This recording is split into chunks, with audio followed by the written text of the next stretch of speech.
Chapter 561. Ellen appeared serene in her sleep, as if she had no worries or concerns.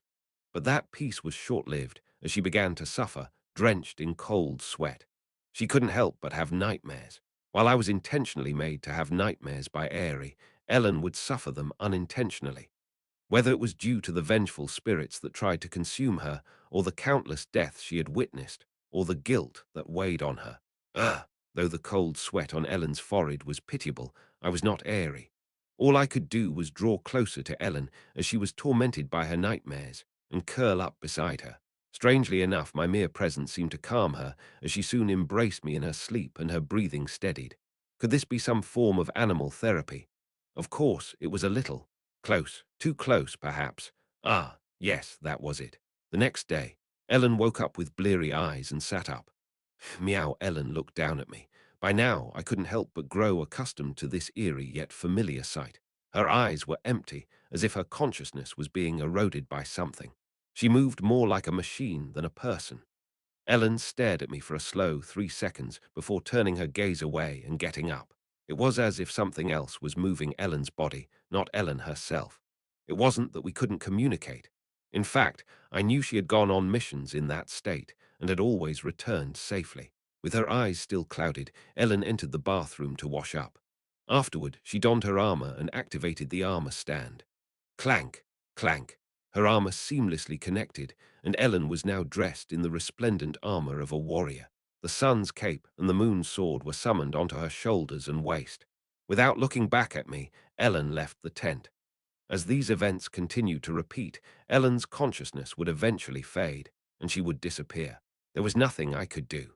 It was impossible for me to forcibly extract the souls lodged within Ellen's body. Only Lucinil could do that right now.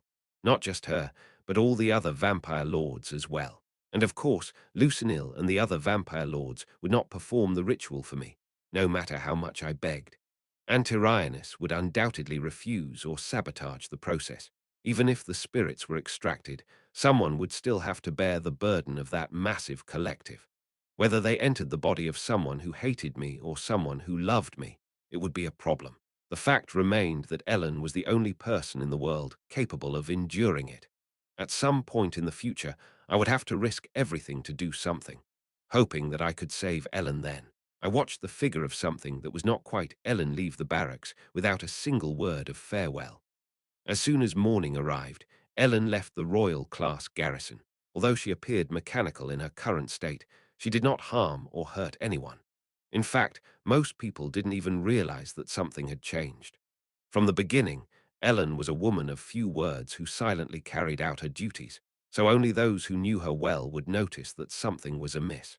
One day, I might have to fight against Ellen, or perhaps against whatever had consumed her body. I didn't know which it would be.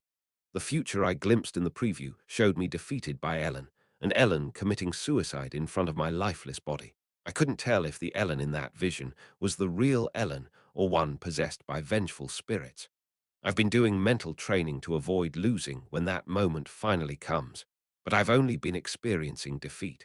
If the price of winning once in reality is dying countless times in my dreams, I will be content. But there's no way to know until the situation actually arises. Regardless of who controls Ellen's body now, I must continue to do what needs to be done, just as she is. I could see that Ellen's condition wasn't critical, but it was slowly deteriorating. I headed back to Anna's tent, but it was still empty. I could tell whether she hadn't returned or had come back late and left early in the morning. The inside of the tent looked exactly the same as when I had seen it yesterday. Anna hadn't returned. Given the nature of magic research and experiments, it was common for her to work through the night, and some researchers even slept in their laboratories. And just like yesterday, the royal class students who saw me didn't discuss where Anna went or express curiosity about her whereabouts. It was strange that Ellen talked to me about various things, but most people simply petted me without saying much or spoke amongst themselves. There's an inherent limit to gathering information while in the form of a beast. Namely, I can't ask questions. I can only gather information from the conversations that pass between people. Thus, if I were in human form, I could simply ask where Anna went and the problem would be solved. But as a cat, I can't know what she's doing or where she's gone unless she comes up in people's conversations. And here's the problem. When did this guy come back? This one has grown a lot too. Meow people approach and talk about the cat, but they never discuss what I'm curious about. It's exhausting to eavesdrop and wait for Anna to come up in conversation while lurking nearby. Should I just call Konolint? He might know where Anna is, but I don't want to reveal that the cat at the Royal Class base is actually Reinhardt. Well, it's not like it matters anymore if Konolint finds out. If anything, it's like I've already revealed something I shouldn't have. But I'd rather not be known as a strange pervert here. I could simply continue using my beauty disguise to meet him outside the Royal Class base. He would understand right away if I say, "You know, there's only one other woman like me who could mess with your life, besides Sarkigar." But Kono Lint is a non-combatant, and his skills are in high demand at all times. He can move anywhere in an instant, making him the hardest one to find if I'm determined to do so. Calling him again after telling him not to investigate would make me look inconsistent. Wait, he's not actually trying to look into this on his own, is he? I don't want to create trouble unintentionally. It was certain that Anna hadn't returned to the garrison. However, that didn't necessarily mean she was involved in this matter. Sarkigar was collecting information in his own way, so even if my side came up empty, there might still be something from his end. As for me, my limits were clear, and I had only been at the Royal Class garrison. Sarkigar, who had been investigating the entire Allied garrison, might have obtained some other information at the designated time and the predetermined rendezvous point. Having returned to my human form, I met with Sarkigar, and we faced each other in a dimly lit corner of the supply warehouse area of the Allied garrison. Gathering information is difficult. As expected, Obtaining information about the Titan wasn't easy either. But in this case, it was the kind of research or experiment that absolutely couldn't be made public. So it must have been equipped with a level of security far beyond that of the Titan case. Basically, mages have a habit-like tendency to not want to reveal their research to outsiders. That's why security is more thorough than in other places. A habit. Yes, it's similar to how dogs bury bones in the ground. Sarkigar's words were somehow amusing in this situation. Mages had a pathological dislike for revealing their own research achievements to others. As a result, they tended to obsess over security. This habit-like behavior persisted even when the research in question wasn't necessarily a secret. Also, mages tend to encrypt their documents. This is true for joint research, and even more so for individual research. They sure live a tiring life. Indeed, I've confirmed that there are a large number of confidential documents in each garrison where mages gather, but very few documents could be understood. So, it's possible that these confidential documents have nothing to do with this case. Yes, Your Highness. The mage's security obsession and encryption were now obstacles. The Titan case involved a massive project that was extremely difficult to conceal. From the start, each part of the Titan was enormous, so transportation alone required a tremendous amount of manpower. What about finding the place where the research or experiment is being conducted? As I mentioned, most of the mage group garrisons have much stricter access control than the royal class garrisons. There were too many potential locations, most of which were difficult to enter, making it impossible to know where to go. The Allied forces were a mobile army. Nevertheless, within this garrison, the fact that there were areas with strict access control demonstrated the strength of the mage's security obsession. And of course, it would be difficult for Sarkigar to infiltrate the Royal Mage Corps garrison area. Even if he were to succeed, obtaining decisive evidence would be even more challenging. In the end, Sarkigar hadn't managed to find out anything concrete yet. This situation isn't that different from the Titan case. If such a thing is really happening, it's true that a massive area would be needed to conceal it. An experiment involving thousands of corpses. Although the end product might not be as large as the Titan, the scale of the experiment itself would have to be as massive as the Titan project. A highly secured experiment. However, there were far too many watchful eyes in this environment. Where on earth could the experiment be taking place within the Allied garrison? It was impossible to know. If Anna were involved in this experiment, following her trail would reveal the location of the research facility. However, it was uncertain whether she was staying at the research site or not returning to the Royal Class garrison at all. For now, we have no choice but to keep looking. Continue your investigation, but don't take any excessive risks. I'll do what I can on my end as well. Yes, Your Highness. Sakigar quietly nodded, transformed into a black cat, and disappeared somewhere. Something. Could it really be such a complicated issue? Or was it possible that they were overlooking something very simple? It was a strange feeling. Chapter 562 Mages are, by nature, intelligent people. No, to be more precise, it is geniuses who become mages. Yet, it was amusing how they all shared similar habits. They showed an obsessive compulsion for encryption and security, fearing that their research might be stolen. It's probably because such incidents were quite common. Naturally, the places where mages conducted their experiments and research were heavily secured, and there were so many of them that it would take a considerable amount of time to break into each one. Debating whether I should call upon Kono Lint, I eventually returned to the Royal Class Garrison. In the end, wandering around trying to pick up on something was the best I could do. As a result, just like the previous day, I couldn't help but encounter various people from the royal class. "Ha, you're back. Where have you been all this time?" Adelia, carrying a bundle of something in her arms, looked like she wanted to pat me but couldn't because her hands were full. Instead, she shuffled her feet. Despite being the core developer of Titan, which would undoubtedly play a significant role in this war, she still appeared clumsy. Throughout the winter, Adelia would likely be occupied with the maintenance and improvement of Titan without a moment's rest. Ironically, people like Adelia seemed busier during these days of rest. Adelia had the talent for summoning magic, but she was, in fact, considered non-combat personnel. Applying magic crafting proved to be more helpful in battle, given the current reality. Eventually, with both hands full, Adelia glanced at me with an apologetic look and left the royal class garrison.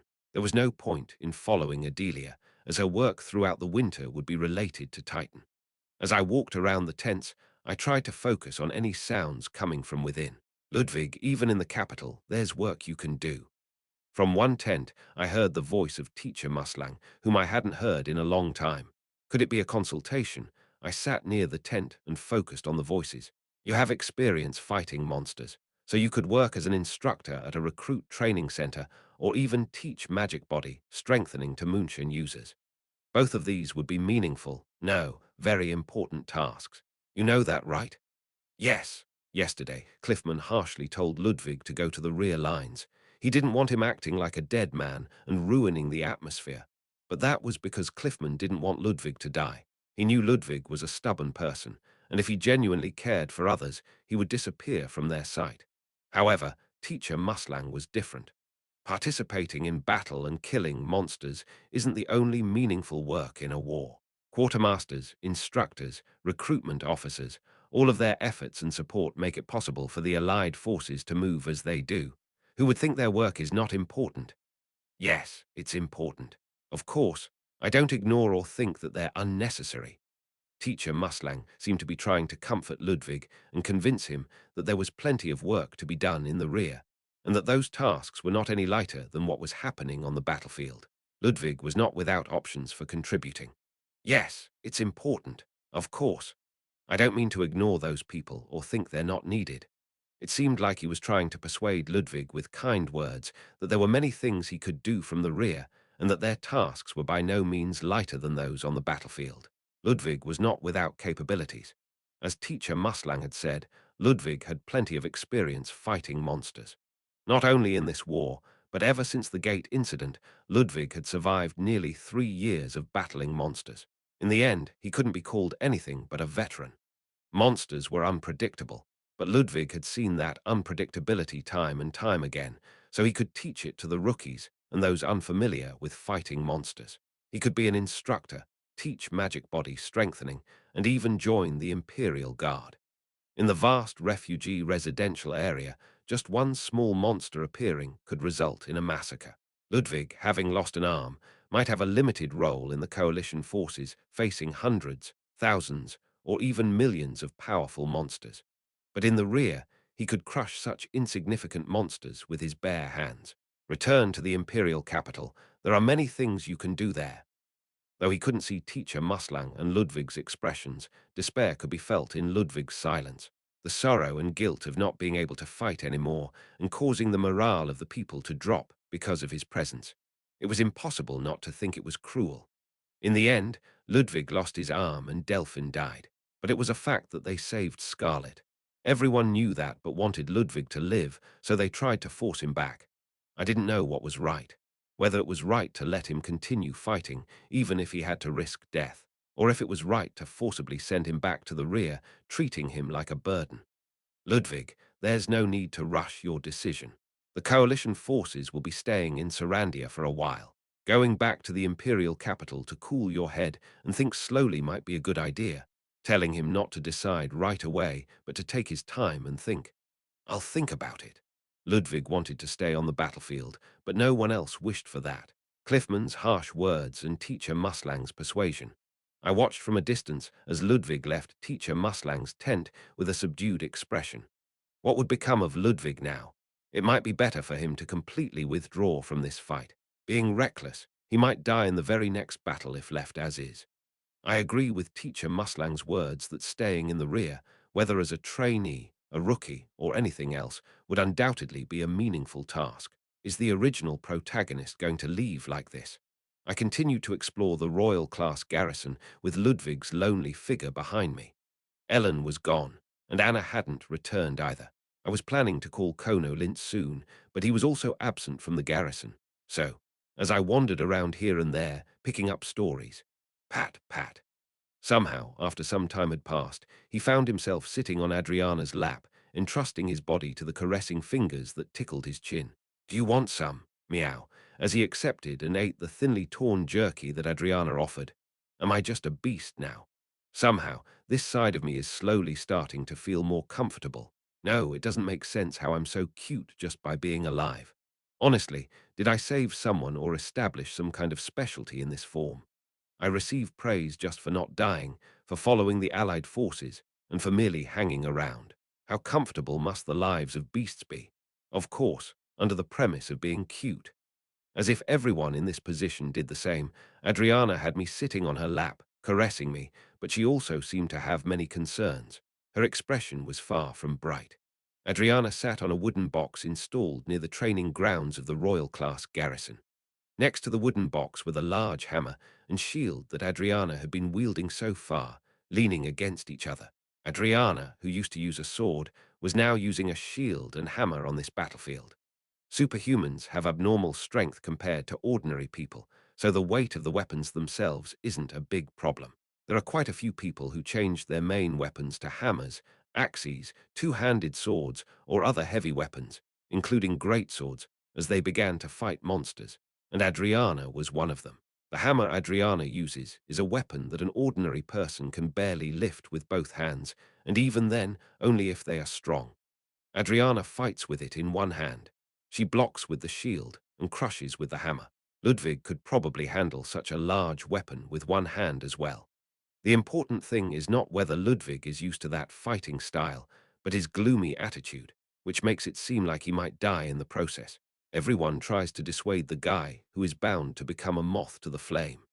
Anyway, Adriana had been practicing her combat skills in the training grounds when she found me and decided to take a break. It's quiet, Adriana muttered to herself, looking at the peaceful training grounds. There were people in the training grounds, but it wasn't bustling. After all, the royal class didn't have many members to begin with. Adriana. Ah, Redina. When Adriana turned her head to the voice coming from the side, there stood Redina. Redina sat down next to Adriana with a gloomy expression and silently hugged Adriana's waist. As if accustomed to it, Adriana opened her arms and embraced Redina's shoulders. Redina snuggled into Adriana's arms. Ard de Gritis had died. The death of a classmate was as shocking to the third-year students as it was to the second-year students. Without saying a word, the two hugged each other quietly. They knew that merely bringing up the topic would be hard for both of them. Redina cried silently in Adriana's embrace, and Adriana, with her eyes brimming with tears, comforted Redina's shoulders. Tears would easily flow at any time. It would only get worse from here. I don't know what to do. Are you talking about the Kea incident? Yes, Kea and Redina. Yesterday, I saw the two of them having something like an argument, but the situation seemed to have changed slightly from what had been observed. Adriana seemed to know what was going on. If I had known that, did you apologize? I did, but I don't know. It seems like he won't even listen to me. He says it's not for my sake that he's doing this. Just saying that. Is his life really in danger? Listening to their conversation, it was inevitable to understand the situation. As he charged the Arc Crystal, Care occasionally tried to charge mana beyond his limits. This was shortening his lifespan. It wasn't a problem during normal times, but in battle, urgent situations were frequent. Even knowing he was out of strength, there were times when Care charged his mana until he was exhausted. Moreover, there were many cases where even Redinna urged him to charge until he collapsed.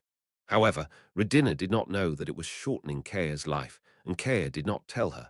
If she found out, she would worry needlessly. His attitude was that he would willingly sacrifice a little of his lifespan if it meant being able to help where magic was needed at the moment. Redinna no longer had any intention of urging or nagging Care, but Care wasn't exhausting himself for Redinna's sake in the first place, so there was no point in what she had to say. If Care dies, the Arc Crystal will become useless. Then Redinna won't be able to cast magic as freely as she does now. Of course, it's not like she's crying and leaning on Adriana because she's afraid of becoming useless. I don't know what to do. Can the two of them apologize and reconcile? Even if they reconcile, would anything change?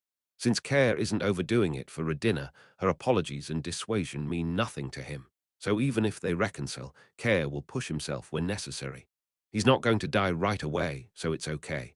Even if he pushes himself for a while, Care won't die immediately, and that's true. But no one knows when that right away will be. War takes lives, and it keeps devouring those who survive. Redinna, disheartened, went back after talking with Adriana, who focused on training alone after putting me down from her lap.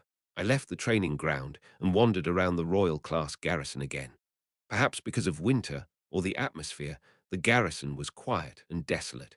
The weather wasn't that warm, so it was better to rest in a warm barracks, and there was no need to go outside unless there was a mission.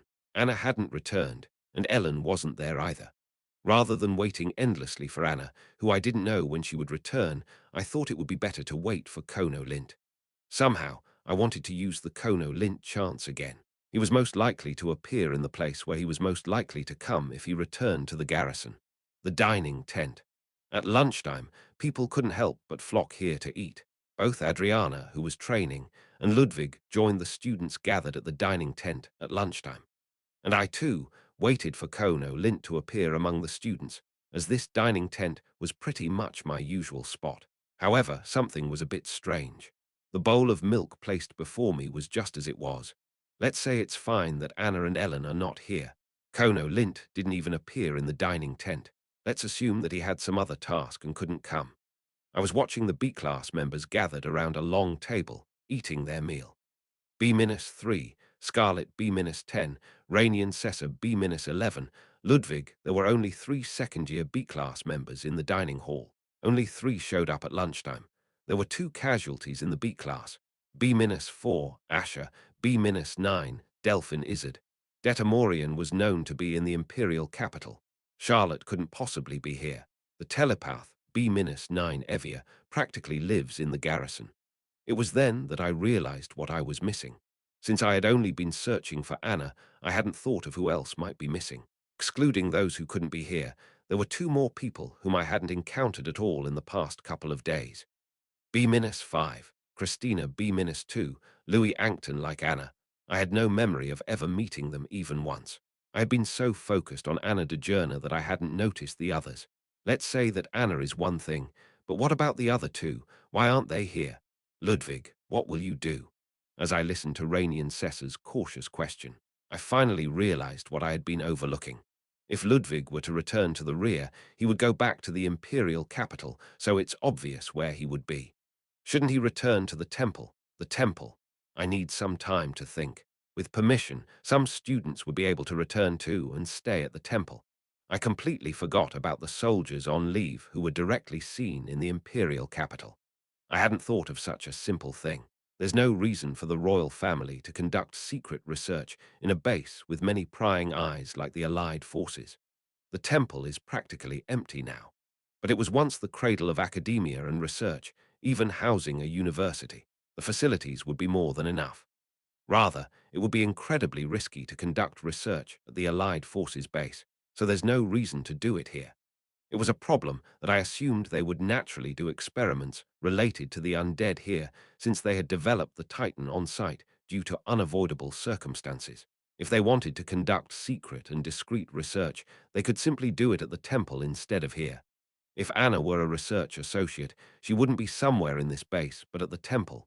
However, when I thought about the missing people and my speculation, my mind couldn't help but wander in a different direction. What if they hadn't returned to the temple simply for a winter break, but for research purposes? Let's say that's the case for Anna. But why Louis Ankton and Christina? No, in the first place, Louis Ankton wasn't a researcher on a large project like the Titan. Despite having sufficient skills and knowledge to assist in that research, Louis Ankton wasn't included in Adelia's and the Archduke's project. So what had he been doing all this time? Chapter 563. Louis Ankton's talent was academic. He couldn't use magic, and thus couldn't contribute to battles. However, he had been with the Allied forces and had been seen several times at the Royal-class garrison. Louis Ankton was like a mage who couldn't use magic, a mage scholar. In fact, he had helped in the design of power cartridges and moonshins. In the original work, Louis had helped improve the magic level of his classmates, and he was likely doing the same here. Apologies to Louis, but when compared, he was like a lower-tier version of Harriet. However, that was only because the comparison was with our stubborn protagonist. It didn't mean Louis was incompetent. Although he couldn't use magic, he had the talent to perfectly understand and design all magic-related aspects. Thinking from that point, there was a problem. Louis Ankton had no connection to the Titan research project that Adelia had been working on. However, if he had been involved, he would have undoubtedly been of great help. Louis Ankton was unrelated to the Titan project. He might have improved and modified the battle magic of other wizards, but he was more than capable of taking on a major project.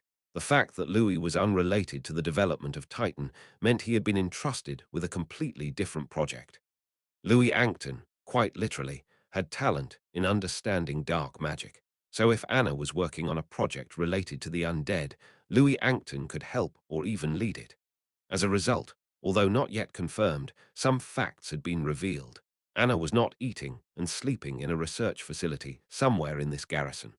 From the beginning, there was no reason for the Allied forces garrison to conduct research related to dark magic. There would be many more facilities at the temple, and security would be easier to maintain. Coming to the Allied forces garrison was like barking up the wrong tree. To learn the truth behind the Emperor's activities, one must go to the temple instead.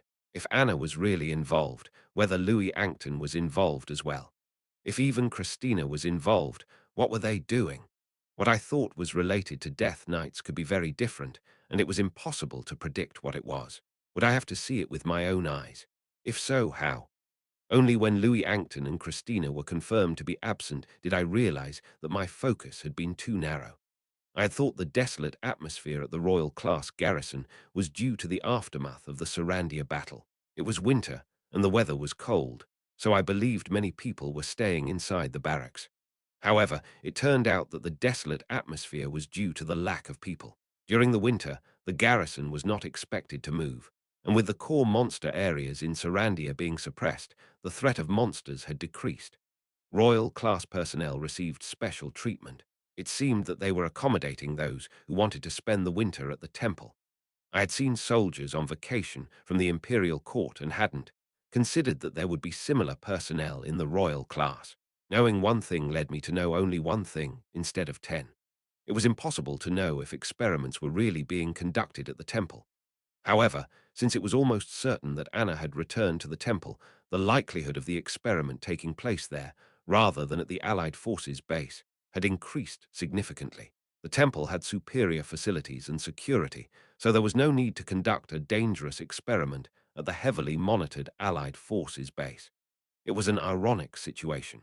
Usually, students would leave school during holidays or breaks. In this case, however, the students were granted a break and returned to school instead.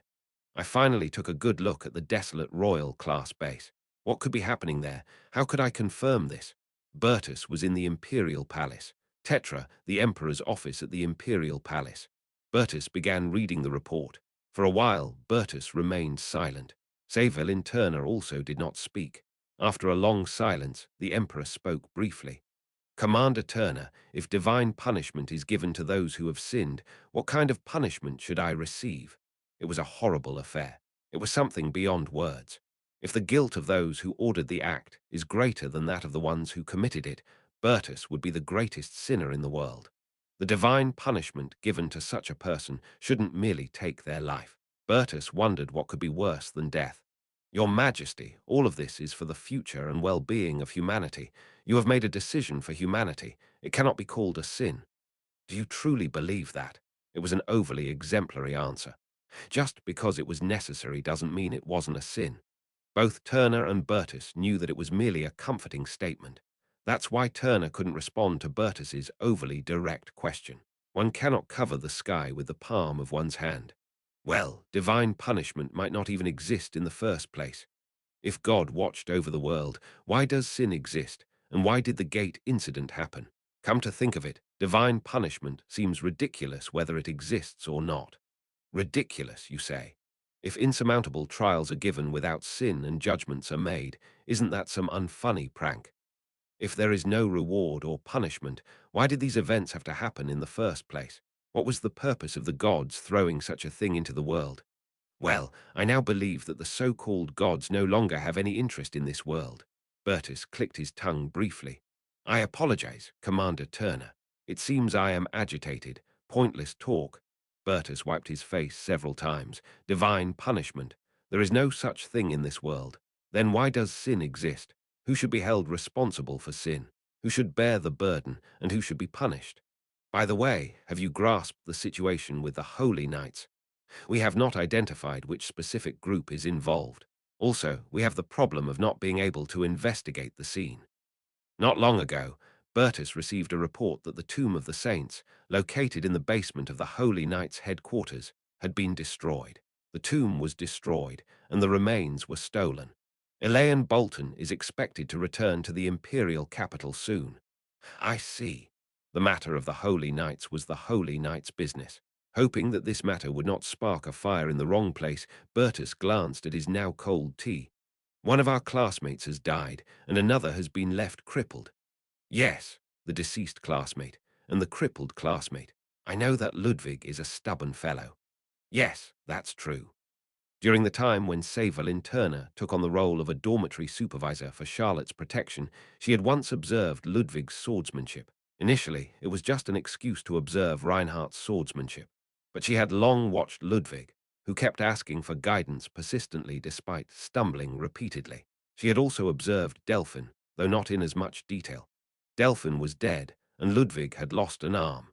Naturally, Bertus was aware of his classmates' situations to some extent, even if not in great detail. And not only during their time at the temple, but Bertus had also been informed of their individual achievements since the outbreak of the gate incident. Ludwig, one of the 4 classmates who had gained magic body strengthening without learning it. His comparatives were the hero and demon king, but compared to his peers of the same age, Ludwig was an unparalleled talent. He was a monster. If it hadn't been for the war, he would have had more than enough potential to join the master class within a few years. I know that he's not the type to give up easily. Perhaps that's true.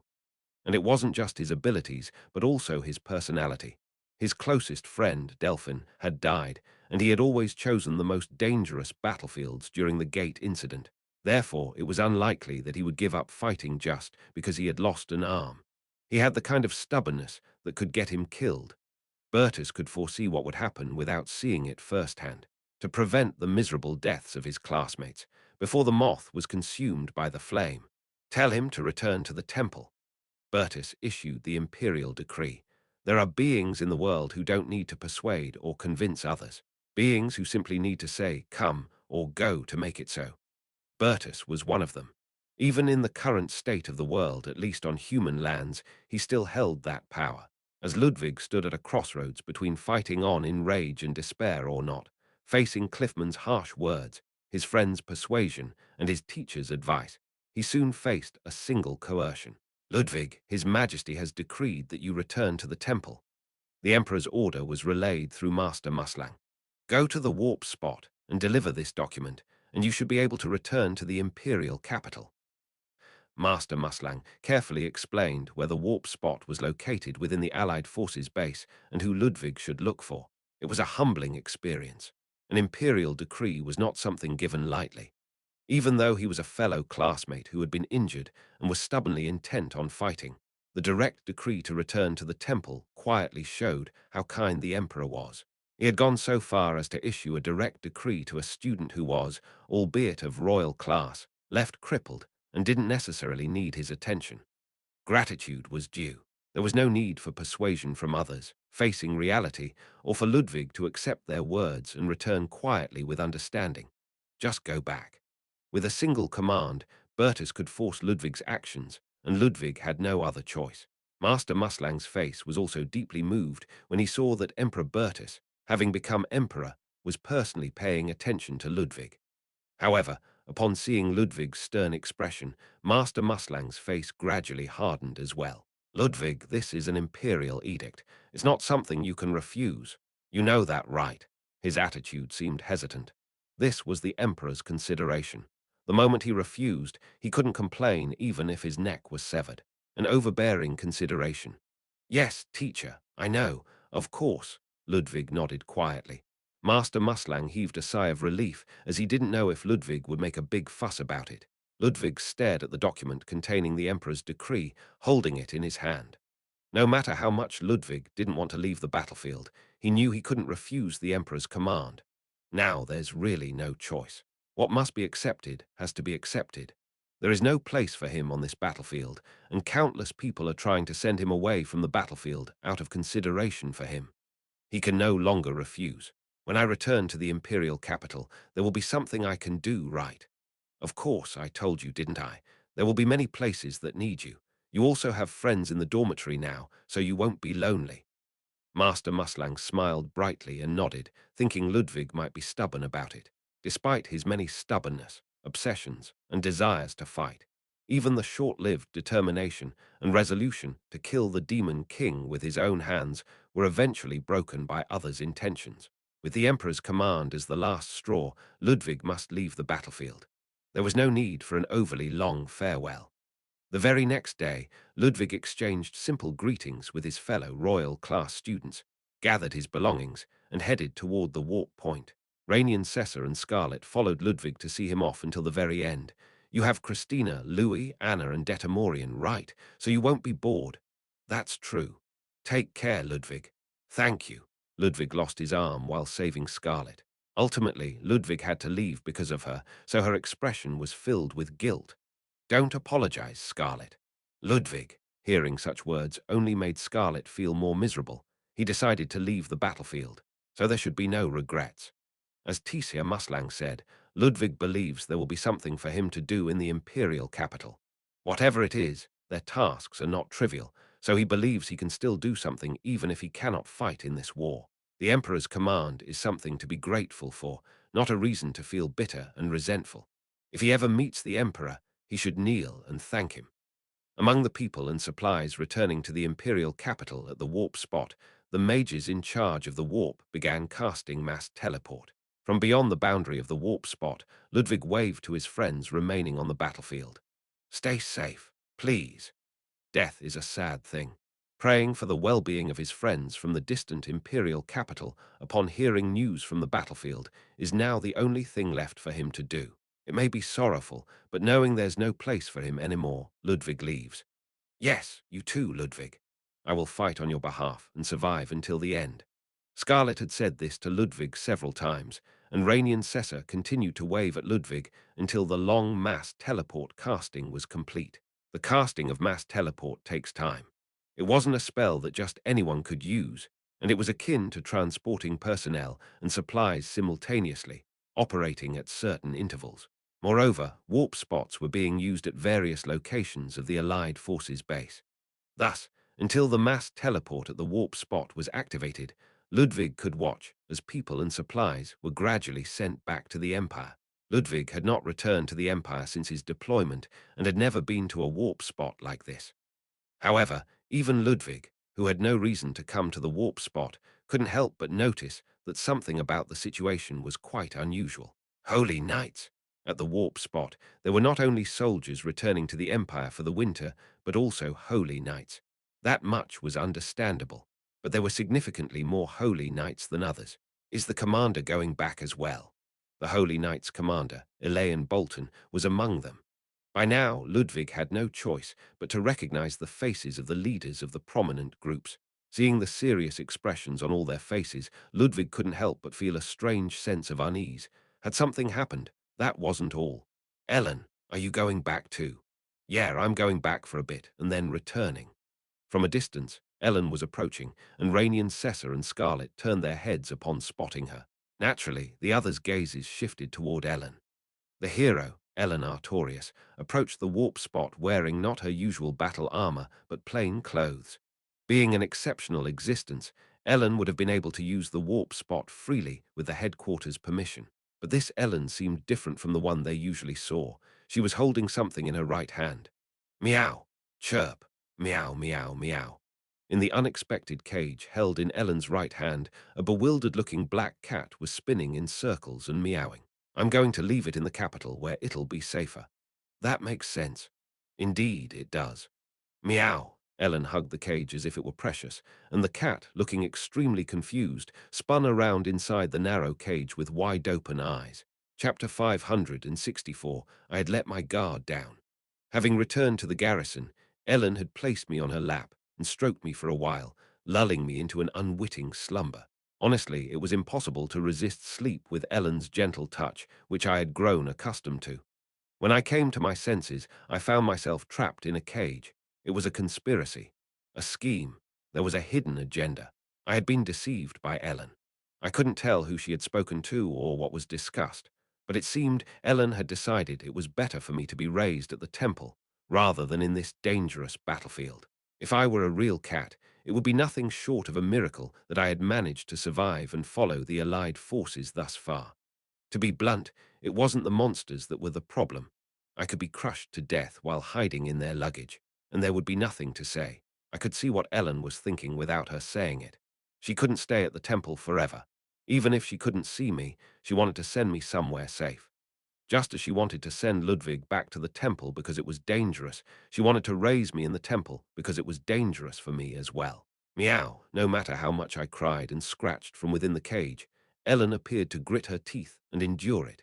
She must be sad about parting, but she must have decided it would be better for someone else to raise me in a safe environment. I could break the cage if I wanted to, but that would lead to a situation beyond control. Not only Ellen, but even Scarlet and Rainey and Cessa seemed to agree with Ellen's words, nodding their heads as if it was the natural course of action. Ludwig, whose return to the Empire was decided, had a wry smile but didn't say it was pointless. Well, Ludwig wasn't in a position to worry about a single cat right now. Teleport recipients, please step back. The mass teleport casting was nearing completion. Meow, scratch. It's frustrating, I know, I'm sorry. I'll let you out in a bit. Ellen whispered quietly, thinking I was upset because I was trapped. Flash. The brilliant light of the mass teleport enveloped us. Ellen was particularly busy, but it was safe to say that there was little danger at the garrison. That's why Ellen could afford this much time. Rather, Ellen absolutely needed some rest. It was during this precious and rare respite, the length of which was uncertain, that she decided to entrust the cat to the temple. This was a problem, quite a big problem at that. If I were to be left at the temple in the future, I would no longer be able to use the cat operation. Although I could disguise myself as another cat, wouldn't it be suspicious for one cat to disappear and another to appear immediately after? Although a temple stray cat would undoubtedly have a better fate than a garrison stray cat, I am not a cat. Upon returning to the imperial capital, Ellen wore a hood to avoid being recognized. She seemed to be heading for the royal class dormitory, and there was someone with her who had no particular reason to accompany her. Ludwig, who had lost an arm and received a rear-guard standby order. Ellen, returning to leave the cat. Looking at it this way, Ellen seemed like a reckless person, but there was no one to scold her for acting this way, given what she had accomplished so far. Ludwig and Ellen were not close friends. However, it wasn't as if they were on bad terms either. Are you on a break? No, I'll be heading back soon. Ellen replied softly to Ludwig's question. Her voice carried a sense of guilt. It seemed like she thought Ludwig losing his arm was her responsibility. As she believed everything that happened after the gate incident was her fault, she couldn't help but think Ludwig's situation was her responsibility as well. And even though it was necessary, the fact that Ludwig, who had lost an arm, was paying attention to a cat seemed like a strange behavior to her. Ludwig, of course, wouldn't blame Ellen for this. From now on, you'll be staying at the temple. Yeah, but I won't just sit still. I believe there's something I can do at the temple, even though it turned out like this. There must be something. Ludwig spoke with a hint of cheerfulness. There must be. Definitely. Ellen responded softly. Ludwig's strength was his bright nature. Although the darkness within him had grown due to war and countless misfortunes, Ludwig didn't want his gloom to spread to others. For now, I'm thinking about things like training new recruits or joining the guard. I can handle small monsters. The refugee areas are said to be quite dangerous, right? That's true. Since Ludwig had no choice but to return to the temple, it seemed like he was trying to find work that needed him there. Don't push yourself too hard, Ellen added quietly. In the end, it seemed obvious that once Ludwig became somewhat accustomed to using weapons with his left hand, he would devote himself to combat-related tasks. The dangers he would face at the temple would be less than those on the battlefield. However, there was no guarantee he wouldn't be seriously injured again while trying to kill a monster. I'll be careful. Ludwig's right sleeve fluttered emptily. I had already come to the temple, so a black cat similar to me could no longer appear at the military base. Was the cat operation permanently sealed? Should I try something similar with a dog next time? It feels like I might end up on a leash, though. No, there's no guarantee that Ellen would find another animal as cute as she found me now, is there? It's not about being cute, it's about whether or not I can attract attention. Cuteness isn't the core issue, is that how it is in the end? In the long run, this could cause significant disruptions to my intelligence gathering. However, in the short term, it's a good situation. Ellen was taking me directly to the temple, specifically to the royal class dormitory. Therefore, I had a high chance of encountering Anna de Journa and seeing what they were up to. I even frequently came across the B-class individuals who were back at the temple. So, considering the information gathering I need right now, there's no better situation. Although it's frustrating that I can't scout the military base in the long run. Staying in the royal class dormitory for a few days before being taken to some part of the temple shouldn't make it too difficult for me to leave. But in that case, when Ellen comes back to see the cat later, I won't be there. What if someone tries to forcibly keep me in the royal class dormitory? My head is starting to ache. But what can I do? It's my fault that the beast became friends with humans and ended up locked in a cage. I have no choice but to go with the flow. The temple is far away, and the magic train has stopped running, so Ludwig and Ellen walk silently towards the distant temple. Earlier, I saw the Holy Knights gathered with very serious expressions. The Holy Knight commander was with them too. Ah, do you know what happened? At Ludwig's question, Ellen nods as if to say she knows the story. Ellen had access to information going in and out of the general headquarters, so it was inevitable that she and Ludwig would know different things. I don't know the details, but something happened at the Temple Knights headquarters. What happened? Well, I heard the headquarters graveyard was robbed, something like that. Rumors were bound to spread to the Allied forces camp, and naturally, it would reach Ellen's ears as well. No one yet knows how the incident is specifically related to any other events. Ludwig is taken aback by the unexpected grave robbery story. Why would they do that? Who did it? I don't know. So the Holy Knights probably returned to the imperial capital to investigate the incident. I see, Ludwig nods silently. They will likely face a commotion to investigate this unexpected and heinous event, including Elaine Bolton. But our Death Knight has already been replenished. They will never know that the stolen bones were somehow used by us, and even if they did, it wouldn't change anything. The Holy Knights can't find us anyway. Why would they rob the grave? Are there treasures there? I don't know. It was impossible to tell whether Ellen really didn't know about the situation or was just pretending not to know. I also couldn't tell whether she knew or didn't know about what the Empire was currently doing. Another awkward silence flows between them. Ellen and Ludwig were not very talkative with each other. To begin with, they were not close enough to be considered friends. As they approached the temple's main gate, I wish I were as strong as you. I lost because I was weak. I was hurt because I was weak. Weakness. Ludwig seemed resentful of his weakness and envious of Ellen's strength, which he could not possess. You, Ludwig looks at Ellen. Do you plan on getting revenge on Reinhardt? Ellen's eyes widen at the cruel question. Was he hoping that Ellen would take on his role, since he couldn't do it himself? She couldn't say no. She shouldn't give Ludwig that kind of answer. Regardless of what she was thinking, I secretly hoped Ellen would tell him what he needed to hear. I think, someday, we have to fight. In the end, Ellen spoke with a determined expression. Ludwig wouldn't be satisfied with just that answer from Ellen. I'm sorry. Someone like me shouldn't be asking you. I have no right to say anything. But it seemed that he hated his situation more. The fact that he had to rely on someone else for revenge. His own weakness. He hated it more. So, in a way, I fell for Ellen's scheme. I couldn't sleep or eat because she kept petting me, and when I woke up, I was trapped in a cage. I ended up returning to the imperial capital, still locked in the cage. It was unclear whether Ellen had come up with this idea on her own, or if she had reached this conclusion after discussing it with others. Regardless of who had come up with the idea at the royal class garrison, it was likely that no one would have objected to the decision. Even if they wanted to see and pet me frequently, they would have thought it was better for me to grow up peacefully in a safe environment rather than a dangerous one. While this might pose a problem for gathering information in the future, it wouldn't be an issue for me to escape. As long as nobody imprisoned me, I could return to Edina. Since I had a teleport scroll prepared for emergencies, I was sure I could do it. However, I had misunderstood again. I thought Ellen intended to leave me at the temple's royal class dormitory. In reality, Ellen did return to the temple with Ludwig. They had to stop briefly at the temple's main gate. Is this the cat that the hero is raising? Ha! Ah! Yes, the guard asked Ellen a rather peculiar question. In any case, Ellen did take me to the royal class dormitory. However, after Ludwig had returned to the B-class dormitory to sort out his luggage, Ellen arrived at the royal class second year, A-class dormitory. Is this the cat? Yes. Ellen carefully opened the cage and said, "Take care of it." In front of my eyes was Emperor Bertus. Judging from Bertus's expression, it seemed they had already discussed this beforehand. All right, it won't be too difficult. No, this was too safe.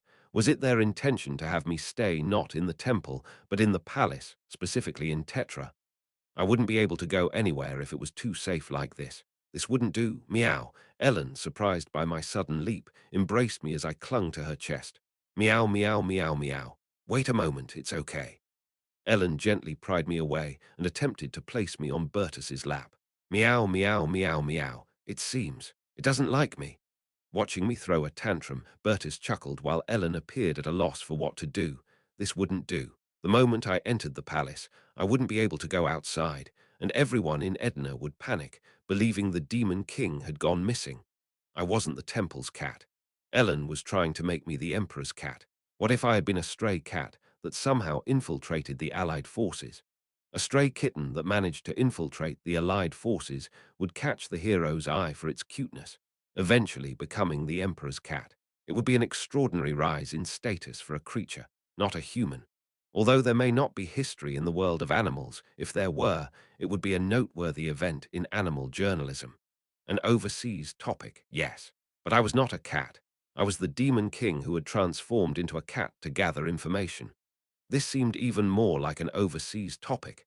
Anyway, I appreciated their concern, but this wouldn't do. The temple would be fine, but the palace was absolutely out of the question. It wasn't about being in the palace, but about becoming the Emperor's cat. I would undoubtedly be completely tied down. Ellen was trying to ensure I could live in the safest place in the world.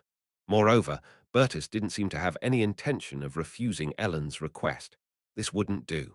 I used every means at my disposal. Ellen tried to force me into Bertus' arms or make me sit on his lap, but I twisted and writhed like mad, crying and even baring my teeth. I didn't know I was such a person who couldn't be loved by an animal. Somehow, Bertus seemed hurt. No, it's not like that. Why is this happening? Ellen, as if upset, began to stroke the insane cat that was baring its teeth at the Emperor, the most dignified human being, while it sat on her lap. It must be because it's an animal and doesn't know any better. They both seem to understand it that way. Ellen won't be able to push me onto Bertus since I hate it so much. If they really try to force me into his arms, I'll have to escape using my power, even if I have to revert to my true form. What would happen afterward, whether it's a fight or something else, is horrifying to imagine. In any case, it's a rare sight. Somehow, I got to see Bertus and Ellen having an exclusive conversation, and there was no doubt or suspicion about it. I could have gone to the palace. The emperor is someone who calls people, not someone who goes to meet them. Even if Ellen is special, it would have been more convenient for her to come to the palace, especially if she was on her way to entrust the cat to him. Ah, I had some matters to check at the temple, so I've been here for a few days. Is the matter he's referring to related to the experiment I'm thinking of? Is it true that the experiment is taking place at the temple and Bertus is checking it? But this conversation alone serves as a clue. If Ellen knew about this subject, there would be no need for Bertus to beat around the bush with the phrase, matters to check. I see. Ellen's response didn't seem to show much curiosity about what the matter was, making it clear that she didn't know. Whether that's a good thing or a bad thing, I'm not sure. But it was evident that Bertus didn't think it would be good for Ellen to know about such matters. Ellen, it's not like you're going back right away. It's okay if you spend the winter here. Sarandia's surroundings can't be considered absolutely safe, but you've suffered the most in cleaning up the nearby area. And you haven't had a proper break so far, have you? It seems like this cat has no intention of being raised by me anyway. Wouldn't it be better if you took care of it here for a while? Meow, good point. Ellen silently tickled the back of my head. You're saying that after working the hardest, she hasn't even had a break. After the Battle of Sarandia, Ellen had been busy cleaning up the monsters in the area without a moment's rest. But now that it's mostly wrapped up, there's no need for her to stay at the garrison waiting for her next mission. It seemed that Ellen had originally planned to entrust me to Bertus and return to the Allied forces garrison right away. It's been a while since you've been at the dormitory. Take a break while you're here. Bertus had met Ellen at the dormitory, not the palace. That was partly because Bertus had been at the temple for a few days, but it also seemed like he intended for Ellen to rest at the dormitory while she was back. Can I really do this? Who else but you can? On Ellen's lap, she placed her hand on my waist and looked down at me, speaking quietly. Do I even deserve to? The guilt and self-reproach in her eyes were clearly conveyed. Ellen's relentless activity and refusal to give herself a break were partly due to her guilt and self-blame. For a while, Bertus remained silent. It feels like everything that's happened, all of it, is my fault. I knew Ellen blamed herself for Delphin's death and the incident with Ludwig as well. I silently looked up at Ellen's eyes, which were becoming translucent. Ellen, Bertus, and me, the people at the heart of the gate incident, were all gathered here. If we start debating who's to blame and who's the problem, there's no end to it. Even if I blame myself, thinking all this might be my fault, it doesn't end the gate incident. Being hard on yourself won't bring an end to everything. We've seen how weak humans are. We faced humans dying so easily every day. Humans are so easily broken, dying and getting hurt. You're strong, but in the end, you're human too. You're breaking too. At Berta's words, Ellen tightly gripped the amulet around her neck. So take a break during the winter. You don't have to be with the Allied forces to survive the winter, and if the Allied forces collapse without you, then they had no meaning to begin with. The Allied forces need warriors at their best, not on the brink. To be that, you need to rest when you should. There's no such thing as a human who doesn't get tired. Now's the time for you to rest. Yeah. Fighting and throwing oneself into battles, focusing only on what's directly ahead, humans wear down, and Ellen was no exception. The Allied forces don't need a vulnerable warrior. A warrior who recovers body and mind during the winter, returning at full strength. Ellen seemed unable to refute Berta's words, nodding her head while still holding the amulet. It had been a long time since I'd heard Bertus speak directly. I knew he had changed, but seeing it firsthand was strange. Bertus, who had been a villain, was now someone I couldn't see that way no matter how hard I tried. From the beginning, Bertus was hardly ever a villain in my eyes during the time we spent in the temple. The closest moment was just before the gate incident, but that didn't happen because Bertus was a villain. After the gate incident, Bertus always seemed to live without the mask he used to wear. From such Bertus, I could feel guilt, self-reproach, and a sense of responsibility. However, what's even more horrifying is that Bertus, when he was a villain, never did such things. It's assumed that Bertus, no longer a villain, is now committing even more terrible deeds. I'll take a break. I need to talk to Ludwig. All right. Bertus left his seat after leaving those words behind. Fortunately, there was no incident of being dragged to the imperial city of Imperatos. Ellen looked at me with her head bowed. I wish I could have. Ellen spoke in a voice tinged with sadness. I can't, always, be with you. There were several layers of meaning to her words. Even though she had agreed to take some time off, she would eventually have to return to the Allied Forces base. It also meant that Ellen didn't have much time to look after a small creature, and ultimately it was about her existence disappearing altogether. Ellen couldn't always be with me, so she found someone who could, and that person was Bertus. Meow, what should I do? In the end, Ellen sighed deeply and embraced me. Chapter 565. The Royal Class Dormitory was home to the students who had decided to spend their winter there and had obtained permission to do so. However, not all of them had returned, and some were unable to come back, so the place did not seem crowded. After all, the Royal Class Dormitory had a capacity of only 120 people. There were not many people to begin with, and there were even fewer now, so the atmosphere was quite tranquil. Ludwig unpacked his belongings in his dormitory room, which he hadn't seen in a long time. He didn't have many possessions, nor were they particularly valuable. After casually unpacking, Ludwig left his room and encountered someone. Ludwig. Ah, Detto, it's been a while. Detamorian, who usually looked pale, stared silently at Ludwig's non-existent right arm. I heard about it. I somehow ended up like this. Ludwig scratched his head with his left arm and gave an awkward smile. Detamorian was not surprised, as he had already heard the news about Ludwig and Delphin from the others who had returned earlier. Have you been well? As for me, nothing happened. At Detamorian's words, Ludwig nodded his head as if relieved. He looked around the quiet B-class dormitory hallway. Only Detamorian was passing by. What about the others? They seemed to be busy with their research. I see. They didn't come back for a break. Louis, Christina, and Anna had returned to the dormitory not long ago.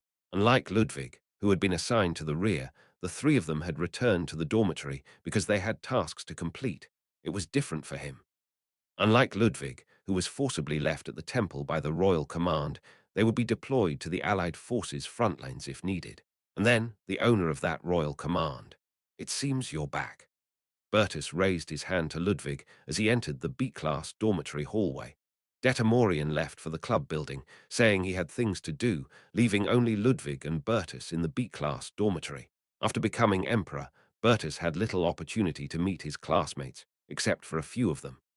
The person Bertus saw most frequently was not Ellen, but Evia from B-7, a telepathic ability user who was stationed at the headquarters as a liaison. Next was Ellen, and then those involved in magic research. So it had been quite some time since Ludwig and Bertus had seen each other's faces. Just be comfortable around me. I like it that way. Okay. As Ludwig seemed unsure of what to do, he scratched the back of his head with an awkward smile. Thanks for caring. Ludwig felt he had to say that, as the Emperor himself had ordered his return to the temple. You don't look grateful at all. To anyone watching, Ludwig seemed more desperate about his situation than grateful. It only looked like he was saying that because he had to. No, really. I am grateful. I understand your desire to fight more. I also know that in your current state, you're still far more capable than any ordinary soldier. But you're not an ordinary soldier. I know what you mean. It was true that most ordinary soldiers were treated as expendable and died meaninglessly in battle. However, even those ordinary soldiers, if they were injured and managed to survive, would not be sent back into battle. Ludwig still had the strength to fight, but as a highly important royal-class soldier, his death would significantly dampen the morale of the entire royal class. That's why he was forcibly sent to the rear, and Ludwig knew this all too well. It was just a bitter pill to swallow. No longer able to fight and being a burden to his peers, he had to retreat to the rear lines. It's a shame about Delphin. I didn't get to talk to her much, but I heard she was a good friend. Bertus didn't know Delphin well, but Ludwig had countless memories with Delphin Izzard. He had helplessly witnessed the death of such a precious person right before his eyes. It was both Ludwig's nightmare and reality. It's all my fault. What? Delphin got hurt trying to help me, so it's all my fault. Ludwig muttered with a blank stare. I'm weak. It's all my fault. Bertus silently watched Ludwig blame himself. Everyone was feeling guilty, and like Bertus, Ludwig was blaming himself in this situation. Bertus was about to say that it couldn't be helped, or that they at least managed to save Scarlet, but he closed his mouth. Ludwig was broken. It wasn't a particularly special or rare occurrence. Like everyone else, Ludwig was going through the same process. Having retreated from the battlefield, he would slowly decay in the depths of his powerlessness. What Ludwig needed wasn't sympathy or comfort. There are plenty of things that need to be done in the Empire, and there are many places where you're needed. He needed to understand that he could find his purpose outside the battlefield. I'll find you a place in the Guard. It's not official, but give it a try. We'll decide later whether you're suitable for the job or not. He needed to feel that he wasn't powerless. At the moment, Ellen was the only one in the second-year A-class dormitory. Of course, the number of people residing in the Royal class was small. That's why meals were not taken in the Royal class dormitory, but in the large banquet hall within the general dormitory, where students from different years mingled during mealtime. Ellen used to eat a lot. However, on the battlefield there was no time, and food was a scarce resource. So Ellen ate less on the battlefield, where she needed to eat more than ordinary soldiers did. Nom nom, perhaps because it had been a while since she'd been in a comfortable place. Ellen ate quite a lot, though not as much as she used to. The quality of meals in the Temple Royal class had significantly decreased after the gate incident. Therefore, Ellen didn't eat as voraciously as she used to. Nom nom still, seeing her eat her fill after a long time made him feel good. But thinking about it, it's like a pet feeling happy to see its owner eat well. Isn't that an absurd situation? Anyway, what could he do with this feeling of satisfaction? She fought on the battlefield, eating like a bird. Was Ellen actually fuel efficient? Ellen, you brought the cat. Yes, it's good for him too, being raised here. Good thinking. Ellen, are you resting here too, for the time being? That's right, you need some rest. And so the other royal class members he encountered at the Allied Forces base would recognize him, stroke him a few times, or strike up a conversation with Ellen. I sat beside Ellen, who was sitting at a long rectangular table. Ellen handed me a sausage, perhaps to take care of my meal, and I nibbled on it. It might have a strange shape, but it's still fit for human consumption. Of course, I hadn't followed her to the dining hall just to get a measly sausage. I was looking for the B-class individuals. First, Anna de Journa, not here. Secondly, Christina and Louis Ancton, not here either. The only B-class individuals present were Ludwig and Detamorian. I had thought I would see Anna, Christina, and Louis Ancton if I went to the dormitory, but I couldn't catch a glimpse of them. I couldn't lead the conversation, so unless their names were mentioned, I had no way of knowing what was going on. Someone, please talk. Anna, Christina, Louis. Can someone please ask where they are? Detto, are Louis and the others in the lab? Eating there, haven't seen them for a while. Maybe. Are they staying there then? Isn't that too much? They come back every few days. Ludwig, you're the best, so they are here. I was just fooling around. Seeing my situation objectively, there was nothing else I could say. A few days after returning to the temple, I had been just playing around. Tap, tap, as if to beckon me over, Ellen sat down on the bench and tapped the seat beside her with her palm. I lightly leaped and settled on the bench. Meow, other than following Ellen on her walks, I had nothing to do. Fortunately, Ellen didn't hand me over to Bertus and return to the Allied forces. It seemed like she was taking a long-awaited break at the temple as well. Originally, I planned to gather information, but I couldn't, even if I wanted to. Firstly, Ellen always took me with her, and secondly, the B-class individuals, excluding Detamorian and Ludwig, hardly returned to the dormitory. It was certain that the three were in the temple, but it was difficult to see their faces.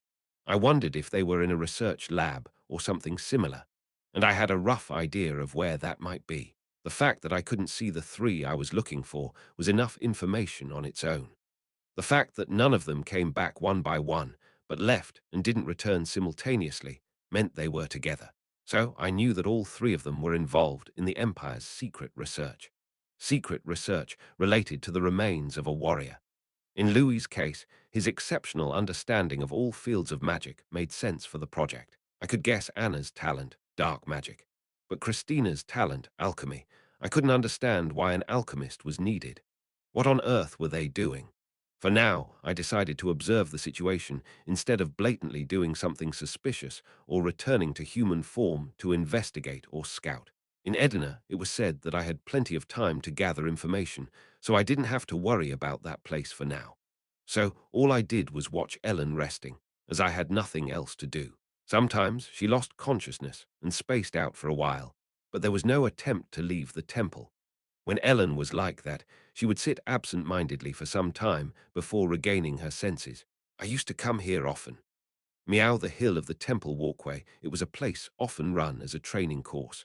Adriana and I had run there frequently, countless times on my own, and many times with Ellen as well. Ellen gazed down at the scenery below the hill with a faint and distant look in her eyes.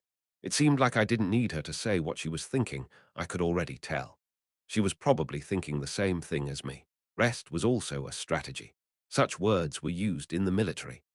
Managing fatigue was naturally a very important matter for maintaining the combat effectiveness of the military, so rest also occupied a very important part of military operations.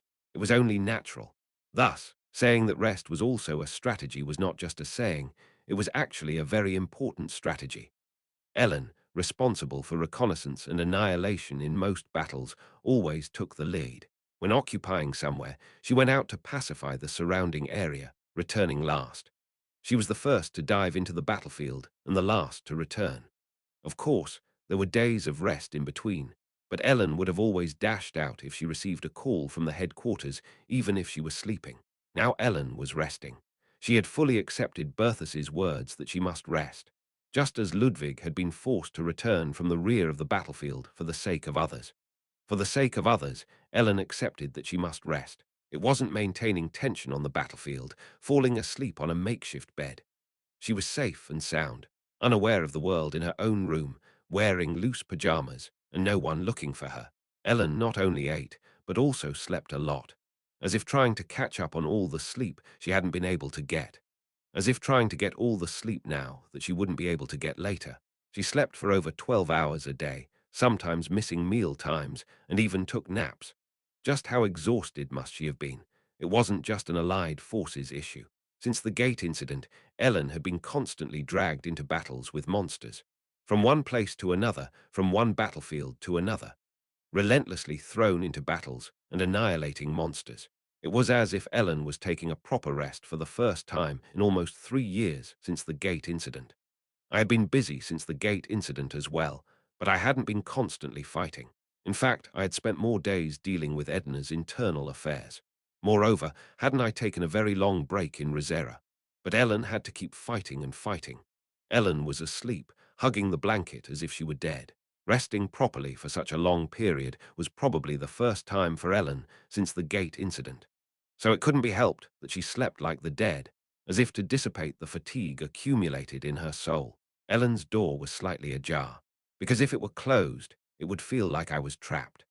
After waking from a long sleep, Ellen apologized for seeing me still sitting in the room and has since left the door slightly open when she sleeps, as if to say, come and go as you please. In any case, there was no one in the A-class dormitory to look for Ellen. She seemed to know that I would be back soon if I go out, so she didn't intend to confine me. Of course, Ellen probably didn't know that she shouldn't actually raise a cat like that. The time was early evening. I should go to the B-class dormitory once. The three that I was looking for might have returned today. Chapter 566 in the middle of the night at the B-class dormitory. Ludwig, you're back. There sat Christina, Louis Ankton, and Anna de Journa, and also Detamorian and Ludwig. The five of them were gathered around. I'm fine. I still feel like there's something I can do. Ludwig had started working for the guard, leaving the temple early in the morning and staying out all day before returning. It was unclear if it was due to Bertus' influence, but Ludwig had found new work to do, and the despair on his face had largely disappeared. To overcome despair, one must do something. Perhaps in time, Ludwig would regain some of his former brightness. Ha! Who's this? Meow. As I approached, Christina's eyes widened. It was only natural that the three of them would be surprised to see a cat that should have been at the Allied Forces base here. Ellen brought him. She's resting in the A-class dormitory now. I think we'll end up taking care of him here. At Ludwig's explanation, all three of them nodded in agreement. Ah, I see. Anna stared at me intently before suddenly picking me up and placing me on her lap. Somehow, had I gotten too used to sitting on someone's lap, I've been transformed for too long. Well, I struggled to adapt when I returned to human form, these three. Seeing that they all returned on the same day, it was clear that they were working on the same project. They all sat together and talked at length about Ludwig's injury, Delphin's death, and other matters. I sat quietly on Anna's lap and listened to their conversation. Ludwig didn't cry as he spoke. However, just because he didn't cry didn't mean he wasn't sad. Rather than being used to saying goodbye, it seemed as though he didn't know how to express his sadness. Ludwig believed that Delphin had died because he was weak. Of course, no one said that Delphin's death was Ludwig's fault. Cliffman had spoken with a hint of blame toward Ludwig to make him give up on Delphin, but Cliffman probably didn't really believe it either. Of course, it wasn't Ludwig's fault. But if Ludwig hadn't tried to save Scarlet, Scarlet would have died, and Delphin and Ludwig would have survived.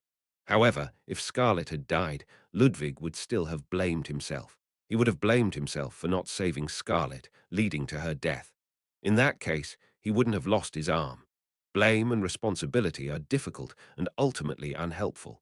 If we were to go by that logic, Delphin wouldn't have died if I hadn't existed. To begin with, if there hadn't been a Valia Jr., the gate incident wouldn't have occurred, and none of these events would have been necessary. Because of my incomplete knowledge of the future, I had to face the very future I was trying to avoid.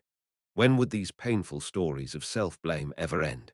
It's not possible for everyone to be happy, but can the remaining people at least find a happy ending?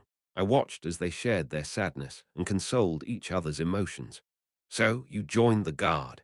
At Louis's question, Ludwig nodded vaguely. To put it precisely, I wouldn't say I've become a patrol guard, but I'm helping with the patrol duties. Things like, well, patrols.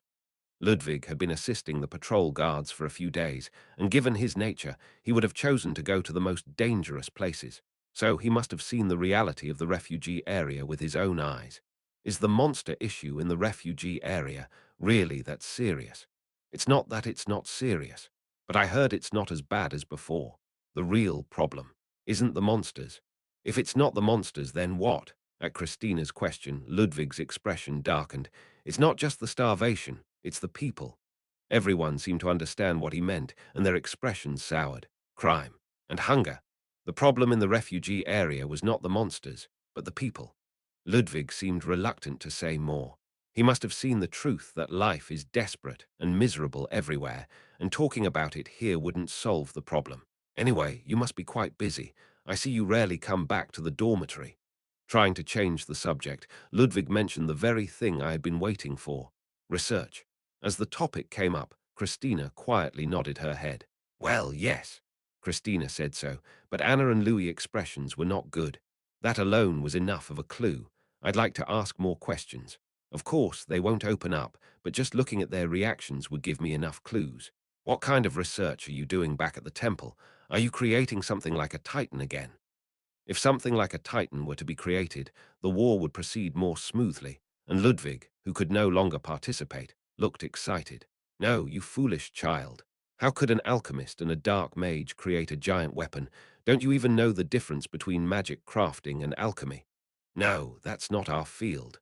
It's the same as usual, improving moonshine and stuff like that. Ah, I see.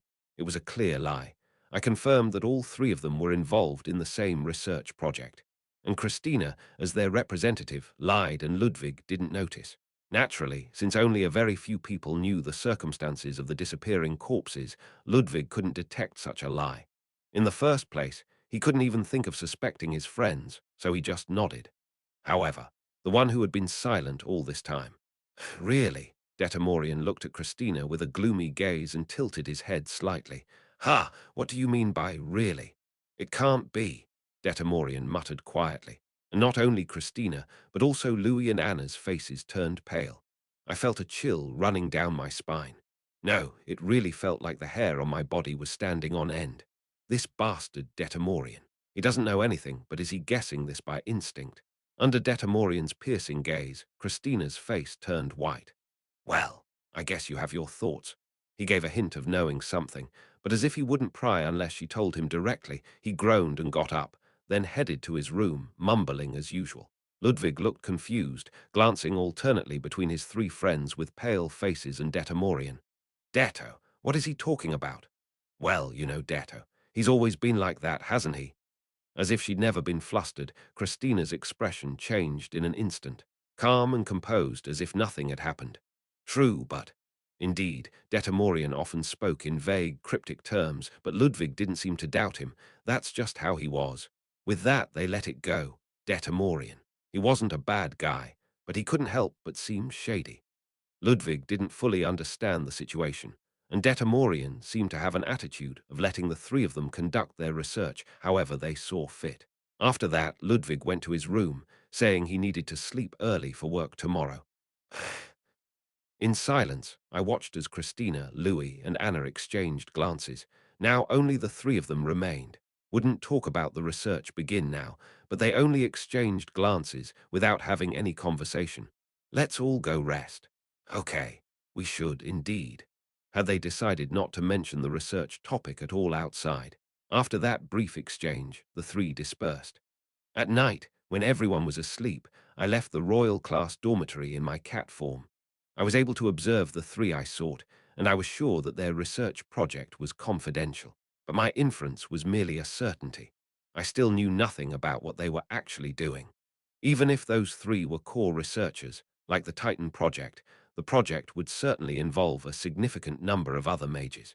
In fact, I knew where to go without even following the three. It's impossible for them to conduct such research outside the temple, which has the most secure protection. It's not like they would carry out such a project outside the temple. The Titan project was developed in a moving ally base. It must have been a pretty harsh environment, so the fact that Titan succeeded in its first operation was nothing short of a miracle. However, there was no need for the research environment to be harsh. Titan, being an excessively large, giant weapon, must have had no choice but to develop it on the moving front lanes of the coalition. If not for that, Titan would naturally have been developed in a stable environment. Since it's certain that the research is underway in the temple, I don't need to follow the B-class trio to know where the location is. Where would the best research environment in the temple be? The Temple University. Of course, the Magic University research building within. It's obvious that research is underway somewhere there. Knowing this, the reason I haven't gone there yet is simple.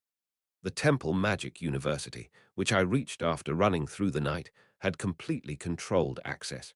Temple guards were present near the facility, and there were also guards monitoring the entrances to each research building.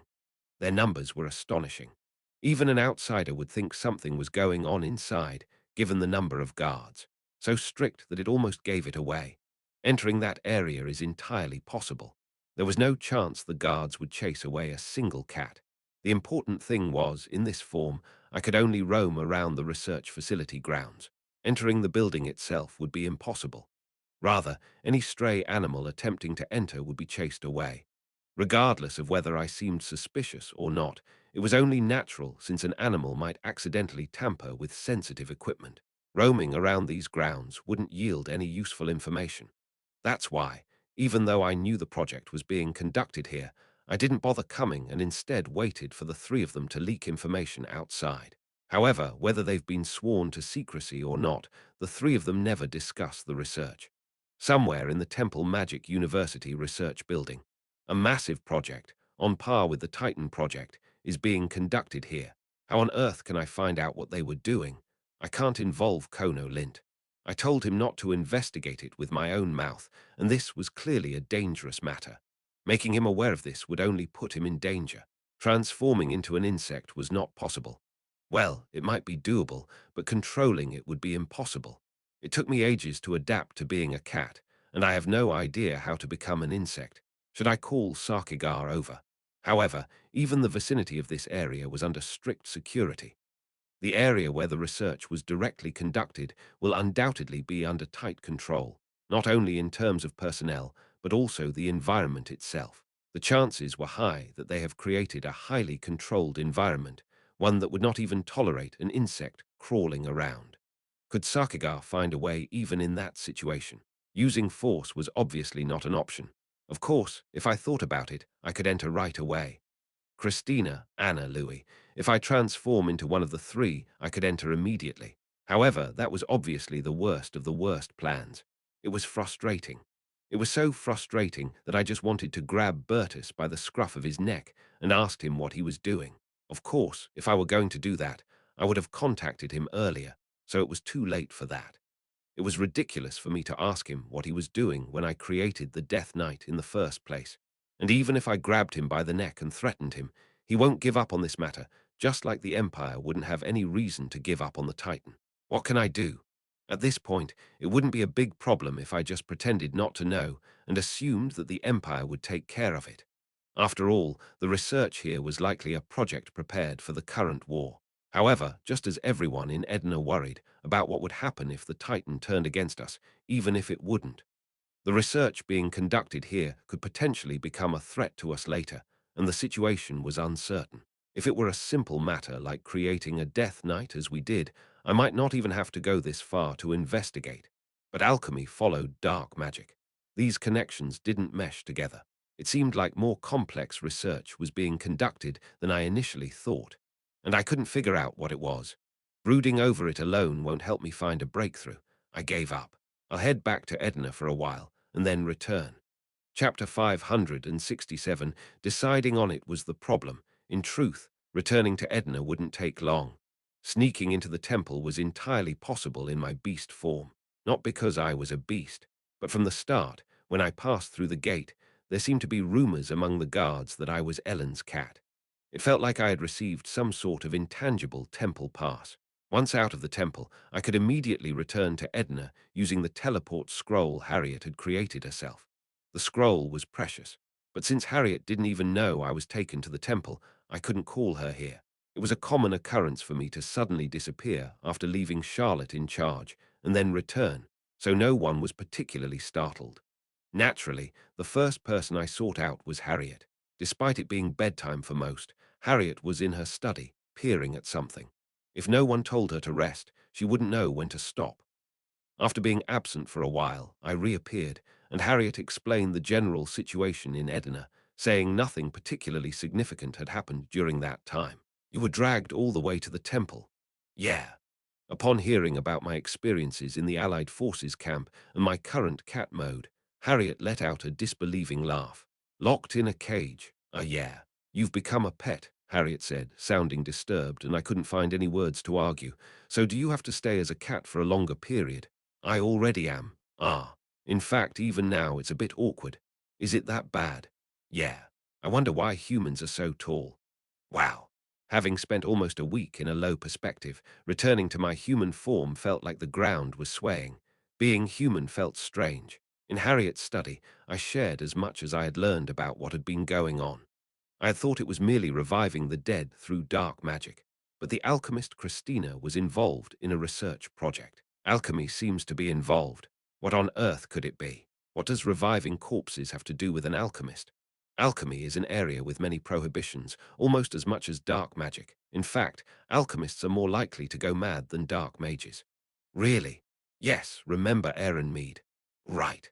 Indeed, Aaron Mead, who had been a low-ranking member of the Black Order, was more of an alchemist than a dark mage.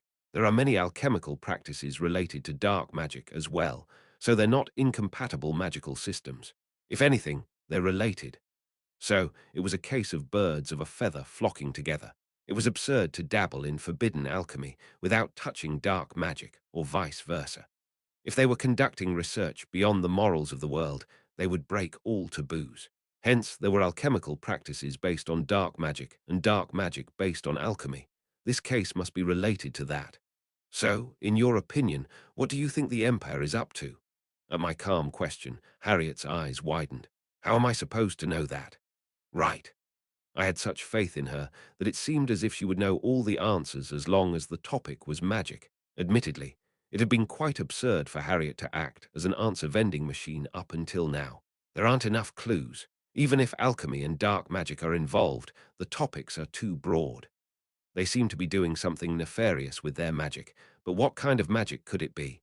That was almost the level of the question. Resurrecting the dead and alchemy. Harriet tried to think it through, but in the end, no sharp ideas came to mind. It's difficult to think about them together. Separately, maybe, but not together. Do you understand them separately? If it's dark magic, it's probably related to the undead and a related curse. As for alchemy, we've created things like moonshine and enhancement potions. Harriet also contemplated the lack of connections between the two. I'll try to think about it in my own way. Perhaps the elders will catch on to something. Truth be told, it was a bit ridiculous for me to return late at night and demand answers like some sort of night owl. Are you going straight back to the imperial capital? You're not Reinhardt right now, but Ellen's cat. Isn't Ellen worried about her missing cat? Harriet spoke with a smirk, covering her mouth with her hand. Are you doing that on purpose? Of course. Harriet chuckled, as if she found my transformation into a pet amusing. Or can't you stay with me tonight as long as you stay in cat form? I'll send you early tomorrow. What? Why? Why not? Stop it. It's my fault. Quickly, come on. I'll hold you tight. Harriet spread her arms wide, as if beckoning me to come and be embraced. Did you think of me as a completely separate creature when I was a cat? Why was it you, not me, who has this double standard? Please, no. Why don't you like me? Is that it? No, it's not that. You know it's not that. Then hurry up. At some point, it had become this way. I ended up obliged to most of what our blockhead said.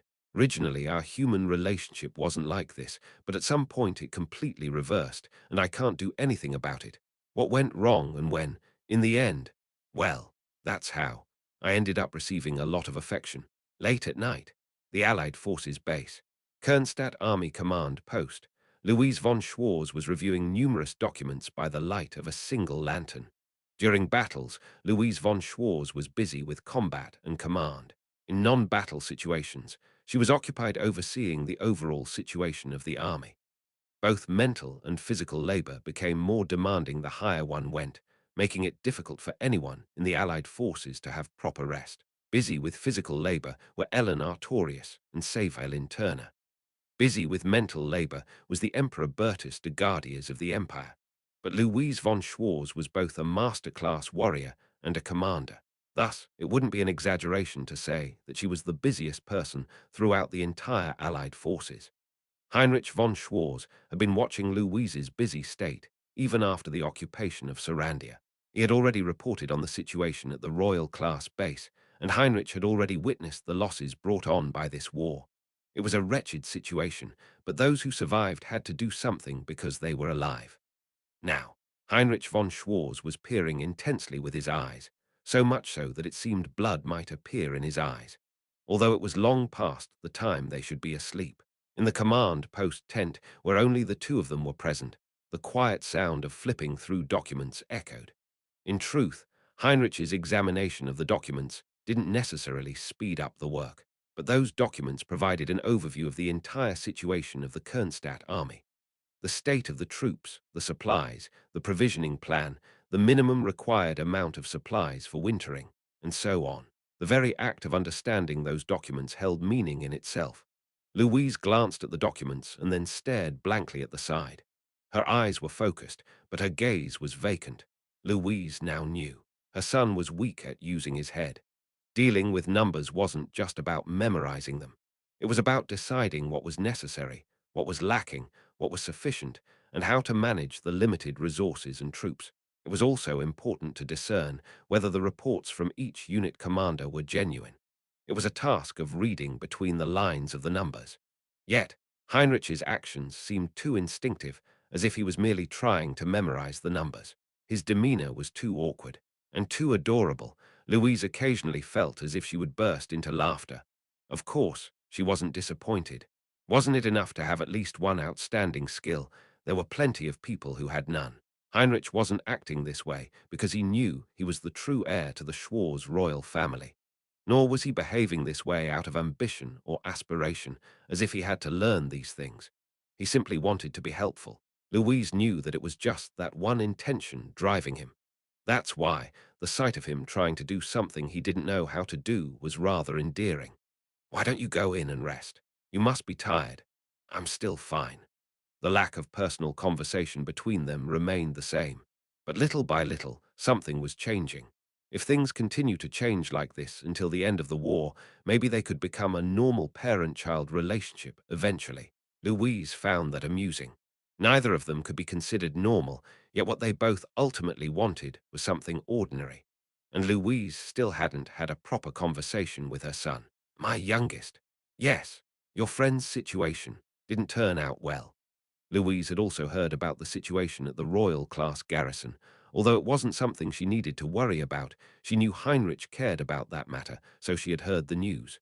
Death and injury were commonplace on the battlefield, but how could one's heart be at ease when their friends experienced such things? At Louise's words, Heinrich seemed momentarily stunned before letting out a bitter laugh. What can we do? His words were mixed with self-mockery and resignation. Despite doing everything they could, there were still things that were unavoidable. It was sad, but he seemed to avoid thinking too deeply about it. Because the very act of thinking was painful, he turned away as if to flee from it. Thank you, sister. Heinrich smiled wistfully and went back to examining the documents. In conclusion, Louise felt a sense of pride when she saw this side of her son. Ultimately, it was a cold truth that it wouldn't be of any help. Just as she hadn't been able to rest for a long time, her son hadn't either. This winter would probably be their last respite. Not everyone is allowed, but you know that there are those who have been granted permission to return to the Empire or their hometowns during the winter. Yes, assuming their hometowns were safe, of course. During this long break, the Allied forces had been unusually selecting people to take extended leave. Go back to the temple for a while. Pardon. As if hearing an unexpected proposal, Heinrich looked at Louise with a stunned expression. It means you should go and rest. The great battles are over, and you haven't had a break in a long time. You deserve it. Heinrich seemed rather flustered by this sudden leave order. I'm fine, sister. There might be an emergency, so I'd rather stay here to be prepared. While Louise appreciated her son's thoughtfulness, she knew that he didn't just want to rest. The king will be visiting soon. The man who he thought was his father, but was actually his grandfather. Constantin von Schwarz would be visiting the battlefield as the situation stabilized. Strictly speaking, Louise von Schwarz was the commander of the Kernstadt army, not the king. There are things I must explain to His Majesty. Heinrich, it will be an uncomfortable and dangerous situation for you. The moment was approaching when the sister, who had murdered her two brothers under the guise of their disappearance, would have to explain the situation to her father. It was uncertain whether the truth behind the disappearance would be revealed. However, there was nothing good about Heinrich being present, whether the truth was exposed or not. That's why you should get away from here. This was a brief escape disguised as a vacation, for both the vacation and the escape. In the end, ordering him to return to the temple was an act of consideration from Louise. Sister, will you be all right? I'll manage. Although it would be terrible for Louise to either feign ignorance or reveal the truth about the murders of her siblings, she simply said so briefly. But Heinrich understood that forcibly staying by Louise's side would be of no help to her during the upcoming inspection. Let me clarify, it's not about the inspection. I want you to rest. Heinrich had been constantly on the move for a long time, just like everyone else. Moreover, Heinrich wasn't even among the superhumans who could do magic body strengthening. However, his level of activity was even greater than the others, so it was evident that his fatigue had piled up immeasurably.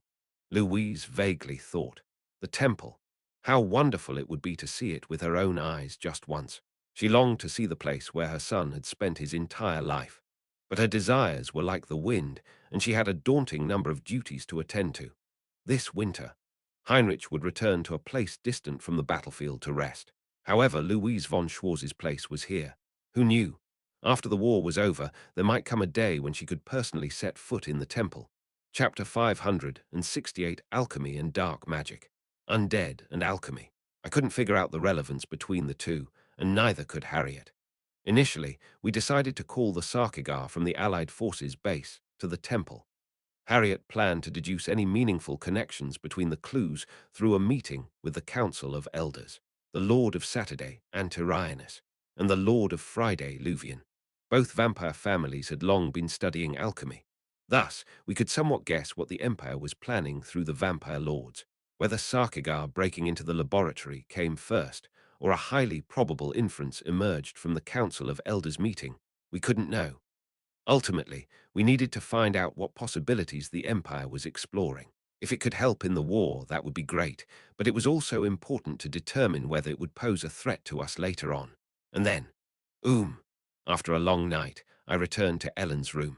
Caught by Harriet as a transformed cat, I arrived at the Imperial Palace, still in my feline form, since I'd have to change back into a cat anyway. It was morning. The warm winter sunlight illuminated Ellen's face. Lying down, Ellen stretched out as if she were struggling to keep her eyes open. Trying to wake a dead body, her stretching was almost like convulsions.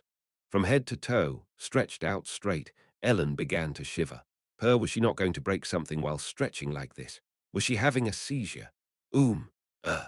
After wriggling for quite some time, Ellen glanced around the room with her eyes wide open, still lying down. Was she looking for me? Meow. Without even rubbing the sleep from her eyes, Ellen picked me up from the bedside and placed me on her chest, hugging me tightly.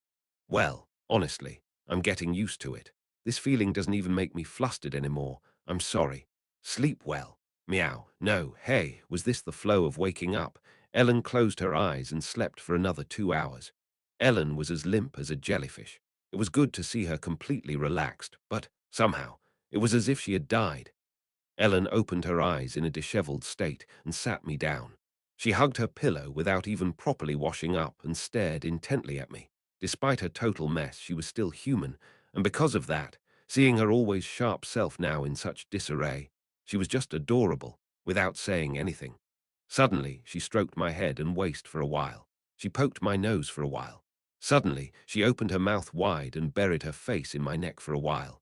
It was like she spent the whole day zoning out, staring at a cat, and feeling content. Aren't you hungry? She kept making that noise. But it seemed like even eating was a hassle, and Ellen just stared blankly at me. Was she broken? Was she ruined? Was this a sign that the cat should make a gradual exit for a great outcome? Did Ellen become someone who found everything bothersome because of the cat? In the end, they found themselves in a strange situation, observing each other. Watching her suddenly pick up the cat and roll around on the bed alone, it seemed that Ellen still had some of her normal self left, and it was a pleasant sight. She hadn't completely changed, and if she wanted to, she could act like a child at any time. Still, she couldn't spend the entire day like that, could she? Grrr, her stomach growled loudly, but she continued to lounge about. I'm hungry, she mumbled, but instead of complaining, she should go eat. In the end, finding herself caught between her reluctance to get up and her hunger, she rolled around in an utterly pitiful state. I gave Ellen's cheek a few playful punches. Smack, smack. Meow. After getting hit a few times, Ellen's eyes widened as she stared at me intently. Ellen, rather defiantly, stuck out her cheek as if asking for more. It seemed that my cat punch had backfired. Want to be scolded? Hara. Fine. Finally, as if understanding something, Ellen grumbled as she got up and headed to the shower. After getting up, washing, and changing into her casual clothes, Ellen emerged into the hallway. Having lazed around for so long, lunchtime was fast approaching. Ellen walked down the hall, checking to make sure I was following. It seemed that she planned to feed me while eating her own lunch. There was something different about the A-class dormitory since yesterday. Heinrich. Ah, Ellen. For some reason, Heinrich seemed to have just arrived. I decided to take a break here during the winter. I see. Heinrich glanced at me and nodded, as if he understood the situation. It seemed that a few more would continue to return over the winter. If this trend continued, in a little more time, everyone might come back to the temple to live. Ellen pointed her finger not towards the dormitory dining hall, but down the hallway. We can eat in the banquet hall. The dormitory dining halls are closed. Ah, I see. That makes sense now that I think about it. Heinrich seemed to agree with Ellen's explanation and followed her to eat. I wonder how things are at the Kernstadt military garrison. Ever since I learned that Louise von Schwarz wouldn't kill Heinrich, I hadn't been concerned about it. Heinrich's expression didn't seem to be overshadowed by any serious issue, so it seemed there wasn't anything noteworthy. I don't know much about it, but Louise von Schwarz seemed quite blunt. Surprisingly, he didn't seem to be causing any trouble either. Frankly, Heinrich's problems were none of my concern or responsibility anymore. You're the only one in our dormitory, right? Heinrich probably didn't know the situation of the royal class since he was part of the Kernstadt military. Of course, he should know everything he needs to know. Yeah, what about B-class? Ludwig, Detamorian, Christina, Anna, and Louis. There should be 5 of them. I don't know if anyone else came. That's quite a lot. Yeah.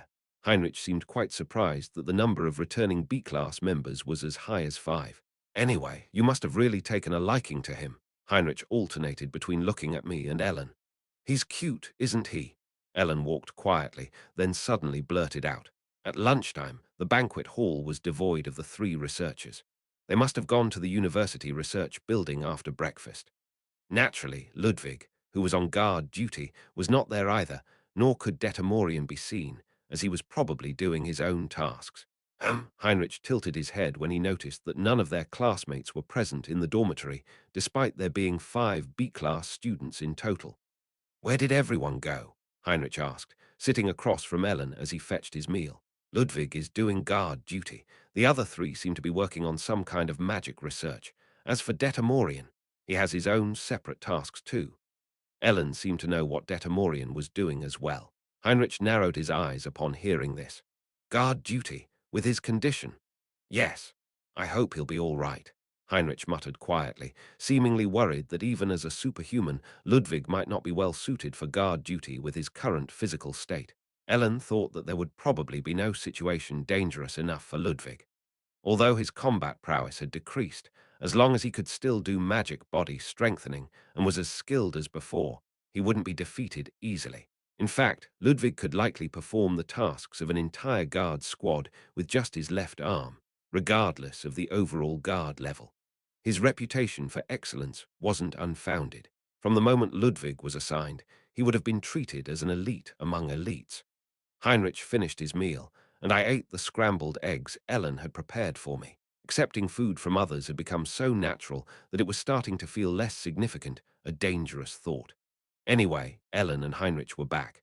With the return of Erich, Kea, and others, the atmosphere of the old temple would slowly be restored, even if it were just a limited break. Heinrich seemed lost in thought as he paused eating during his meal. What's wrong? At Ellen's question, Heinrich tilted his head. Well, I'm just wondering if it's right for me to be idling here. Ludwig is doing guard duty with his condition, and it feels wrong for me to just relax. No, if you came to rest, then rest. Why try to follow someone who isn't resting? Just rest when you need to. If you weren't going to rest, why did you come back here in the first place? However, I was actually thinking about getting active soon too. It seemed Ellen had the same idea. I had been wondering why she had been so relaxed today. Ellen, were you also planning on doing something after resting? Apparently, today was Ellen's last day of relaxation. No wonder she had been rolling around so lazily. Ellen spoke as they bit into a sausage. I was planning to take a tour around the outskirts tomorrow. If you could take care of half of it, that would be great. Ah, all right. Let's do that. The guy who wants to work as soon as he returns, and the person who immediately assigns tasks to such a guy. Meow. Do you want to come along too? Meow. As an eating and playing animal, I was the most exasperated one. Edna Capital Lazak, the royal city, in the Council of Elders conference room. Dark magic and alchemy. They are, in fact, inseparable. As soon as the clue from Reinhardt was shared, Antirianus, the Lord of Saturday, revealed a sinister smile. There were 6 present in total. 5 vampire lords and the scribe, Harriet de St. Owen. No more were needed. The subject of this meeting was magic, advanced magic, to be precise. At Antirianus's words, Harriet twisted her lips, humming in disagreement. Is it really inseparable? Don't you, the scribe, know very well that when any magic reaches its pinnacle, the fields inevitably become entwined? I know that, but even summoning a meteor requires simultaneous understanding of numerous magic disciplines. Otherwise, it's impossible to perform. Alchemy and dark magic are just another example of such a relationship. When any magic reaches its extreme, not only do 2 fields become entwined, but multiple fields also get mixed up. If we were to consider it this way, all magic disciplines might be inseparable from one another. However, we need to know what the Empire is planning, not theories or concepts. We know that they are stealing the corpses of past heroes and warriors. Similar to how we resurrected the saints' remains into Death Knights and strengthened our forces, something like that. At those words, Elleris quietly opened her mouth. To create an advanced undead like the Death Knights, an alchemist's power isn't necessary, scribe. A necromancer alone would suffice. But if alchemy was indeed used, it means that something other than simple undead creation is taking place. At her words, Galarush grumbled with his arms crossed. However, it's too much to assume that just because an alchemist is involved, their work is directly related to alchemy. They could be conducting entirely separate research. Only Christina's involvement as an alchemist had been confirmed. And being an alchemist doesn't necessarily mean that she can only handle alchemy. Anna had helped with moonshine production, but moonshine was not a product of dark magic. Similarly, Christina might be assisting with research in dark magic, not alchemy. There was a clear possibility. Were these two magic disciplines truly collaborating, or were they entirely separate research projects? Or was it solely the work of dark magic? We must consider the worst-case scenario. The one who added this remark was Luvian. Alchemy and dark magic are connected, and bones are being used. What could they possibly be doing with that? Shouldn't we think about that? Indeed. Whether or not such an event actually occurred, they needed to consider the worst possible situation. It was their responsibility to predict whether this would threaten Edina. Being optimistic about the situation held no meaning. Do the Lords of Thursday and Saturday, who are well versed in alchemy, have any ideas? Thursday's alchemy is mainly focused on plants. It's mostly related to plant-based alchemy. It's more pure, you could say. Alchemy close to dark magic or forbidden arts is not our domain. So, to be honest, I have no idea. In response to Harriet's question, Luvian shook her head. Thursday, their alchemy, as mentioned, was a remarkably pure branch of the art. It wouldn't be an exaggeration to say that the knowledge of plant-based alchemy occupies a significant portion of Lazak's current food supply. There is little, if any, knowledge related to the undead and forbidden arts. After all, alchemy is a vast field of study within the magic disciplines. Luvian seemed to have no ideas, and Harriet stared at Antarianus with a tense expression. Lord of Saturday, you. Ah, I see you're expecting quite a lot from me. It might be rude to say, but I think it's strange that you wouldn't know about this area, Lord of Saturday. Nod at Harriet's words. Everyone unanimously nodded in agreement. Alchemy related to dark magic. If there was anything wicked, malicious, or cruel, it wouldn't make sense if that perverted, twisted vampire who couldn't help meddling didn't know about it. Chapter 569. Heh. I wonder what everyone thinks of me. Looking at Antarianus, who was clearly showing signs of discontent, Lucinil frowned. Antarianus, I think I'm more nervous because I believe you know something worse than the truth. Ah, that's true. Hearing Lucinil's words, Harriet could not help but gain new insights. That mad old man probably knows something more cruel and terrible than what the Empire is currently doing, which makes him even scarier. In fact, Elleris had been pale, almost turning blue before even hearing anything. Harriet wondered if it would be better not to hear what Antarianus had to say. Wouldn't it be better not to know what bizarre and horrifying possibilities are being presented from the abyss? Perhaps it would be best if the Lord of Saturday doesn't say anything. Harriet grew more fearful, thinking that a story worse than reality would unfold. Alchemy. The previous Lord of Saturday did try to create the Philosopher's Stone. Upon hearing that, the expressions of the other four lords changed. Antarianus's predecessor, the previous Lord of Saturday, had undoubtedly pursued it. The Philosopher's Stone. At Harriet's question, Antarianus nodded. I thought it was a legend similar to dragons. A legend on par with dragons. In other words, it meant a futile story. In fact, that's true. The previous lord failed to create the Philosopher's Stone. It was difficult to guess the truth about the previous Lord of Saturday from Antarianus's ambiguous expression. However, the important conversation now was not about the Philosopher's Stone. Of course, my research was slightly different from the previous Lord's. What kind of research was it? For example, studying convergent evolution of species. Convergent evolution.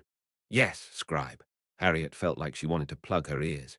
There are quite a few cases where different species acquire similar functions, right? For example, like how demons and humans have discovered their own ways of handling mana, albeit differently. Ah, yes. That was my research. What would humans become if they continue to evolve like this? What would demons become if they continue to evolve like this? As they evolve, they gradually acquire similar functions and might become completely identical beings, despite having different roots. I've researched under such assumptions. So, what did you do? I failed. Everyone, including Harriet and the other lords, was dumbfounded by the extremely disappointing conclusion. However, the following statement was enough to shock everyone. To begin with, both humans and demons needed their growth rates to be much faster, allowing for frequent generational changes. But failing to modify both species like that, I couldn't see the end, could I? If it had been someone else, They might not have understood what Antarianus was talking about, but everyone present was a mage. They knew the meaning of Antarianus's words. Lucinil stared at Antarianus with a trembling expression. So, you tried to improve the species itself then? Yes, that's right. The plan was to accelerate the generation replacement of humans and demons to observe the evolution of their species, but it failed. In short, it involved biological experimentation. It goes without saying that living humans and demons were used for this. Harriet's face turned pale. The story Antarianus told was a dreadful one. All the other lords present seemed to react with an indifferent "oh, I see," upon hearing the tale. Even Elleris seemed slightly taken aback, though not outwardly shocked. Everyone at the gathering was an ancient being and a mage, so they considered such events to be relatively normal. This applied to both Antarianus and the other vampire lords. Harriet shuddered to think what her father, who rejected impure and blasphemous powers, would say if he knew she was in the company of such beings. With a trembling expression, Harriet asked, "So, why did you conduct such experiments in the first place? Did you want to become such a being yourself, or something like that?" "I was curious, with plenty of time and nothing to do. Is there any other reason?" "Ah, so I tried it, and if I could modify the species with my own hands, it would be unnatural in the first place, and it would be pointless to find an end point in such a way. Besides, evolution doesn't always flow in the direction of progress, so it was a meaningless experiment from the start." In the end, vampire lords were immortal mages. Living for so long made them curious about unnecessary things, leading them to conduct strange experiments without any significant reason. Antarianus went on to list several other alchemical experiments he had conducted. He had attempted to create winged humans by combining harpies and humans or artificially imprint magic circuits on animals to make beasts capable of using magic. I also tried an experiment to transplant the brain of one creature into another. You've done every weird thing possible, haven't you? Well, it failed with different species, but it succeeded with the same species. Really? It succeeded. There were shocking success stories, like the time they transplanted the brains of two different humans and they were still able to move. Of course, even with success, they rarely survived more than a day. There were failed experiments, half-successful ones, and quite a few successful ones. In conclusion, Antarianus was a deranged mage. A mage who had dipped his toes into bizarre and terrifying deeds. That was Antarianus, and none of this was particularly surprising to anyone. Everyone nodded as if to say, "It's just like Antarianus," and Harriet was no exception. It was only natural for a person like him to do such things. He had committed countless heinous acts that would warrant being burned at the stake. Antarianus's statement that alchemy and dark magic were inseparable was true. The experiments themselves were hardly different from dark magic, and it was a fact that he almost always employed dark magical means to achieve success. Of course, I've also tried experiments to create beings like Lord of Wednesday.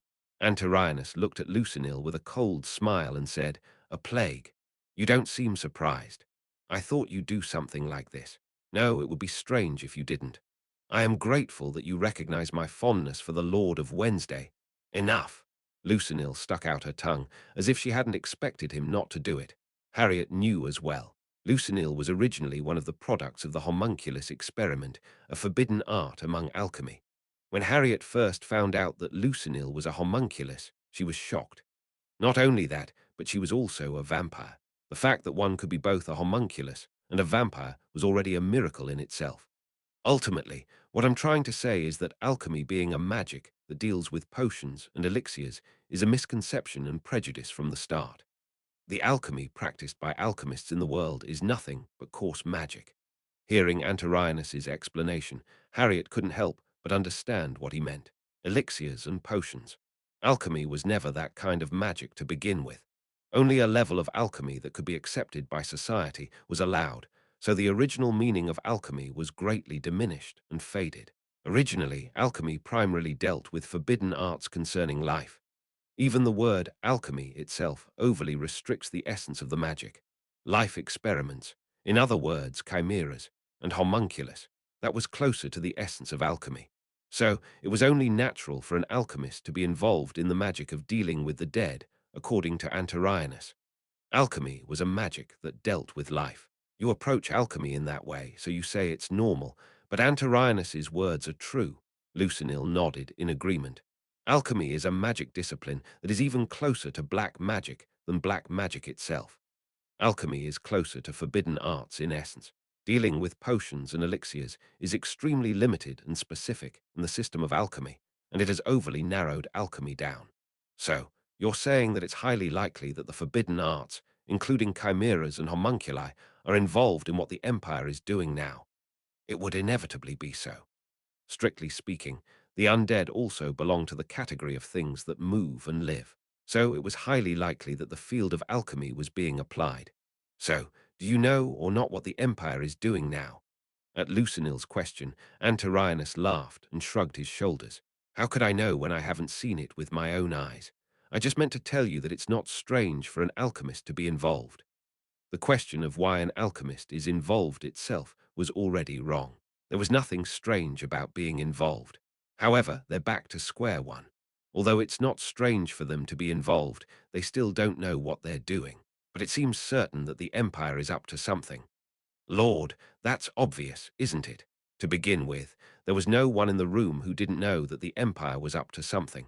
Thus, despite her fear of Antarianus, Harriet's frustration with his words almost reached its breaking point as she had returned to square one. Scribe, did you not hear what I said? Lord of Saturday. He's done. A great number of terrifying things. Although she had imagined as much, hearing the actual stories made her stomach churn and her spine shiver, as there were countless instances of horrifying experiments. Scribe, my point is not that I've conducted so many experiments. What I wanted to convey was that I've failed in so many of them. Ah! Antarianus did not recount these events to flaunt his cruelty and madness anew. Although they were all beings of some capability, and not to be taken lightly, the other vampire lords merely reacted with a knowing nod. In fact, Harriet was the only one in the room who was genuinely shocked by Antarianus's stories of his experiments. Chimera and homunculus experiments generally fail. This is because life is such a precise and intricate system that it's difficult to approach even with magic. Antarianus had not been recounting his tales to show off, but rather to share his many stories of failure in detail. Right, as Antarianus mentioned, I've researched and experimented with creating homunculi similar to myself for much longer than that fellow. Of course, all of them ended in failure. Lucinil nodded in agreement. Harriet couldn't help but wonder who had created Lucinil and what had become of them, but that was not the important topic at hand. Chimera and homunculus. These were not only taboo, but also an extremely difficult branch of magic, because they involve life. Harriet pondered silently. Antarianus had lived for a very long time, and Lucinil even longer. Both of them had conducted chimera and homunculus research on various subjects, and while there might have been some successes, the majority had failed. They were now at war. There was no reason to invest resources and manpower into something uncertain. The Titan project had been a gamble, but it had a solid foundation. The same would likely be true for this endeavor. So they're not conducting research or experiments, but rather a specific operation. Is that what you're saying? Indeed. There was a definite method to be employed, and the Empire was undertaking the task. It was an effort that could lead to a significant increase in their military power. But this had already been stated repetitively. Of course, the project was ongoing because there was a viable method in place. However, it's strange. The Empire and human lands alike are very strict about the taboo related to dark magic. Yes, that's true. Taboos weren't just in place for no reason. While individual mages might not be entirely exempt, those who studied forbidden magic were naturally sentenced to the most severe penalties. Moreover, the Empire has not conducted its own research into taboos. It was a nation with a commendable perception of magic, applying that understanding even to itself. It was an ironic situation for someone who had dabbled in forbidden research and experiments to discuss propriety. But the Empire was not a nation that secretly meddled in the taboo. A matter involving a taboo, knowledge of it. Antarianus laughed chillingly. The Empire, which had never delved too deeply into dark magic and alchemy, was now involved in a magic operation requiring knowledge of a highly advanced taboo. Naturally, they were engaging in it because they believed they could succeed. Isn't the source of that knowledge more important? While the research itself was important, the origin of the research was even more so. Harriet stared blankly at Antirionis, her mouth agape. Forbidden magic. Two groups possessed vast knowledge about it. One was Cantus Magna, the other one. Don't tell me. The Empire has joined forces with the Black Order. Is that what you're saying? Antirionis laughed at Harriet's suspicion. It would be strange if that wasn't the case. The suspicion related to the undead went beyond the truth of the suspicion itself and suggested a completely unexpected possibility. Chapter 570. There was no way the Empire had extensive research materials on dark magic, which they had never explored before. However, if a large-scale project was underway, they must have acquired that knowledge from somewhere. The Black Order had extended their reach across the continent to deal with the Gate incident in their own way, suffering tremendous losses as a result. With their last remaining strength, they poured most of their resources into killing the Demon King. But even the swordsmen who had reached the Master Class and the Grand Magician, who was also the final leader of the Black Order, couldn't stand against the Demon King. The remnants fled as soon as they realized there was no hope. Since then, the Black Order had been unable to interfere in the affairs of the continent. However, the Black Order's power might have vanished, but their knowledge hadn't. There was a possibility that the remnants of the Black Order had joined forces with the Empire, providing them with their knowledge. The Empire, having no choice, would have accepted the knowledge about the forbidden arts. Although they couldn't know exactly what the Empire was doing, suspicions about other possibilities arose. In the end, this could also be considered a significant harvest. The Black Order tried to kill His Majesty. Regardless of the Empire's intentions, if this is true, it can't be good news for us, Elleris said. Harriet nodded in agreement. The Empire's willingness to use any means necessary to win the war was not only shared by them, but also by Reinhardt. If the knowledge of the Black Order could help end the war, Reinhardt wouldn't hesitate to use it. Luvian, who had been silent, crossed her arms and looked out the window. It's clear that the Empire is not just researching, but working towards a specific goal with tangible results, and it's highly likely that the knowledge of the Black Order serves as their foundation. The Black Order is an ancient order of magic practitioners. Their knowledge of the forbidden arts and research materials must be more extensive than any magic group in this world. Following the now vanished Arkasha, there's no other group with such vast resources as the Black Order. What could the Empire possibly want to accomplish by absorbing such knowledge? Before that, there's something we need to confirm. Luvian looked at Harriet. You said that the bodies in the Royal Mausoleum and the Hall of Heroes were replaced and disappeared. Yes, my lord, Harriet nodded. Did all the bodies in the Hall of Heroes disappear? At that question, Harriet shook her head. I can't be certain. We didn't open all the tombs, but all the tombs we checked were empty. I see. As Luvian seemed to be deep in thought, Harriet tilted her head. Lord, is that important? Yes, it is. Why? Luvian shrugged. Although I don't know specifically who's buried in the Hall of Heroes, it's not just heroes who were physically strong. Not only were there individuals who had reached the master class, but also those who had made outstanding achievements or left a mark on human history. Let me be more specific, Luvian asked. Was the tomb of Mulleran, the mage from the hero's companions, empty as well? Harriet's eyes widened at those words. The Hall of Heroes. Charlotte had mentioned that the body of Raggan Artorius wasn't there to begin with. That would mean that the other tombs contained the remains. Harriet was certain that she had opened all the tombs of the 5 warriors that day. Yes, definitely. They were all empty. Olivia Lands had said, when creating a Death Knight, the basic conditions are essential. Although it was a rather malicious example, Olivia had clearly said that a Death Knight could not be made using Harriet's corpse. However, the Empire was not doing the same work as Olivia. It was clear that they were doing something entirely different. That suggests a rather frightening possibility. The royal family must have had a plan and anticipated that they could retrieve the remains because of that. Are you saying that a dead body could use magic as well? Is that possible? Harriet asked, her face turning pale. It's not strange for the undead to use magic in the first place. Antirionis pointed to himself as he looked around. The vampire lords present were undead. Although I have never heard of it and didn't think it was possible, couldn't they create liches?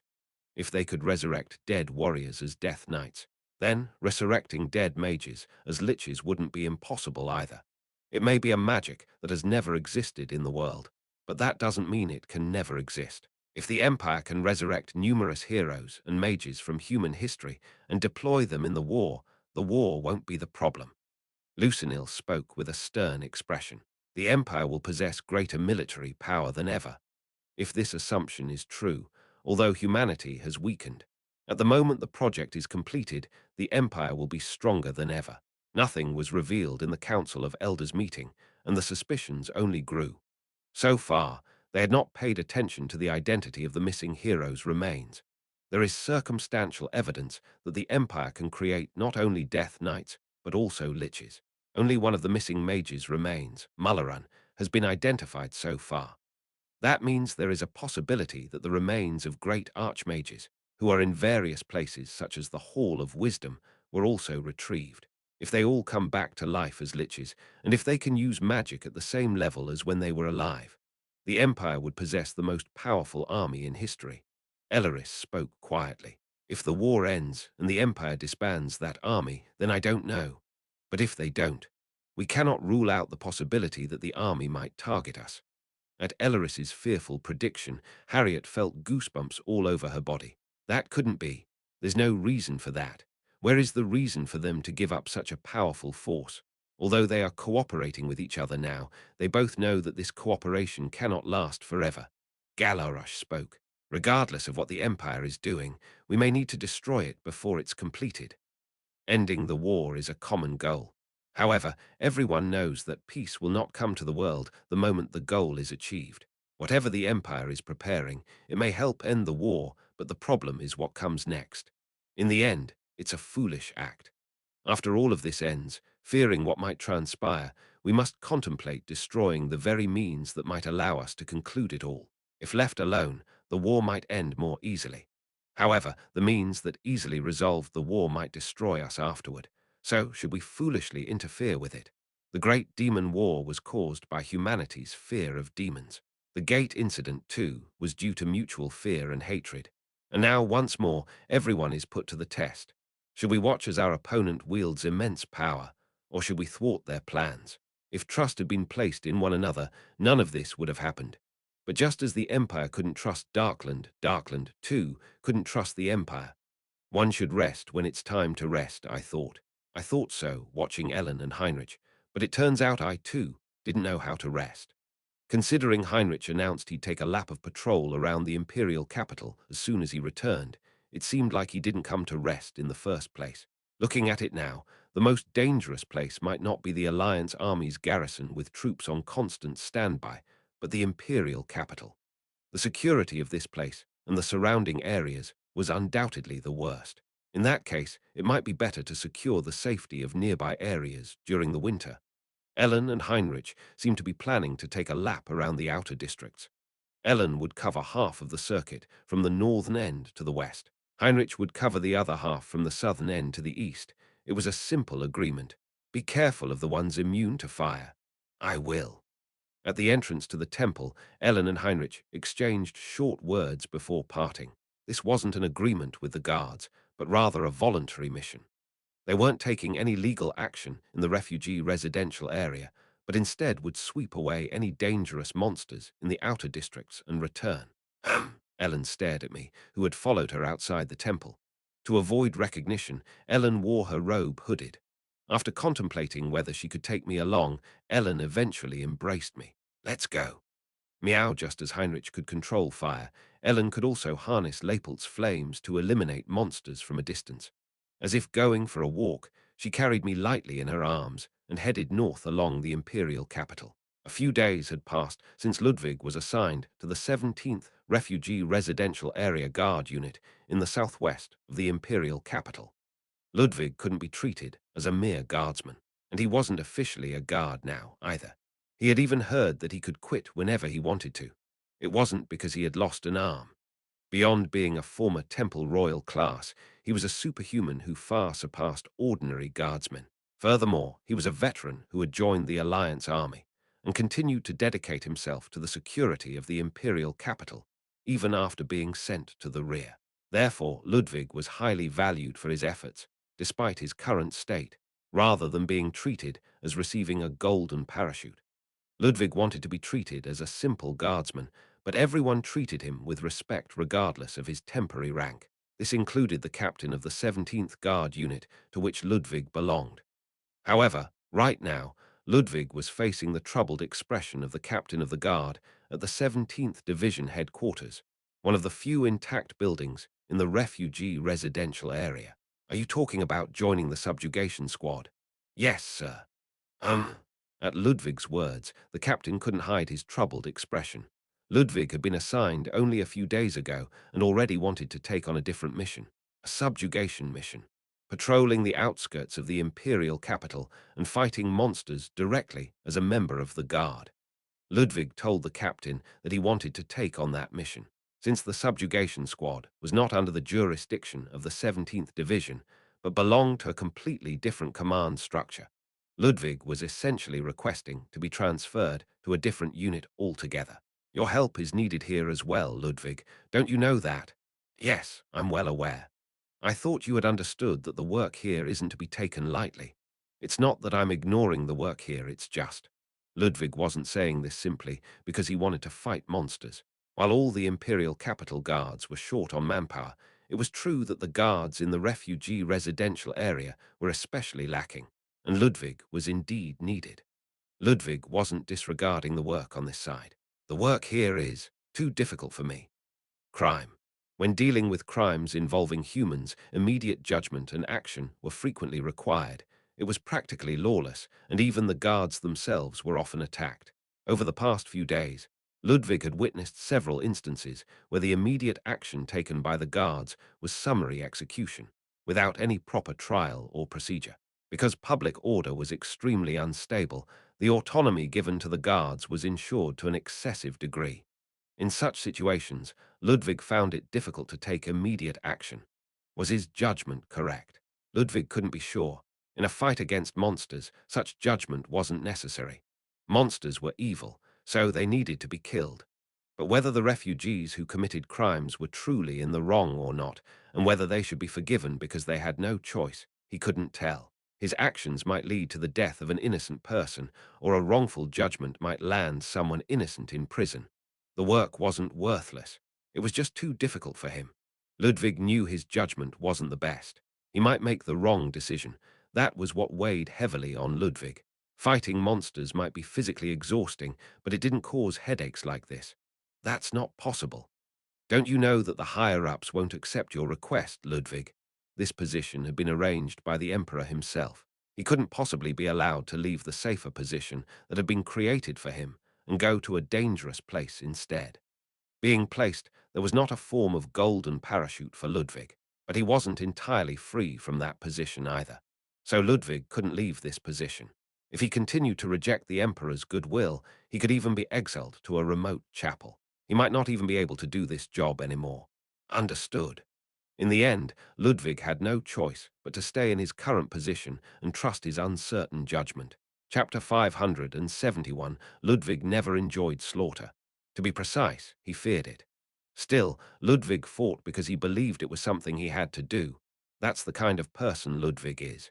If there's a clear and precise goal, he doesn't hesitate to run towards it, even if it's frightening. But in situations where there are no clear and precise answers, Ludwig loses his way. Until now, Ludwig had relied on the help of his friends for such problems. Delphin Izzard, Rainian Cessa, not to mention Scarlet and Louis Ancton, as well as the other classmates in Class B. Someone else would make the decision for him, and Ludwig would follow that path. But now, Ludwig was alone, and he had to face problems with no clear answers. There are no rules or theories in the vague notion of living a virtuous life.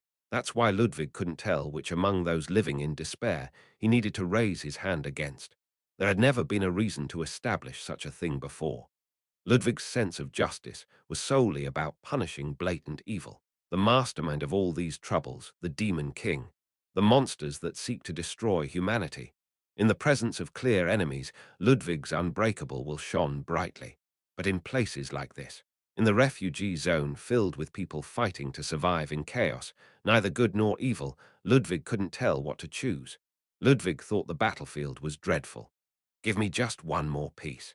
Just one more piece of bread. But this scene, where people were fighting over a single piece of bread, was truly horrifying. Ludwig walked through the refugee zone filled with shanties, accompanied by a patrol of the security forces. He had to become accustomed to the pervasive poverty, stench, and the smell of hunger that clung to every corner like grime. More than half of the people who hid in the alleys between the shanties did so simply because they saw the uniform of the security forces. If they had nothing to hide, they wouldn't need to hide at all. Had they all committed some crime, or were they planning to commit one? Ludwig clenched his teeth as he looked at the hidden adults and children in silence. It couldn't be. In the refugee camp, which was no different from a lawless zone, the security forces punished most crimes with extreme measures. Even if they had done nothing wrong, they would avoid them for that reason. Indeed, Ludwig saw a security force member slap a young boy in the face simply because he had bumped into him while chatting and patrolling with Ludwig. When Ludwig saw the boy trembling on the ground with a bloody mouth, his face drained of color, he didn't know what to say to the security force member who smiled sheepishly, as if hitting the boy was a gentle act because it happened in front of Ludwig. When Ludwig realized that slapping someone was considered a light punishment, he had even less to say. Witnessing such events was a series of painful experiences. There were two security force members currently accompanying Ludwig. The one in charge of the senior soldier role, Sontine, stopped in the street and stared at something. "I think we should go over there." One of the security force members pointed in a certain direction beyond the shanties. "Is there something over there? It smells like grilled meat." "You're right, and there seems to be smoke too." "But why?" Seeing the bewildered Ludwig, the guardsman shrugged. "Why would there be meat here?" Ludwig wasn't so clueless as to not understand the meaning behind those words. A short while later, the emaciated group, with only bones remaining, stared at the ground with their sunken eyes. The guardsmen clicked their tongues, watching Ludwig retching. It's a common occurrence. The other guardsmen were neither surprised nor shocked. They eat because they're hungry. It's a natural thing. In desperate situations, cannibalism sometimes becomes the only choice. The calm attitude of the guardsmen, unfazed by the situation, and the eyes that swallowed saliva from afar, watching the contents the guardsman had spilled. Ludwig gritted his teeth as he saw those gazes. This was beyond difficult. It was painful. Cannibalism was punishable by death. No matter how starving they were, it could not be forgiven. If punishment for that act were not carried out on the grounds that it was an unavoidable choice, people would think not to avoid it in the future, but to avoid getting caught. In that case, cannibalism would become an accepted culture in refugee settlements. It's not that they're killed because the crime is heinous and unforgivable evil. Some crimes could ruin the entire refugee settlement. Ludwig knew that help was needed in the refugee settlements. He thought there must be something he could do. He hoped that even through small acts, he could find his purpose in life. But where was the smallness in this? Some people might deem these acts easier than risking their lives on the battlefield. Ludwig found the battlefield easier. It was more comfortable.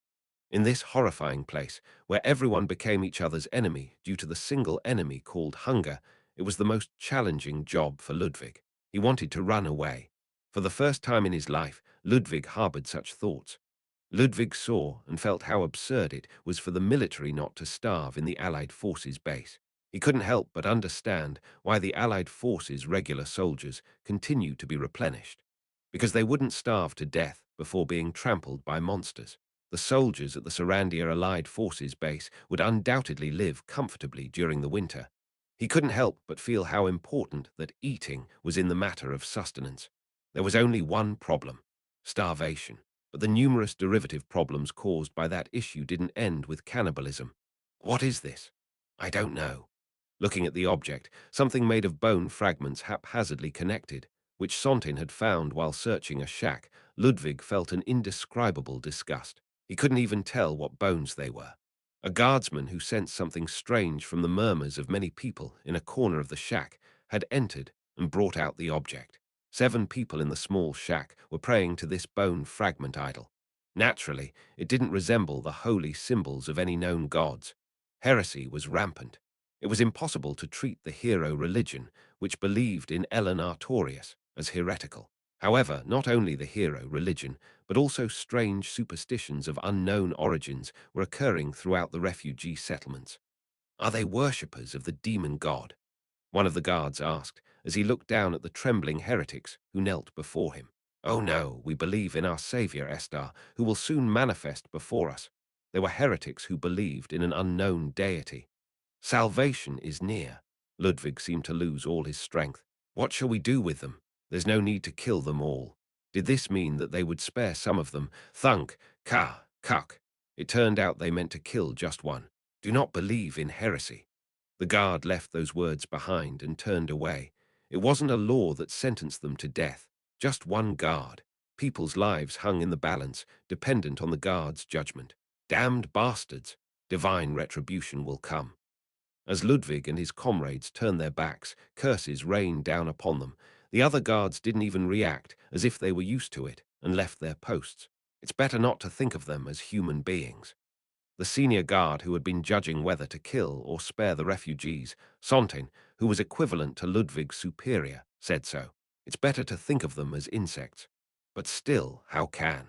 So, did I fight and lose my arm to protect these insects? Did the Allied forces lose their lives and friends to protect these insects? Is it acceptable for the guards here to easily trample and kill these precious beings they consider insects? Are the Allied forces dying for mere insects? Do you have the right to make such a judgment?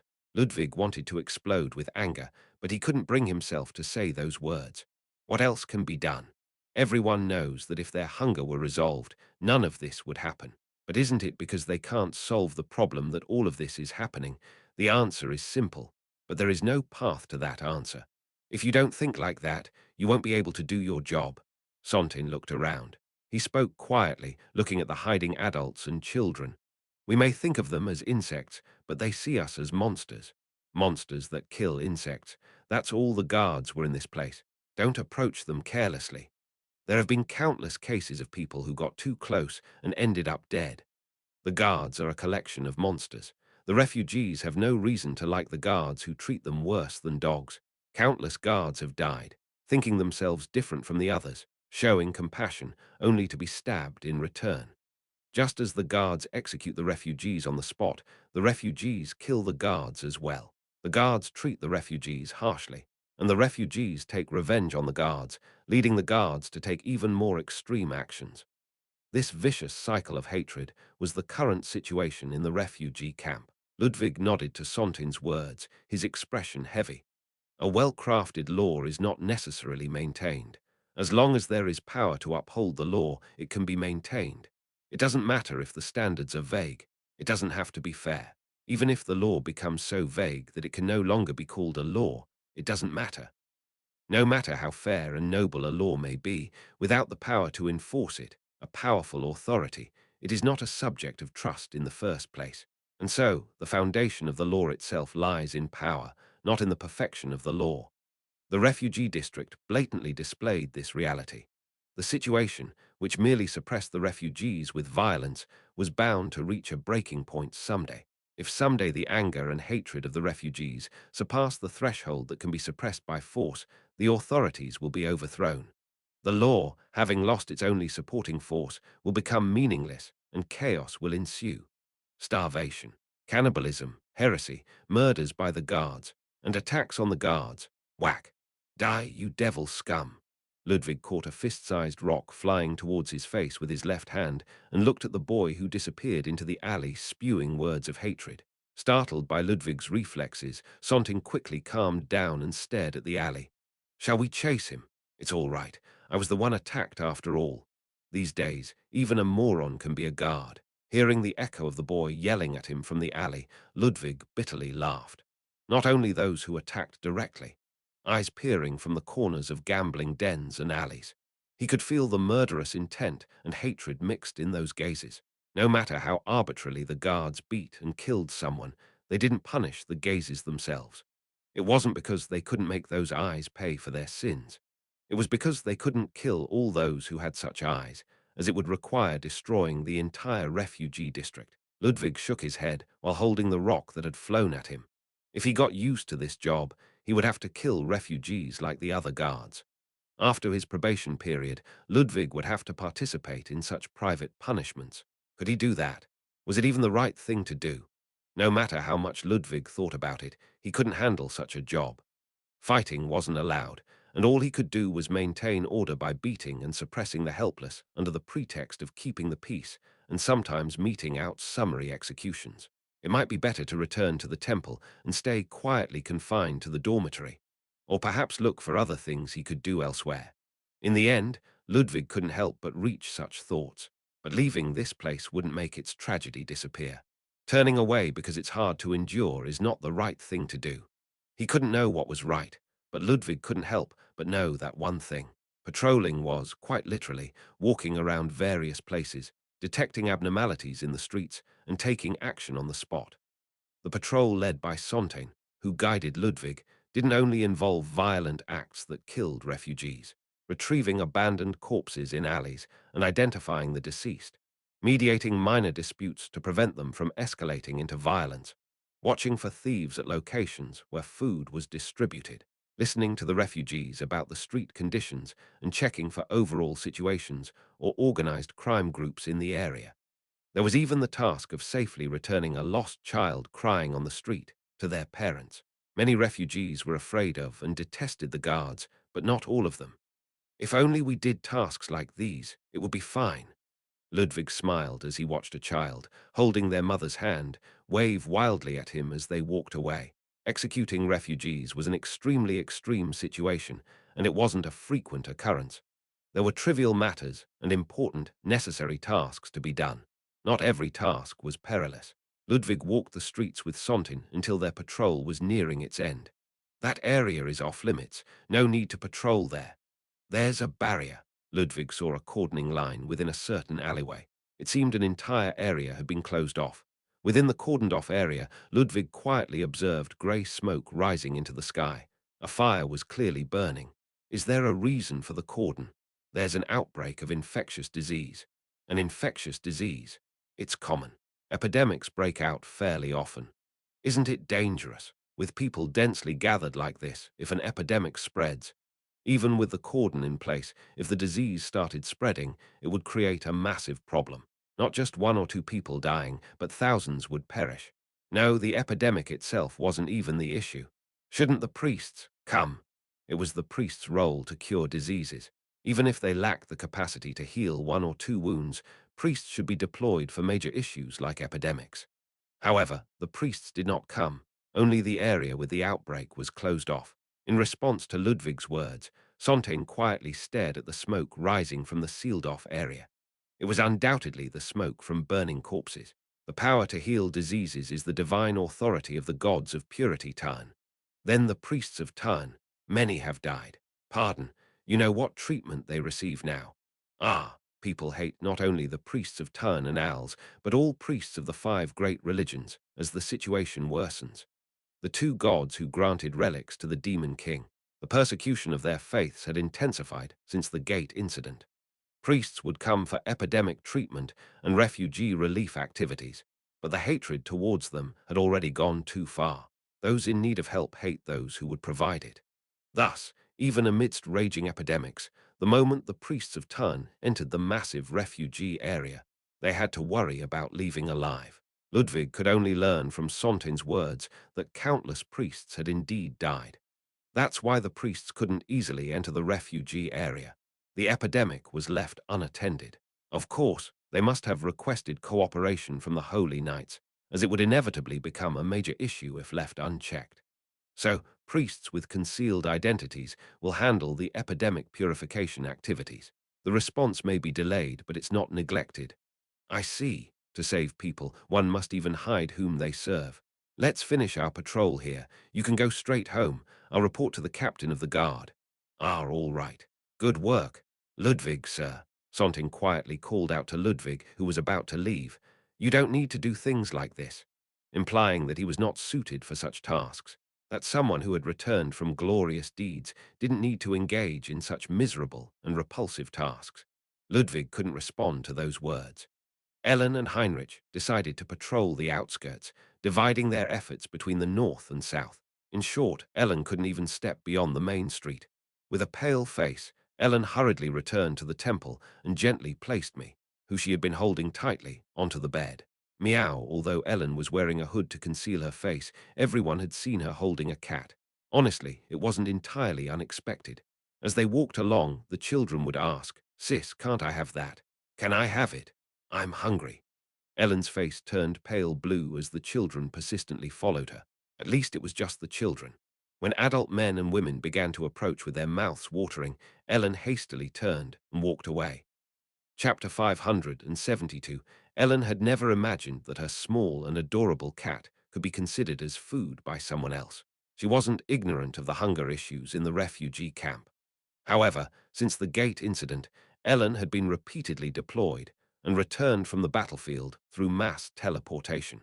As a result, she had spent very little time in the imperial capital after the gate incident. Now, she was serving in the Allied forces. Judging by her expression, it was clear that today was her first time entering the refugee camp area. Adults and children alike were starving, and she had seen for the first time the sight of corpses left behind not due to monster attacks, but because of starvation. It wasn't that she was surprised because of it, but because seeing it with her own eyes was too overwhelming and shocking. For a while, Ellen stood there, dazed, after seating me on the bed, seemingly lost in thought. "I'll go alone." After gently stroking my head, Ellen left the room. Unlike Ellen, I had seen the situation in the refugee camp firsthand, but I could feel that the situation had worsened since then. With the distribution of food to the camp decreasing to barely enough to feed the army, the hunger could only intensify. I wondered if a contagious disease was spreading, as I occasionally saw people who seemed to be sick rather than starving. At a time when the divine power of the gods of purity, Tun, was desperately needed, the refugees harbored extreme hatred for both Tun and the Al's church. The priests probably couldn't carry out their duties properly. The problem of food, and now winter. Countless people would starve to death, freeze to death, or die from illness. The dense population of the imperial capital exceeded 100 million. During the winter, the number of people who would die from starvation or freezing in the imperial capital would easily surpass 10 million. It was heartbreaking and desperate, but it was a problem that I couldn't solve. The population of the imperial capital alone was 10 times that of the entire Edina archipelago. Edina had better food conditions than the imperial capital, but it wasn't abundant either. Even if there was surplus food, it was the same. There was no way to transport the food needed to save tens of millions of refugees from Edina to the imperial capital. I couldn't solve the hunger problem here.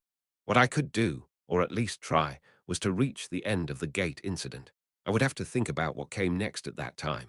Heinrich and Ellen, both on patrol, but the first to return to the dormitory was Heinrich. "Meow, hem." He tilted his head upon seeing the little one wandering alone without Ellen. "Did she plan to take you with her?" Heinrich didn't seem injured. There wouldn't be many monsters near the imperial capital, and even if there were, they wouldn't pose a threat to Heinrich. That's how it was. If a single orc appeared on the outskirts of the imperial capital and started causing havoc, dozens of refugees would easily die. But Heinrich could take care of that orc with a simple gesture. "Ha!" Heinrich sighed while looking out the window. He would have had to enter the refugee area to patrol the outskirts, and he must have seen the same things Ellen saw today. It was no wonder his expression was like that. About 2 hours after Heinrich returned, just as the evening was about to begin, Ellen finally returned to the dormitory. Of course, her safe return was expected, but I couldn't help feeling relieved. The evening banquet hall. Although there were other students present, the 4 second-year students were Ellen, Heinrich, the returning Ludwig, and Detamorian. The 3 researchers rarely left their laboratories. Detamorian's complexion was naturally poor. Ellen's complexion was poor due to the events of the day. Heinrich's complexion was also poor, having witnessed a similar scene as Ellen. Ludwig served in the guard, so naturally his expression was not good, having witnessed even worse scenes or possibly having done something dreadful. Thus, the dinner began with all 4 of them looking rather unwell. My stomach churned. Ellen hesitated as she tried to scoop some scrambled eggs onto my designated plate. A visible wave of guilt swept across her face, as if considering how extravagant it was to raise animals in a time of such famine. I assumed Ellen couldn't help but have such thoughts. Ellen looked down at me with a tearful expression. In the end, Ellen couldn't bear to starve me and carefully stroked my head after serving me the scrambled eggs. Her hand seemed to say it wasn't my fault. Ellen didn't eat as much as when she had first returned.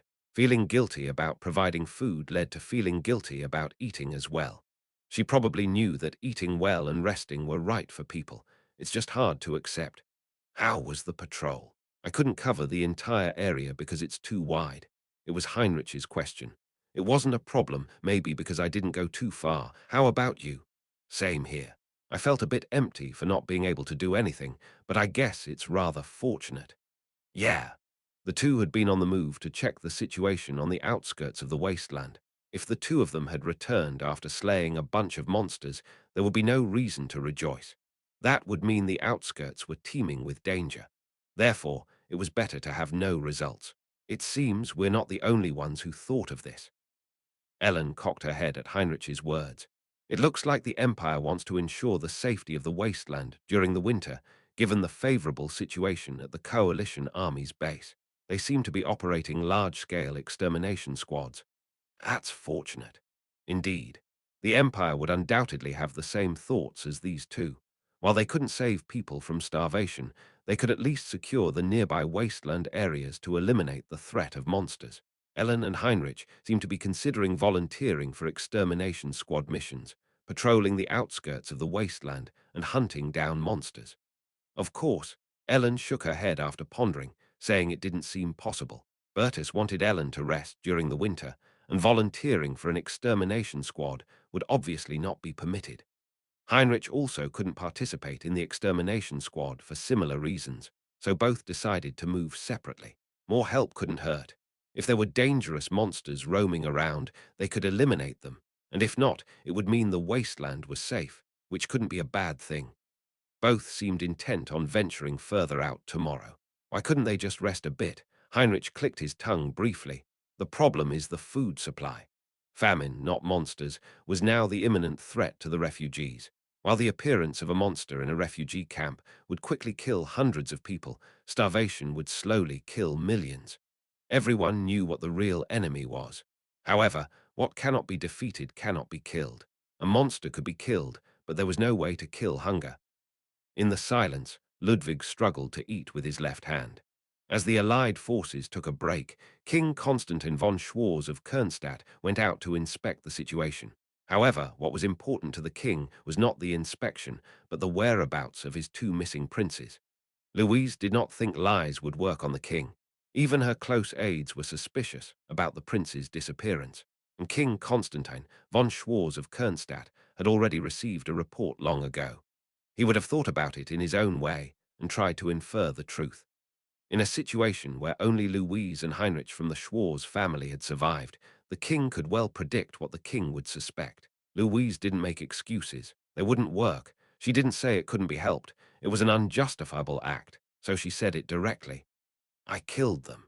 She told the king, who was trying to dig out the truth about the disappearance of the two princes, that she had killed them with her own hands. And she said nothing else. Louise was never talkative in the first place. There was no reprimand, criticism, astonishment, or fear from the king. King Constantine von Schwarz stared at his eldest daughter's face for a long time and uttered only one word. Is there anything else to say? An apology, an excuse, tears, sorrow, guilt, a plea or rage-filled rant for all these things? To her father's question, Louise nodded her head. Yes, there's nothing more. The daughter's reticence was similar to her father's. All right, I understand. Just because the daughter didn't speak much didn't mean she didn't think, and just because the father didn't speak much didn't mean he didn't think either. Louise and King Constantine von Schwarz both had many thoughts in their silence. They were a father and daughter who only exchanged necessary conversations, like Louise and Heinrich now. Where is Heinrich? I sent him to the temple for a while. The king would have understood what that meant.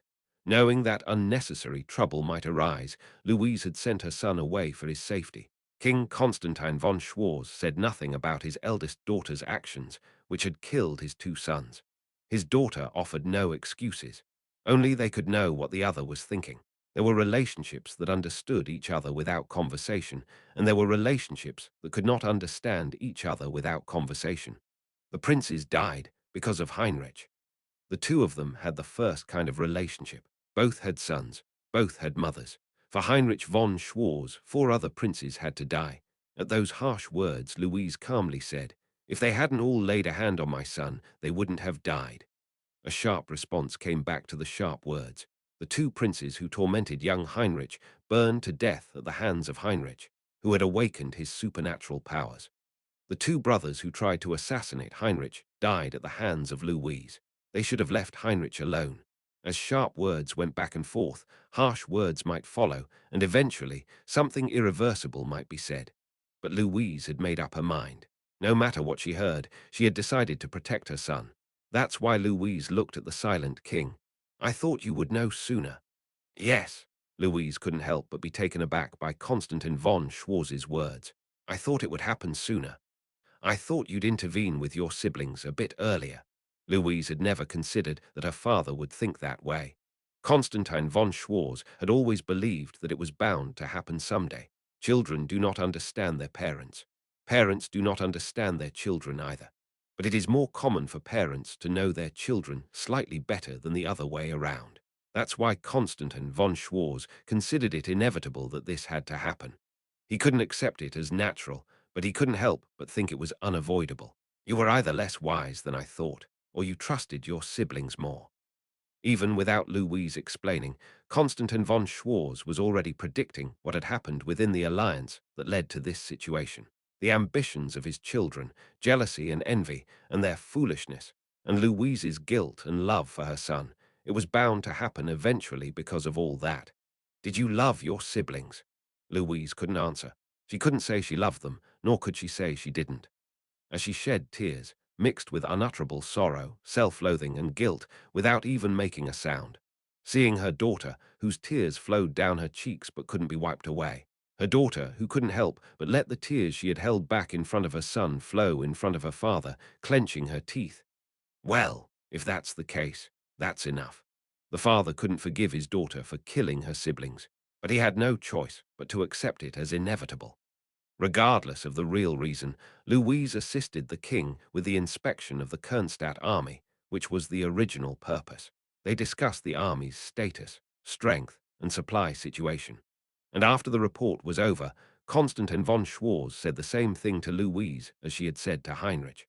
Rest, pardon. I'll take command of the army during the winter. Just as the mother had ordered rest for her son, considering his long fatigue, the father ordered rest for his daughter, considering her long fatigue. I'll get permission from the emperor. Since you wanted to go there so badly, spend the winter with Heinrich at the temple. An unexpected respite, and the opportunity to spend time with her son in a place she had only dreamt of visiting. She would now be able to visit the place where her son had grown up and lived, a place she hadn't even been allowed to observe from afar. Upon hearing the news of the prince's disappearance, the king had come to terms with what he must endure and understand. In the end, the throne is a cruel place. Knowing that his daughter might do such a thing, he had no choice but to stand by as she was to become the queen.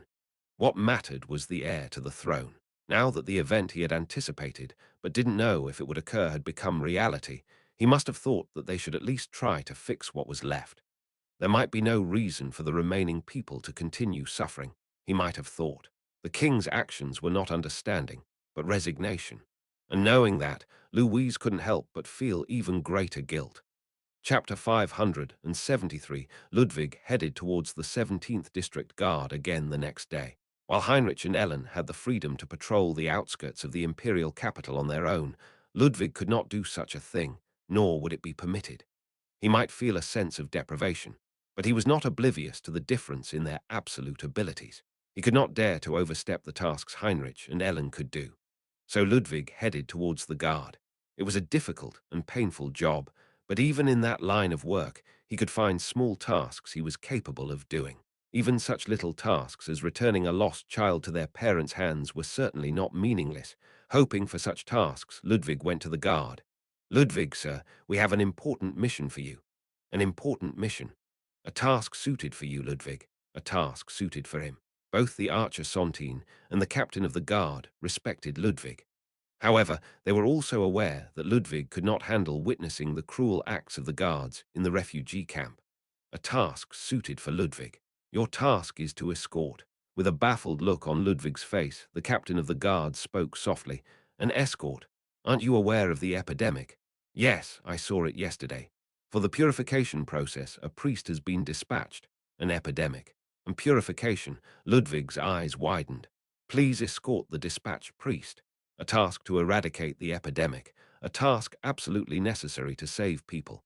Thank you for your consideration. They assigned him this task because they knew what Ludwig found difficult and what he wanted. To purify an epidemic, a priest from the Turn Order is needed. However, due to the Demon King, the Turn Order and the Owl's Order faced persecution.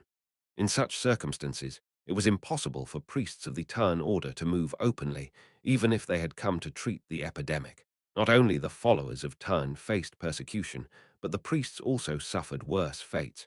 But they couldn't just ignore the epidemic. If it spread from the refugee district to the imperial capital, the situation might become unsolvable even with divine power. That's why the priests of Turn risked their lives to purify the epidemic in the refugee district. They had to move secretly, of course, so they couldn't wear their priest robes. They also couldn't receive a large escort. They needed to move discreetly to avoid drawing attention, even though their purpose was not to cause harm, but to save people. Priests, this is Ludwig, who will be escorting you today. Ludwig bowed his head as he looked at the priestess wearing a grey, weathered robe. Nice to meet you, my name is Rowan. Hello, the priestess, who appeared to be about Ludwig's age, smiled at him. I know this may not be much, but I will do my best. Ludwig added this, thinking that Rowan might be unhappy with the only escort from the 17th Guard being one-armed. Thank you, I'll be relying on you. However, the priestess didn't seem to mind at all, as she gently smiled and nodded her head. Ludwig and Rowan left the 17th District Guard headquarters together, the task of purifying the epidemic. Ludwig felt a sense of clarity in his mind for the first time in a while. It was a simple task that didn't require deciding what was right. They weren't wearing the uniforms of the guards to move discreetly, and Rowan was also wearing a hooded robe, her face concealed. It was a situation where neither her identity as a priestess nor him as a guard was apparent. It was merely a matter of purifying a plague-stricken area. However, if an unforeseen situation arose, they might have to resort to force. Rowan glanced at Ludwig walking beside her and tilted her head. You're not an official guard, are you? What? Oh, how did you know? Because the captain of the guards mentioned it. It wasn't a particularly impressive deduction. Ah, actually, I haven't been back from the Allied Forces garrison for long. So, you're a war veteran. Yes, I ended up in the rear due to an injury, but you're an admirable person. I respect you. At Rowan's words, Ludwig seemed to feel his face heat up. It wasn't embarrassment or shyness, but shame. Ludwig thought he had no right to hear such words, feeling only shame. Shouldn't people like Rowan, who were truly admirable, hear such praise?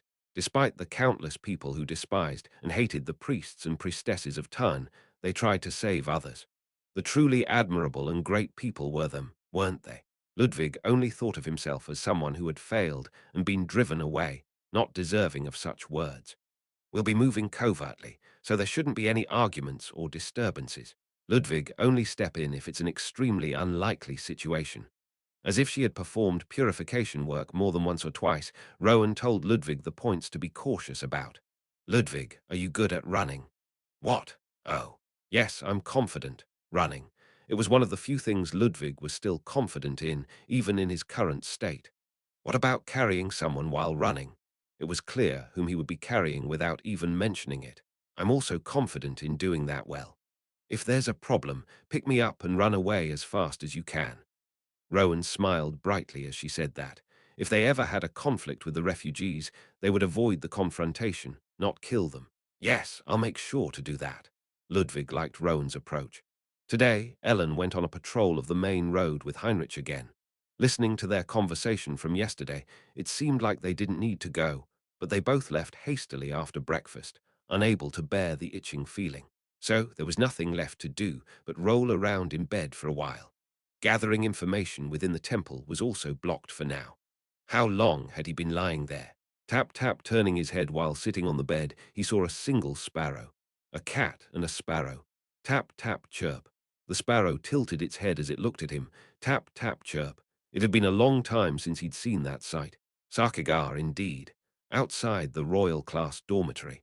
Sarkigar and I pretended to be returning students as we talked. To be honest, there was no need for camouflage. The temple's interior was almost desolate. There were people, but they were extremely rare. Those who could be seen were just guards. Our blockhead had found Sarkigar and sent him here in the meantime. He had also heard the results of the Council of Elders meeting. It was strange that alchemy was unrelated, he said. It wasn't as simple as creating undead like us. Alchemy is a magic discipline that combines elements of both chemistry and biology. Dealing with corpses, strictly speaking, is a matter of dealing with life. So it's not strange for an alchemist to be involved. On top of that, the research list of Antarianus I heard about further confused me, who was already bewildered. The Empire is not conducting research or experiments. They must be in the middle of a task with a clear outcome. There's no way they'd invest in pure academics in the midst of war, with shortages of supplies and resources. That's right, there were no remains of Mulleran either. Additionally, it was important to note that the Empire might know the method to revive a mage as a lick. A lick is originally an undead created by a living mage who undergoes the process themselves. In other words, it's a procedure the mage performs on their own body while they're alive. Olivia said that even in the case of a death knight, their ego is maintained. But the work we did this time was to revive a dead hero, or rather, a knight, as a death knight. What if we revive a dead mage as an undead?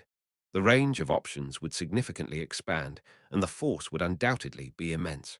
Furthermore, the role of mages in war is crucial. Mages who take on large-scale attacks, barrages, and support roles indeed dominate the battlefield. Your Majesty, the Council of Elders has said that we may need to use force to prevent the Empire from securing such power. That's true. I think so too. I understand what everyone is worried about. There were remains of mages in the Hall of Heroes. However, most of them were warriors.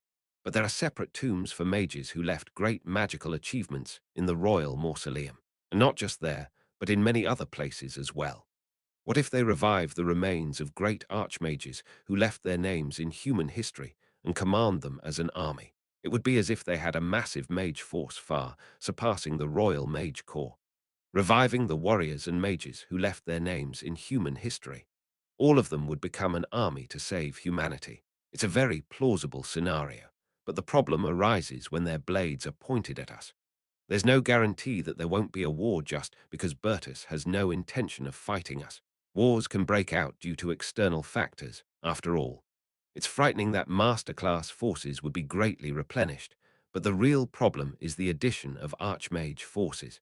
Titans can't cross the sea, but a massive army could invade Edna if the Archmages are reinforced to that extent. They may not know the current situation in Edna, but if our location is discovered, such an event could really happen.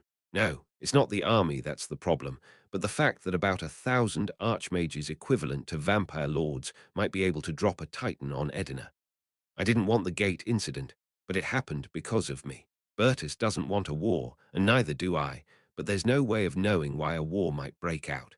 I'm convinced that I have some sort of curse that keeps encountering situations I don't want to happen, whether it's fate or a trickster's prank. If we leave the Empire's research alone, we might be able to end the gate incident with less damage. But if that destroys the world I've worked so hard to build, I cannot be certain that losing everything isn't my given fate. However, if I ruin all the projects currently in progress just because the Empire is conducting dangerous research, wouldn't that also serve the trickster's intent? If I destroy the core project of the Empire with my own hands, war will likely break out because of this very incident. If I attack the Empire now, war will definitely ensue. In fact, my decision on this matter may prevent the Allied forces from advancing any further. If I leave the Empire alone, the gate incident might be resolved more easily, but I could lose everything in the process. I know that both Bertus and I have no hostility toward each other. We just haven't had a conversation about it. If the situation changes later, it would not be due to Bertus's will, but because of external factors.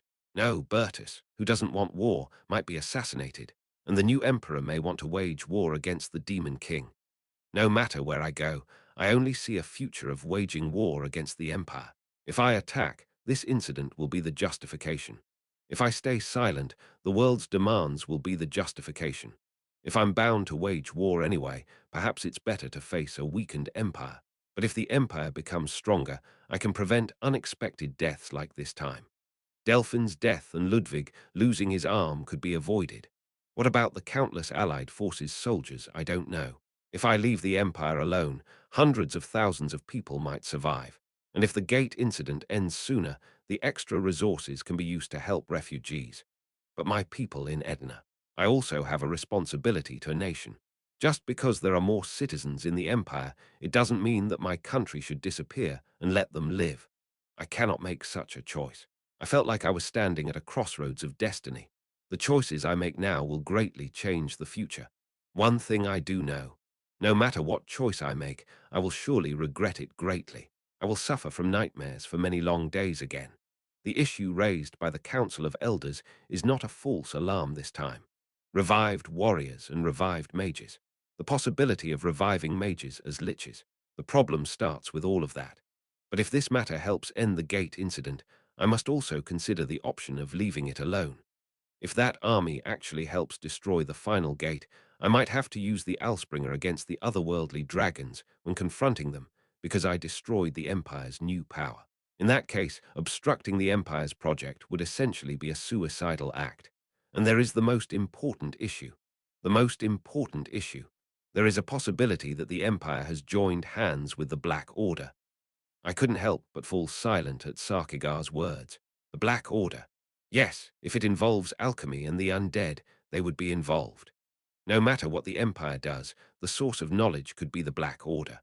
Although the power of the Black Order itself has weakened, their knowledge remains, and it's not impossible that they've found a group that can use that knowledge more valuably than themselves. However, the Black Order tried to kill me. They had believed that my death was necessary for humanity. Therefore, the remnants might still desire my death.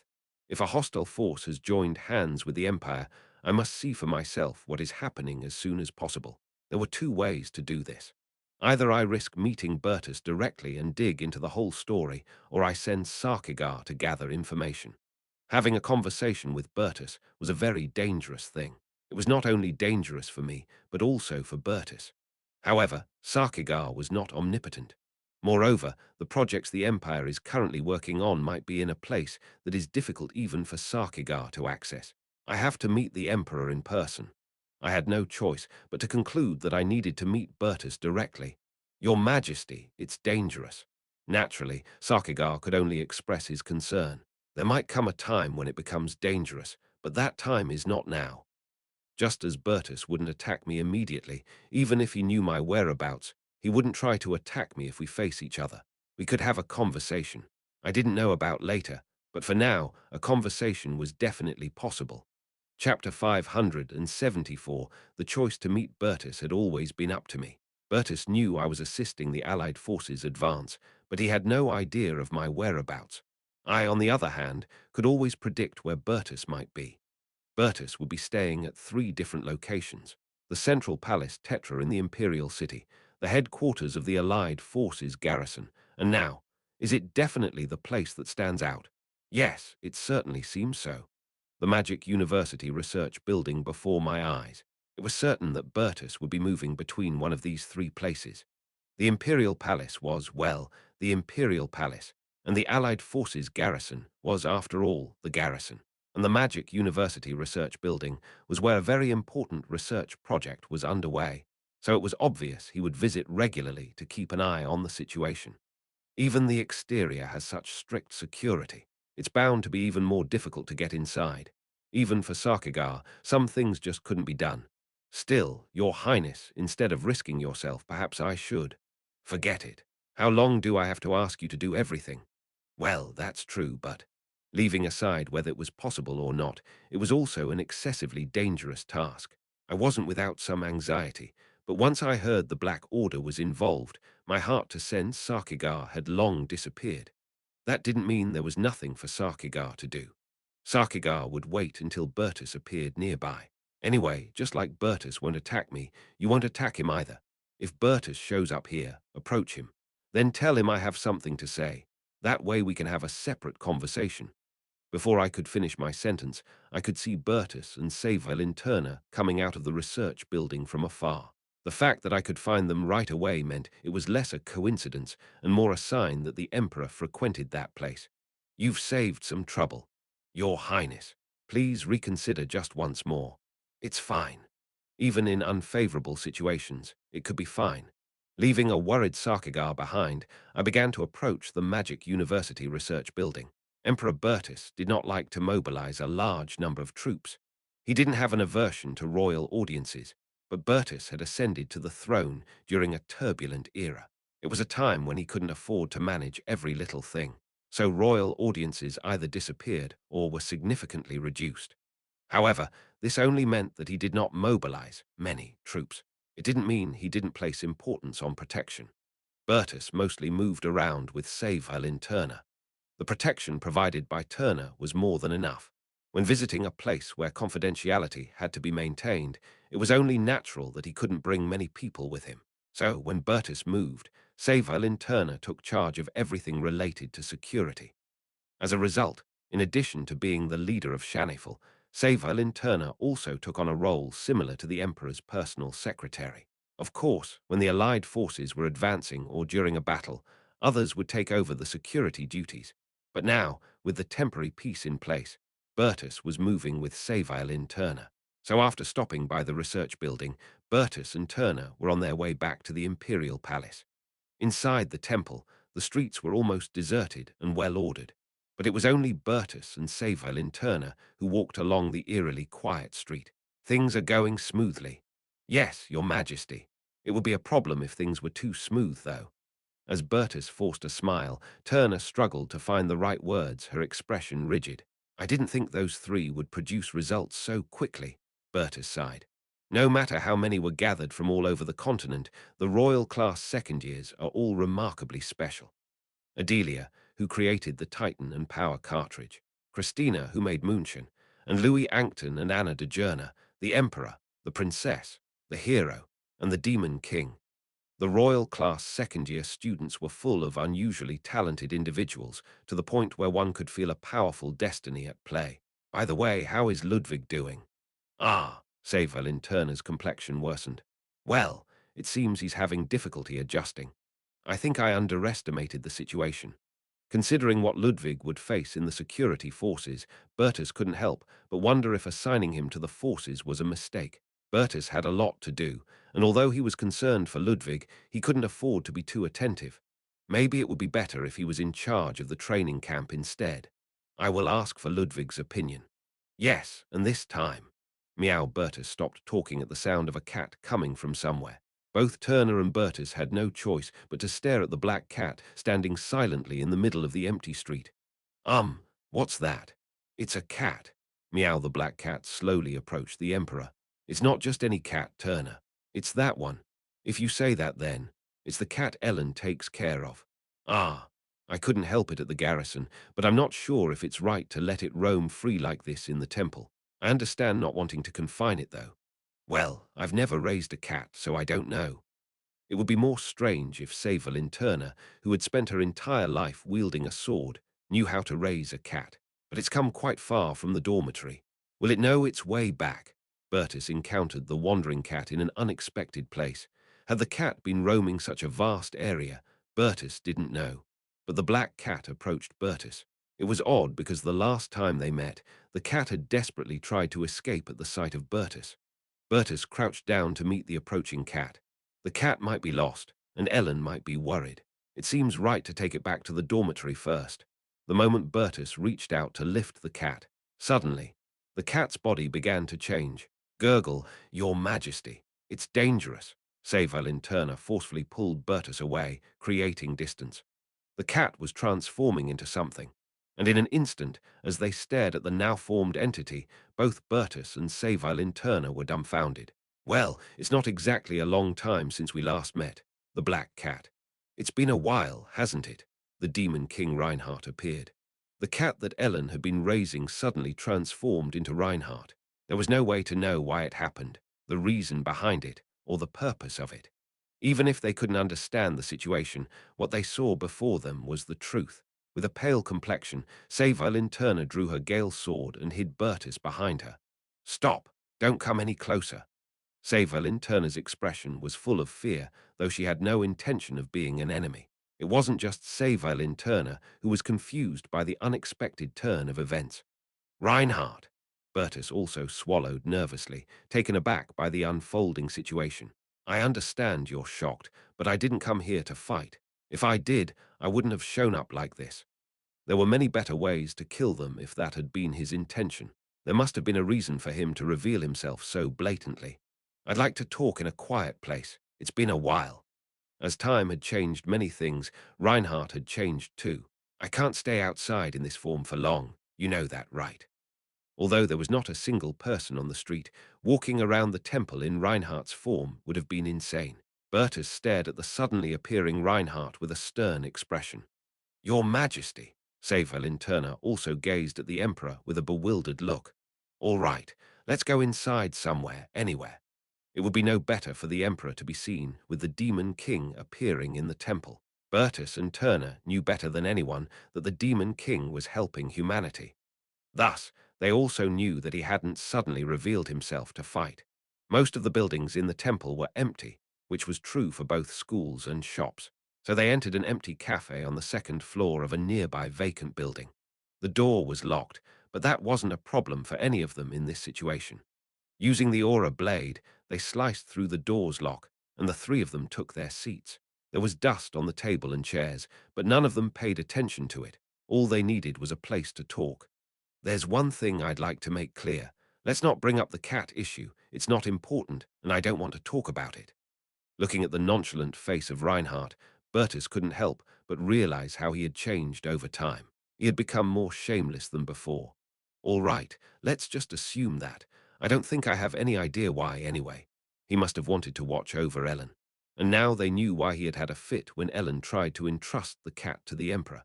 Reinhardt, with his arms crossed, murmured quietly, let's not dwell on the past either. Who did what wrong? Where did things go wrong? That kind of talk. Discussions about mistakes were also pointless. Now, with the reality they had to face in front of them, talking about each other's responsibilities would only worsen the situation. The Demon King had warned that if he wasn't released, his subordinates would cause the gate incident, but the Emperor did not release him, and so the gate incident occurred. But now discussing that matter held no meaning. They had issues to face and problems to solve. Everything else was meaningless, save for focusing on that. At Reinhardt's words, Bertus nodded. You know, we were clearing the path ahead of the Alliance forces, right? Yes, I knew. Bertus looked at Reinhardt and asked, can you really manipulate the weather? Only to a limited extent.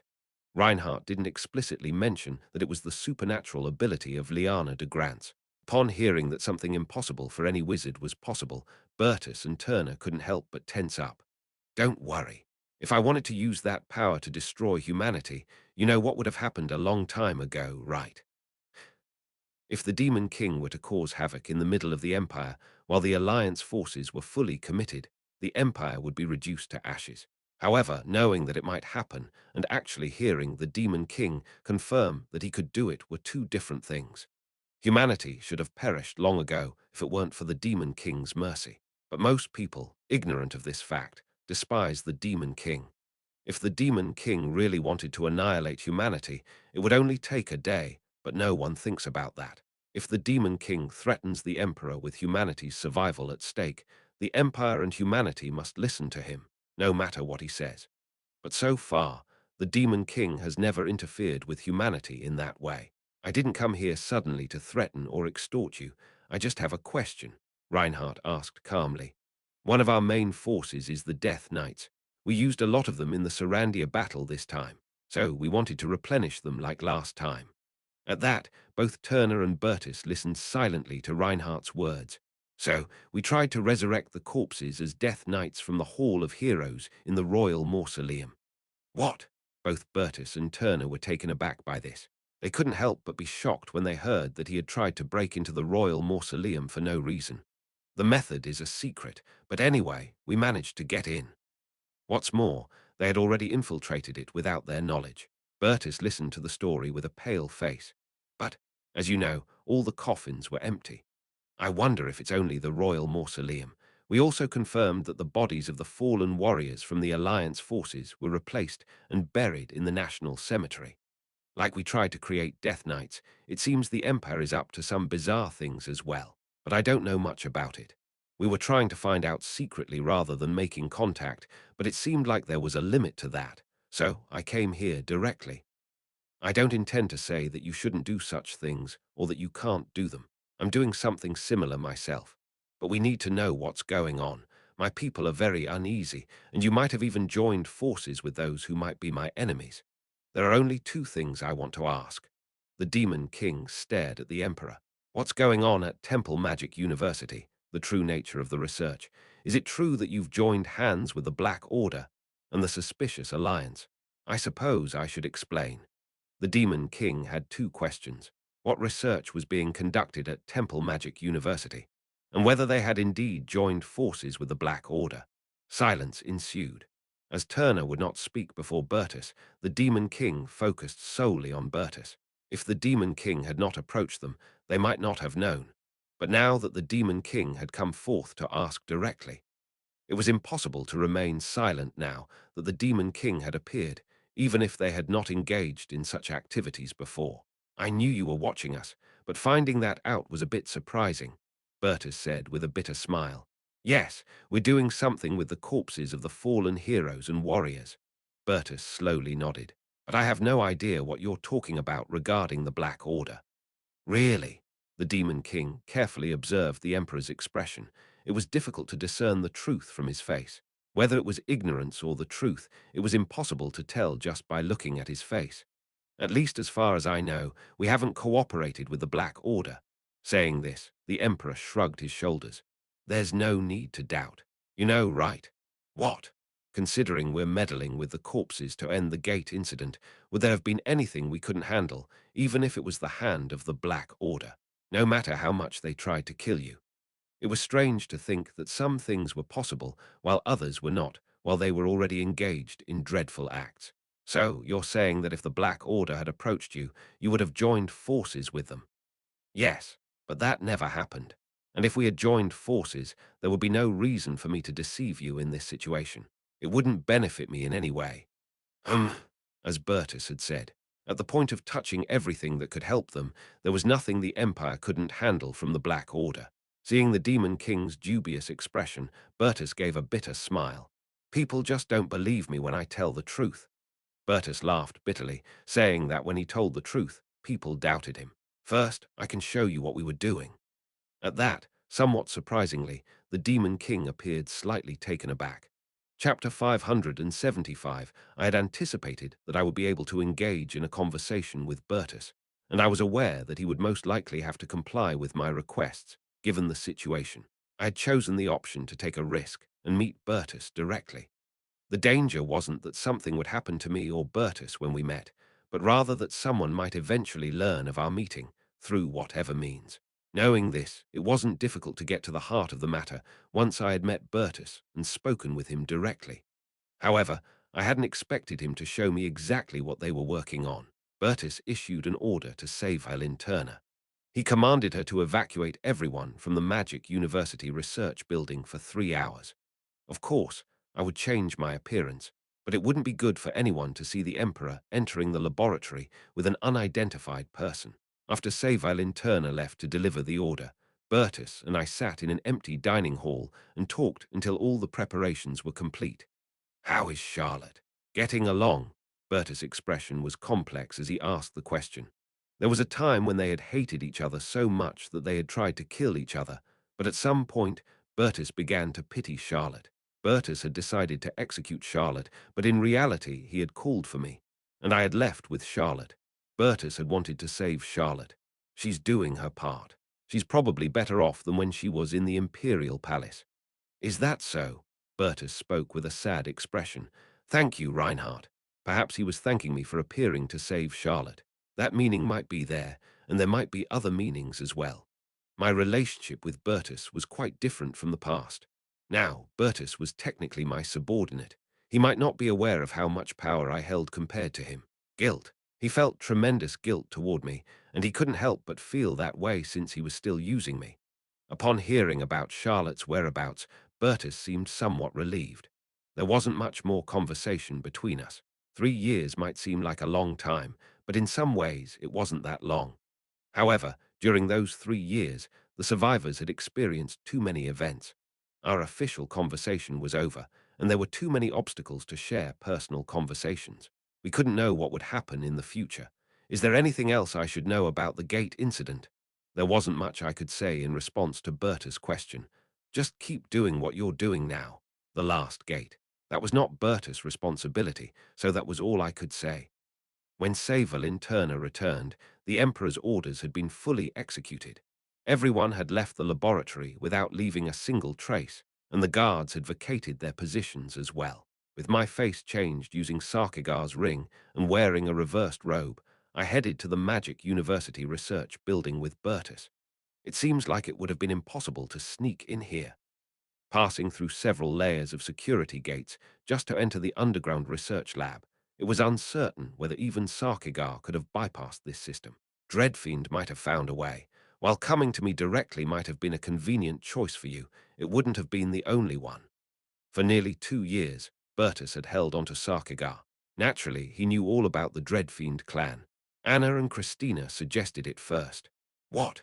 Although I didn't fully understand the meaning of his words, I couldn't help but ask. By suggesting, he obviously meant the very matter I was going to witness with my own eyes. Even if it's a terrible method, if it helps end the gate crisis, should we do it? Anna and Christina suggested it first. Yes, Louis joined later. It wasn't Bertus, but Anna and Christina who had made the suggestion first. No one was left unchanged by the war, and comparing the current events to the original work seemed almost laughable, whether it was due to the terrible things that happened or something else entirely. Had Anna and Christina really come up with the idea of reanimating the fallen as undead and rejoining the battle, and proposed it to the Emperor, just like Adelia had created the Titan? No, perhaps not. Seeing Adelia's involvement in the Titan project, Anna and Christina might have also thought that they had to do something. The Titan didn't exist in the original work. That Titan must have inspired Anna and Christina, and so they came up with their own way to contribute to the war. I struggled with the decision for a long time. Bertus spoke as we descended into the underground laboratory. Very, very long. It was a disgrace to the corpses of the fallen, to those whose deaths seemed too premature. I could feel how much anguish Bertus went through before accepting and deciding to go through with it. In the end, Bertus must have given his permission, and he must have decided to even use the tombs of the heroes in the royal mausoleum. So I saw it.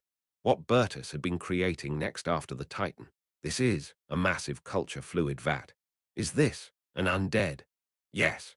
Inside, there was a perfectly clean human body without a single wound. To the naked eye, it was certainly not the corpse of someone who had died from external injuries. The other vats were no different. It wasn't hard to find out why the corpses of those who had no choice but to die from external injuries were so clean and intact. Did you regenerate them? Yes, we are regenerating the missing or decayed flesh and muscles. It meant that they weren't merely preserving the corpses, but almost restoring them to their original state. Such vats were placed throughout the underground laboratory.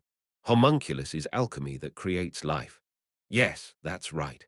That's why homunculus is known as magic that creates something from nothing. That's why the failure rate is high. You can't create life easily. Bertus gazed at the body of an unknown individual, their eyes closed and still. Homunculus is magic that seeks the truth of life, but we don't need to explore the ultimate truth of homunculus. We need a homunculus that can be weaponized, so there's no need to create something from nothing. Did you create something from something? Yes. To be precise, it was a matter of breathing life back into what was once alive, making something that no longer functions as life functional again. They say it's easier than creating a real homunculus. Homunculus originally involved creating life forms that did not previously exist, but in this case, it was about reconstructing a known life form. If one understood the structure of humans well, they could create humans, and the raw material had already been human. With the homunculus technique, they would restore the vanished, broken, or rotten flesh, muscles, and organs. This was different from the undead. The undead were dead things that moved, but this was about granting something lifelike to a dead body. It sounds like you're saying, you can resurrect the dead. No, that's not it. I have no intention of researching that far, and it's probably impossible. Just because we restore their appearance from when they were alive doesn't mean they're truly brought back. Bertus, Turner, and I walked through the underground laboratory. Unrecognizable corpses were being restored. They could be the fallen soldiers of the Allied forces, people who had died since the Gate incident, or long-dead heroes of the past. In the end, this is what it is. We revive the dead's flesh with the homunculus technique, attach the false flesh that shouldn't be compatible with real flesh using chimera technology, animate them with dark magic, and create something almost similar to their former selves, or even more powerful. I suppose we can't call them undead. Bertus looked at me. We're making golems. That's what we're doing. Technically, living golems. Although many forbidden techniques from numerous fields of magic were involved, in the end, their function was that of a living golem. Using the remains of those who were once alive, they create golems to be reintroduced into the war. These golems are more potent than they were when they were alive. Can you also revive magicians? That's still in the testing phase, but it's been proven possible. A concern of Edna's people, and it is also certain. What about priests? What? Clergymen can be revived as well. In a state where they can use divine power. I don't know why they can, though. At that point, I had nothing more to say about the injustice of this world. Yeah, I knew the five great gods were not normal. Chimera, homunculus, and dark magic. In the end, through the harmony of alchemy and dark magic, the Empire managed to resurrect the corpses of heroes with their former abilities nearly intact and manipulate them as they pleased. Do they have a sense of self? No, they don't. It would be troublesome if they did. It's a relief that they don't. They were merely dolls, bearing a striking resemblance to the humans they once were. Strictly speaking, it was unclear whether they should be called undead, but ultimately they were like both the undead and golems. Not everyone can be revived this way. If the damage is too severe, the regeneration process may not progress, or they may not respond to control even after regeneration. Bertus added that the success rate was roughly 70%. To me, that seemed like an incredibly high percentage. If control fails, it seems like something terrible could happen. Am I being overly worried? While Death Knights are strong, they do not restore their abilities from when they were alive. However, in this case, they do restore their previous abilities. Reviving a Swordmaster would give you a Swordmaster, and reviving an Archmage would give you an Archmage. The mere thought of what might happen if they lost control of them was enough to make my head explode. In response to my question, Bertus sneered. Reinhardt, it's a war where the fate of all existence hangs in the balance. We can't avoid taking such risks, can we? It's a situation where we would even need to borrow a cat's paw. If we need to borrow a cat's paw, is there any reason not to borrow the hand of a demon? As long as that demon's hand saves me from danger first, what happens next is of little importance. I understood Bertus's words. Will these things save us, or will they plunge us into another abyss? But it seems that they are not yet ready for actual deployment. I only see those that are still being cultivated. I wasn't sure what to call these things, but since I couldn't see any finished products, it seemed they were not yet ready for actual deployment. Would the battlefield change the moment these things came out of the fort? No, but to my question, Bertus shook his head. They have already entered the trial phase. What? You've seen it too, haven't you? Bertus pointed upward with his finger. Above ground. Didn't you think there were too many guards at the temple? Ha! Weren't there an unusually large number of guards around here? Come to think of it, the security near the Magic University was very strict. An immense number of guards patrolled the area near the Magic University. If there were so many extra guards, they would have been sent to places like refugee camps. Do you think they deployed so many to guard the Magic University, considering the number of people at the temple? It turned out that most of the guards near the Magic University were homunculus undead. No one would notice, but all the guards wore helmets. That's why there was no occasion to see their faces. No one is curious about what face is under the helmet in the first place. They're testing whether they can properly understand commands. They are exterminating monsters on the outskirts of the imperial capital. Only then did I understand why Ellen and Heinrich couldn't find any monsters near the imperial capital. The extermination squad that cleared monsters on the outskirts of the imperial capital. They were revived corpses that had nothing to do with the guards in the first place. The area around the imperial capital had already become an experimental ground for checking whether the revived corpses could be properly used. No one could join the extermination mission for entirely different reasons. Once winter passes, they will all be deployed to the field. The actual deployment was already underway. There's no need to see how much power they can exert or how helpful they can be. It's obvious. If we can end the gate incident with just these, it might sound ridiculous, but we might not need the Alliance forces anymore. If war could have been waged with just the army of the revived, and their individual abilities were even greater than before, there might have been no need for large-scale troops. The gate incident could have ended sooner, and there might have been no further great sacrifices. By doing what should not have been done, we could have prevented further sacrifices. It had been an all-too-sweet temptation. I had been swayed by merely creating a death knight, but Bertus had faced a greater temptation. It had been an unavoidable choice, and the thought that it was necessary didn't go away.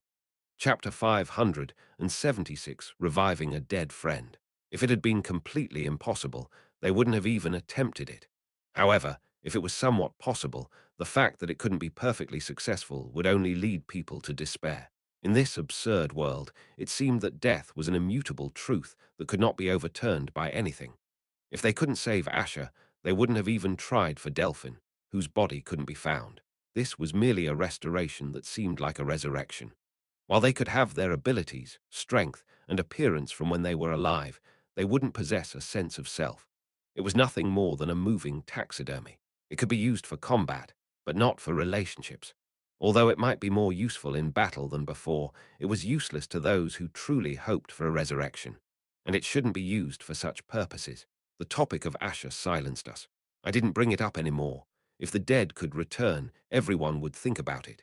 Not only Christina, Anna, and Louis Ancton, but Bertus and even Save Turner would have no choice but to think about it as well. Reinhardt, yeah, we can't justify all of this. I didn't know you were the type to worry about that. I didn't think I'd be the one to worry about it either. Bertus lets out a bitter laugh. Previously, as a prince and a pauper, we now faced each other as an emperor and a demon king. I have something to apologize for. If it's about the past, I don't need an apology. I told you before. No, it's not about that. Bertus takes the lead. Follow me. As we followed Bertus, larger pods started to appear. They were 3 times larger than the others, and it was evident that restoration work was being carried out on very important corpses, even if their faces couldn't be recognized. Bertus stopped in front of a certain culture pod and looked at me, as if to tell me to look inside. In front of me was someone's corpse, a white-haired old man. We've had this body all along. I somewhat expected it, but even after the restoration was successful, he didn't open his eyes. In other words, it was a failure. I know he must have been important to you. I'm sorry. I had to use everything I could, not telling you, not cooperating with the Black Order. It wasn't me trying to deceive you on purpose. You have every right to resent me, but who is this? What was this about in the first place? Why did you apologize for this? As I was confused, both Bertus and Savelin Turner were taken aback. It was as if they were surprised that I didn't know. No, you have to tell me so I can either forgive or get angry, right? Who was this person? An old man. White hair, apologies. Wait a second. I thought I had a rough idea. Was this, that person? Who was it? I couldn't remember the name. Larkin Simonstite. Savelin Turner answered on his behalf. The Darklands warlord and my mentor. That was right, that person. Savelin Turner seemed to recall something and slowly nodded. Come to think of it, you said you had lost all memories of being the Prince of Darkland. Ah, Bertus finally seemed to remember and nodded as well. The person I needed to recognize was someone I couldn't even recall, let alone their face, but Bertus ended up apologizing as if it were his own fault. And yet, no matter how hard I thought about it, it was strange how I couldn't recognize the face of the former 4 heavenly kings. Larkin Simonstite. He was the former commander of the Shanifel unit and once the continent's greatest sword, having reached the rank of Grandmaster. He retired and stepped down from the front lines. But for some reason, after the outbreak of the Demon War, he became one of the 4 heavenly kings in the Demon King's army. For that reason, he was hated by all of humanity. After the Demon War, Larkin Simonstite's corpse was taken by the Empire. There was no real reason not to take it. But after the gate incident, Bertus had no reason not to use Larkin's corpse in the process of resurrecting many war heroes. If they could revive him while maintaining his full abilities as a Grandmaster, he would be an incredibly powerful force. However, Just as they could not succeed in turning all corpses into golems, Larkin Simonstite's corpse did not revive. It was unknown whether some measures had been taken or if it was just a failure. Anyway, Bertus apologized, thinking that Larkin might have been precious to me, and the situation got even weirder when I couldn't remember Larkin at all. No, by now, he should believe most of what I say, but he still can't believe that I have no memory of Darkland. It wasn't that he didn't believe it, but rather he hadn't considered it. Honestly, I didn't feel any guilt about trying to use Larkin's corpse. What should I have known to get angry or not? I couldn't empathize with the feelings towards the previous demon kings, so there was no way I could empathize with the 4 heavenly kings. Are there corpses of the other heavenly kings as well? Bertus shook his head in response to my question. No, the reason we originally retrieved this corpse was to study whether magical means were used in Larkin's betrayal. Ah, I see. The corpse was retrieved to determine if magic had been used to brainwash the Grandmaster. Of course, Larkin wasn't brainwashed. I knew everything I needed to know, what the Empire was doing, what was actually happening. It was an ethically disastrous, dangerous, and potentially threatening later on. There was no denying the need to stop it, but there were just as many reasons to leave it alone. The research has already progressed significantly and is now in the practical application stage. Golems were already being deployed as guards near the Magic University, as well as in the extermination squads patrolling the outskirts of the Empire and hunting monsters. They wore helmets so that no one could recognize them. It was only natural for guards to be armed, so no one would suspect anything. Reinhardt, if this army is deployed, the Allied forces may end the war sooner than expected. It could even be in the blink of an eye. Probably. If countless heroes from history were to be resurrected, humanity's strength would be raised to unprecedented levels. It would be incomparable even to the heyday of the demonic war. No matter how numerous the monsters of the gate are, would that be a problem? Perhaps even the dragons from other worlds might be hunted down in vain. The end of the gate incident seemed genuinely close at hand. The sight I saw was both horrifying and overwhelmingly impressive.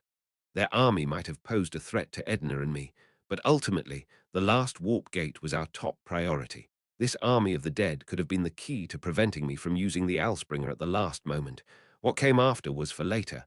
Sooner or later, I'll have to pay the price for all of this. Reinhardt, we need to talk. Bertus spoke with a resolute look on his face. I had a conversation with Bertus. It wasn't a long one, the price for all of this. Someone has to pay it. There was some other small talk, but that was the main point. So I decided not to interfere with the Empire and this project. It's not something I can meddle with anyway. I concluded that I must accept that they were not involved with the Black Order, even if it goes beyond trust. Ultimately, a choice has to be made. Whether it's a choice that leaves only regret or a better one is unknowable at this stage. After the conversation, I went out to the lobby. Savelin Turner looked at me. She felt strong suspicion and doubt about the decision made by Larkin Simonstite and was furious. She considered him a traitor who betrayed humanity and hated him for it. But now, Savelin Turner may not know what that betrayal was about. Lady Turner, I don't know much about who Larkin Simonstite is. But the previous demon king, Valia, wanted to create a new world through the Arcacia he took from Cantus Magna and migrate all demons to that world. I had clearly seen the letter left by the previous demon king. Larkin Simonstite probably sympathized with the demon king's intention. Only the demon king himself, me, and the 4 heavenly kings knew the true purpose of the previous Valia. Larkin Simonstite would have tried to help complete the Arcacia. Everyone must have hated fighting. If the demons disappeared, the struggle between demons and humans would vanish, and there would be no more fighting. But because Arcacia was such a powerful weapon, there could be no dialogue or persuasion between the two sides. They fought without understanding each other, and one side was annihilated. That must have been the case. Savelin Turner hung her head and said nothing. In the end, they wanted peace. The desires and hopes of all beings are so simple as to be trivial, to be happy, not to be hurt, to wish for a peaceful world. These simple and intuitive desires lead to different actions. Some dream of a new world for peace, some draw their swords for peace. What happened to Arcacia? I'm not sure. We probably can't use it again. Where Arcacia originated from has become unknowable. In the world, only the consequences of Arcacia's misuse remained. We had to resolve those issues, gather what was left in the world, and grasp even a meager tranquility. My business there was done. It had been more dangerous than I had thought, but I had decided to leave the Empire alone. There would be no turning back. Are you leaving? Yeah, I should go. What's the point of staying here any longer? Bertus looked somewhat regretful. Wait, how can I find you if I need to? As I was about to turn away, Bertus asked. No, he phrased it a bit oddly. You know exactly what's going on now, don't you? The dormitory. Ha! I will be in the dormitory, probably in Ellen's room. I'll be here all winter. If you have anything to say, come visit. As soon as I turned into a cat, Turner and Bertus's expressions became quite amusing. Meow. Now, I couldn't feel embarrassed anymore. Why weren't they even slightly shocked by my appearance? Naya, what a crazy little thing. When I pretended to be cute and playful, their expressions became even more entertaining. Honestly, I was quite cute. I did look cute when I saw myself in the mirror in that form. Ludwig was assigned a special mission. His task was to protect a priestess who purified the plague that had broken out in the refugee zone. Ludwig and Rowan exchanged various stories as they headed toward the area where the plague had spread. Will you not receive an escort from the Holy Knight Order? It was too dangerous for a single priestess to wander around. Wouldn't it be safer to be escorted by disguised holy knights? Rowan shook her head at Ludwig's question. If we had the manpower, it would be better to send priests to more places. I see. In the face of an absolute shortage of manpower, they had no choice but to disperse like this. Ludwig nodded in understanding. Most priests and holy knights were dispatched to the battlefield, making the lack of manpower even more severe. Excuse me if this is rude, but how did you lose your arm? I was bitten by a snake. A snake? It was a snake with petrifying venom. It wasn't a large snake, but monsters aren't necessarily less dangerous just because they're small. I see. Rowan couldn't hide her sorrow as she looked at Ludwig's empty sleeve. It's all right. It's better than losing my life. Was it better to lose an arm and survive than to die and never return? Ludwig couldn't be sure, but thought he had to say something like that for now. The lost arm wasn't important. It was painful to think of the other things he had lost. By the way, how serious is the plague problem? Ludwig forcibly changed the subject. The individual plague cases themselves are not that severe.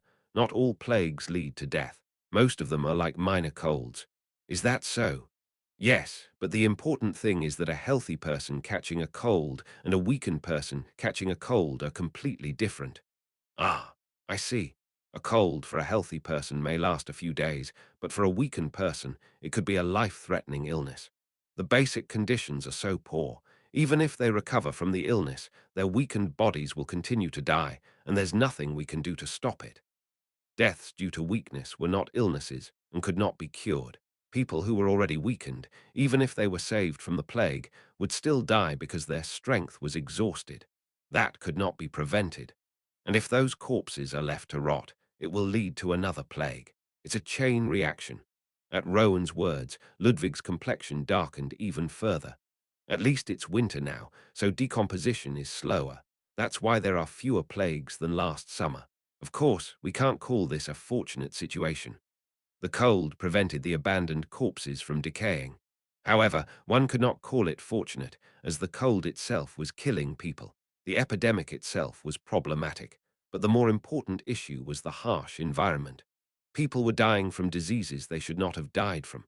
Consequently, Rowan emphasized that even if they purified this epidemic, another would inevitably arise, making this work always a temporary solution. Rowan was someone who had to pour water into a leaking jar, knowing it was futile. Most importantly, there is a severe shortage of priests. Most of the holy knights and priests have been deployed to the front lines, and the number of priests of Tarn has drastically decreased. Many have died, but even more have converted to other faiths or abandoned their beliefs altogether. Ah, I see.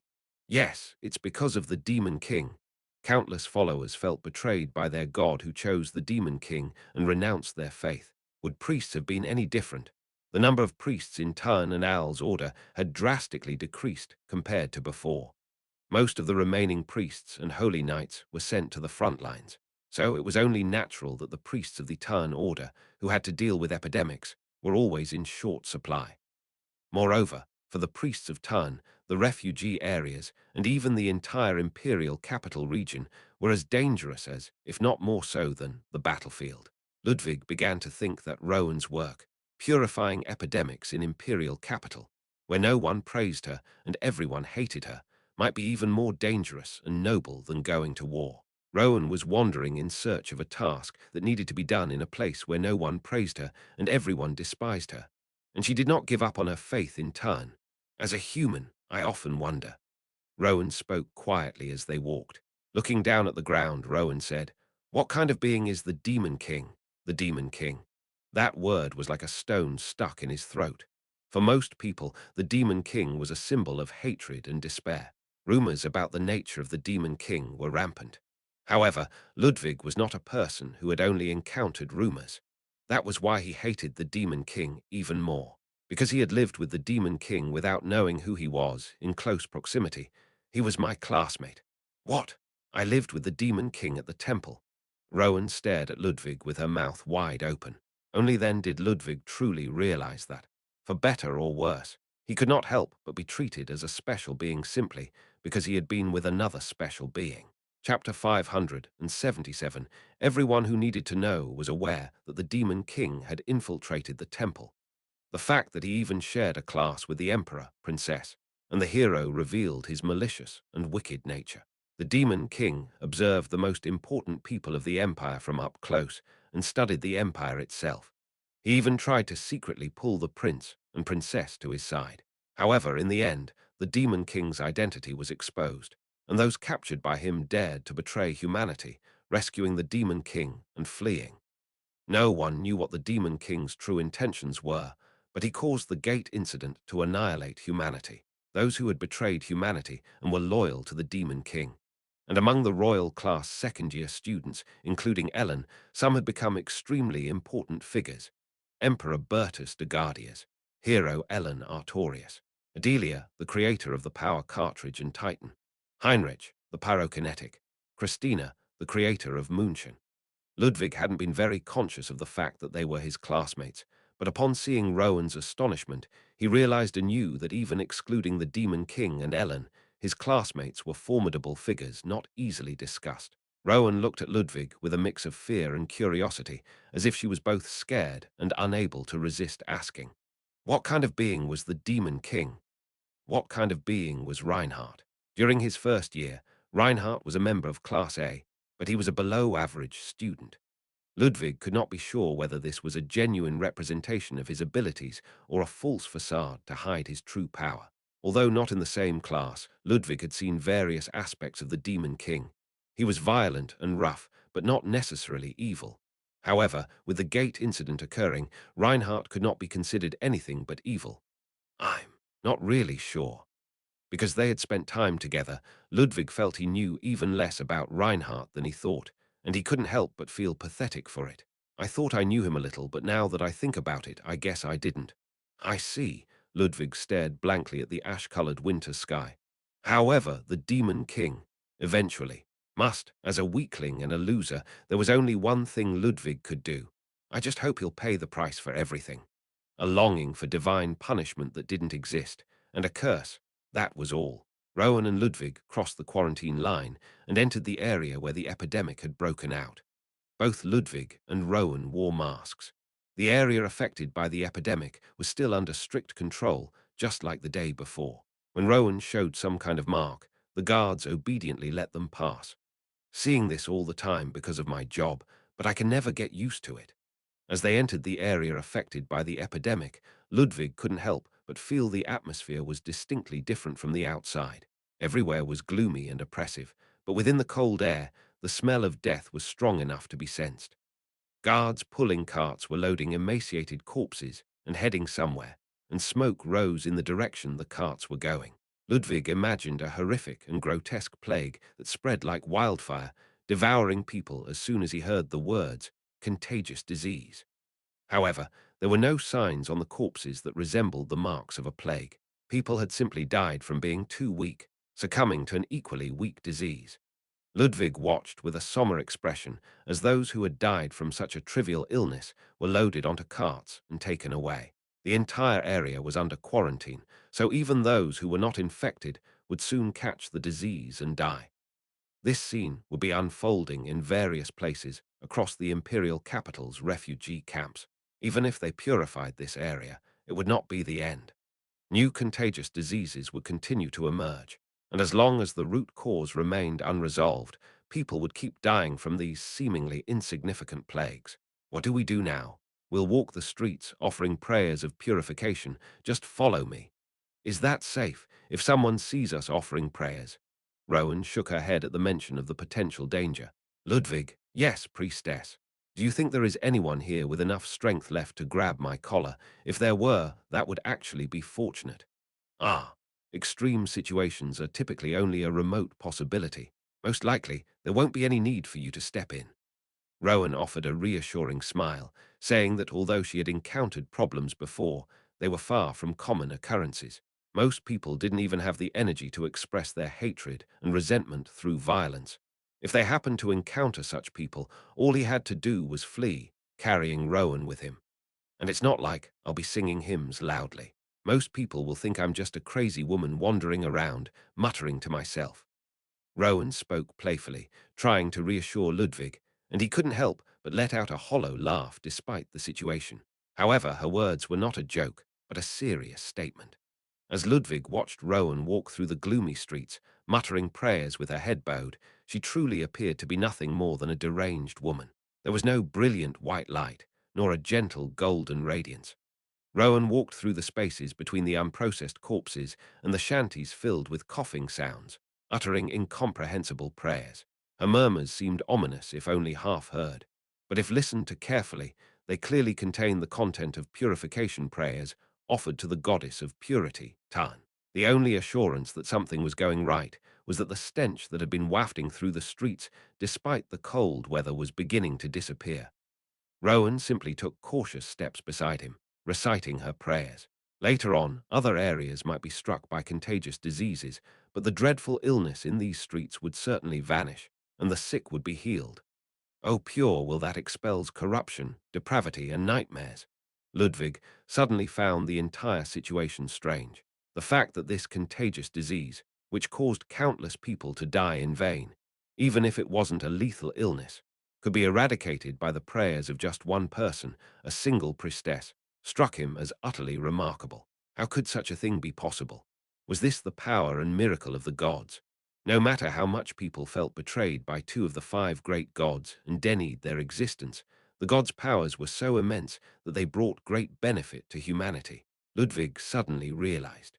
Regardless of the outcome of the current situation, as long as humanity survived, the power of the gods was eternal, and people would restore their faith to receive the blessings and powers of Tun and Als. Divine power was different from all other acts that used mana as a resource. Though the capacity of each priest may vary, divine power did not require any compensation. Apart from other mysteries and supernatural abilities, divine power was a miracle without cost, manifested only through the act of belief. Why did the gods bestow such great miracles upon the world? Why did the gods choose such beings? The prayer was long. Not only was the area affected by the plague vast, but Rowan also walked very slowly as she prayed. The purification of the entire area was completed by evening. Thankfully, the work was finished without any issues. Now it seems we have somewhat wrapped up. Yes. Ha. Having recited prayers for over 8 hours, Rowan's throat was nearly worn out. Her voice was hoarse and tinged with metallic undertones. It couldn't be helped, since she had prayed for 8 hours without taking a single sip of water.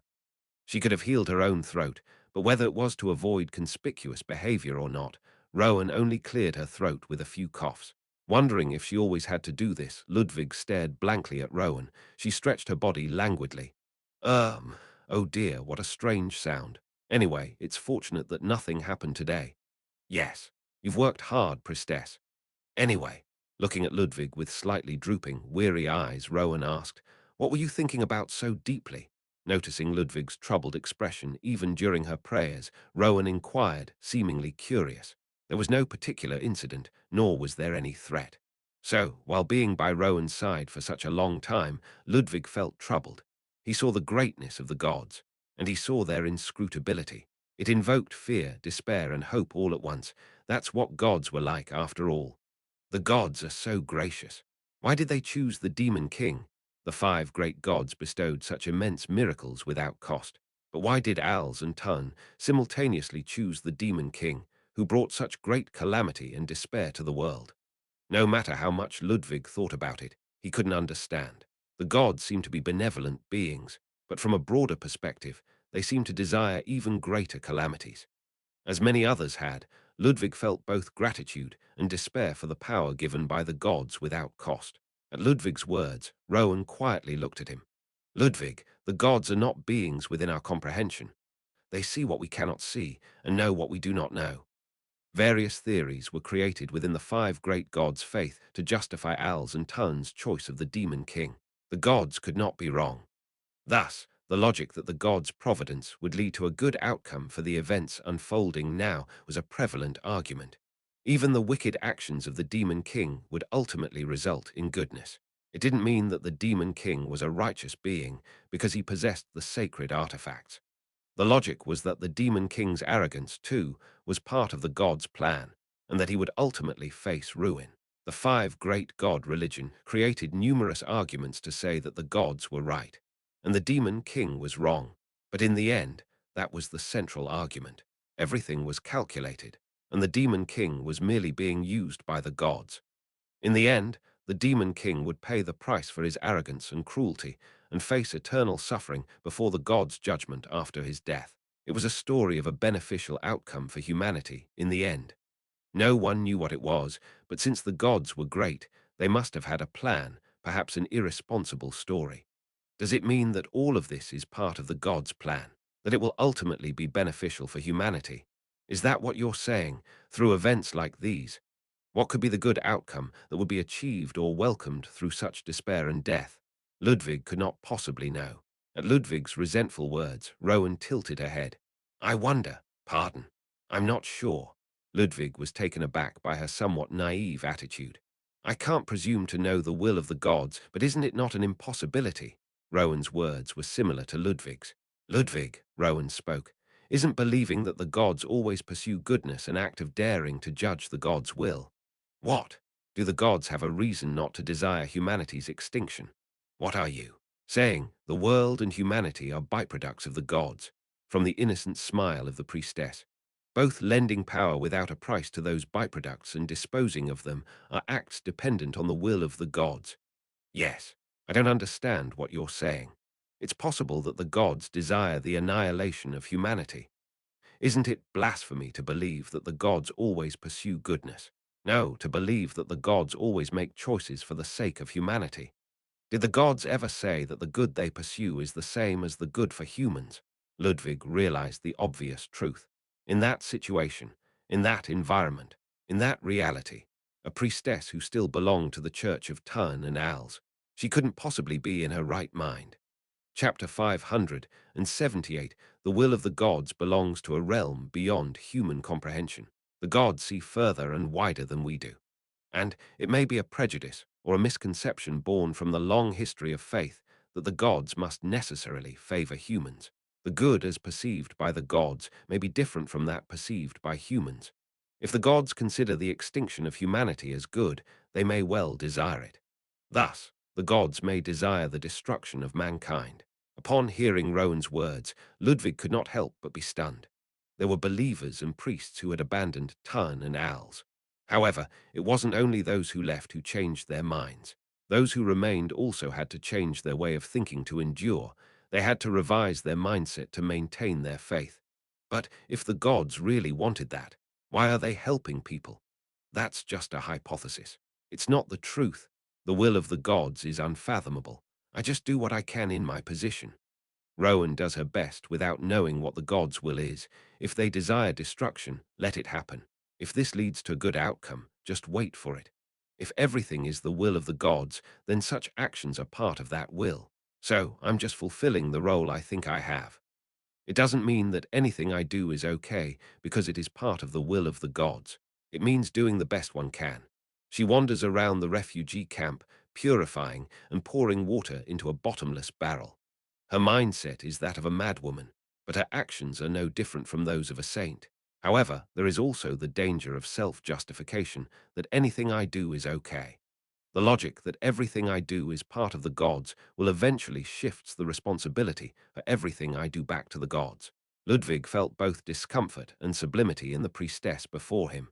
I personally hope that all this will lead to a good conclusion, but if not, there's nothing we can do. She is close to resignation, but does not give up on her actions. If the gods desire destruction, they must accept it without resenting them. It was a pure belief without a single doubt. I don't know. Ludwig could neither understand the gods nor Rowan, who held such an extreme and pure belief. Rowan smiled at Ludwig. It's a confusing time, so it's natural to feel confused. The fortunate thing was that Rowan was not a fanatic who would be angry if others did not understand or approve of her beliefs. It's cold today. Shall we go back? Yes. Their tasks for the day were complete.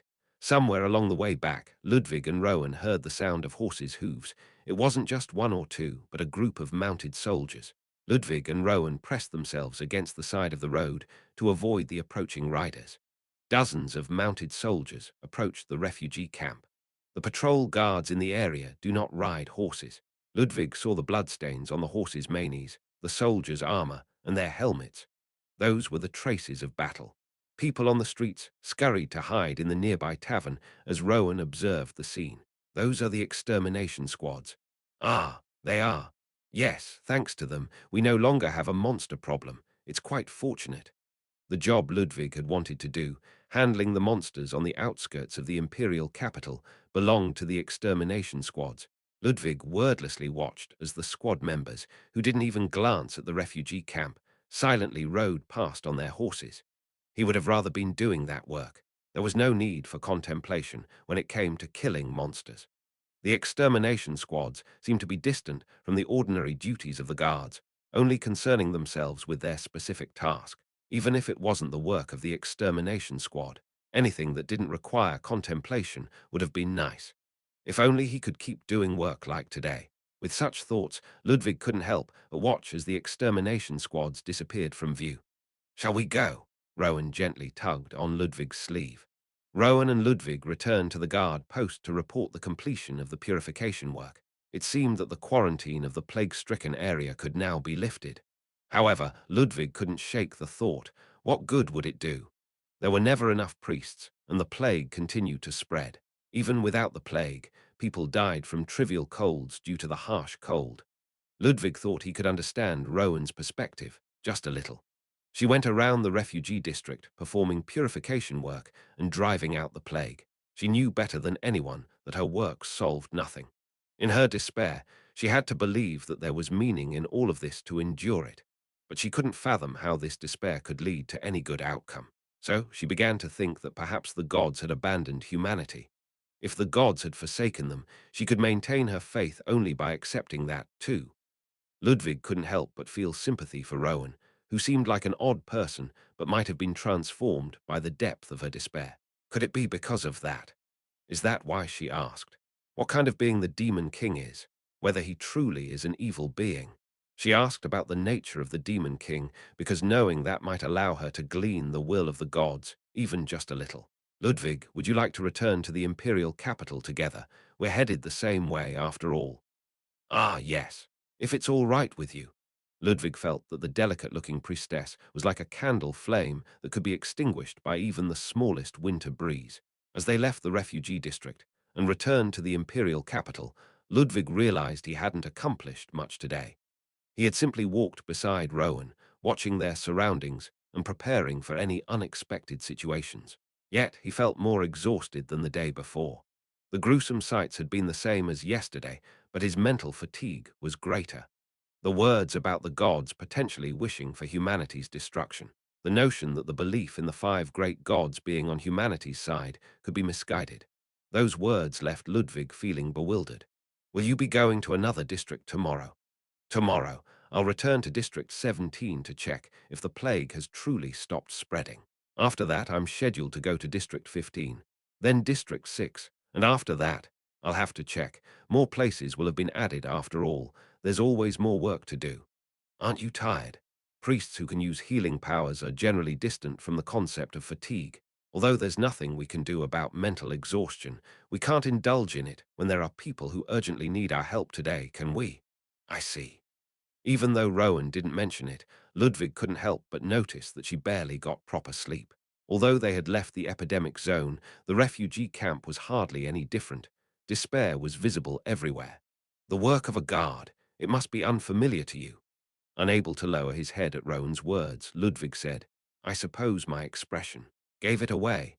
Yes, you're very different from the other guards. Having been escorted by guards who treated the refugees like insects, Rowan probably saw Ludwig as an odd person. Ludwig? Yes, priestess. Rowan looked at Ludwig. If it's not too much to ask, could you please protect me again tomorrow? Pardon. Tomorrow, Rowan would be going to another district, so she would have to borrow manpower from a different guard unit. You know, the guards. They kill people too easily. I see. It's painful to watch. It wouldn't have been smooth sailing during her visits to the refugee camps so far. Rowan must have witnessed extreme actions taken by her escort guards in extreme situations. Ludwig, on the other hand, was obviously inexperienced and reluctant to kill. He even showed relief at the prospect of escaping with her in case something happened. Rowan asked for his protection because she knew Ludwig would not take extreme actions. Ludwig hesitated. He wanted to nod immediately, but he couldn't be sure if he could really help Rowan. I had no problems today, but with this body, I'm not sure if I can protect you when it's really dangerous. You said you were confident. You can also do magic body strengthening, so isn't that enough? It's not a fight, just carrying and running, so wouldn't that be fine? Ludwig couldn't find anything to say in response to Rowan's words. Manpower was precious, and in a way, Ludwig was precious manpower. And so was Rowan, a priestess who purified epidemics and the task of protecting her. Regardless of how temporary the solution might be, it was an essential task. It wasn't fighting dangerous monsters, as Bertus and others worried. The person he was escorting would rather flee if trouble arose. It wasn't a dangerous task, and there was hardly any room for value judgments. In short, it wouldn't be an exaggeration to say that it was the most positive task currently allowed to Ludwig. He longed for the work of the suppression force because it didn't require any room for doubt. Similarly, this task was also indispensable for the people and left no room for doubt.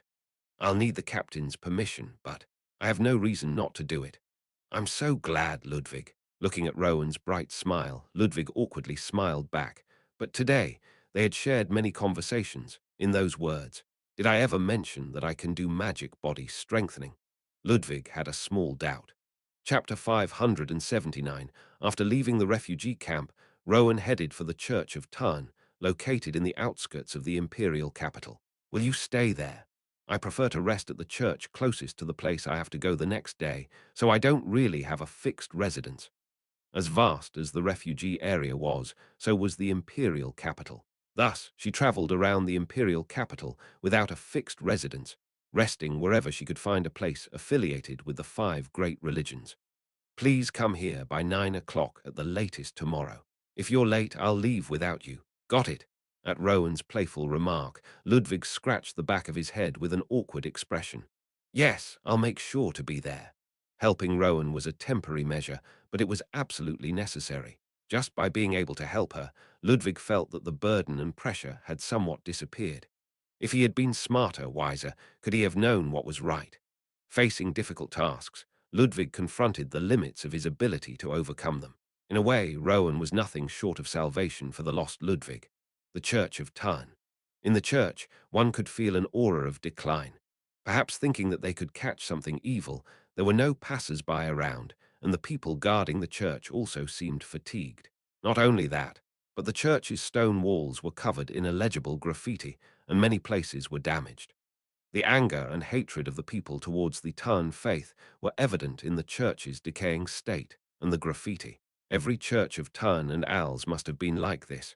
People avoided them, there were hardly any devoted followers, and people even secretly damaged them. Pathetic, isn't it? Pardon. Oh, sometimes there are people who try to set it on fire. Graffiti and damage were one thing, but arson attempts. At that statement, Ludwig couldn't help but be shocked. To that extent. Yes, Rowan's calm response carried a deep sorrow. People treated the church of Tarn as if it were a place of worship for the demon king. Ludwig approached the entrance of the church. The faces of those guarding the door changed, as if they were tense about something. Of course, it was not Ludwig himself that made them tense. The priest's gazes turned to Ludwig's right. "Your Grace, the Archbishop, you've worked hard today." "Yes, you've all done a great job too," the Archbishop. At that moment, Ludwig had no choice but to freeze. "See you tomorrow, Ludwig." "WH what?" "Ah, yes, yes." After giving Ludwig a slight bow, Rowan entered the church. Come to think of it, she had said she was a priestess, but she never mentioned her rank. Ludwig never asked either. So it wasn't that Rowan deliberately deceived him. She simply didn't mention what he didn't ask. He had thought she was just an ordinary priestess. However, he finally realized that a priestess who could purify a vast refugee area's epidemic just by offering prayers could not be an ordinary priestess. Did the fact that the Archbishop wandered the refugee camp alone, without the escort of holy knights, mean that the Archbishop was a great person? Or did it mean that the Tarn order had declined to the point where it had to be that way? All day, Ludwig had walked alongside a priestess, never imagining that she would turn out to be none other than the Archbishop of the Tarn order, an individual he would never have expected to encounter under normal circumstances. For a while, Ludwig was completely dumbstruck upon realizing this. In front of the Archbishop, Ludwig even dared to question why the gods had chosen the Demon King. It was impossible to know if Rowan had shown mercy because of the situation. But under normal circumstances, Ludwig's sacrilege would have been grounds for being dragged away by an inquisitor. Rowan was not an ordinary priestess, but an archbishop. She was a priestess of incredibly high standing. And yet Ludwig had been a fool. An archbishop? How high-ranking is that? Though he was surprised to learn that Rowan was of high rank, Ludwig had no idea of the extent of that position. He knew what research was being conducted at Temple Magic University, having seen it with his own eyes. It wasn't just about reviving dead mages as liches. They were doing something even greater. They were essentially reviving individuals with half of their former abilities, but without restoring their memories and sense of self. This was on an entirely different level from liches or death knights. He relayed what he had discovered to Sarkigar. There was no immediate evidence of a connection to the Black Order, and even if there was, he had resolved to accept it. So they decided not to take any action regarding this matter. If resolving the gate incident was the only hope for this world, then anything that could speed up its resolution would be a better hope. Therefore, he would tacitly allow and ignore the Empire's actions. Though he had no choice but to meet with Bertus directly, the outcome was not unfavorable. He could not know how this matter and his conversation with Bertus would develop in the future, but this was the best course of action he could think of at the moment. He did not immediately return to Edina. Truthfully, right now, Ellen would tearfully and angrily search the entire temple if he were to disappear. If she didn't return to the Coalition Army's camp without him, he would be stuck here. It was best not to cause a cat disappearance incident that would affect Ellen's mental state. If there was an urgent matter, he could reluctantly leave Sarkigar behind as a substitute. In any case, he had no choice but to remain at the temple for the time being. At the banquet hall in the late evening, those who had returned late after taking care of business were having dinner. Though the official dinner time had long passed, preserved food was prepared for latecomers, so they could at least stave off hunger. Ellen and Heinrich, who had been patrolling the imperial capital today as well, seemed to have found nothing unusual. At least the monster problem seemed to be well under control. From the beginning, there couldn't be a monster problem. The extermination force on the outskirts of the imperial capital wasn't simply a patrol or a night squad. It consisted of resurrected war heroes. Their actual mission was not to exterminate monsters, but to verify whether they could be properly controlled for deployment in real battles. It was like using a missile to kill a chicken rather than a knife, so there was nothing for Ellen and Heinrich to do. And now Ludwig, who had just returned late from his guard duties. There was no particular reason to sit separately, so the three of them gathered and ate their late dinner together. Ellen had hard tack and water. Heinrich had jerky. In front of Ludwig lay a piece of hard bread. Everyone knew that even this much was a luxury, so they tended to eat sparingly. At this late hour, there weren't many people in the banquet hall. As a cat, I sat on the table, listening to the conversations they were having. Ellen offered me a piece of dried meat she had prepared, but I didn't put it in my mouth. I wasn't particularly hungry. I didn't like to waste food either, just like them. After tapping my nose a few times, Ellen gave up trying to force me to eat and took a bite of the meat herself. Archbishop. Oh, how important is an archbishop? Ludwig asked, sitting next to Heinrich after quickly consuming the hard bread and a cup of water upon his return. What does an archbishop have to do with the guards? Heinrich chewed on his meat in response to Ludwig's unexpected question. Well, there are many cases, you see. Many cases. We don't know if the archbishop in question is a rank-based one or an archdiocesan one. Archdiocesan?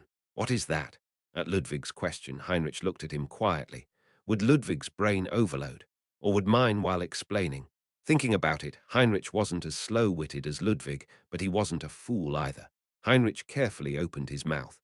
I don't know the details, but from what I know, an archdiocesan bishop manages a large diocese. However, not all archbishops manage a large diocese. Some are responsible for archdioceses, while others have entirely different roles as archbishops.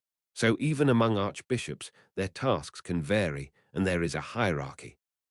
At these words, Ludwig looked at Heinrich in silence. Sorry, but what's a large diocese? Ah, it wasn't a matter of understanding. There was nothing to understand in the first place. Heinrich's mouth hung open slightly, as if he didn't know where to begin. Think of it simply. Finally, our Ellen stepped in. If a bishop manages a few churches, an archbishop manages dozens of churches. Not all of them, but you can think of it like that. Ah, like a lord. Yes. Think of a bishop as a lord, and an archbishop as a great lord. In fact, there are cases where clergy like bishoprics and archbishoprics perform duties similar to those of lords. Of course, the meaning has been lost now. Not only similar to a lord, but in the case of bishoprics and archbishoprics, they are actually lords. With Ellen's considerably abridged explanation that bishops are lords and archbishops are great lords, Ludwig found it much easier to understand. So they're really high-ranking priests. Yes, only cardinals and the pope rank above them. But what do you mean by a hierarchy among archbishops? Heinrich's unnecessary words made Ludwig more curious. Ellen silently put a piece of hard biscuit in her mouth and chewed it for a while. Then she took a sip of water and spoke. An archbishop who manages all the churches of the empire. In Sarandia, which we just conquered, there must have been an archbishop managing all the churches since it was a big city. Archbishop of the imperial capital, Archbishop of Sarandia. Both are archbishops, but who ranks higher? At Ellen's question, Ludwig nodded his head, as if he had an aha moment. The archbishop of the imperial capital, I suppose. That's right. After Ellen observed that Ludwig had understood quite accurately, she nodded her head. But is there an archbishop managing the entire imperial capital? I don't know, since I'm not affiliated with the Holy Knights or the 5 great churches. However, the imperial capital has the most churches in the continent, so the diocese might be more subdivided. There could be multiple archdioceses, and the position of the archbishop of the imperial capital might be altogether different. As Ellen tried to explain something, she looked at Ludwig. I don't know. Ellen quietly said so and took a bite of her biscuit. That's right. Don't bother explaining. He won't understand anyway. All he needs to know is that archbishops are high-ranking, but their ranks are not equal. However, Ludwig seemed to have more questions. Anyway, cardinal and pope rank higher than archbishop, right? Yes. Then, what rank does the Holy Knights commander hold? Ah, I see, he might wonder about that. Higher than cardinal, lower than pope, Ellen answered briefly. Originally, the position of the Holy Knights commander is ambiguous since it's a non-existent rank. Technically, it's below the pope, but in terms of actual power, it surpasses the pope. So you could say it's almost on par with the pope. I see. Why did you suddenly bring up the archbishop? It was Heinrich's question, and I had been wondering the same thing. Why was he curious about this? Ludwig explained the events of the day. An epidemic-stricken area, and how he had been assigned to escort a single priestess. And then, after everything was over, he found out the person he thought was a regular priestess was actually an archbishop. An archbishop doing that work personally, and without any holy knights escorting her. It must be quite a serious situation. Both Heinrich and Ellen seemed shocked by the news of the archbishop taking action personally. Well, given the circumstances, it would be better to distribute the clergy's manpower to refugee camps and rely on the help of the guards for protection. It seems like I'll continue to escort her starting from tomorrow. That's good. He had seemed quite confused recently, but his expression brightened, indicating that he found today's events quite rewarding. It was a task that was needed by the people, and it wasn't dangerous. And although it wasn't the best thing to say, it was a task that seemingly had no end. As long as the famine in the imperial capital persisted, the epidemic would continue to break out. It was a never-ending cycle. There had been no issues today, but there was no guarantee that there wouldn't be any in the future. However, come to think of it, it might not be that strange. It was Heinrich's words. Not strange, you say. An archbishop moving alone. Ah, I've heard it's because there are many tasks that require priests. No, I mean there might be many archbishops, so they might be moving alone. Ha! Almost all the places worthy of being called archdioceses have been destroyed, right? So it's only natural that there would be many archbishops in the Allied forces garrisons, the Holy Knights, and the imperial capital. It might be possible. Could one still be called a lord if they lost their territory? If so, an archbishop who lost their archdiocese to manage could still be called an archbishop. Heinrich's point was that it might not be strange for a priest of such rank to move alone, since many archbishops were gathered in the imperial capital, and I found it quite plausible. High-ranking priests had flocked to the imperial capital because there was nowhere safe in the world. As a result, the number of archbishop-level priests, who were usually hard to come by, had increased. Most of them served in the Allied forces, and those who weren't wandered the streets to purify the epidemic. In a way, the power of the high-ranking priests was concentrated, yet the situation was still grim as there was a shortage of manpower. In fact, that was only natural. There were more survivors concentrated in the imperial capital than there were priests gathered there. Still, an archbishop. Meow, why? This was kind of a bit cheap, wasn't it? Chapter 580. After reporting to the 17th Guard captain, Ludwig was assigned to escort Rowan. They headed to the 15th district after confirming that the spread of the epidemic in the 17th district had completely stopped. As Rowan had said, extreme situations didn't happen that often. At most, twice.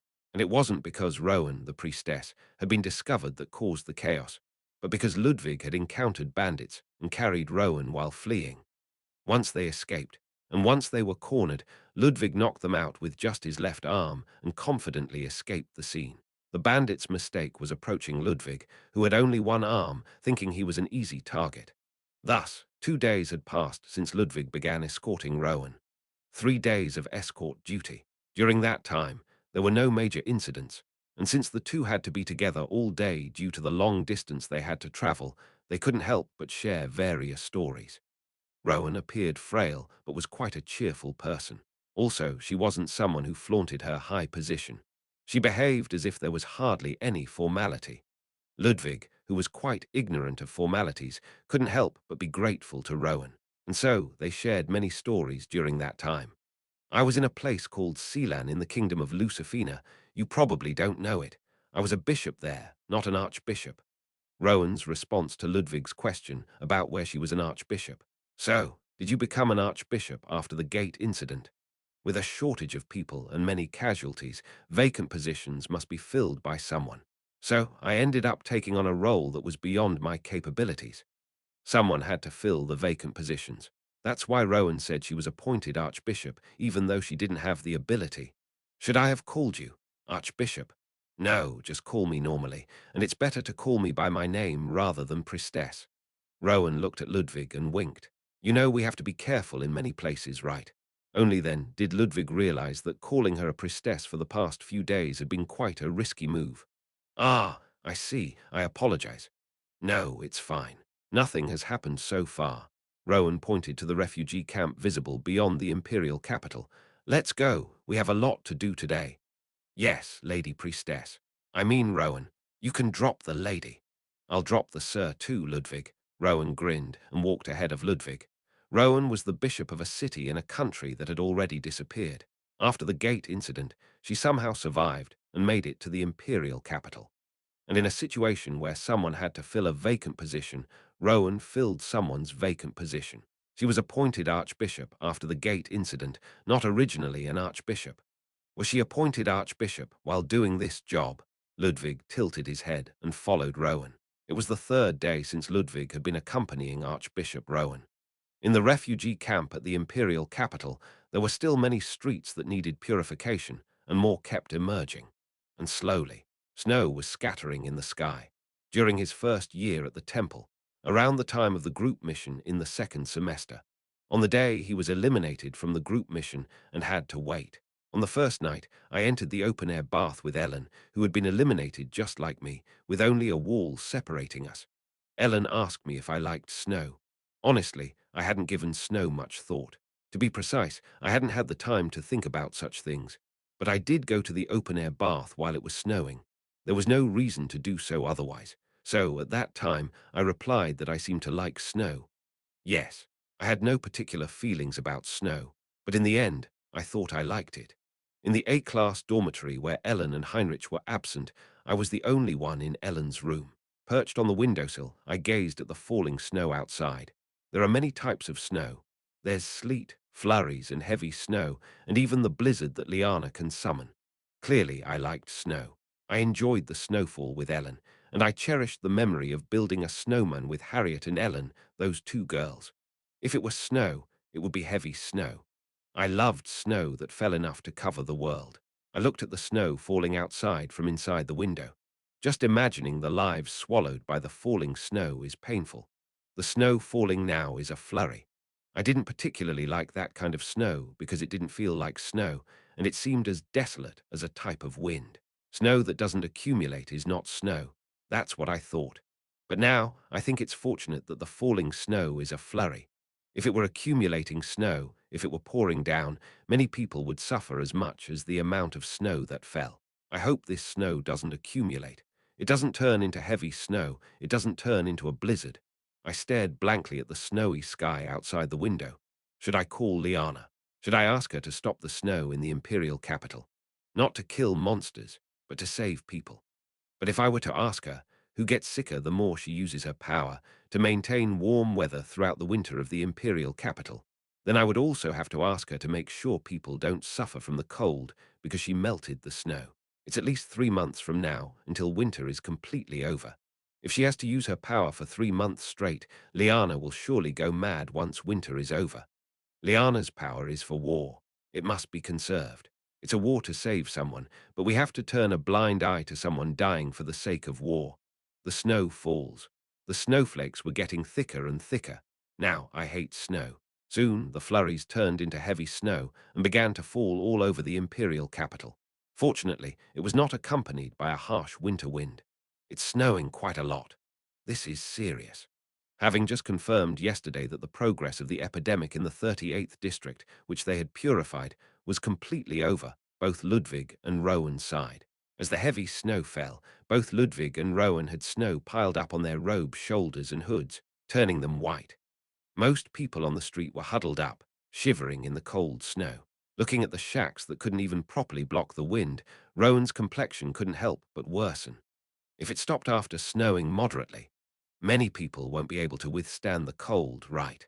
Upon hearing Ludwig's worried question, Rowan shook her head as if to say that it wasn't the issue. When it snows heavily, the cold isn't the problem. The wooden houses collapse. There were many such incidents last winter. People were crushed and killed under collapsed houses, Rowan explained. It wasn't the cold caused by the snow that was dangerous, but the very act of snowing itself, the harshness of nature. Ludwig resented the accumulating snow, but he didn't know where to direct his resentment. The two continued walking toward their next destination. Most of the refugees couldn't hide their resentment as they looked at the sky, while some children were simply enjoying the snow and playing in it. Because they didn't know any better, Ludwig thought as he observed the scene. Before the world turned like this, did you enjoy the snow? In the current situation, where snow seemed like a symbol of death, it was an absurd question. Ludwig stared blankly at the heavy snowfall pouring from the sky. I'm not sure. He couldn't remember if he liked or disliked the snow. It seemed that all memories from before the gate incident had been erased. As if it had become something meaningless, whether it existed or not, he could hardly remember it now. As if an immense misfortune and despair had swallowed up everything about him. He was already overwhelmed with just thinking about the things he could do right in front of him. Ludwig suddenly wondered if Rowan was still someone who could think about those past events. I used to enjoy it. Rowan looked up at the sky and spoke softly. Lucifina, where I'm from, was a kingdom in the northern part of the continent, and half the year was winter, so it was very easy to see snow. A place where half of the year was winter, Ludwig couldn't fathom what kind of place that would be. Didn't you end up disliking the snow then? If you saw snow so often that it became annoying, shouldn't you dislike it? Snow was, in fact, a symbol of extreme cold, just like how people now feared the snow. Well, I don't think there's a reason to dislike it just because it's common. I see. Lucifina was a land of winter, and Sealand was located on a high plateau. It was a cold place, and there was a lot of heavy snow. That's where I was born. Rowan's eyes seemed to gaze far away, as if reminiscing about her long-gone homeland. I had countless snowball fights with my friends and made snowmen. I touched snow so much that my hands would freeze and crack, and I was scolded by the priests and healed more times than I could count. Recalling her childhood, Rowan smiled wistfully. She had played with the snow until she got frostbite. Even after I received my priestly initiation, I had quite a few occasions where I was scolded for having snowball fights with the monastery children, being told it was unbecoming. There was even a time when I made a statue of the goddess out of snow and got an earful from the bishop, telling me not to make such things casually. Rowan looked quite happy as she spoke. After my promotion to bishop, there really weren't any more occasions like that. Well, Lucifina was a cold country, but the cold was never an issue, and Sealand was a particularly cold city, but that wasn't a problem either. The empire was vast, and thanks to the Warp Gate, there were many tourists coming to Sealand, the land of snow. There was a time, just 3 years ago, even in the bitter cold, even as heavy snow fell, no matter how difficult the place was to live, people could survive anywhere. Little did we know then, but I think that 3 years ago was humanity's last golden age. Such days may never come again. A time when one could simply find beauty in the snow. Up until just 3 years ago, humanity could live anywhere, as a distribution network called the Warp Gate connected the entire continent. But now that everything has been destroyed, those days of the past seem like a lie. Now, humanity trembles in fear at the slightest cold, and countless people lose sleep even when a little snow falls from the sky. Humanity, now diminished, is threatened by even the smallest things.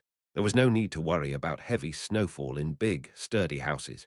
But now, people must live in makeshift shacks that collapse with just a little snow. The cold winter winds pierce through these shacks without even a fireplace. The golden age has passed, and humanity has much to fear. Ludwig, Rowan looks at Ludwig. Do you dislike the snow? At that, Ludwig nods slightly. Yes, it seems so. At those words, Rowan smiles sadly. Now, so do I. The two walk down the street. The makeshift shacks in the refugee village are gradually being covered with a layer of soft snow. Rowan and Ludwig head to the next district, District 42.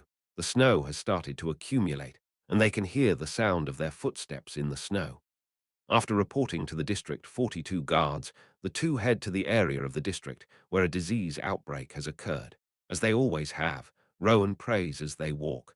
Ludwig does not often take the initiative, which makes him wonder if he is really necessary to Rowan. Of course, whenever Ludwig says this, Rowan tells him that he is fulfilling his role just by making her feel safe. The refugee village is a place where people should worry more about robbers than attacks fueled by hatred for priests, especially since people don't know that Rowan is a priestess. Ludwig keeps an eye out for any unexpected situations, but there is nothing unusual. In fact, due to the snow, people are holed up in their makeshift shacks. Perhaps about 3 hours pass, and the accumulated snow reaches their ankles. Get out! There's a commotion in a corner of the refugee village. Both Rowan, who was praying, and Ludwig, who was keeping an eye on the situation, cannot help but look in that direction. Oh, please save us. We were just. As Ludwig watches the people being dragged out of the shack and the unidentified ornaments hanging from their necks and arms, he can't help but realize what they are. Different from the ones he had seen before, wooden idols are dragged out onto the street and trampled under the guards' feet. We warned you last time. If you bring in these worthless idols again, we'll burn them. The 5 guards look at the people trembling on the ground as if this is not their first offense. Ludwig can't help but look at Rowan. Rowan approaches the scene with a stern expression, heading towards the guards who seem ready to stab the heretics with their spears. Wait, who are you? As if to warn them not to come any closer, the guards aimed their spears at Rowan and Ludwig. "I am Priestess Rowan, dispatched for purification work. This man here is my escort, and we have permission from the 42nd Guard Division." "Ah, my apologies, Priestess. We didn't realize." As Rowan took out the sacred emblem she had hidden in her clothes, the guards lowered their weapons and showed respect. "May I ask what is happening here?" "Ah, well, it's about—" Rowan's tone was neither aggressive nor threatening. However, the guard felt an inexplicable pressure from Rowan's calm smile. Ludwig felt the same way. As if she was wearing a mask, Rowan's smile was excessively gentle and warm, not fitting the current situation. "Are they heretics?" "Yes, indeed they are, but they probably don't know any better. They might not even know what they're praying to." The guard, who seemed less cruel than Ludwig's previous commanding officer Sontine, was trying to defend the people he had just been berating for their heretical beliefs. Now that a priestess had appeared, Rowan looked at the people shivering and lying on the snow-covered ground. She silently stared at the shabby house they were dragged out of. "May I go inside?" "Yes, yes, of course, please do." "Lord Ludwig." Rowan gestured to Ludwig, who was at a loss in this situation. It seemed like a signal to follow her. "Everyone else, please come inside as well." Rowan quietly spoke to the people lying on the ground. Despite it being the guard's jurisdiction, she spoke as if giving an order. Inside a shanty in the plague-stricken area, there were 5 people praying, 1 adult man, 2 elderly people, and 2 women. Within the shanty, where it was difficult even to stand properly, Rowan scanned the surroundings, including the blankets, as if searching for something. In a strange silence, Rowan examined something, cocked her head, stared at a blanket for a while, lost in thought, and did not engage in conversation with anyone. After some time, Rowan picked up a small wooden idol lying in the center of the shanty. It appeared to be a crude imitation of a human figure carved from wood. "What prayer were you offering?" Holding the idol, Rowan asked the trembling group. Even if priests were despised, their power only mattered when they faced a crowd of civilians. When the force of authority prevailed, their hatred and resentment held no power. In response to Rowan's gentle question, the old man shuddered and replied, "Well, we were praying for the plague to end and for everything to be resolved." "To this wooden doll." "What is this wooden doll to you?" Rowan asked the old man. "Is this your god? How can this wooden doll solve the plague?" It seemed that Rowan was genuinely curious.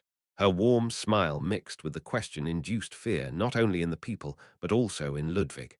"I really don't know. How can this wooden doll—" Bam! A golden radiance emanated from Rowan's right hand. "Do you believe that this can bring forth such miracles?" "Why?" For a moment, the golden radiance emitted by the light dispelled the cold. The weakness in their bodies vanished at once, and they felt vitality filling them. Prayers to an unknown idol, the miracle of tangible healing and purification. Rowan looked at the heretics as if to ask why they didn't understand the gap between the two. "I'm asking you, what is this wooden doll? What does it represent? What do you believe in, and what do you want to achieve?" Her tone was infinitely gentle, but everyone was afraid. The old man couldn't even answer, trembling, but someone else spoke up. "It's the hero." "Excuse me." "It's the hero, right here." At the trembling young woman's words, not only Ludwig, but also Rowan's expression hardened. The wooden idol, resembling a human figure. They said it imitated the appearance of the hero, Ellen Artorius. "The hero will save us all." Rowan slowly nodded her head at the words of the trembling young woman. "Ah, I see." Rowan stared silently at the wooden idol. Ludwig had an ominous feeling that some abyss was swirling in Rowan's gaze.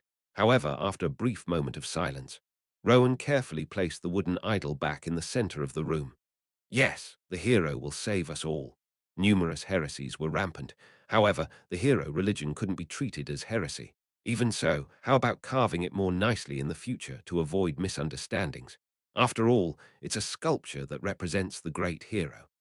Rowan looked at the trembling heretics and smiled warmly. "The hero is said to be incredibly, incredibly beautiful." Rowan quietly left the shanty. Chapter 581. Rowan knew that the heretics believed in the hero religion, yet she took no action against them. In reality, Rowan had no right to punish or judge them, so there was no reason for her to do so in the first place. However, Ludwig had just sensed fear in Rowan's demeanor. If Rowan thought it necessary, she seemed as if she would kill without hesitation. Ludwig had been traveling with Rowan for about 5 days, but this was the first time he had seen such a side of her.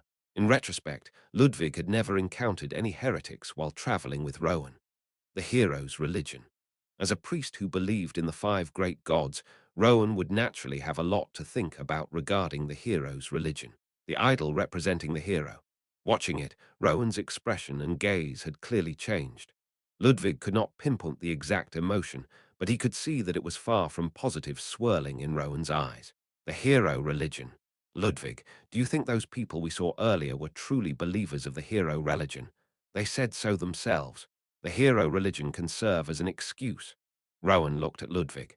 Many heretics pretend to follow the hero religion to conceal their true beliefs. They wear the mask of the hero religion because it's easy to get away with it. Ludwig could only nod slowly in agreement. The hero religion was left untouched. That's why they claim to be followers of the hero religion in times of crisis, hoping that they might be left alone. Do you think those people we saw earlier were not really followers of the hero religion? Well, I don't know. The hero religion is divided among its own believers. What does it even mean to be a true follower of the hero religion? The hero religion was not a specific group. It was dispersed like a folk religion without a standardized belief system.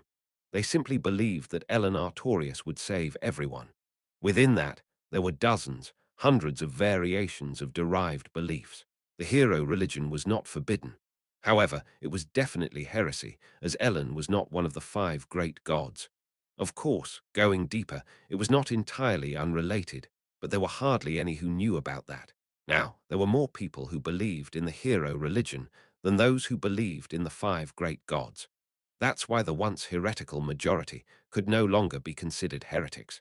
It was impossible to root them out, as they had no substance or core. Many heretics were killed by the guards, and some of them were believers of the hero religion.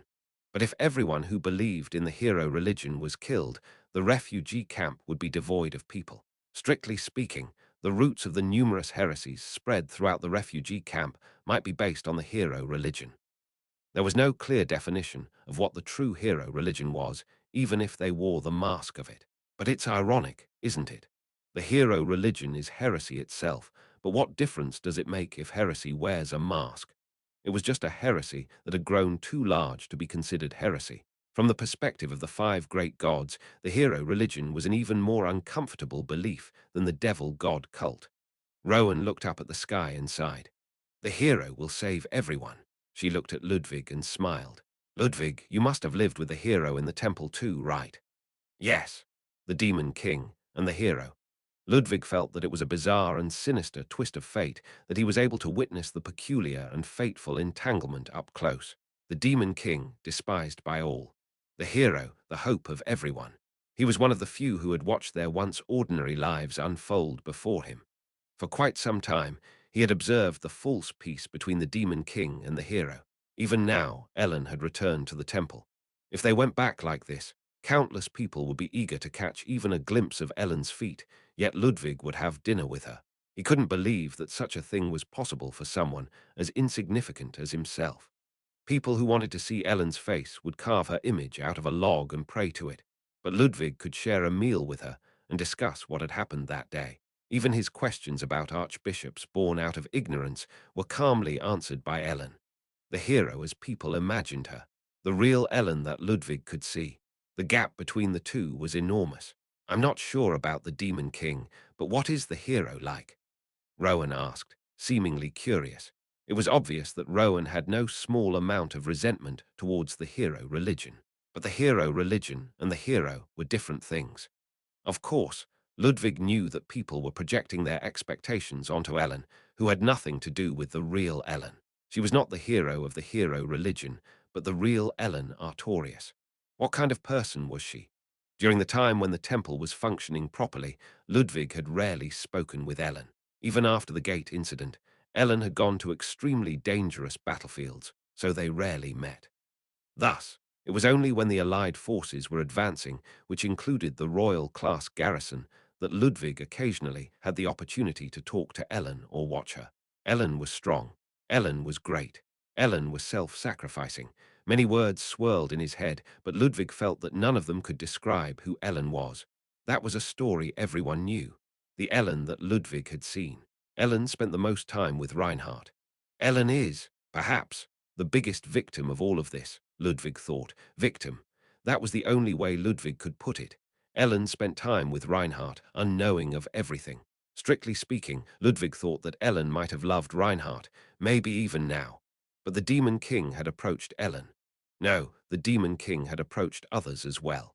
After the situation deteriorated, some followed the Demon King, but Ellen did not. Ellen was betrayed by Reinhardt.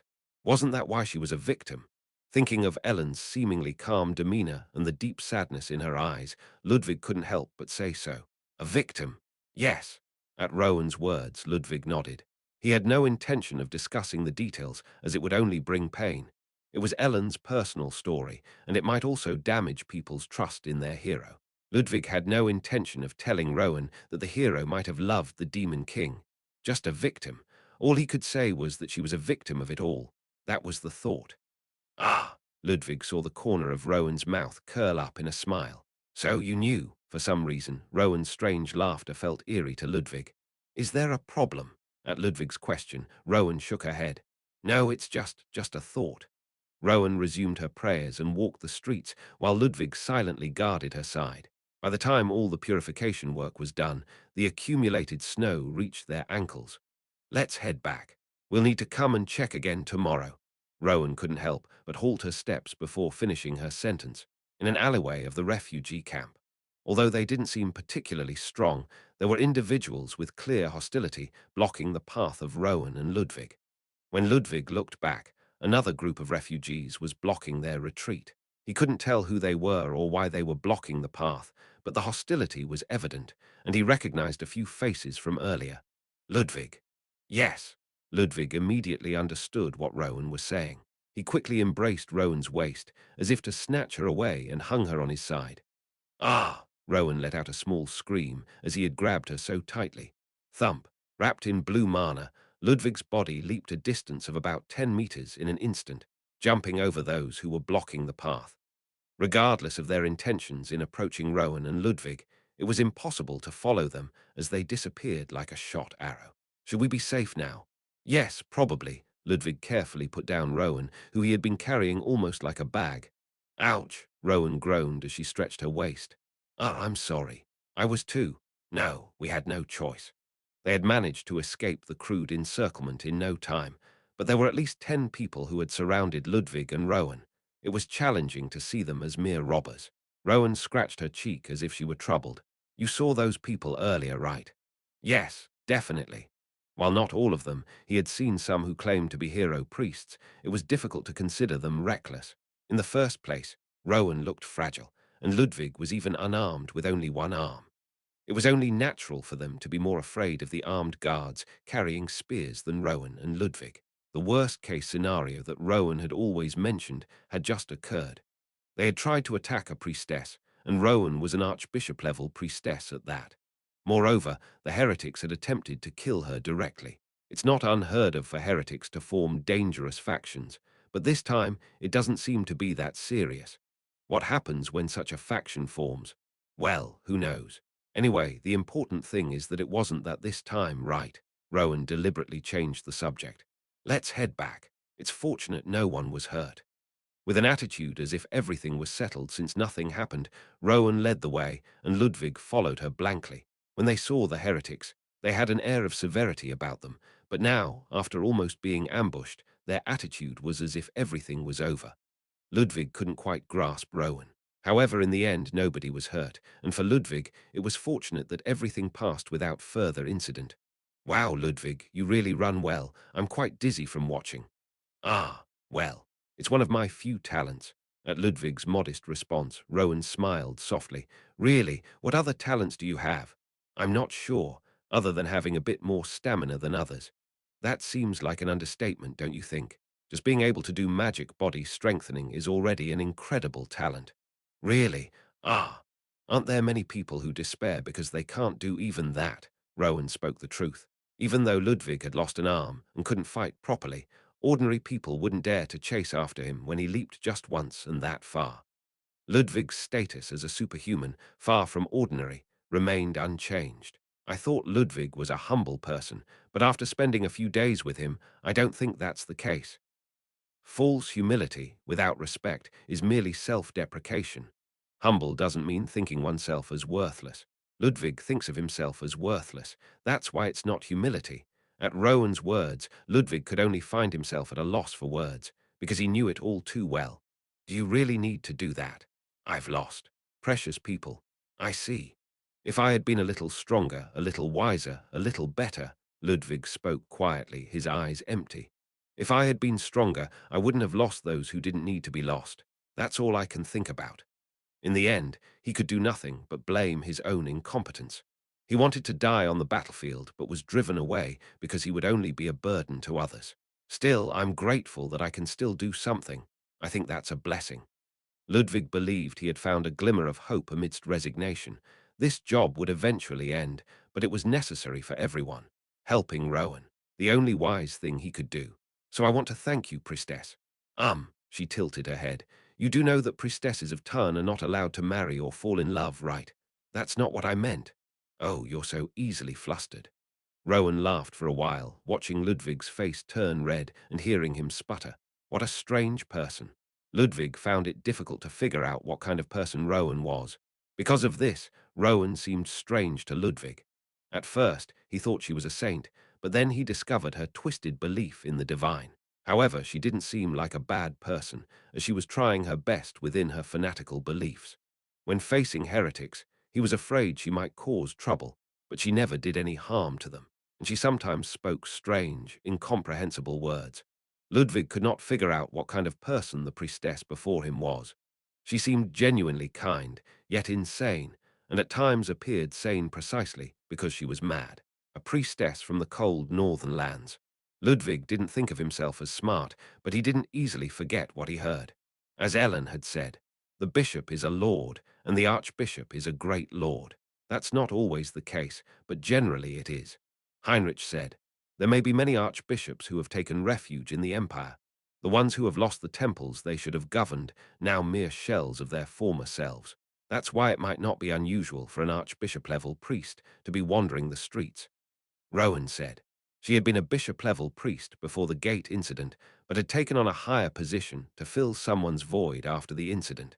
Now that only a very few lands remain safe, there would be no archbishops fulfilling the role of a great lord.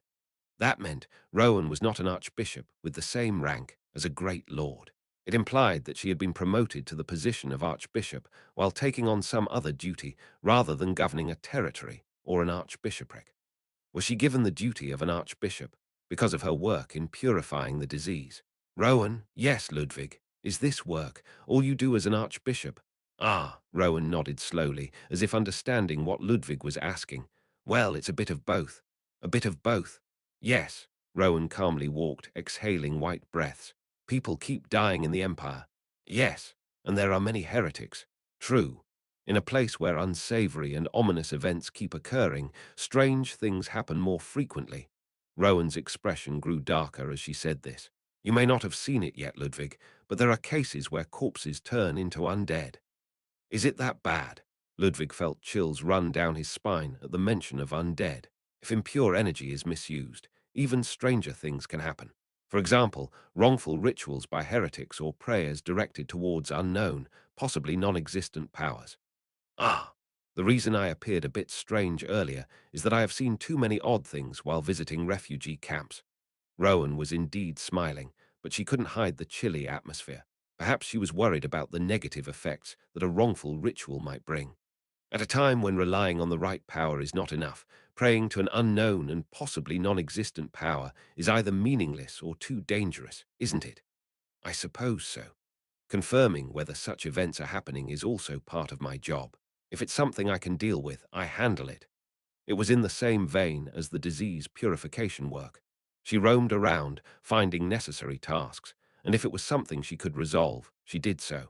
Lately, there has been a very strange incident, and I am mainly looking into that issue. A strange incident. Ah, we're here. Before they knew it, they had arrived at the Temple of Tarn where Rowan stayed. Ludwig, be careful when you enter. You remember about tomorrow, right? Yes, should I be there by 9 o'clock? But could you come a little earlier than usual tomorrow? Is there something special? No, Rowan smiled at Ludwig. Let's have tea together before we leave tomorrow, just the two of us. Rowan winked at Ludwig and then quickly entered the temple. What a strange person. Ludwig couldn't shake off that thought. He had a strong feeling that she had wanted to say something but stopped herself. A strange matter. He felt as if she had cut off the conversation from her side when he tried to ask about it. And then, she said she moves from church to church, though it had only been 5 days. Rowan hadn't moved her residence from this shabby church to another church yet. Ludwig returned to the temple. Today, too, no one had been hurt. Ludwig was satisfied and grateful for just that in this job. Pop! At a warp spot in the imperial capital, a group of people and supplies appeared with a brilliant flash of light, a large-scale transport of personnel and supplies using mass teleportation. Here is. Louise von Schwarz was able to arrive at the snowy imperial capital late at night. She arrived alone, without a single attendant. Since only she had been granted permission to enter the temple, she had come alone. She looked around in the dimly lit, snowfall-covered empire. Naturally, without a single attendant, Louise had no idea where she was in the capital. Louise had to go to the temple. However, in reality, without an attendant, there was no way she could know the way. Why is it snowing like this? Moreover, the falling snow limited her visibility, and so she unintentionally arrived at the imperial palace, which was in the opposite direction of the temple, instead of heading to the temple.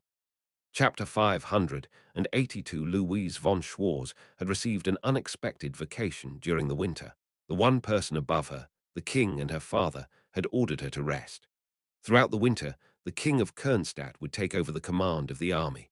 However, she still had to complete a minimum handover, so it took her quite some time to convey the current situation and important matters of the Kernstadt army. Once all the handover was complete, and she had delegated full authority to the king, it was late at night, a few days after completing the handover, before she could finally arrive at the imperial capital through the Allied forces' warp spot. And so, at this moment, Louise felt as though she understood what it meant for one's head to spin. For one, it was her first time in the streets of the imperial capital, and it was a dark, snowy night. While she had some business at the imperial palace, she had never been granted permission to go towards the temple. Thus, she was not familiar with the streets of the imperial capital, and the snow-covered night streets made it even more difficult to distinguish one place from another. And right now, Louise was both excited and considerably flustered by this situation. She had no idea how to deal with her father's anger, but he had initially resigned himself to it. He had accepted the fact that, because of Heinrich's presence, Louise would eventually have to raise her hand against her siblings like it was a predetermined future. What's more, a situation she had never even dreamed of had suddenly arrived. She was told to go to the temple. Thus, Louise found this situation to be strangely thrilling, bewildering, exciting, and sad. She had just come to the imperial capital on a whim, only hearing that she should go to the temple to rest. Louise truly felt like a child again after a long time. Strictly speaking, she was not particularly good with directions. Though it would be difficult to say that she had a keen sense of direction, it was the perfect environment for her to get lost. In fact, she had even ended up arriving at the imperial palace, where she had no business, while trying to find the temple. In the end, she asked the royal guards about the location of the temple, as she was in danger of either facing the morning sun on the streets or becoming a snowman amidst the heavy snowfall. Here is the north side of the capital, and the temple is located on the south side. Ah! Her mistake was not merely taking the wrong path, but going in the completely opposite direction. Eventually, she trudged her way towards the southern side of the capital. First, she had to cross the river to find the temple. The famous pride of the imperial capital, the magic train, had stopped running long ago, so she couldn't take it. Even if it was running, I might have gotten more lost. Louise had never ridden the magic train before. She had only heard of it and seen it from a distance a few times as it made strange noises while moving when she arrived at the imperial capital. Anyway, this was Louise's first ever experience of trying to find her way alone. Feeling like a lost child, she vaguely walked towards the south side of the imperial capital. As long as she could find the right direction, she would be able to find her way through the snowstorm. The problem was just that. Connecting the north and south of the imperial capital were more than 10 large bridges. She had to cross one of those bridges to reach the south side. However, She couldn't see anything due to the snow, so she decided to descend to the riverside promenade of Great River Irene. In front of her eyes, she could see the frozen Great River Irene, covered in a thick layer of snow due to the winter cold. Of course, the frozen river could be crossed on foot. Was there any need to find a bridge? She could just walk across the river, right? Why bother? As long as I can cross it. Instead of searching for a bridge, Louise stepped onto the frozen river. Unexpectedly, Louise began her midnight crossing of the great river. Crunch, crunch, the sound of the Princess of Schwarz stepping on the snow echoed. Louise stumbled a few times as she crossed the frozen great river Irene. Thud! Even with her masterclass balance, slipping on a snow-covered ice sheet was inevitable if she didn't stay focused. Louise stood up from her fall, dusting the snow off her bottom, and glanced around, wondering if anyone had seen her. There was no one around to see her fall in the middle of the snow-covered ice sheet. Hence, no one had seen her. But still, with a slightly flushed face, Louise walked briskly, as if she were trying to run away. Naturally, she fell a few more times. After crossing the frozen river, Louise arrived on the streets south of the great river. The temple and the imperial palace were buildings that could be seen from anywhere in the city, as they were located on slightly elevated grounds. It was no wonder they were called the landmarks of the imperial capital. However, she couldn't see the temple or the imperial palace due to the falling snow. Louise walked for a while. She asked people in the sparsely populated streets where the temple was, as the snowstorm had made it difficult to find her way. Go that way, just head in that direction. Is it? Far from here. Unable to be outright informal or use an imperative tone, Louise could only manage an awkwardly phrased question. You'll have to walk quite a bit. After providing directions, the person hurried off on their own way. Louise found her situation amusing, as she seemed like a lost child. The title of princess and heir to the #1 kingdom felt like a distant dream. Of course, besides that, she was a master-class swordmaster, but that skill was of no help in finding her way. Still, she couldn't help but feel excited. It was the temple, a place she had been forbidden to even look at from afar. The moment she could see the place where her son had grown up was drawing near, and that alone made Louise's heart race. Of course, imperial capital was in a terrible state, and the atmosphere could be felt everywhere. The snowy night streets might have been beautiful, but the city was filled with an air of despair and death. Had she visited imperial capital in better times, she might have felt envy, but now it was a city of death. The few pedestrians she saw huddled as they moved along the streets, and the accumulating snow seemed to be slowly smothering the city to death. The situation in the capital of Kernstadt was no different. In reality, no matter where she went, the environment would undoubtedly be worse than imperial capital. And yet, the fact that imperial capital still maintained its appearance might have been enough to consider it an incredible city. And then, Louise suddenly heard the sound of approaching footsteps from beyond. Louise stepped aside quickly, frightened by the group of people that passed by her on the road. What? Louise instinctively knew from their footsteps and behavior that they were different. Those who had received combat training were different from the start, not just in their footfalls, but even in their presence. They disappeared somewhere without so much as glancing at Louise. She didn't know what could be so urgent, but it was enough to prevent her from daring to ask for directions. What could cause these professional fighters to move with such serious expressions in the middle of the night? Louise snapped out of her thoughts. Her priority now was to find the temple. She couldn't afford to stand still, or she'd end up a real snowman. As Louise walked in the direction of the temple, the night grew darker and the snow piled up even more. This inevitably led to a problem. Where on earth am I? It was inevitable that Louise would become lost. She knew the temple was near, but there was no one left to ask for directions. I know I'm close, though. Louise walked aimlessly in the direction she had heard the temple was. After a while, she finally spotted something beyond the falling snow. A light. It flickered like a blue flame. What's that? She was bound to get lost and keep going in circles at this rate. Soon enough, Louise couldn't help but realize what the approaching blue light was. It was a person. A person who had activated magic body strengthening. Someone wrapped in the blue flames of mana, which strengthened their physical body, was approaching. They were not alone, as someone else was with them, pulling something. The approaching person was pulling something that looked like a cart. Is this the right place? Ah, thank you. We made it. Put it here. The figure went into what seemed like a storage area in the darkness, pulling the cart. I would have been in big trouble without you. No, I was heading this way anyway. And please be careful with your back. Louise watched the scene from a distance. The young man pulling the cart and the old man. It was clear that the young man was helping the elder. However, Louise couldn't help but notice something else about the young man, besides his ability to do magic body strengthening. I want to repay you, but I'm not in good shape either. The young man's right sleeve was loose. No, it's okay. I'm fine, really. Louise stayed nearby until the back and forth between the old man offering repayment and the young man refusing ended. After the old man went into the house, the young man turned around and inevitably locked eyes with Louise, who was watching him. Do you need something from me? Before that, are you okay? Louise von Schwarz, the princess of the Schwarz royal family, spoke with an unwittingly pitiful expression. Can you show me the way to the temple? She didn't know much about him, but he was someone who didn't hesitate to help others despite not being in the best shape himself. And right now, Louise desperately needed that kind of help. The young man smiled brightly upon hearing her request. Oh, I have to go there too. Let's go together.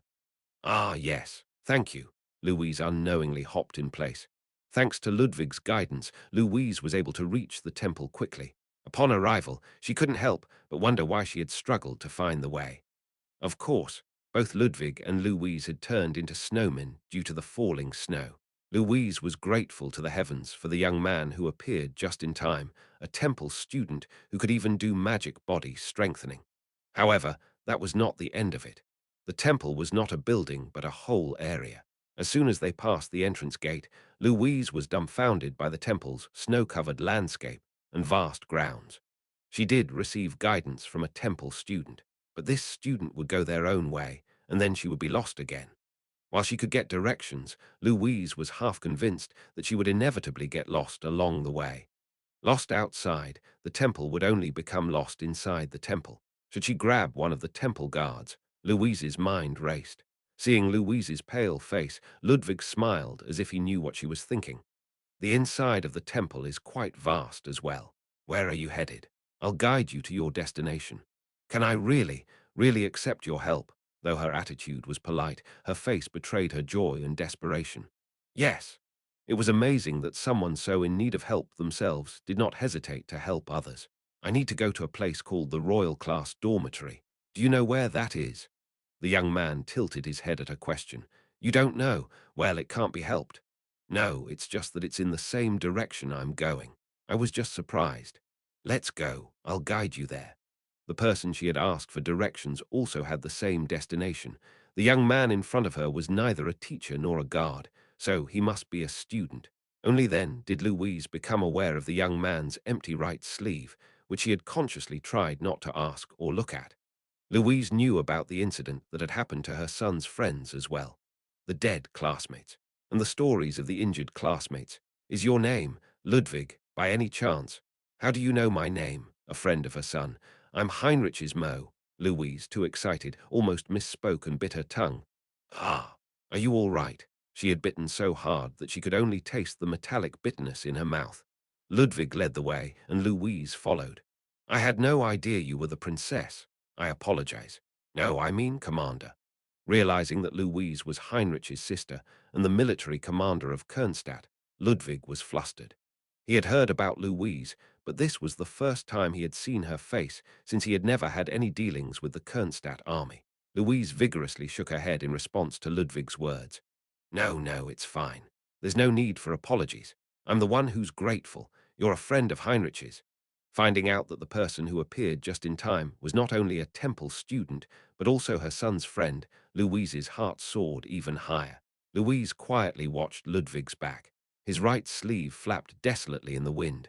Louise could not witness Heinrich's growth firsthand. However, through reports, she had learned about Heinrich's school at the temple and how he was living. Heinrich's classmates in the royal class. Thus, Louise inevitably came to know about Ludwig, and after the war began, she became even more acquainted with him. Ludwig, Royal Class second-year student, B-11. Technically, a stone seat with his talent being physical strength. His talent was simple. but he possessed an extraordinary aptitude to grasp magic body strengthening even before learning them. Of course, there were 3 more cases like this among the royal class second-year students, but 2 of them were the demon king and the hero. It was disrespectful to even compare them. If it hadn't been for the war, he might have risen to the master class before graduating from the royal class. But the war took Ludwig's arm. Louise could see resignation in Ludwig's eyes, and though she couldn't be sure, she thought he might still be able to fight if he continued training and practicing in that state. For some reason, she knew of Ludwig's despair when she saw him sitting there, desolate like he had lost everything on a snowy night when the blizzard blew. War kept taking something from someone. By the way, about the carriage earlier. Louise met Ludwig for the first time today. He had lost his arm, withdrawn from the battlefield, and returned to the temple.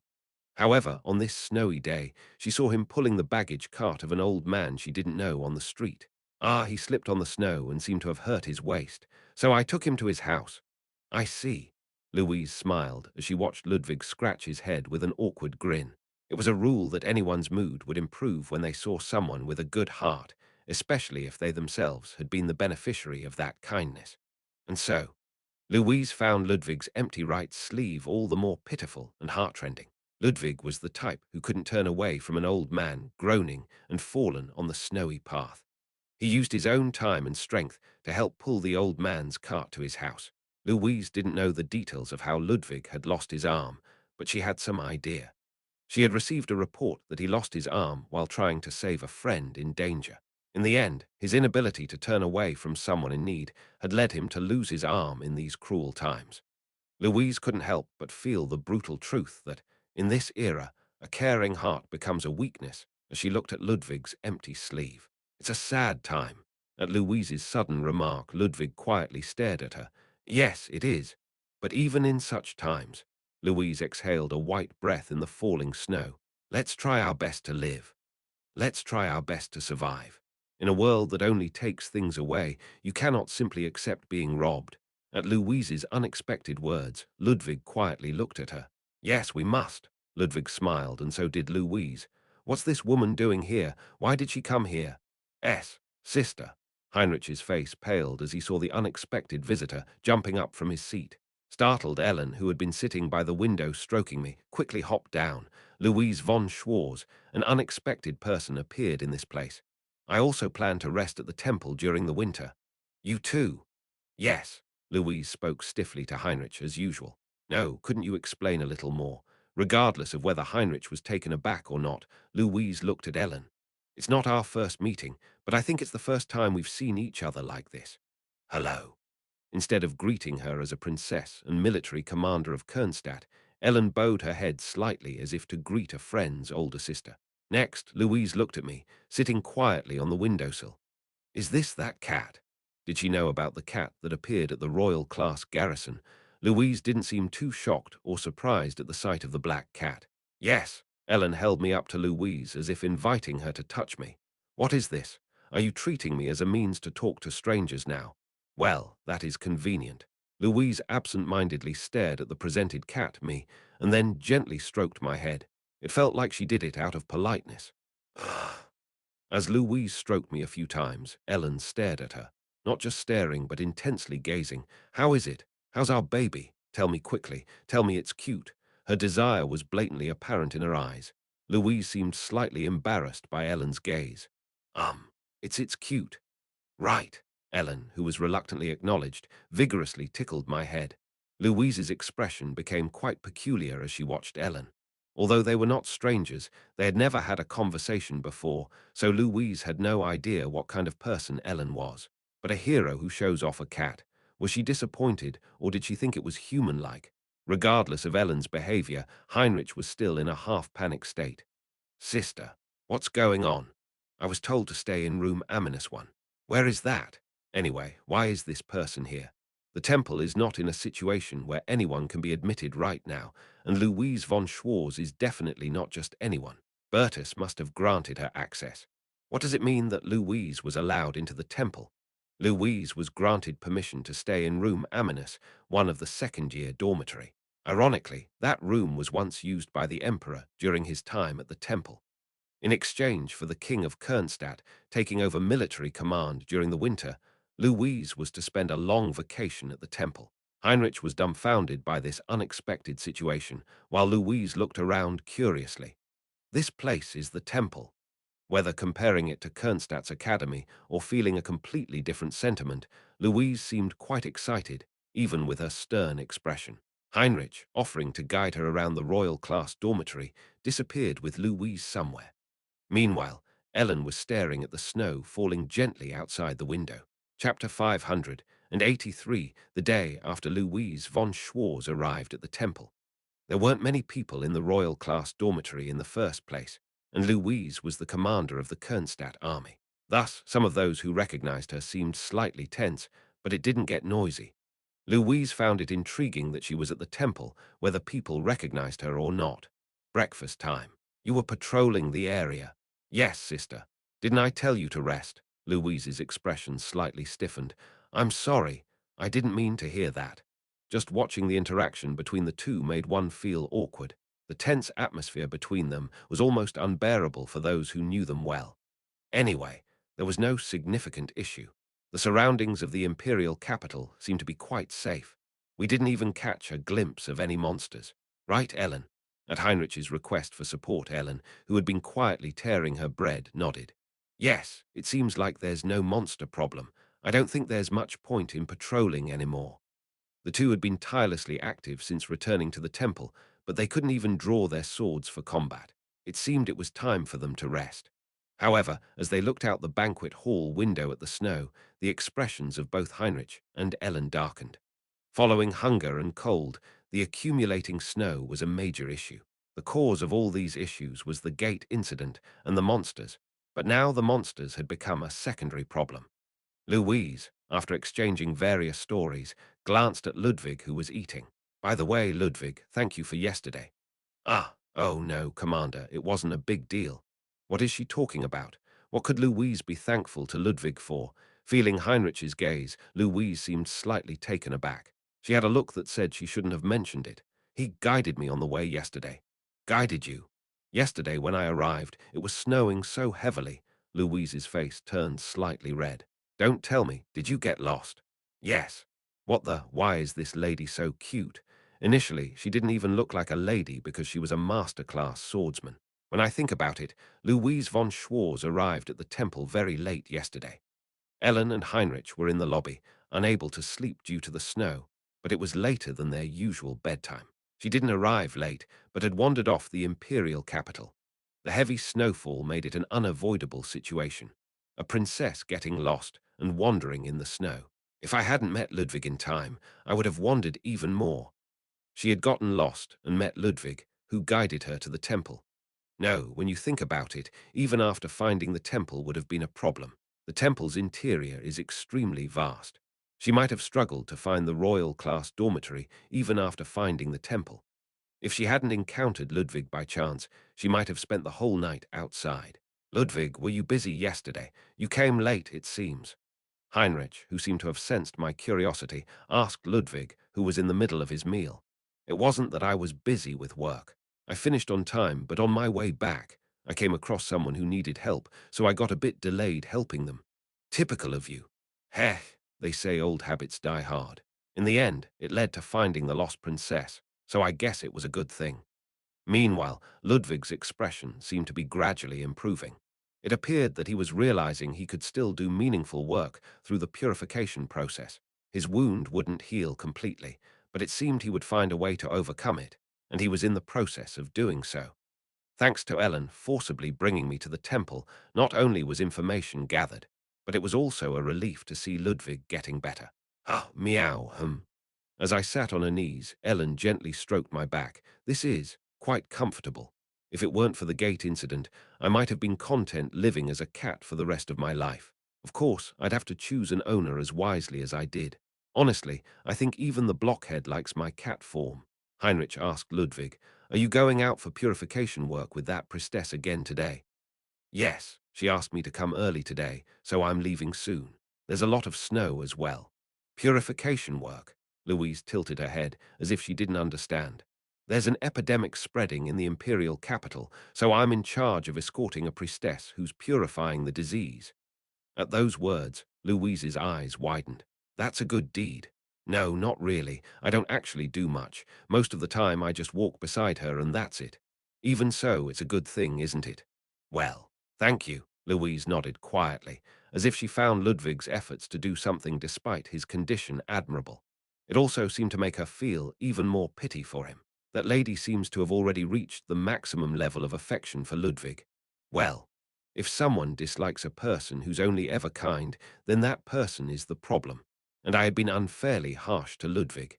Yes, I am the problem. When I think about it, everything in the world is my fault, so I am the problem. Suddenly, I feel depressed. Louise stared intently at Ludwig's retreating figure as he left the banquet hall. He's a good kid. It seemed that Louise was relieved to see such a kind-hearted person among Heinrich's friends, and she couldn't help but feel pity for the reality of him losing an arm like that. "Yes, he is."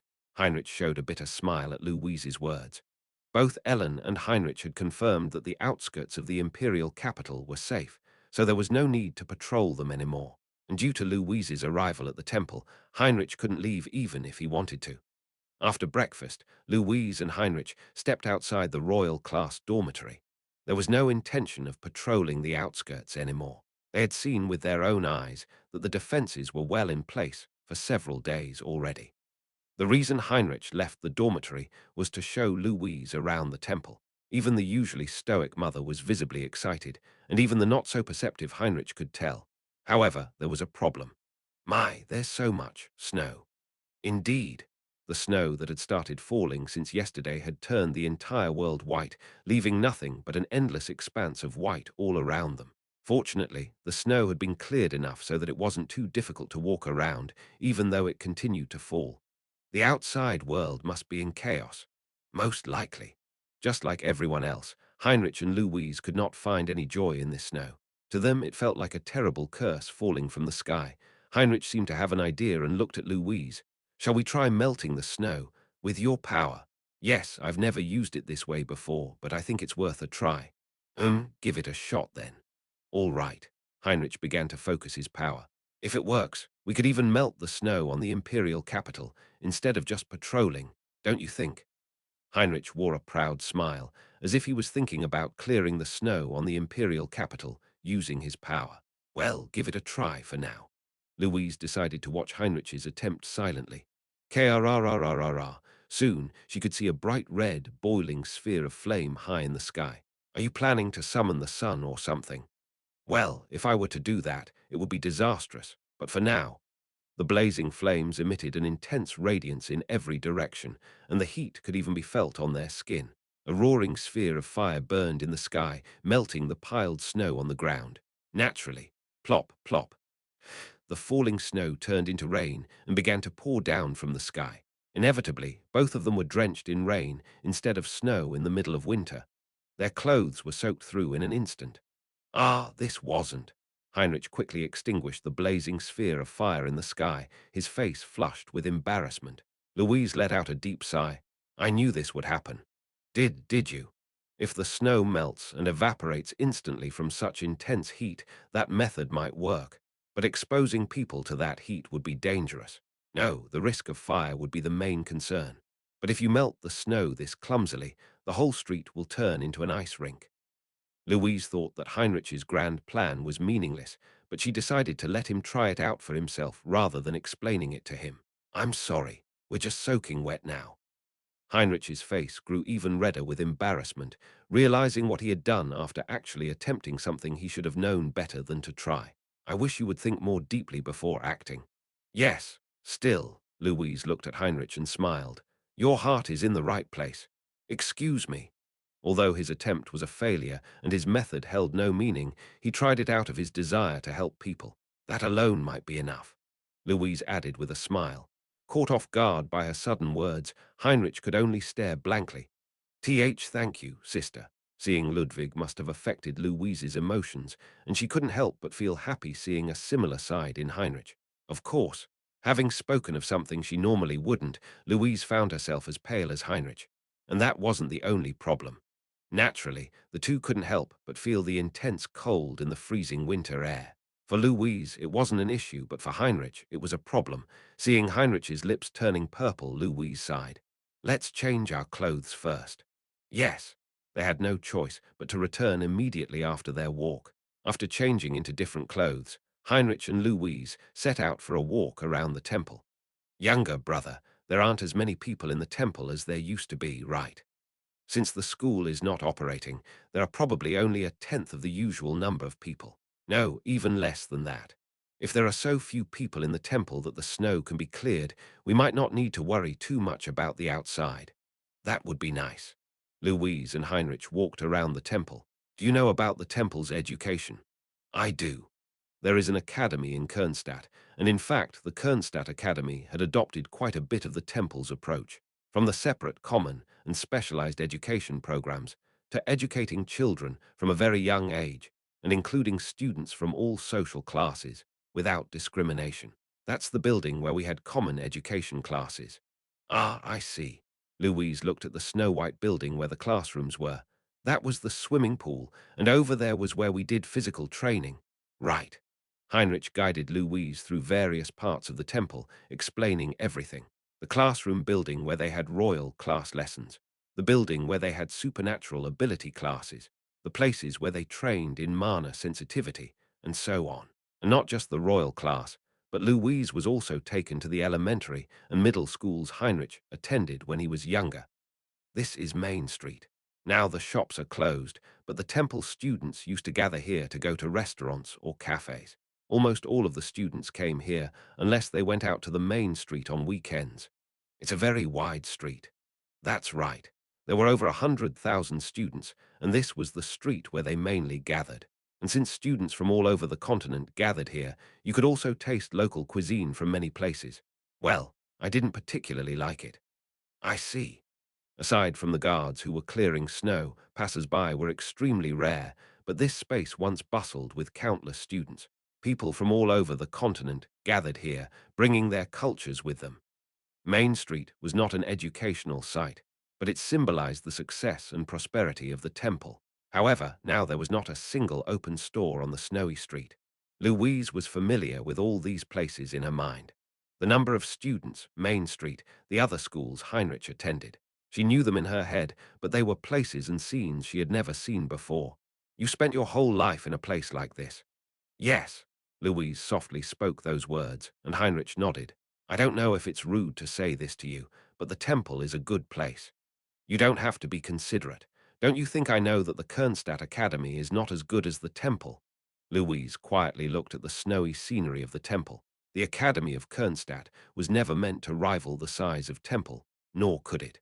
Seeing it with her own eyes, she realized that only an empire could have accomplished such a feat. Although the Academy of Kernstadt was modeled after temple, it could not secure the same scale. First of all, there was no reason to choose the Kernstadt Academy when Temple, the greatest educational institution on the continent, was available. Most students enrolled in Temple came from wealthy families.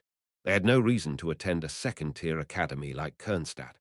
The Kernstadt Academy did provide tuition assistance, but if they were to fully fund their students like Temple did, the nation itself would falter.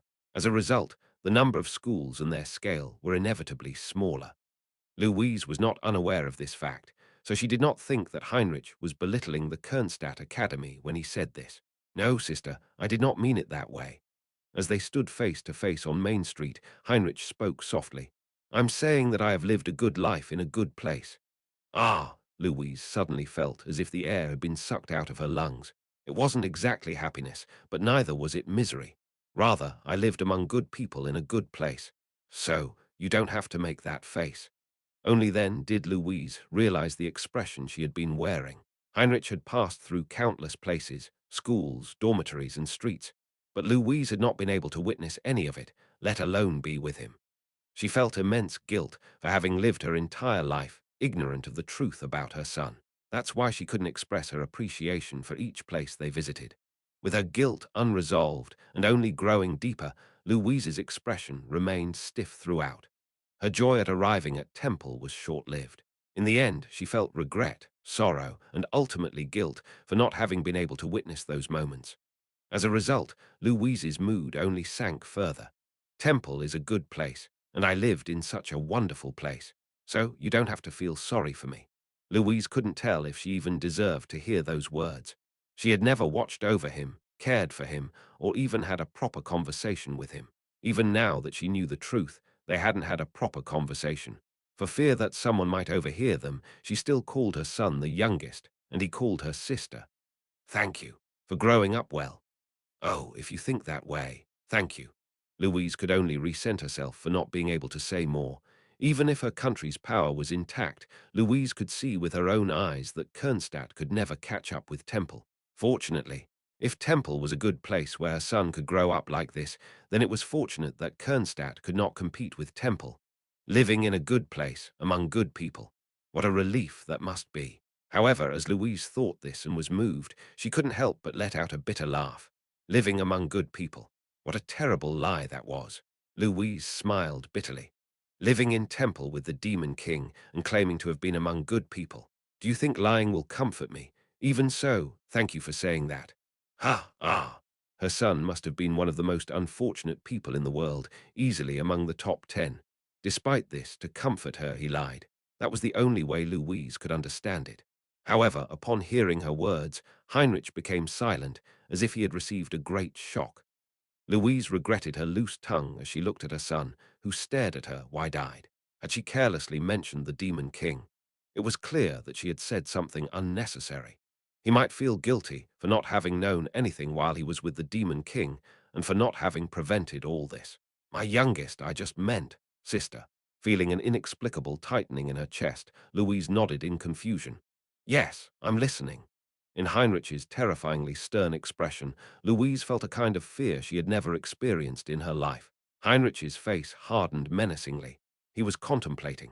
She couldn't tell what he was thinking, but he stared at her in silence, as if searching for the right words.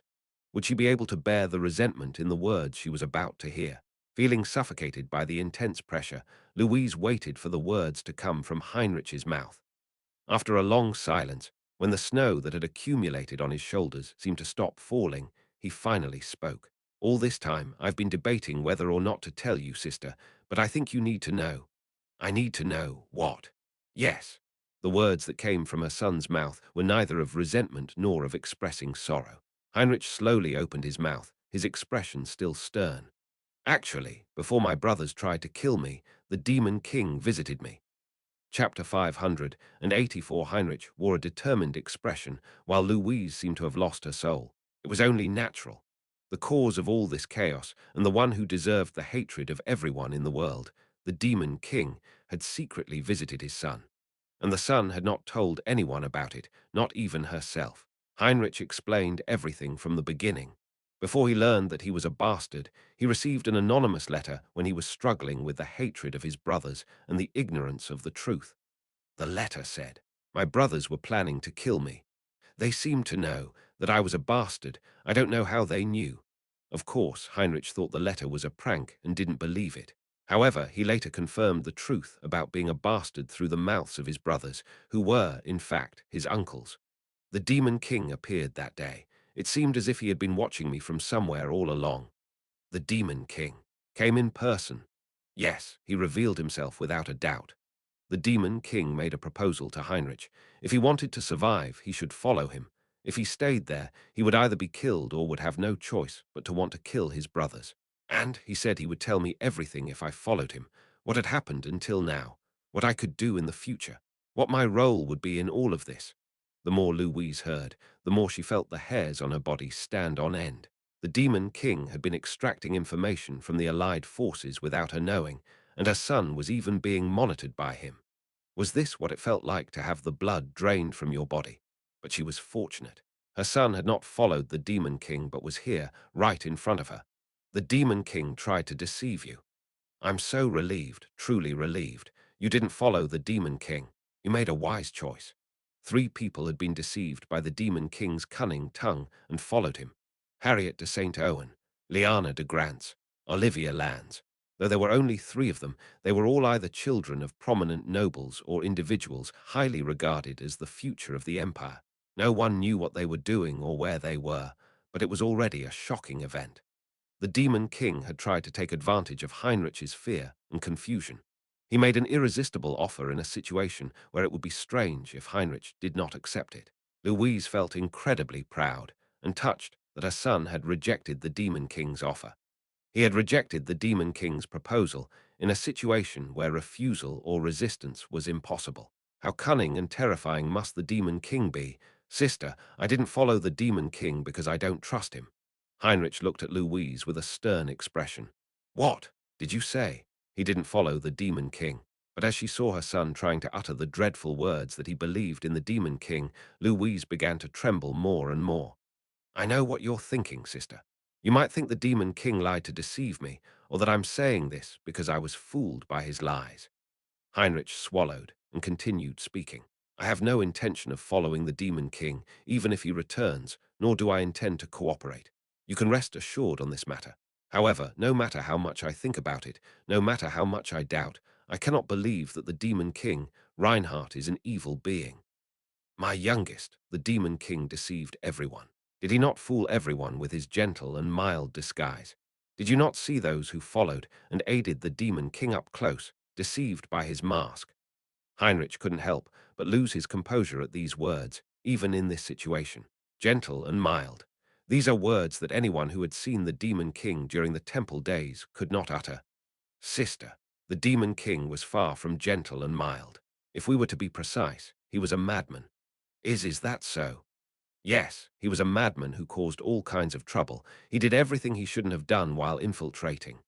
The Demon King had done far too many things that shouldn't be done if infiltration and capture were his goals. However, Reinhardt had become friends with many people and built relationships. But it seemed like a series of coincidences rather than a calculated plan by the Demon King. If his true goal was capture, there would be no reason for the Demon King to act in such a manner. It's too outcome-oriented to say that the purpose of the process was the same just because the outcome turned out that way. The Demon King lived his temple life like a madman. In fact, Heinrich could even be considered a victim of his antics. But all Louise could feel was fear looking at her son, speaking about the Demon King like this.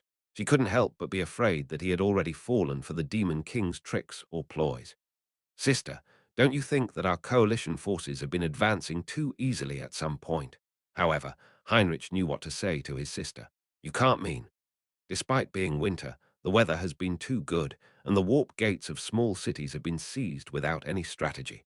Moreover, didn't you see the scene in the recent Sarandia battle, as if someone had already swept through it once? Definitely strange circumstances. However, no one questioned these things. You don't mean that. It is certain that the Demon King's forces are helping our advance and fighting ahead of us. Secrets or strategies hidden by the Empire, that's what she had vaguely thought. But the idea that all this help was coming from the Demon King was something she didn't want to believe, regardless of its possibility. Why would the Demon King do that, after causing the gate incident? Why on earth would he help us? I don't know why the Demon King is helping us, why the Empire is keeping this a secret. I don't know what the Demon King truly wants, but there's one thing for certain. The Demon King had caused the gate incident to bring about the destruction of humanity. From the beginning of the gate incident, there's something we're unaware of. Heinrich no longer believed in that placeholder. Ludwig was heading to the Church of Tarn. The fact that he could do something gave Ludwig a small consolation, but in the falling snow, he couldn't help but feel overwhelmed. And Ludwig had heard from Rowan that, in her eyes, a collapsing building was a bigger problem than the cold caused by the snow. Ludwig could see people clearing the snow from the roofs, as well as those on the streets. The guards and the royal family were all focused on the snow removal, and the citizens were also working hard to clear it. As a result, for the first time in a long while since the gate incident, the streets of the imperial capital were filled with people. However, there were many in the refugee camp who didn't have the strength for such work. Purification was important, but was it meaningful in these circumstances? Even though the makeshift huts could not adequately protect against the cold wind, without them, people would freeze to death. Everywhere in this land was now filled with such anguish. Both Rowan and Ludwig knew that the purification of disease was only a temporary solution. What Rowan was doing now had nothing to do with hope. It was merely a temporary measure against despair, unrelated to saving the world or bringing peace. However, it was something that had to be done because they couldn't not do it. In an era when even speaking of a small hope had become a luxury, the only thing they could do was to struggle to plug the hole in the dam of despair. Moreover, Rowan was not just an ordinary priestess, but an archbishop, and Ludwig, though he had lost an arm, was a superhuman. Even these people could do nothing more than small tasks in the present reality. There was no place for those even smaller. Great deeds were for great beings. Beings like Ellen, Heinrich, and Louise von Schwarz, who had shared breakfast with Ludwig that morning. Individuals with immense power or the ability to command vast armies would be the ones to end this gate incident. Finding hope was the role assigned to them. Once all this was over, and a time came when even a small degree of peace could be spoken of, these small tasks would find meaning. The moment the survivors, by whatever means, faced the tasks of peace and reconstruction, what Ludwig and Rowan were doing now would have meaning in saving countless lives and giving them a future. That's why Ludwig kept walking, embracing the expectation that someday everything would be all right. Rather than despairing and giving up, he kept going because there was still something he could do. Ludwig would not give up. As he walked, he neared the church where Rowan was staying. Where can we sell this? There must be some nobles who'd be interested, right? Ludwig could see people running through the streets with shovels. There were more than just one or two. Groups that seemed to be together, yet not, were moving around as if fleeing in twos and threes. Damn, it would have been great if it were something to eat. That was all taken a long time ago. We're lucky to have gotten this.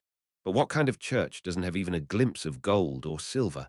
They must have sold it already. We're lucky to have gotten this much from such a poor church. Phew, it's a relief that only a bit of hair got burnt. We're better off than those going in now. They're all going to die. Ludwig could see the smoke rising from beyond the alley. There's a fire. Before he could even fully understand the words, Ludwig was already running. In the pouring snow, Ludwig could see the plume of white smoke, like a church turned upside down, defying the sky and spewing fiery red flames. Coo, roo roo roo, countless people had gathered around, staring blankly at the enormous shape of the flames. The church where Rowan had been staying was engulfed in fire. Crack, the sound of something breaking and collapsing could be heard. It's about to crumble. Where are the guards? Can they even put it out? It's divine punishment. Punishment for those who conspired with the Demon King. What nonsense! Those refugee scoundrels from the slums did this, not divine punishment. Ludwig finally realized what those who had just passed by were up to. Looting. Sometimes there are people who want to set fires. And arson. Someone had set the church on fire, and others were taking advantage of the chaos to loot its treasures. Rowan! Ludwig rushed into the church as if possessed. The onlookers, who had been casually watching the church burn, clicked their tongues as they saw Ludwig charge into the flames. However, Ludwig paid no attention to their thoughts or their sarcastic comments about the Turn Order. Ugh! Hissed. The inside of the smoke-filled church was a mess. Everything that could burn was ablaze, and it was difficult to see even an inch ahead. Creak, and with the sounds of wood breaking and walls cracking, the church seemed to be on the verge of collapsing. Who could have done this? Why? Was it really necessary to go this far, even if one despised the Turn Order? In the midst of the acrid smoke, Ludwig soon saw it. Could it be? There were people dressed as priests whom Ludwig did not recognize, lying in various places throughout the worship hall. Although he did not have the luxury of examining them closely, Ludwig could not help but sense that they were all dead. Boom, crack. Lifting burning, collapsed pillars and raising fallen stone columns, he searched for something. Knowing that inhaling smoke was dangerous even for a superhuman, he held his breath while searching. He searched for the person who should be here. How long did he wander through the smoke-filled, burning worship hall? Soon, Ludwig saw someone sitting in front of the Turn Order's stone statue. Archbishop Rowan. There she was, not in her usual grey, faded robe, but in a white holy garment. However, the originally white garment was now dyed a bright red. Rowan. There were no words to describe Rowan's state other than tattered.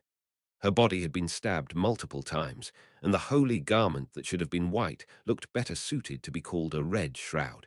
Trembling with wide-open eyes, Ludwig knelt in front of Rowan's lifeless body. Priestess, priestess, wake up!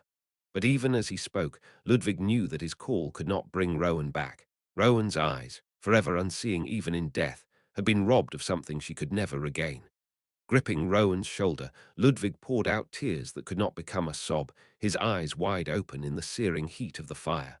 Why? Why did this happen? Why? Why? Crack the church continued to burn, drip, and with the sound of something breaking that should not have been broken. Rumble, the church collapsed. Chapter 585.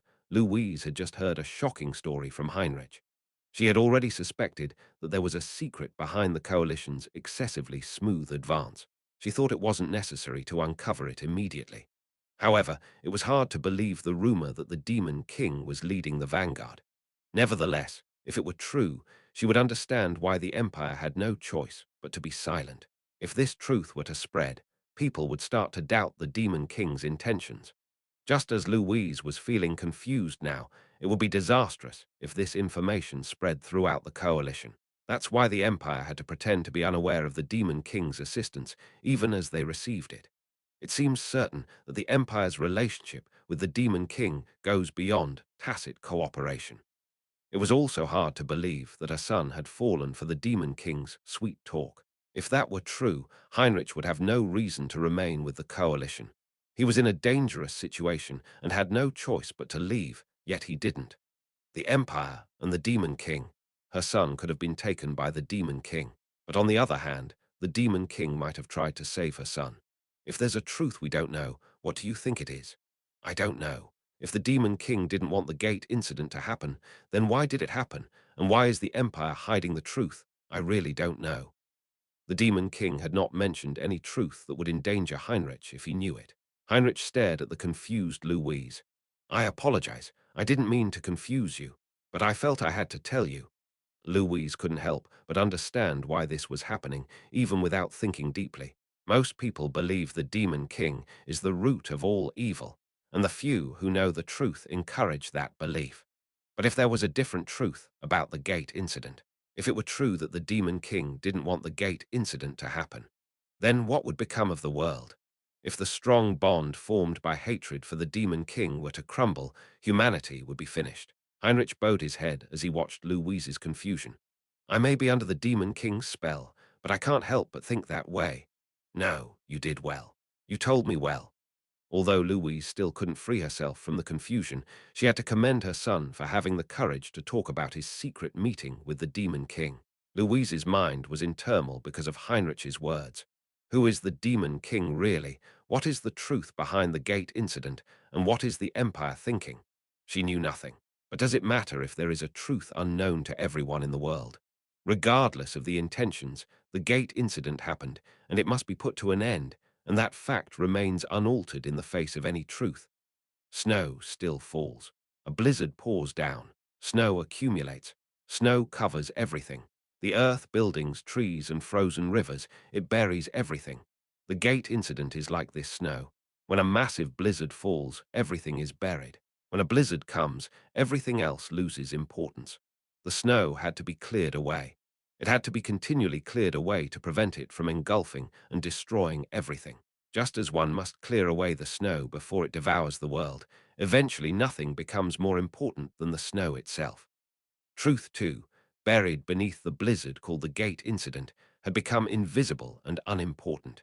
The gate incident must be resolved. That absolute proposition buried all truth and justice. And thus, another absolute proposition, the buried truth is not important. Louise von Schwarz had no choice but to realize this. But if the Demon King really was such an entity, fighting at the forefront to end the gate incident, yet unrecognized by anyone in the world, if what you say is true, and if it's really such a situation, how terrifying, powerful, and yet how sad an existence must the Demon King be. How sad, all of this, Louise sighed, looking up at the sky. Heinrich and Louise walked aimlessly down the street in the temple. What the Demon King said to Heinrich might have been a lie. However, it was also difficult to assume that the Demon King had lied. If he had intended to deceive, he should have at least said something. Words like, it's dangerous, so let's go together. I'll tell you what's been going on so far if you follow me. He said nothing else, and even stepped back meekly when Heinrich refused. Heinrich's opinions on the Demon King and the events in the Allied forces were the result of his own thoughts and judgments. The fact that the Demon King had been watching the Allied forces base all this time was a chilling story to Louise. But in the end, the Demon King had not even attempted to deceive Heinrich. Indeed, Heinrich's life was truly in danger. An assassination attempt had taken place, but hadn't Louise dealt with it? If Louise had not intervened, Heinrich would have been killed. The Demon King didn't want Heinrich to kill his brothers, nor to be killed by them. That's why he wanted Heinrich to join him.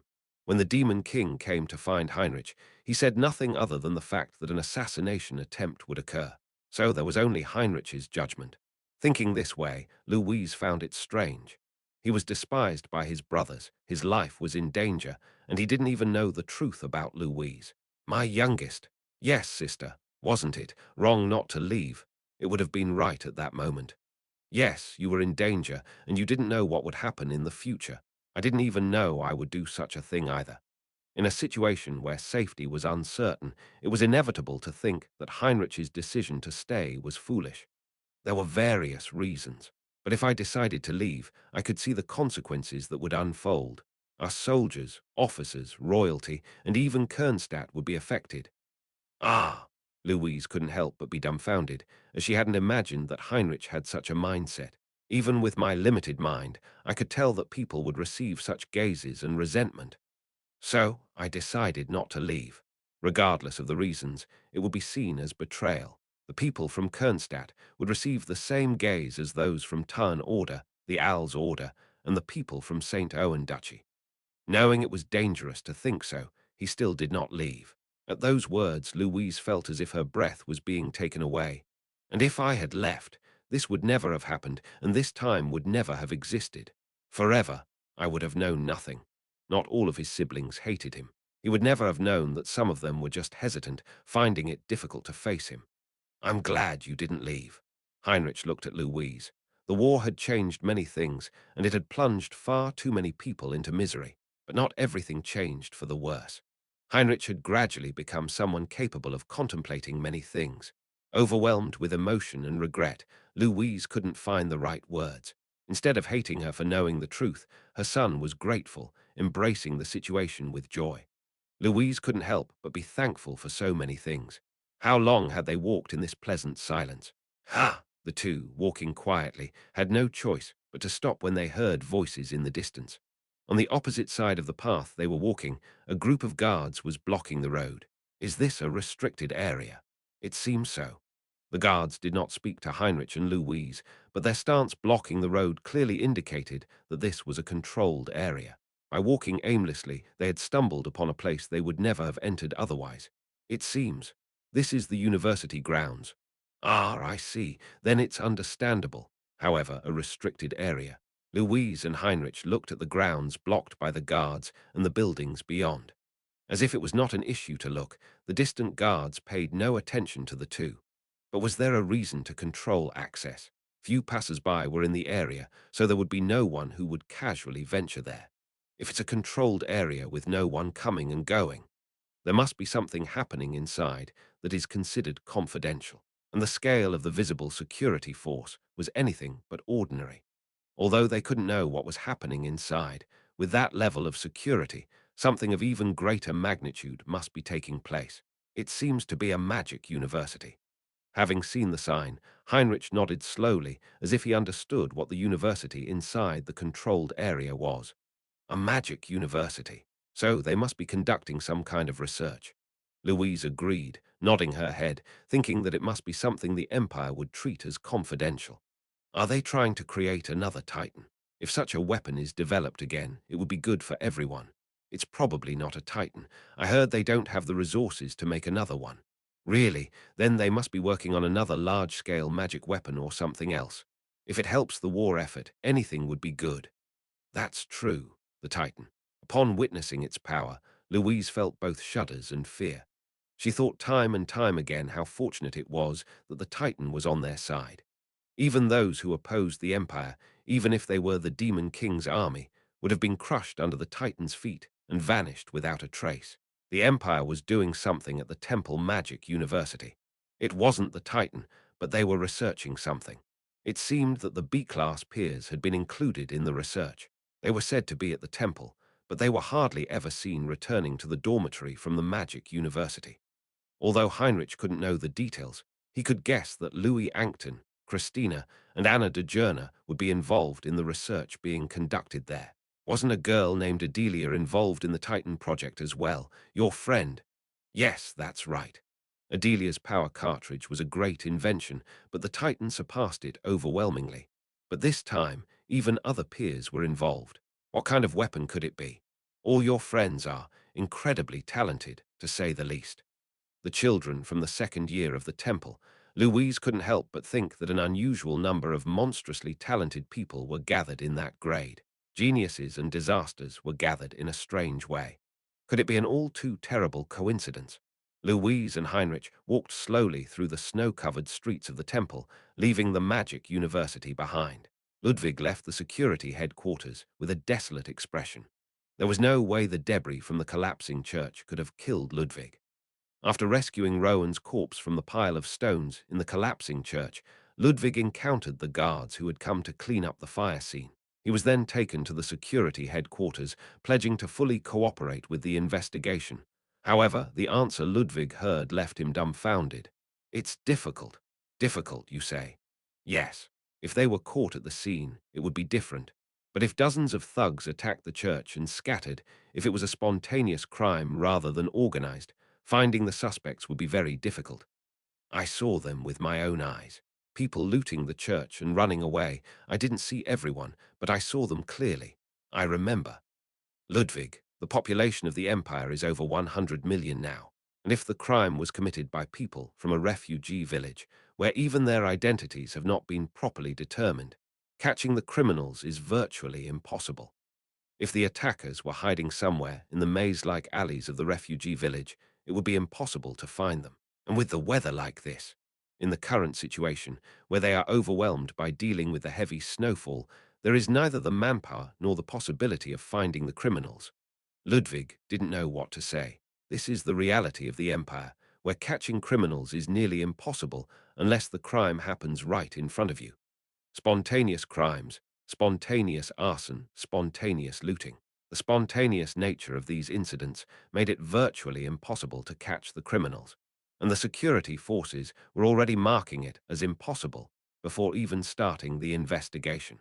The deep fatigue on the face of the person in charge made it clear that he was not being irresponsible in his statements. But are we just going to let this go? Without any investigation, without doing anything, just like that? The security force has the power of summary execution, at least because they maintain some semblance of social order. But if they give up on this case where social order has completely collapsed, what have the security forces been doing up until now? If the guards aren't doing their job, they shouldn't have the right to kill people as they please. With a hollow expression, Ludwig looked at the guard captain, who let out a deep sigh. Ludwig, this case is not within our jurisdiction. Even if we wanted to investigate, we wouldn't be allowed to. What do you mean? It's a case of arson, looting, and murder that occurred in the Church of the Five Great Religions. Ludwig could somewhat guess why the guard captain seemed to be washing his hands of the matter. The authority to investigate this case lies with the Holy Knights. The guard captain implied that, while they had no intention to investigate, even if they wanted to, they couldn't. They had cleaned up the scene, but the Holy Knights would likely conduct their own internal investigation. We don't know if the Holy Knights can properly track down the culprits, but we'll probably have to hand over the case materials to them. After hearing that, Ludwig left the district's guard headquarters. Rowan was dead. Most of the people who had been staying at the church were dead as well, and finding the culprits was practically impossible. Ludwig walked the streets in a daze. Archbishop Rowan. She was a peculiar woman, but she was never evil. It was unclear if the thugs' target had been the food inside the church or their anger was directed at the Tarn order. But Rowan, who had tirelessly roamed the streets to help people without even getting proper rest, had been brutally murdered. Why? Why did it have to come to this? And they're not even getting caught. Was a person who could save tens of thousands of lives worth just a piece of bread? That didn't make sense. This kind of thing shouldn't happen. Even the guards themselves said they couldn't find those people and didn't have the resources in the first place. Ludwig didn't overestimate himself. He didn't think he could do what the guards couldn't. This wasn't a matter of strength but intelligence, and it required the power to get involved in the case. Ludwig's thoughts had reached that point. He lacked the power to get involved in the case and the intelligence to solve it. He needed help. Someone's help, desperately. Those who committed such acts needed to be punished. With that thought in mind, Ludwig walked the streets, his eyes wide open. Chapter 586, Meow, Meow. I was not sure why she's been playing this prank lately. She kept opening her mouth wide and pretends to swallow my face. Did she not know that from a cat's perspective, this was terrifying? Regardless of whether it felt strange or not, it was just scary. I'm glad she didn't bother with meaningless things like patrolling the imperial capital. But it was getting scary that she didn't seem to have anything else on her mind other than playing with the cat all day. Ellen mumbled while lying face down on the bed, with me at the head of the bed. Fortunately, Ellen hasn't been spacing out lately, which was nice. I was glad that animal therapy seemed to be very effective. You're so cute. You're not too bad yourself. Of course, even so, when Ellen looked out the window at the still falling snow, her expression darkened. It was coming down terribly. There was nothing Ellen can do when the snow covered everything in the world. After all, snow was not a monster. There was nothing a hero can do in a snowstorm, so all that was left to do is rest. After lazing around for a while, Ellen got up and hugged me. Was it already lunchtime? This must be what it meant for time to melt away. Lunchtime. Heinrich and Louise had finished their walk and were sitting in the banquet hall, eating in time. However, the atmosphere was slightly different than usual. Not the atmosphere between the two, but the atmosphere in the banquet hall. Students who wish to support the Imperial Capital snow removal work, please sign up and report to the dormitory teacher. The servants were announcing this to those entering the banquet hall. The snow removal work must be overflowing all over the Imperial Capital. Although it was not compulsory, there was a sense of responsibility and a sense of mission for those with power. So the place was crowded with students signing up.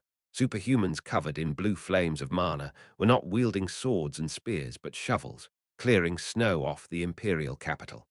Of course, there were not only superhumans, but also magic mages and supernaturals. If they were to be mobilized for the Imperial Capital snow removal, they could provide significant help. Wait a minute.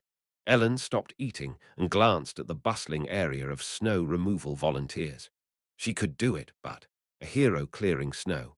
Ah, Ellen. Heinrich pretended to notice when Ellen sat down with some food nearby. Louise von Schwarz was cutting a sausage next to him. Are you going to help clear the snow? There's nothing else to do so. It was not a dangerous job, but do you know that clearing snow can make you hate snow? No, it seemed that she already hated it enough. If you want to do it, go ahead. There's no rule saying that using your abilities won't help. Who knows, there might be a good way if you think about it. Ah, yes, sister. It seemed that Louise had no intention of forcing Heinrich's actions and was already halfway to granting permission. Right now, the snow falling on the imperial capital was the most urgent issue. If the situation became too serious, I might consider contacting Liana. Still, everyone had something they could do that helped people and wasn't dangerous, rather than just resting. That's why the usually quiet atmosphere was slightly exciting. A considerable number of them were nobles and the cream of the crop from the empire. Faced with a crisis known as the Gate Incident, they fought for the sake of humanity. No matter their origin, no matter how they were raised, their experiences had instilled within them the belief that they must use their power for the sake of others. That was why, whether they were of noble birth or a commoner, they believed they had to take action when people were dying due to the snow. While their thoughts seemed grand, in the end they were filled with sadness. Suddenly, from somewhere, there was a smell, like smoke. There was a smell of smoke. What was it? Looking around, I couldn't help but find the source of the odor. Ludwig. Ludwig. Heinrich narrowed his eyes as he looked at Ludwig. The smell of smoke was apparent and he looked battered. Guys, Ludwig slowly approached Ellen and Heinrich. Help me. Hey, what happened to you? Did something happen? Heinrich got up from his seat, and the others stared blankly at the disheveled Ludwig. Just once, Ludwig mumbled blankly. Can you help?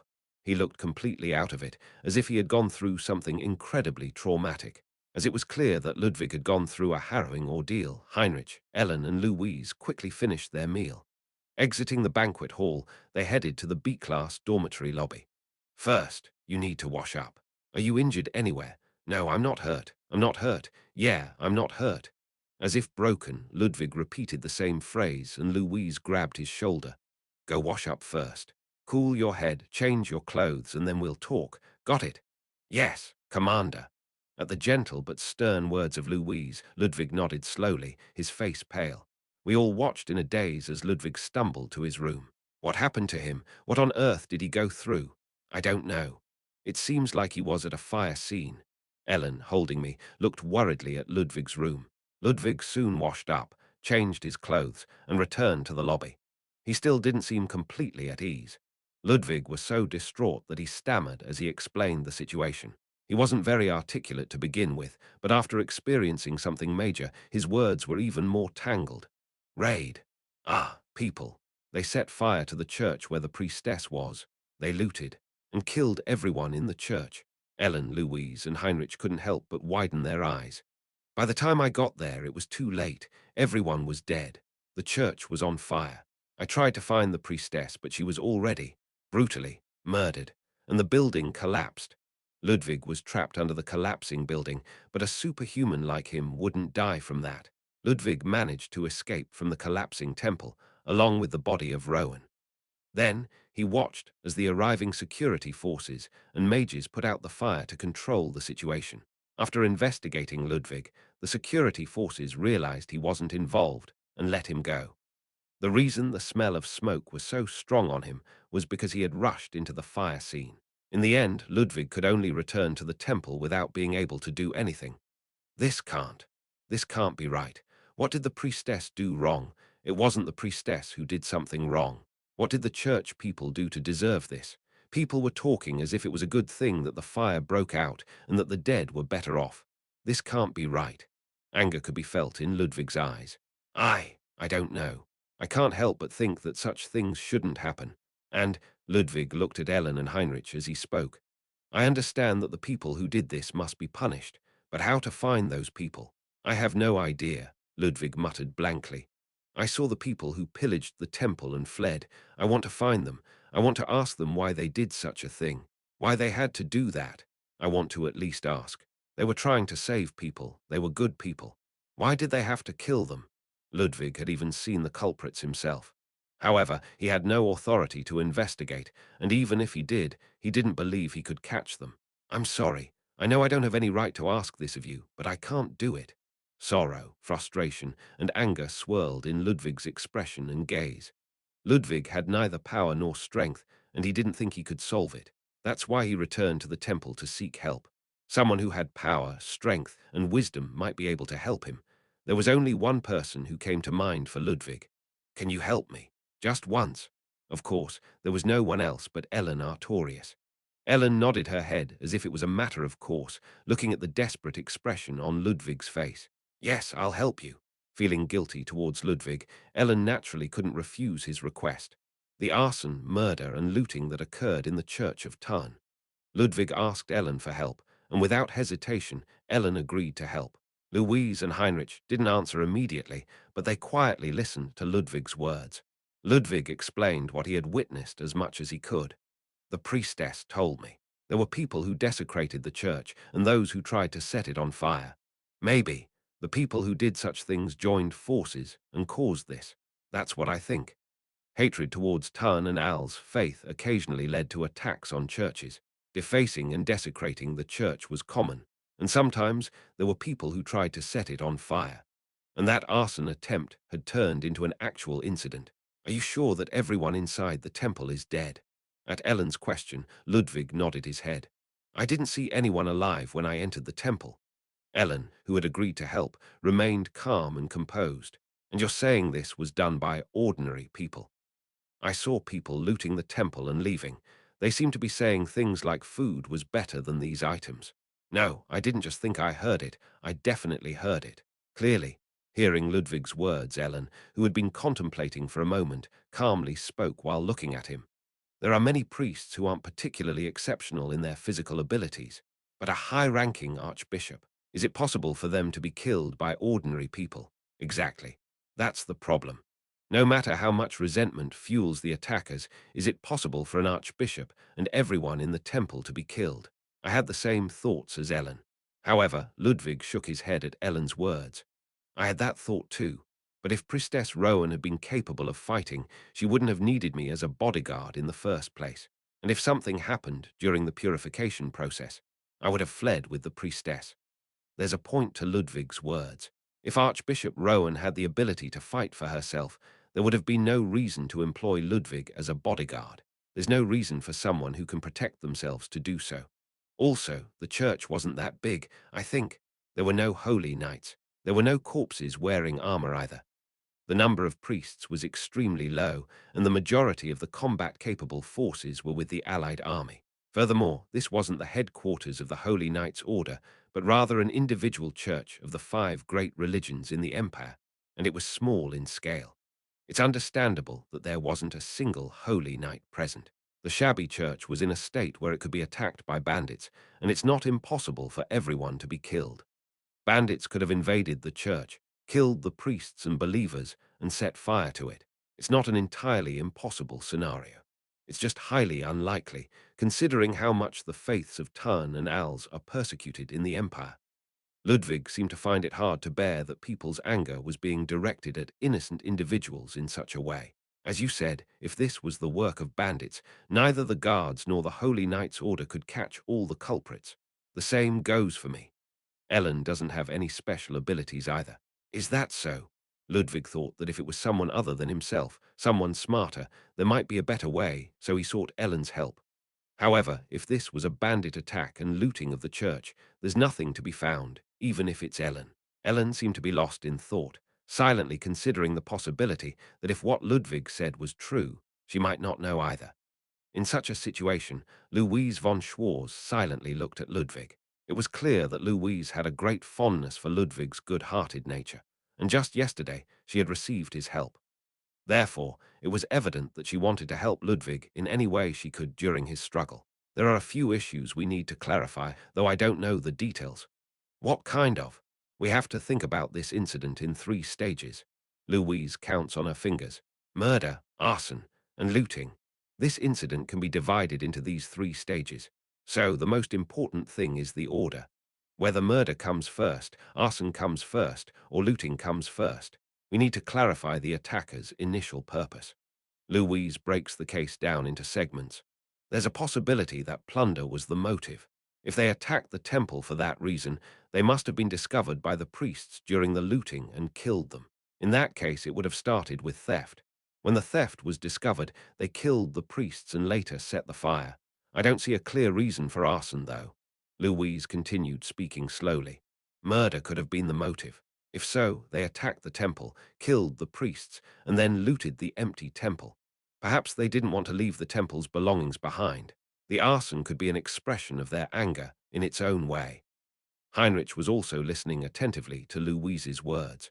The possibility of arson as the main motive is very low. If they set the fire, the priests would have escaped the temple. But Ludwig, you said that all the priests were dead when you entered the temple. That means the arson must have happened after the murder. The discussion about the order and purpose of the events. Arson was ranked lower in priority. Her words suggested that the motive was either plunder or murder, and arson wasn't the main goal. Ludwig seemed to lose his nerve at this. Why is the order important? It's important, said Louise, because the murderer, the plunderer, and the arsonist might all be different people. Louise looked at Ellen. It seemed like she wanted to know if Ellen understood the meaning. You mean that these 3 events could have happened at different times, by different people? Exactly. Louise was suggesting that the events, which seemed to be a single incident, might have actually been caused by different people. Even if it was the work of bandits, the ones who killed the priests, stole the items, and set the fire could all be different, and the time when these events occurred could also be different. And, like you said, Ludwig, even if the temple's security was weak, I think this is the right way of thinking. No matter how many bandits there are, or how incapable the priests are in battle, the likelihood of a high-ranking priest, like an archbishop, being killed by bandits seems very low. Both Louise and Ellen seem to think that this incident was not an ordinary one. In the end, sitting and talking wouldn't change anything. Let's go to the scene. That's what Ellen said, the crucial difference between Ludwig and Ellen. In the land of humans, there was no door that remained closed before the name of Ellen Artorius. This holds true for the guards and the holy knights as well. Sister, Heinrich cautiously addressed Louise. With her usual stern expression, Louise looked at Heinrich. This person, who seemed utterly cold-hearted at first glance, ultimately killed her two siblings for Heinrich's sake. It's hard to fathom how terrible she must feel about Heinrich and how much guilt she carries. It's a matter of helping a friend, so there's no reason for me not to do it. Besides, I could use a little action myself. Both Heinrich and Louise have come to take a break. They haven't come with a political purpose.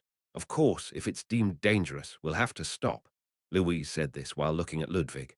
So, I'll come along too. It seemed that, regardless of whether she was helping or not, she intended to make everyone back off if the situation was deemed dangerous. From her perspective, there was no reason to stand by and watch Heinrich get involved in something risky. Thank you. Ludwig's expression became flustered when, following Ellen, an unexpected person also offered to help. What was this? The situation was getting bigger. For some reason, this matter didn't seem like it will end ordinarily. The people gathered here suddenly became involved in a suspicious affair. Somehow, he had a feeling that the outcome wouldn't be very good.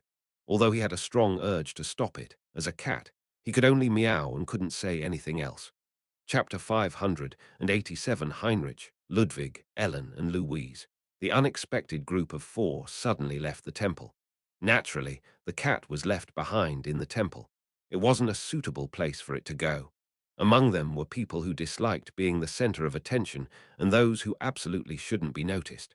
Thus, all of them wore their hoods up. There was no particular need for them to move covertly, but there was no need to draw too much attention either.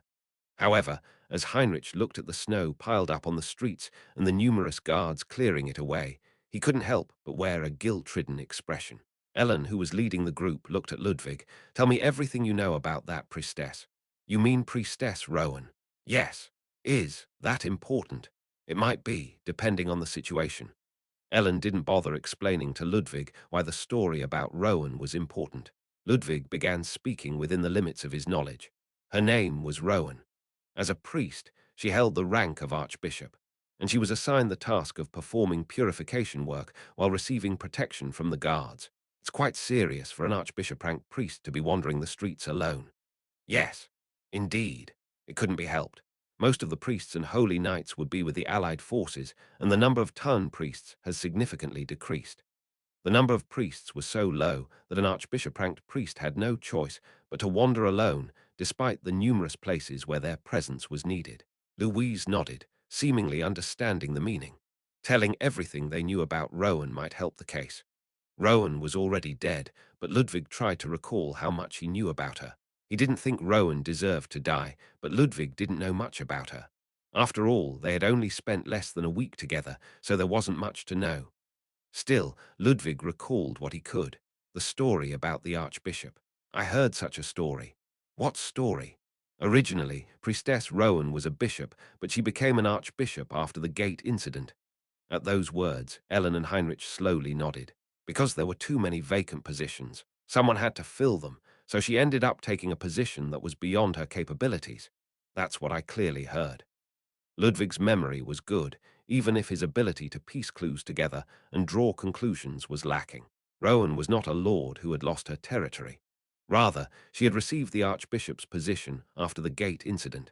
Performing the duties of an archbishop while managing drastically reduced dioceses means that she wasn't an archbishop acting as a diocese administrator.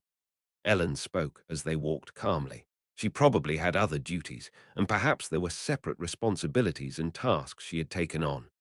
They didn't know what they were chasing yet, but they were certain about what to focus on, and understanding who Rowan was properly was also important.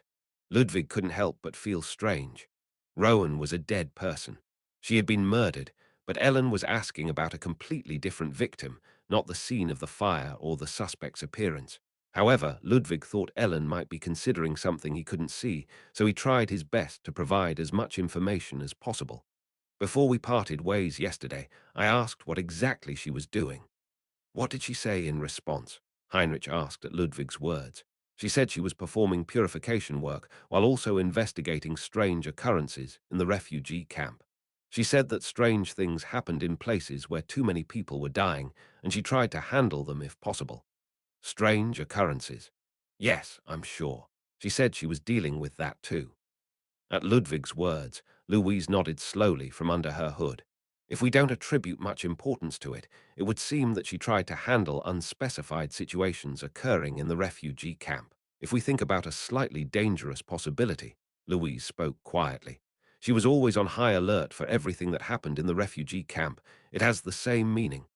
What does that mean, sister? Louise stared intently at Heinrich, who asked the question. It means that her actual role could have been gathering information or surveillance in the refugee camp. It was Ellen, not Louise, who answered. Are there any organizations related to information gathering within the Holy Knights or the Tarn Order? The discussion was moving to a stage where they might be dealing with matters they shouldn't touch upon. The Holy Knights, where the power of the five great churches is united, hold greater power than most nations. That's right. If such a large-scale force didn't have an internal organization dedicated to gathering information, that would be even stranger. Wait, so are you saying that Rowan was like a spy? Ludwig said, flustered. And why do we keep talking about Rowan? Rowan was a victim, a casualty. However, Ellen and Louise talked about Rowan as if she were the key to the case, as if she were a suspect. Ludwig, why yes? Ellen looked at Ludwig. If this is a simple act of vengeance, there's nothing I can do.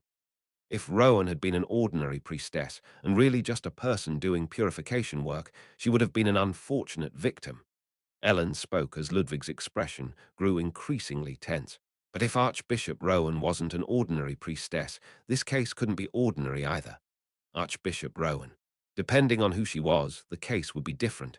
If it were an ordinary case, Ellen would have nothing to do. If it's not an ordinary case, I might be able to find something out. Only when the case was suspicious could corners be revealed where information could be found.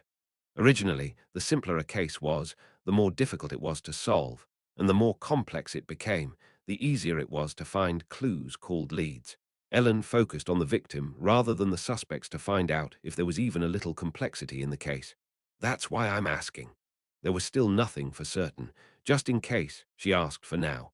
Ellen added that as she walked, the group had no choice but to stop at the edge of the road where the burned church was visible in the distance. It's only natural that it's under control. It was Louise's words, and everyone nodded.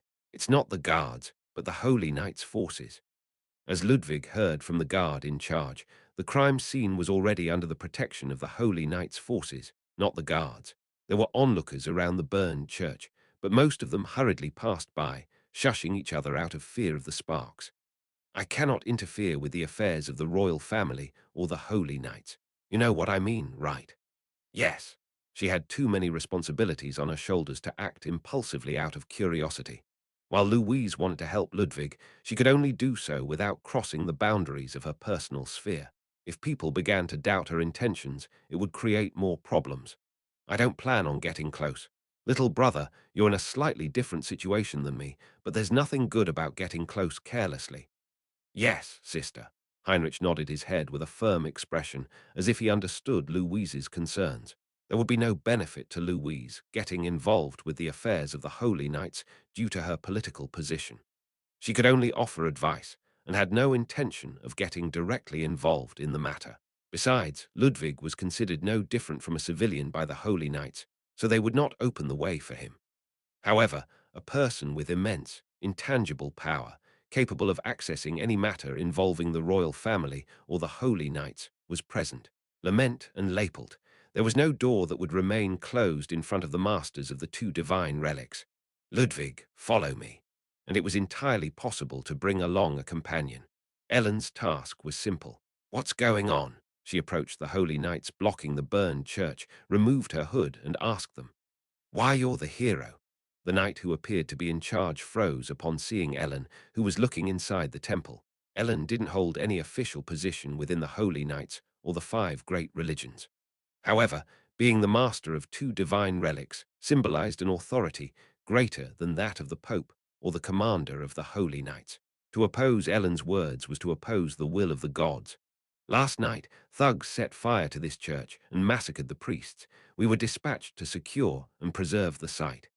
The Holy Knight nodded quietly in response to Ellen's question. May I take a look inside? There's a risk of collapse due to the fire. Hero, if you go in recklessly. I'll be fine even if a building 10 times this size collapses on me. But if you're alone it would be one thing, but with an outsider. The Holy Knight frowned at the idea of Ellen entering with Ludwig as well. He's my friend. Even so, is there a problem? The Holy Knight couldn't say anything in response to Ellen's words. Ellen was the representative of the gods. No matter where the order came from, nothing could outweigh Ellen's words. Ellen didn't even wait for the hesitant Holy Knight's response. There was no audacious Holy Knight who could dare to grab Ellen's shoulder. While she entered the temple with reckless abandon, Ellen could do so without any problems. As long as she didn't actively use it, Ellen was someone who could be forgiven for any misdeed. The burned temple was in a precarious state, with parts of the roof collapsed and the risk of it crumbling at any moment. Naturally, the holy knights guarding the entrance were justifiably concerned about Ellen entering the dangerous area. He's following. However, Ellen noticed something else. As Ellen entered the scene, a holy knight followed her. His nervous demeanor resembled a mouse in front of a cat. Ellen looked around the interior of the temple. All the furnishings inside, including the chairs, had been burned, and the stone walls were covered in black soot. Ludwig, of course, couldn't help but have a terrible expression. Although the fire had been suppressed, he had seen countless corpses here. Being back at the scene, the horrifying sight from the morning inevitably resurfaced in his mind. What happened here? We're still investigating, so we're not certain yet. It's presumed that unidentified individuals attacked the church, plundered items, killed the priests, and then set fire. The Holy Knights themselves were uncertain about how the incident had unfolded. Have the casualties been identified? 3 lay believers, 3 priests, and 7 church personnel. All of them were found dead. Ellen nodded upon hearing this. It's impossible to know the scale of the thugs, but with that number, proper resistance would have been impossible. The church wasn't that large to begin with, and there were very few personnel inside. It was inevitable, given the decline in the resources of the Tun faith. Everyone's dead. Under these circumstances, it's not so strange that they were defeated by the thugs. This church was too small in scale.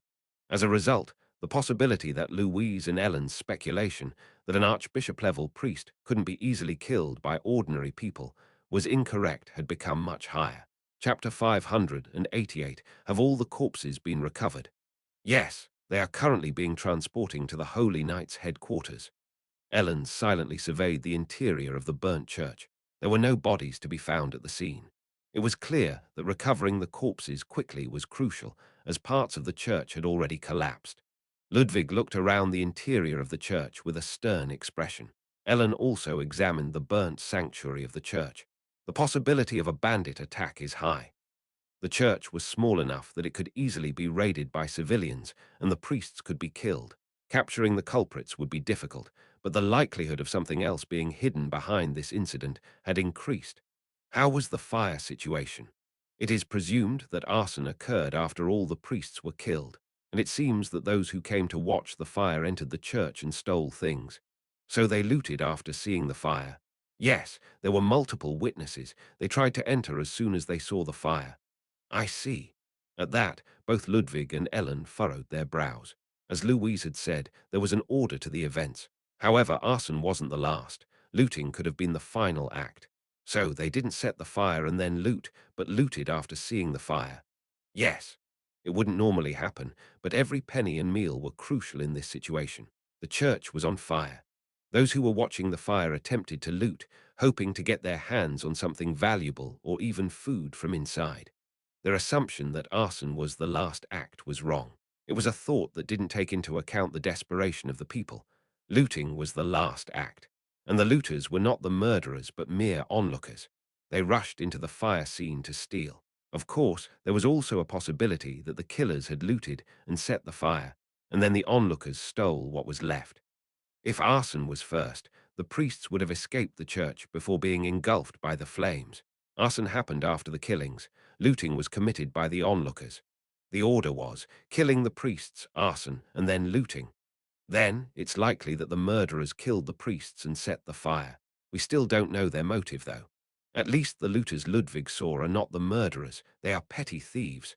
But I know one thing now. After organizing her thoughts, Ellen looked at the restless knight. Is there any chance of catching the culprits in this case? I cannot give you a definite answer yet. At Ellen's question, the knight hesitated and only gave that response. If this was really an act of a crowd turned bandits, regardless of whether Rowan was an actual priestess or not, there would be no corner for Ludwig and Ellen to uncover more information even if they got more involved. Even if they searched, they would only catch a few petty thieves, and they might not be the ones who killed the priests. Although there's a possibility of civilian massacres by the Holy Knights being used as an excuse, the likelihood of the Holy Knights committing such an act in a situation where they are already not looked upon favorably is low. Ellen pondered. It was by no means a good thing, but if she said that the incident was as it seemed on the surface, Ludwig would back down. The thugs attacked the church and set it on fire.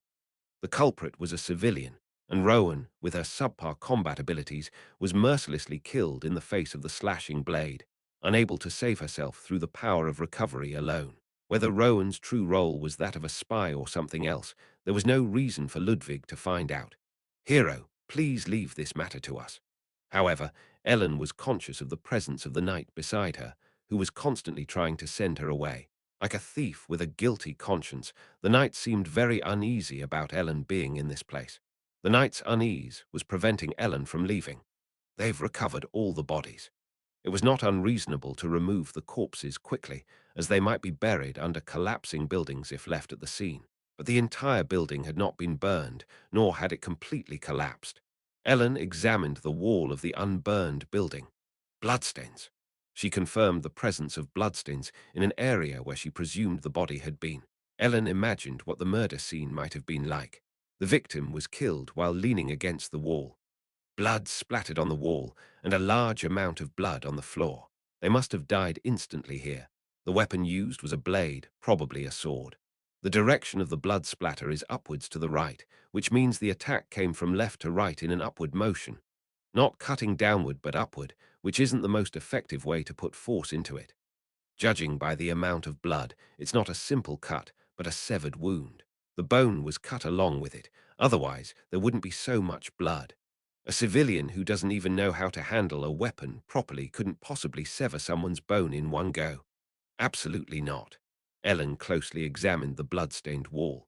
Among the attackers, there must have been someone capable of magic body strengthening. Looking at the evidence, Ellen deduced the circumstances of the slaughter, which would have been impossible with the ordinary strength of a normal human. She didn't know if the knights had failed to find any clues, or if they knew but chose not to say anything. It was unclear whether Ellen was being kept in the dark simply because she was an outsider, because revealing the information would be detrimental, or because they were genuinely unaware of the evidence right in front of them. Do you know anything? As Ellen pondered deeply, Ludwig asked softly. No, not really. Due to the watchful eyes beside her, Ellen chose not to share what she had discovered. Ellen also inspected other areas beyond the chapel. The church was not intact. Some places were in ruins. The area behind the church, beyond the chapel, had collapsed completely, including the rooms where the priests lived and the kitchen. Cold winds blew through the open roof, and snow had already piled up in a pristine white layer. Hero, there might be more collapses. It's fine. It was impossible to tell what lay beneath the rubble that had fallen from the roof. Could there be more bodies of others buried in there? What's the search situation? Ah, we've already recovered all the bodies. The collapse on this side happened in the morning. I see. Looking at the twisted frame of the collapsed roof, Ellen could tell that the knight's warning about potential further collapses was true. With the snow continuing to pile up, the church might give way under the weight. Ellen was certain that the knight's claim of a bandit attack was either a lie or spoken in complete ignorance of the true facts. The assumption that they couldn't resist armed civilians was wrong. The attackers must not have been civilians. The sequence of events was murder, arson, and looting. Ellen's conjecture was that the perpetrators at the murder stage were not bandits. Then why? What was the attacker's motive for assaulting this place? Obviously, there had to be some significance to this location. But what meaning and value could this not-so-large church hold? Though burned down, Ellen couldn't find anything of great value in the church. If the attack wasn't simply the work of bandits consumed by rage, there had to be a reason, a reasonable cause and basis. However, the knights seemed to be deliberately withholding information. All the corpses had been recovered, so any meaningful clues Ellen could find, aside from the bloodstains on the walls, had likely already been destroyed. Ellen recalled what Louise had said: 3 stages of the incident: murder, arson, and looting. Murder was the first, and it was certain that they were not civilians. The original goal was probably not looting, but killing the priests. Looting was the last, and the onlookers at the fire scene were merely transformed into looters. Then, the looters were unrelated to the true core of the incident. Louise had suggested that the 3 events could have been committed by different individuals. This was not a simple case of enraged people causing chaos. Looting was a natural occurrence, as some valuable items might be too precious to burn in the fire. So, the looting was incidental, and the core of the incident was murder. Why was the church attacked? There must have been a valid reason. There had to be something more than met the eye. The 2nd stage was arson. Why was arson necessary? It must have been necessary as well. Why was arson necessary? The result of the arson. Ellen looked at the collapsing church. Did they need to burn something? Or did they need to cause a collapse? It was hard to tell. Ellen was sure of one thing: this church was definitely not an ordinary one. What was this church for? Ellen asked. The knight cocked his head as if he didn't understand her question. Excuse me, this was the church of Tarn, dedicated to the goddess of purity, Tarn. It was impossible to tell whether the knight truly didn't know or was just pretending not to know. Ellen looked around. Ellen. And then the previously silent Ludwig called out to Ellen. Yeah, doesn't it smell? At Ludwig's words, Ellen fell silent for a moment. There was undoubtedly a suspicious scent. She couldn't tell whether the knights were hiding the truth, even though they knew it, or whether they were trying to send Ellen away, because it was truly dangerous. Ellen knew Ludwig wasn't confident in using his head, but even Ludwig found it suspicious. Anyone could see that the scene was suspicious. No, a smell. Ellen looked at Ludwig, the sight of Ludwig twitching his nose.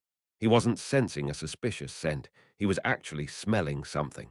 As expected, this fool had taken the phrase, smelling something fishy, quite literally. Indeed, there was an actual smell. The scent of burning was unbearable at the scene of the fire, and Ellen was doing her best to breathe as little as possible. What smell? It's a foul smell, a foul smell. The burning scent was noticeable, but the foul smell seemed out of place. The overwhelming scent of burning permeated the surroundings, but mixed within it there was something else, subtle yet undeniably present, a foul smell invading their nostrils. To be precise, it smells like excrement. Really? The smell of feces and urine, in other words, the smell of waste. There's also the scent of blood mixed in. A pungent blood scent could be detected from somewhere. It could be a smell emanating from the remains of the dead, but the scent detected by Ludwig and Ellen was not that of a typical scene. It was a very strong scent. It hadn't been swept away by the flames or buried. It was definitely a smell that was seeping out from somewhere. Ludwig couldn't help but focus on that scent, the smell of waste and blood. It was a smell they had experienced far too many times throughout countless battlefields, a scent all too familiar to Ellen and Ludwig, and the source of that smell. Ellen rolled up her sleeves. Ludwig, yeah, help me clear away the debris. Ah, sure, got it. Hero. A knight, who seemed determined not to help, blocked Ellen's path. One more useless comment, and Ellen lifted her robe, tapping the sword hanging on her waist with her fingertips. She pointed at the sword of moonlight, the void sword lament. You're in for quite a sight. Ellen's patience was wearing thin. The knights, who had been guarding their surroundings, grew increasingly anxious as Ellen and Ludwig unexpectedly began clearing the debris of the collapsed building. Fortunately, the building's outer walls remained intact, preventing anyone outside from seeing Ellen and Ludwig as they cleared the debris. Clearing the piled-up snow and the mound of stones as large as a house was a simple task for Ludwig and Ellen. After lifting only a few stones, both Ellen and Ludwig were certain. The pungent smell of blood and waste was becoming stronger from within. There was something under the debris. Others watched Ellen and Ludwig's actions, but no daring knights tried to stop them. Unable to dissuade them or offer help, the knights could only watch as Ellen cleared the debris. After some time spent clearing the debris, there was an underground area. Indeed. The space that had been hidden beneath the collapsed building's debris. Within it, Ellen and Ludwig could see stairs leading down to the underground, and unmistakably, the smell of waste and blood was flowing from the underground stairs. Ellen stared at the pale-faced knights. "Don't follow us. Don't go anywhere. Just wait here." It was a stern warning for those who had tried to deceive her, implying they should be prepared for whatever she might discover. "Let's go." "Right." Ellen led the way, with Ludwig following close behind. Chapter 589, the staircase leading underground was not very long. As they descended through the entrance buried in debris, the stench grew increasingly unbearable, and the pungent smell of blood intensified. What on earth could be down here? Ellen, tense, pushed open the door leading into the church's underground chambers. In the darkness, the sun's cloak draped itself over Ellen's shoulders, and soon the blazing flames spewing from the cloak repelled the darkness. As the darkness receded, a long hallway appeared, with rooms scattered here and there. The underground had not been affected by the fire. However, corpses were strewn throughout the hallway, either undiscovered or not yet cleared away. Even down here, Ludwig stared blankly at the hallway, his eyes wide. There was a hidden space within the church. The stench rising from the ground was from the blood and filth of the corpses. It seems the attackers' main goal was to kill the people here. Unlike the disheartened Ludwig, Ellen calmly walked down the hallway. What did this church and the dead people underground signify? From the start, this seems to be the true purpose of this place.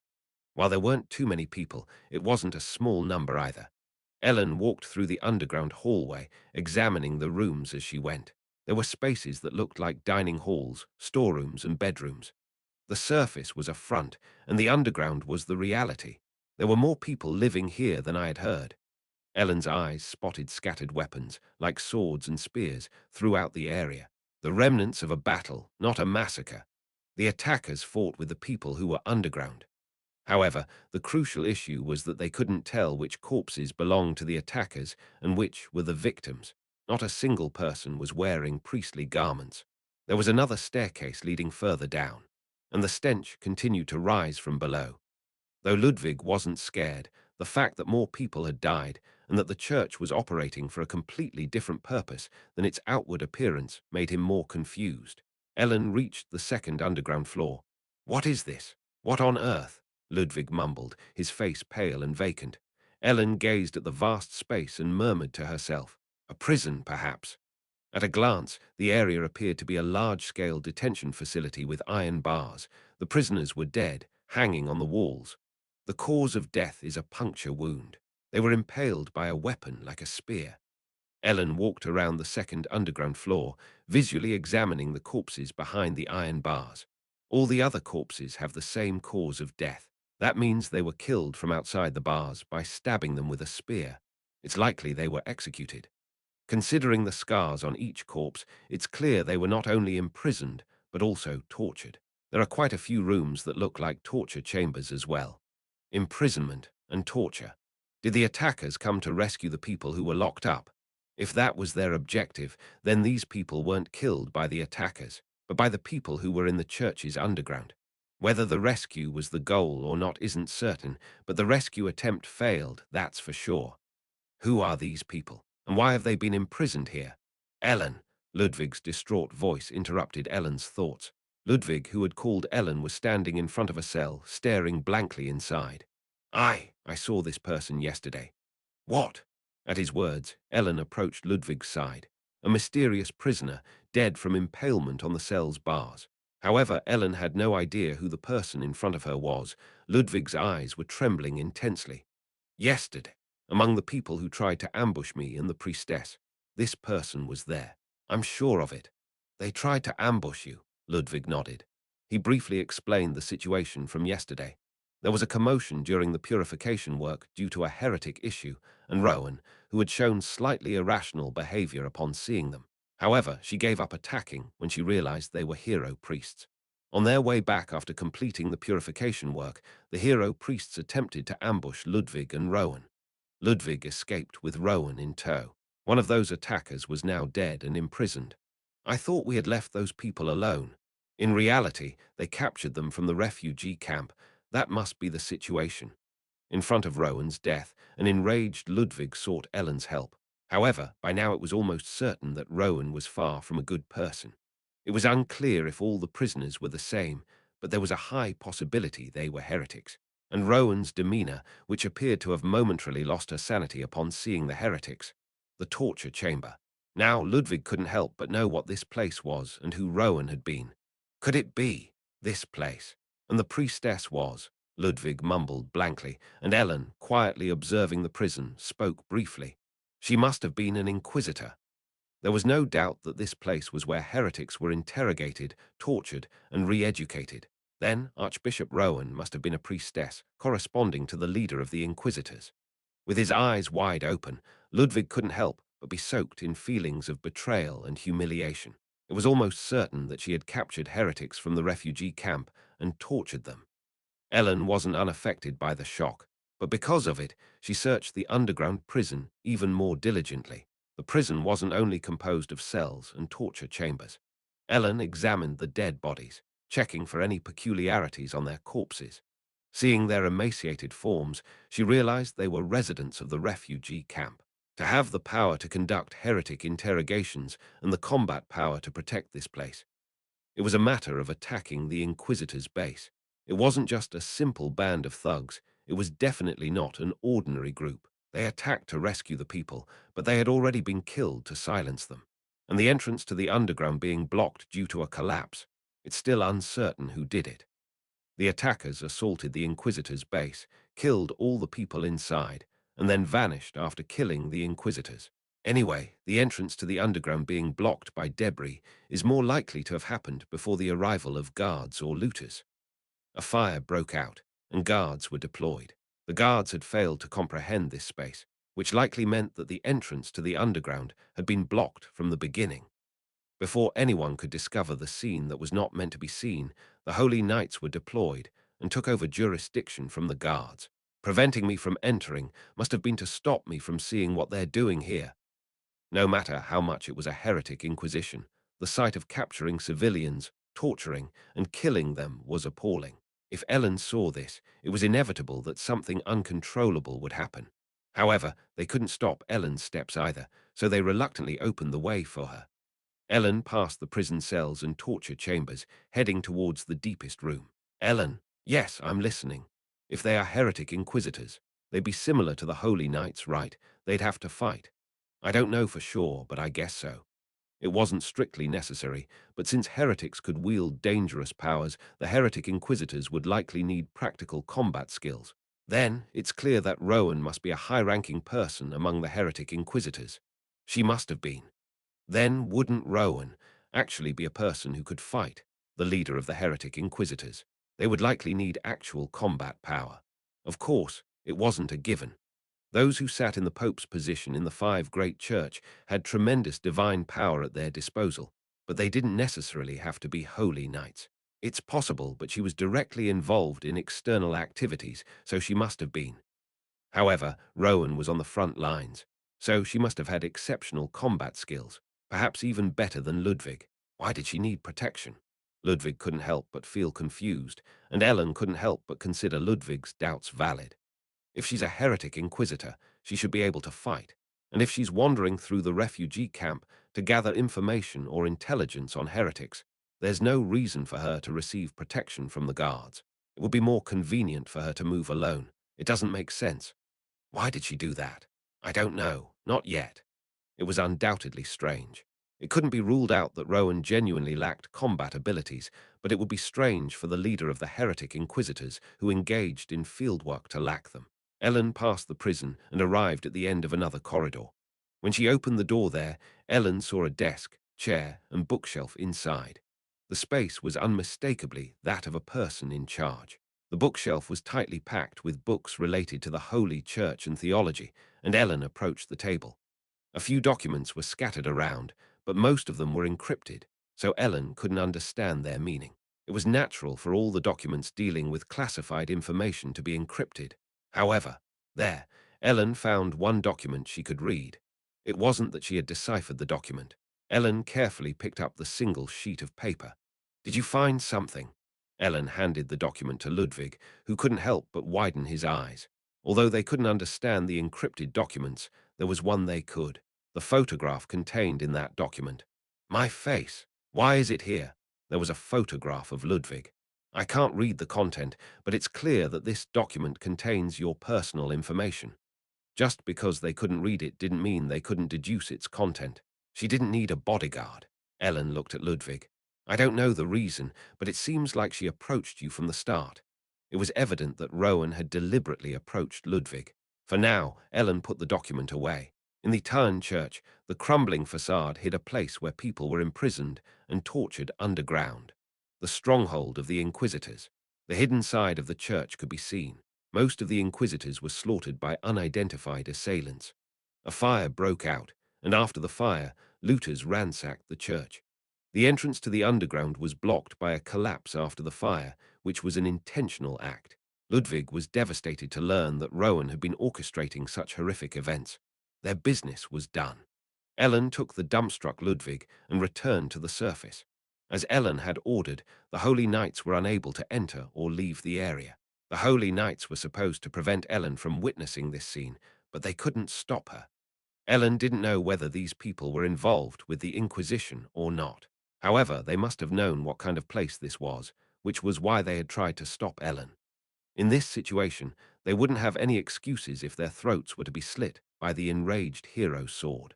Without uttering a word, the Holy Knights awaited the hero's judgment. The number of priests is lacking, you said.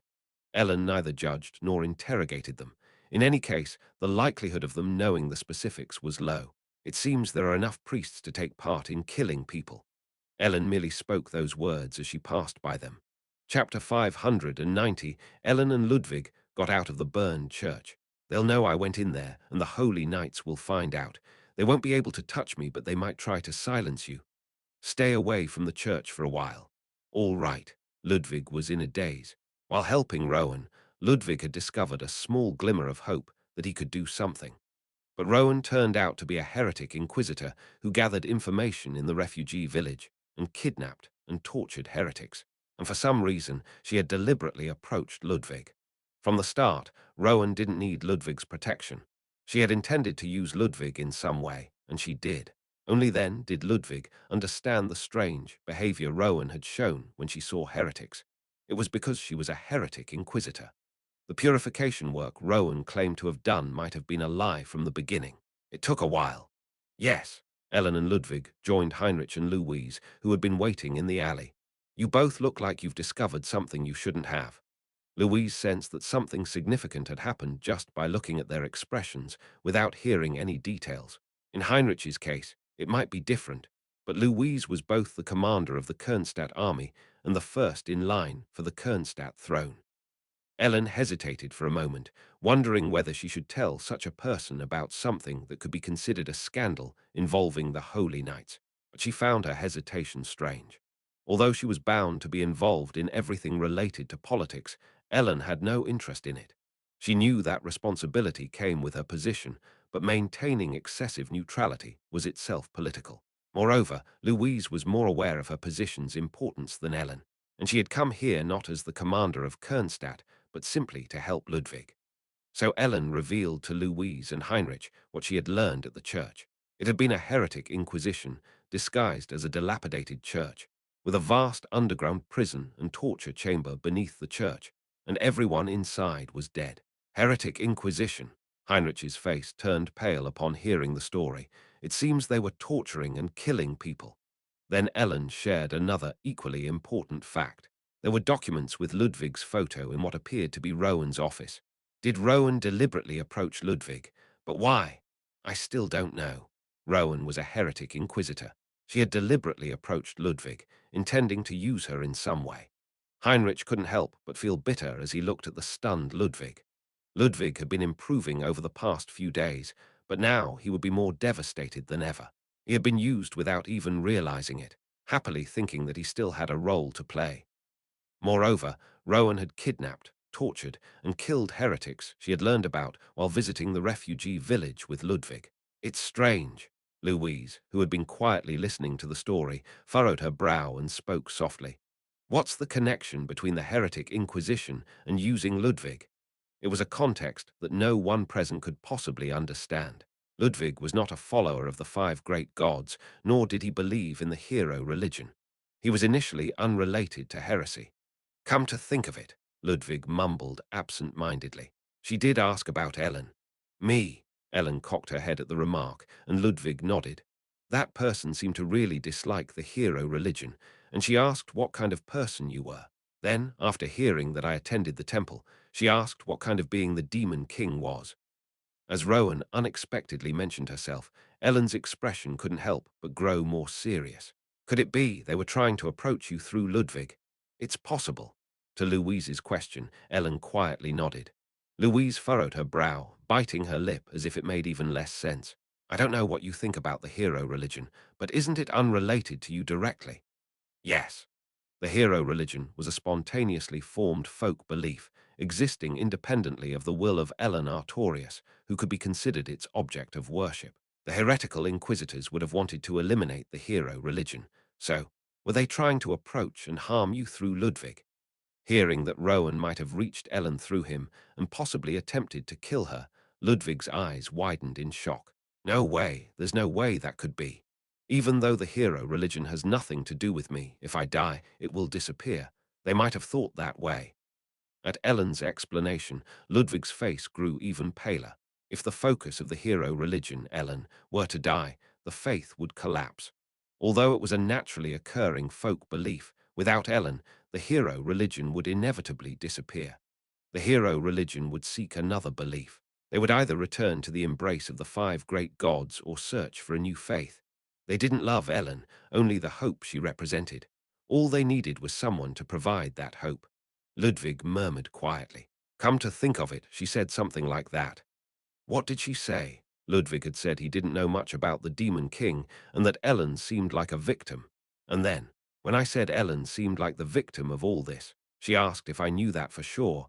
Undoubtedly, she had said this with a strange, enigmatic smile. It wasn't that she didn't know. It was as if she had different knowledge. It felt like she was mocking me, as if the truth I know is somehow different, as if she was laughing at something. At Ludwig's words, Ellen lost her own. Louise silently watched Ellen, who looked as if she had heard something shocking, her eyes wide open. The others did not notice the conversation between Ludwig and Ellen. Through that brief exchange, Ellen realized a truth. They knew why and how the gate incident happened. That's why they laughed when Ludwig said Ellen was a victim. Ellen had never seen Rowan's face. But Rowan knew a truth that Ludwig, who was close to Ellen and could meet her anytime, didn't. And that was both amusing and pitiful to her. And so, that was what had been said. To get rid of the hero religion, it could be that Rowan approached Ellen. It seems plausible. At Heinrich's words, Ellen felt the urge to bite her tongue. No, that's not it. She couldn't bring herself to say it out loud, but Ellen felt like she knew what Rowan was thinking. She wanted to take revenge on me. Having been one of the causes of the gate incident, she received the adoration of many people while shifting all the blame onto the Demon King and claiming herself as a hero. Those who believed in the hero religion treated those who believed in the five great religions as sinners and only praised Ellen. How disgusting and hateful that must have been. Ellen's death causing the hero religion to disappear was probably a secondary matter. Rowan had also asked not only about Ellen, but about what kind of being the Demon King was. That meant that if Rowan knew the truth, she might have even supported the Demon King. She was a priestess of the Tarn.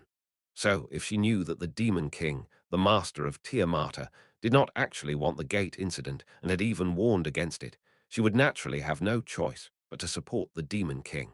Conversely, she would have no choice but to hate and despise Ellen. Knowing this, Ellen could not dare to open her mouth, her face hardening like stone. Ludwig, too, could not help but be even more shocked when he realized the possibility that Rowan might have tried to approach Ellen using him. Being close to a special being made one special as well. But Ludwig could not help but realize that it also meant that there was always the possibility of being used, regardless of one's own worth. Rowan, the heretic inquisitor, and all the other inquisitors under her command are dead, so whatever their goal was, it's now impossible. But that doesn't mean everything is resolved. Louise looked at Ellen. Who exactly attacked the church? Is it okay not to clarify that? No matter what Rowan's intentions had been, there were too many unsettling aspects to simply move on now that she was dead. The idea that Rowan might have tried to kill Ellen was merely conjecture. To begin with, there's something strange, even if the heretic inquisitor did try to kill you. Strange. Aspect. What does torturing and kidnapping hero religion followers have to do with you? Ah. Only then did Ellen realize that she had been too shocked by the possibility that Rowan might have known the truth to think about what the events that had already taken place meant. Not all zealots and madmen are fools. It's obvious that the rise of the hero religion has nothing to do with you. Were there clear signs of torture? There was a torture chamber, and the corpses showed signs of having been tortured. At Ellen's words, Louise slowly nodded. Torture might be used simply to inflict pain, but its basic purpose is to obtain information. Louise said, "What kind of information about you could they obtain by torturing people who had never seen you even once in their lives, or at most, had seen you from afar?" That was undoubtedly strange. If Rowan had approached Ludwig to kill Ellen, then it was highly likely that the torture of the hero religion followers was also carried out for that purpose. But no matter how much they tortured the hero religion followers, they wouldn't know anything about Ellen. They couldn't have been unaware of that. Perhaps they intended to force them to convert. Youngest, it's impossible to force all the heroic disciples to convert through torture. I see. They might have thought that killing the hero would be the only way to end the hero religion.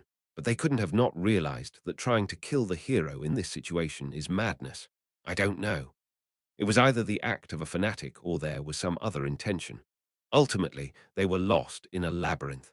It was possible to deduce Rowan's objective through clues, but nothing could be confirmed. This was originally Ludwig's issue. However, as the case was investigated, the likelihood of it being Ellen's issue increased significantly. Rowan's true objective remained unknown. They couldn't even figure out who attacked the church. But if Ellen were to delve deeper into this matter, it would inevitably become dangerous. Whether it's the Holy Knights or the 5 great religious orders, they must know about this. It couldn't have been done by that priest alone. And I can't be certain if that person really intended to kill me. This is just a possibility. I suppose so, Ellen spoke calmly. From here on, I'll handle it alone. It's my own problem. It was a political issue, and it was dangerous. She couldn't receive help from Louise, Heinrich, or Ludwig. Louise stared at Ellen's determined expression. A person who had to shoulder too much at a young age and didn't hesitate to do so. Ludwig's words about her being the victim in all cases. And now, her attitude of wanting to take responsibility alone, no matter what was in front of her. Louise knew she shouldn't get involved in this matter any further. But she couldn't help but feel sorry for Ellen's resolute attitude, which meant that she had to take responsibility for everything, whether she had the will to or not. A problem of her own. Louise thought about Ellen's sad words. A problem of your own. Louise smirked. For someone who had to shoulder so much, even the smallest issue was inevitably connected to many things. What about being royalty or the heir? In a situation where the hero's death could lead to humanity's demise, the hero is about to get involved in dangerous matters. Your problem is everyone's problem. If Ellen's death were to ruin everything in the world, then everything on Louise's shoulders would become insignificant in front of Ellen's life. Ellen couldn't help but feel suffocated in front of Louise's offer to help her till the end. Even as a heresy inquisitor, she was still part of the Holy Knights or one of the 5 great religious orders. Thus, the place Ellen had to go to find out more about Rowan was as good as predetermined. The Holy Knights Cathedral. Louise, Heinrich, and Ludwig also moved with Ellen. Ludwig had originally asked Ellen to reveal the unjust death of Rowan, but in reality, Rowan had been the mastermind behind countless unjust deaths. In fact, the current situation suggested that the attackers who killed Rowan might have been acting righteously. Rowan was not a victim of injustice. Ludwig had never even considered doubting Rowan's mask until now. No, he had been watching the suspicious behavior all along. However, it's possible that he couldn't bring himself to doubt it because he believed that being with Rowan meant he could do something. He didn't know what to do, but driven by his frustration, Ludwig wanted to see this matter through to the end. He wanted to know the true extent of this issue and where its roots lie. What on earth was happening? Just as Ellen wanted to know, Ludwig also yearned for that knowledge. Even though he knew that finding out would only increase his frustration rather than bring relief. Did Rowan truly intend to kill Ellen? What was the reason for torturing the hero religion believers? Did the Holy Knights know about this? Just as Ellen had been able to infiltrate the attack site guarded by the Holy Knights, There was no difference when it came to the Holy Knights' headquarters, the cathedral. "I want to meet the commander of the Holy Knights." That single statement was enough. Chapter 591, Holy Knight Commander Elaine Bolton. After the previous Holy Knight commander, Rivria Lands, stepped down from his position due to the atrocities he committed against his daughter Olivia Lands, Elaine became his successor. Although he was a pro-Empire figure, this was only in comparison to Rivria Lands, and it didn't mean that he was completely loyal to the Empire. Rivria Lands had dreamt of establishing a holy empire by completely separating the Holy Knights and the five great religions' forces from the Empire. He had intended to establish his daughter as the first holy emperor of this new empire. He dreamt of an empire of gods, led by a holy emperor who would rule over the five popes of the great holy religions, each representing one of the factions. Of course, very few knew about his ambition, and he had no choice but to put an end to his long-cherished dream when he was killed by the Demon King. Compared to Rivria Lands, Elaine Bolton was a moderate figure. He believed that maintaining the current status quo with the power and resources at hand was the best course of action. As such, he was someone who could easily appeal to the existing factions. He had successfully led the Holy Knights since the Gate incident, and the fact that the Holy Knights still remained strong was proof of Elaine Bolton's capability to perform his duties as a commander. Ellen was alone in the meeting room with the Holy Knight commander. However, she was not alone in the visit itself, as she was accompanied by her companions, Ludwig Heinrich and Louise von Schwarz. The other three entered the reception hall instead of the meeting room and were waiting separately in another room for the meeting to end. This was Louise's idea. Ellen asked if it would be better for Louise to wait outside to avoid getting involved in any troublesome disputes, but Louise shook her head. "I'll come with you, but you'll have the meeting alone. Wouldn't it be better if we go to the meeting together? If we're going to be separate, it would be better if they didn't know we were here together." If they were going together, they should either meet the Holy Knight Commander together or not let him know they came at all. Ellen thought that would be better. She was concerned that coming together like this, but not having the meeting together, might be worse than not coming at all. Just the fact that you're not alone puts pressure on the other party. "The Holy Knight Commander has to take my presence into account because we came together, but I have the excuse of just stopping by the Holy Knight's reception hall with my youngest and his friend." They may not believe that excuse, but you don't know how many issues we can avoid with such an obvious reason. What matters is how it appears. It will be much easier for you to talk if I'm not there. Do you understand what I mean? After hearing Louise's explanation, Ellen nodded her head.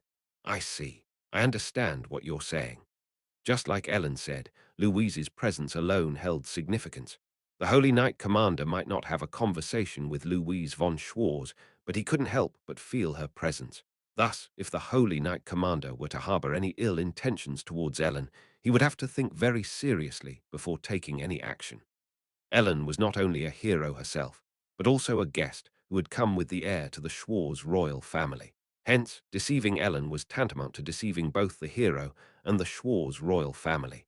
It is known that excessive display of presence can have adverse effects, and Louise knew well how to utilize her presence at an appropriate level. Thus, Ellen waited alone in the audience chamber, having asked the others in her party to wait in separate rooms. The reputation of a hero is never to be taken lightly. For an ordinary person, requesting an audience would be impossible, and even if someone with the right to request an audience arrived, they would have to wait until the commander of the Holy Knights was finished with their duties. However, merely because Ellen had come, the commander of the Holy Knights was obliged to stop his work immediately and go to the audience chamber. When Ellen said she wanted to see the commander of the Holy Knights, it was no different from saying she wanted to see him right away. It took Ellen less than 10 minutes to arrive at the Holy Knights' headquarters, reach the audience chamber, and lay eyes on the commander's face. Thud, as the door to the audience chamber opened, and Commander Elaine Bolton appeared, Ellen rose from her seat and bowed her head to him. "Hello." Seeing Ellen's greeting, Elaine Bolton carefully stroked his neatly trimmed goatee. I didn't expect to see you here at the imperial capital." "Indeed."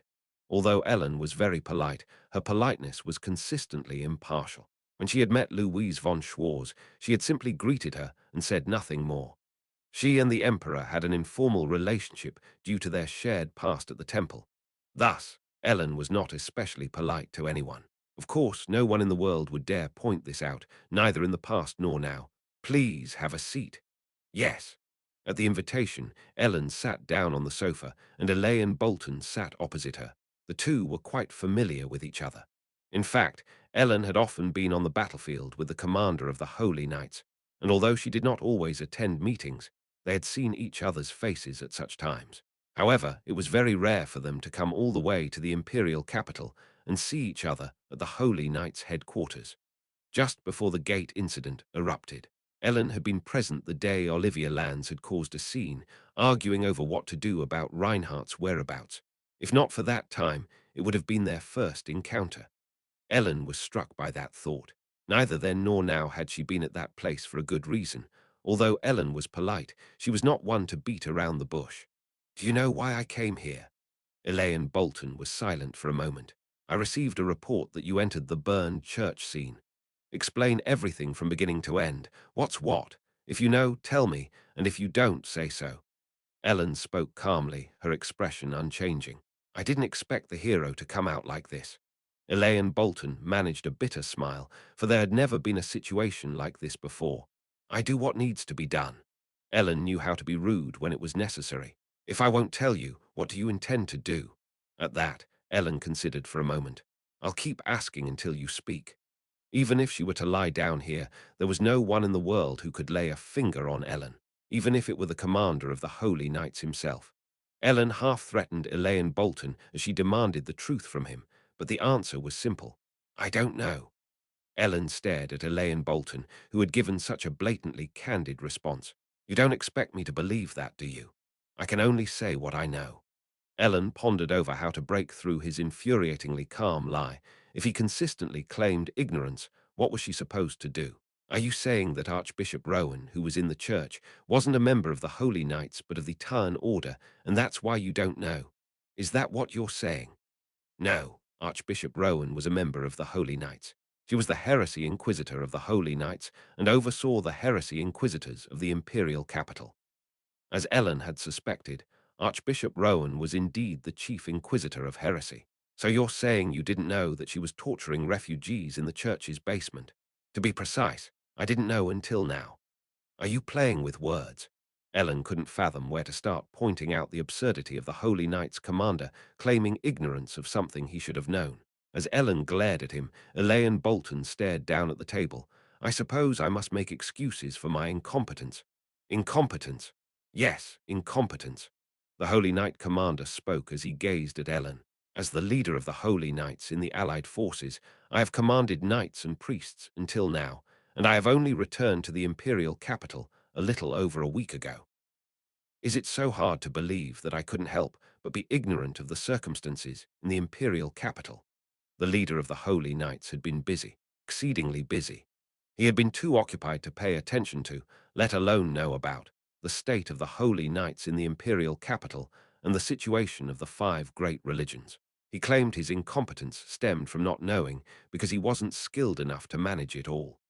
Ellen couldn't deny that, at the very least, Elaine Bolton's words were honest. The Allied forces didn't consist solely of imperial troops. The army was an amalgamation of the remaining forces of countless nations, including the Mage Guild, the St. Owen Duchy, the Kernstadt army, and the resources of numerous groups and countries. Each army was divided, and the direction of the military was determined by the central command. The Holy Knights were a crucial pillar of the Allied forces, just as the Kernstadt army was one of the major backbones. Like the Emperor being busy, or like Commander Louise von Schwarz not being able to leave the Allied forces until she received command authority from the king. Elaine Bolton, the leader of the Holy Knights, couldn't leave the Allied forces base either. "I don't know if you'll understand, but the Holy Knights aren't a simple group." Elaine Bolton spoke with his finger resting on the table. "The Holy Knights are a coalition of the five religions." "I know that, of course. It means that the empire was formed by the combination of the five successor nations. Although it might sound blasphemous, the meaning was correct.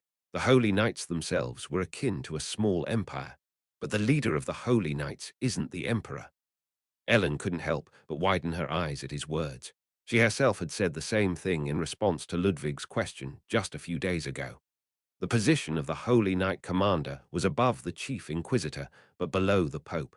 At best, it was considered equal to the Pope. When human nations come together to form an empire, an emperor appears. But when the five orders come together to elect the Holy Order Commander, it does not result in a being greater than the Pope. It is merely a position that represents and commands the group. Do you understand that as the commander of the Holy Knight, I commanded the united army of the Holy Order, and therefore there must be things about the orders and the Holy Knight that I am not aware of? The Holy Knight Commander is a military position, but the five popes are not, and the Holy Knight Commander has no authority to command the popes. If the popes have something they are hiding from the Holy Knight Commander, it is possible that the Holy Knight Commander may not know. Not knowing is not ignorance. Ellen is well aware that it is overwhelming enough to wage war. Indeed, the Holy Knight Commander could have known nothing at all. Elaine Bolton could not have known about the situation in the Empire. This could be because waging war alone was overwhelming. And because the popes were responsible for the matters of the Empire, there was no obligation to inform Elaine Bolton. Since the Holy Knight's authority is nominally lower than that of the popes, there is no reason for the popes to inform the Holy Knight Commander about the affairs of the Empire, and it is not considered dereliction of duty or anything of the sort. Elaine Bolton did not say that the popes were suspicious. He is saying that it is not strange in the first place for the current Holy Knight Commander not to know the situation in the imperial capital. It just left more room for Ellen's imagination. I knew that Archbishop Rowan was performing her duties as the chief inquisitor of the imperial capital's heretics, but I didn't know she was torturing the heretics. And I dispatched the Holy Knights this morning after receiving contact. It's not good for civilians to enter such a place carelessly. I ordered the control of the site and the concealment of the underground facilities. As I just said, you know the reason, but I don't know what Archbishop Rowan was doing. I only hid the things that people shouldn't see. Ellen listened quietly to Elaine Bolton's words. It was impossible to quietly bury the incident since it had drawn attention due to the fire.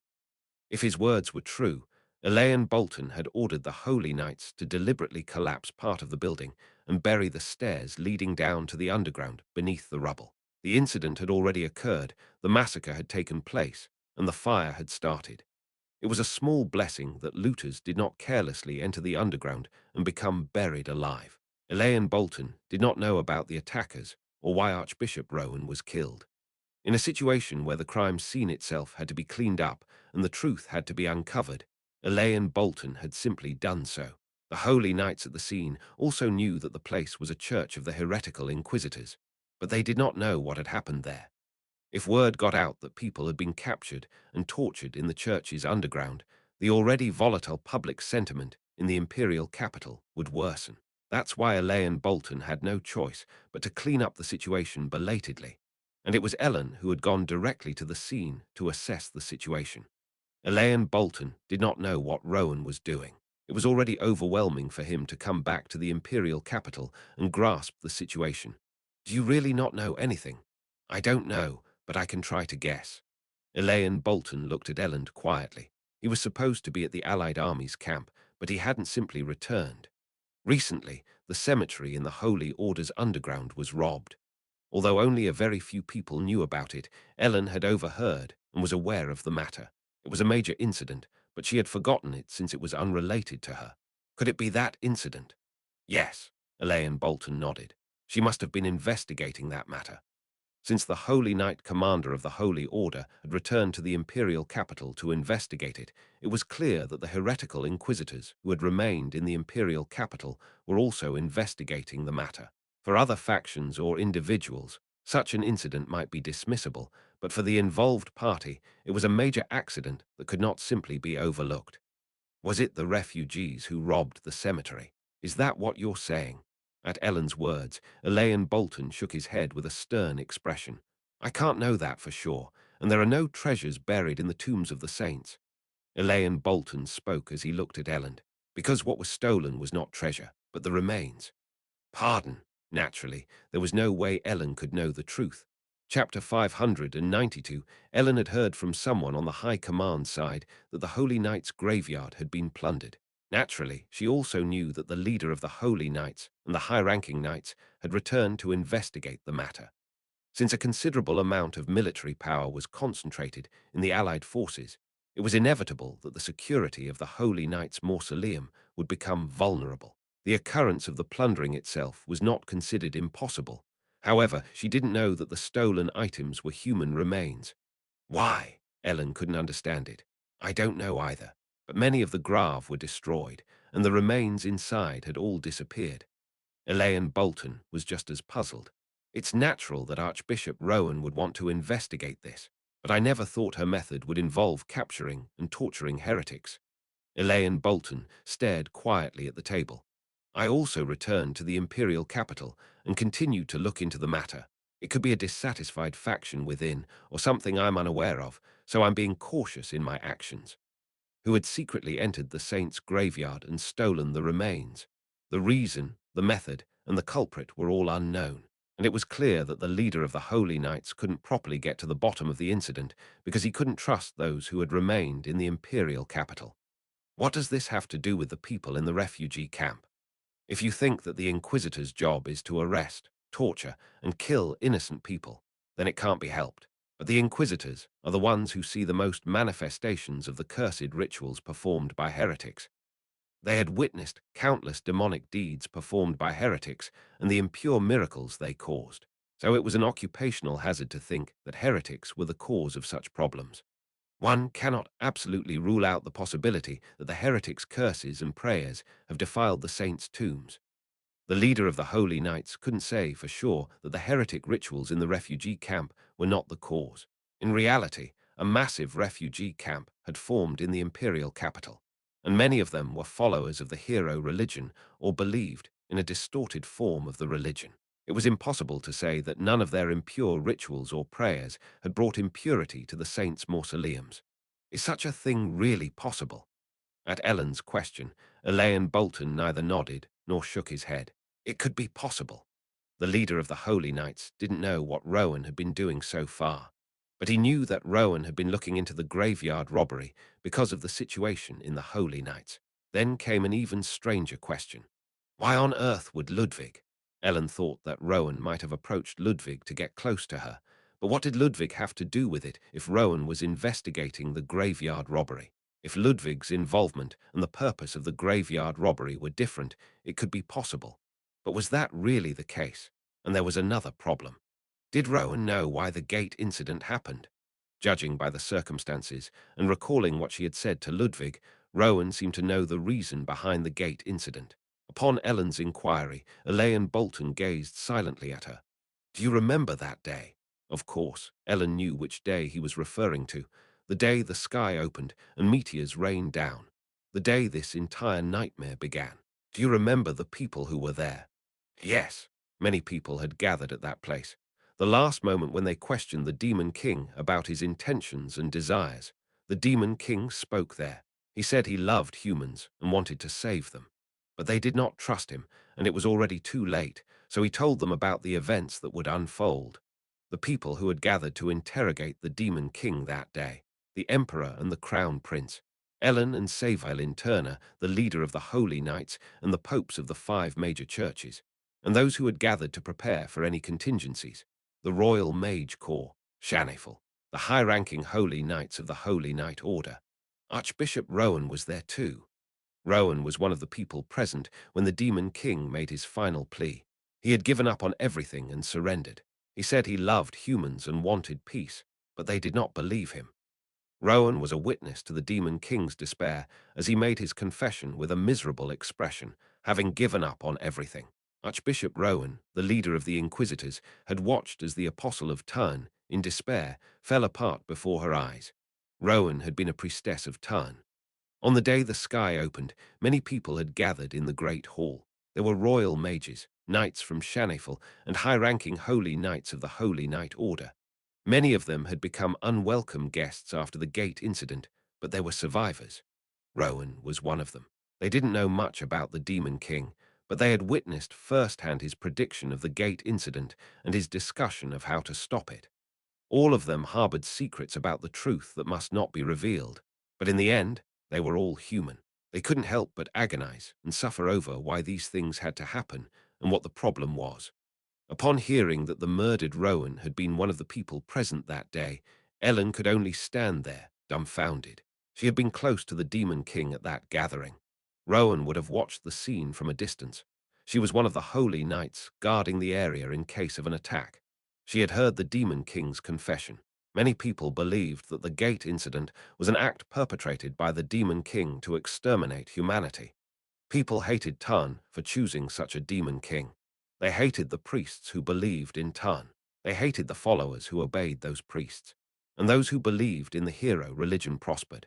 How resentful, sad, and hateful it must have been for those who did not know the truth to spew their hatred and anger. Ellen realized how natural it was for Rowan to loathe and despise her so fiercely. But Rowan was dead, regardless of what she wanted or investigated. It was impossible to know who had killed her. She didn't even know why she had approached Ludwig. Louise had told Ellen, "Your mission is for the sake of humanity." Then, are all matters concerning humanity the responsibility of the hero? Ellen couldn't help but think that she was responsible not only for suspecting Rowan, but also for everything she had gone through. Who was it that killed her? You're saying you don't know? Yes. The commander of the Holy Knights could only guess at what Rowan had been investigating. He genuinely didn't know what Rowan had intended to do or who had killed her. It was impossible to trust everything that Elaine Bolton said. There was always a chance that he was withholding information, caught between ignorance, lies, and truth. Do you think Rowan was killed while investigating the tomb raiding incident? Most likely, yes. The tomb of the saints beneath the Holy Knights Cathedral had been raided. Rowan had been investigating the incident and was killed as a result. That was the only conclusion they could draw at the moment. Elaine Bolton's claim that he didn't know what Rowan had been doing wasn't entirely without credibility. However, there was no guarantee that everything Elaine Bolton said was true. In the first place, there was no way Ellen, an outsider, even as a hero, would be welcomed meddling in internal affairs. It was only natural that something would be hidden. The Holy Knights were more concerned with covering up what had happened in the church than with destroying evidence at the scene. That's why the bodies in the temple's basement remained. The Holy Knights were in a hurry from the start. Their plan was to conceal the scene first, then deal with the heretic interrogators and their facilities later. Naturally, there was no reason for the Empire to interfere in the affairs of the Holy Knights. If Ellen hadn't suddenly burst into the scene, the incident would have been wrapped up as a robbery and arson attack by bandits on the church. It was the Holy Knights, following Elaine Bolton's orders, who had concealed the scene. But Elaine Bolton claimed that he had never ordered Rowan to interrogate heretics. The truth of that claim aside, it wasn't entirely unbelievable. Elaine Bolton had no way of knowing the situation in the imperial capital until he returned. It was clear that he was also spending time assessing the situation. Ellen pondered. Did Elaine Bolton know that Rowan had intentionally approached Ludwig? Looking at the situation, Elaine Bolton seemed to be focused on concealing the scene. It was clear that he hadn't checked the contents of the documents in the church or known that Rowan had intentionally approached Ludwig. He had likely planned to learn about that matter step by step during the cover-up and clean-up process. And Ellen now had the document with Ludwig's face on it.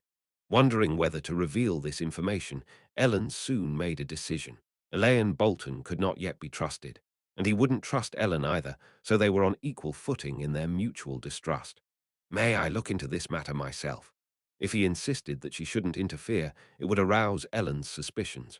Ellen didn't have explicitly stated powers, like the authority to investigate. However, because it wasn't explicitly stated, Ellen could interfere in any matter. Her ability to meddle in the affairs of the Holy Knights, which even the Emperor couldn't touch, was proof of that. In a way, Ellen possessed the most transcendent power. She didn't know what Elaine Bolton was thinking. All she knew was that he couldn't refuse her. I'll cooperate fully, within the limits of the authority of the Holy Knights Commander. Within the limits of the authority of the Holy Knights Commander. Ellen understood exactly what that meant. After the meeting with the Holy Knights Commander, Ellen returned to the place where her companions were waiting. Ellen had received a promise that the Holy Knights Commander would cooperate fully. However, he didn't mention the princess of the Schwarz royal family at all. Whether it meant to handle the matter on her own, or that it would be fine if Louise got involved in the case, it was unclear. The Holy Knights Commander, however, had to resolve the graveyard robbery case. Just as Rowan had solved the case in his own way, it wouldn't be bad if Ellen resolved it herself. It was ambiguous whether Elaine Bolton genuinely didn't know or was deliberately withholding information. Nonetheless, the claim that he had no choice but to be ignorant of the situation on the imperial capital was not unconvincing. Ellen didn't explicitly mention that Rowan was one of the few who knew the truth about the gate incident. Guilt-ridden as she was, some truths had to be kept hidden. Just as Elaine Bolton had crushed the path leading down to the Inquisition facility in the underground church, Ellen was also someone who had no choice but to do similar things. The graveyard was robbed, and the missing items are the remains. Yes, but why? I don't know either. The three of them couldn't help but be surprised by what they had heard about the case Rowan was presumed to be investigating. If treasures had disappeared, greed would have been the motive. However, if remains were missing, the likelihood of being involved in a malicious act increased. That's why it was natural for Rowan, as an inquisitor, to investigate heretics suspected of being involved in such evil deeds. In the refugee camp, they had captured those who looked like heretics and interrogated them to determine if they were involved in the graveyard robbery case, and killed them. Whether that was right or wrong, she had been faithful to her duties. The missing remains. Why had the saints' remains been stolen, and where had they gone? Louise frowned, deep in thought. It seems that interrogating and killing the heretics was the only conclusion the priest could reach. That being said, finding the suspected culprits and getting killed by them is a relatively likely scenario. But are there really heretic forces in the refugee camp capable of such acts? It was impossible to say that such a thing could not happen. However, if Rowan had indeed provoked a powerful heretic group in the refugee camp and suffered a massacre along with the other inquisitors, there was one puzzle piece that didn't fit. Everyone's gaze naturally turned towards Ludwig. Then why? Ludwig was also confused, unable to understand why Rowan had approached him. One thing is certain, she didn't need a bodyguard. She definitely approached you deliberately. Rowan was more skilled than Ludwig. It was clear that she didn't need a bodyguard. She had only disguised her intentions as such. In reality, she had deliberately sought out Ludwig in his guard unit. However, Ellen was starting to think that these two cases might not be separate incidents. Rowan had been investigating the whereabouts of the missing remains, and in order to destroy the hero religion, she had approached Ludwig to reach Ellen. It was clear that the person despised heretics, so she might have pursued two completely separate matters. Knowing that Rowan was somewhat aware of the truth behind the gate incident, Ellen came to a different conclusion than the rest of the people in the room. Ludwig's involvement was separate from the heretic and stolen remains cases. The stolen remains case was an urgent matter that had come before Rowan's eyes. Thus, she had no choice but to investigate it. Approaching Ellen through Ludwig would be an entirely different matter from Rowan's perspective, undertaken with a long-term view. Circumstantially, Ellen was certain that Rowan had no choice but to hate her. But ultimately, the problem returns to its starting point. Who killed Rowan? Could there be a heretic force of that size in the refugee camp, capable of possessing the power to attack the Inquisitor's church? At Ellen's question, Louise fell silent, as if nothing came to mind. Continuing to ponder, but having nothing to say, Heinrich von Schwarz broke the silence. What about the demon god cult? The demon god cult, not heretics, but real sects. Yeah, it's impossible for there to be no demon god cult in the refugee camp where heretics are rampant. In reality, unlike the hero religion followers with their half-hearted faith, the demon god cult wielded the genuine power of demon gods. The truly dangerous sect had always been the demon god cult. Yeah, I hadn't been considering that angle. Louise slowly nodded her head. Although the demon god cult in the refugee camp was not responsible for the stolen remains case, Heinrich's speculation was true in a broader context. Chapter 593, under the order for full cooperation from the commander of the Holy Knights, Ellen gained the authority to access the case. And although she was not officially assisting in the investigation, Louise von Schwarz was also lending her intellect to the case as Ellen's aide. Heinrich then expressed his opinion that the heretical followers of the demon god cult might be involved in the case. Unlike the hero religion members, the demon god cult followers used the divine power of the demon god, and many of them possessed dangerous powers. Thus, if there truly were demon god cult forces at play, They could have stolen from the Holy Knight's cathedral tomb and even killed Rowan, who was hot on their trail. Ludwig spoke with a serious expression. From what I've heard from Rowan, since the hero religion members are not considered heretics, there are cases of real heretics disguising themselves as members of the hero religion. That's entirely possible. Louise nodded in agreement with Ludwig's words. The hero religion was not an organized force with roots. Hence, it was not uncommon for their faith to be mixed with other beliefs. It was possible that the demon god cult followers were spreading their disguised demon god faith in the refugee village. And unlike the hero religion, the demon god cult followers formed an organized force.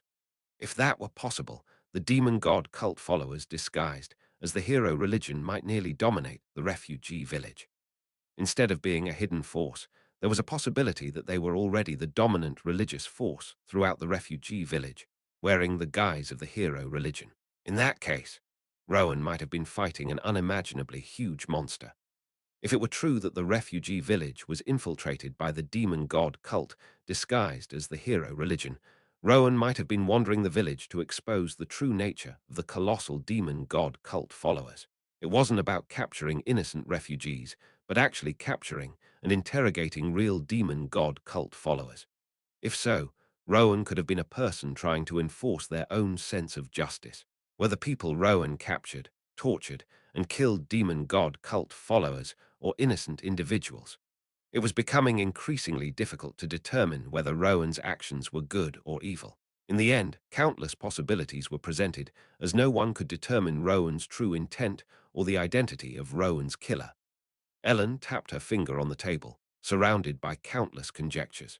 For now, I think we should go to the saint's tomb, the crime scene. Ellen concluded that they should go there first.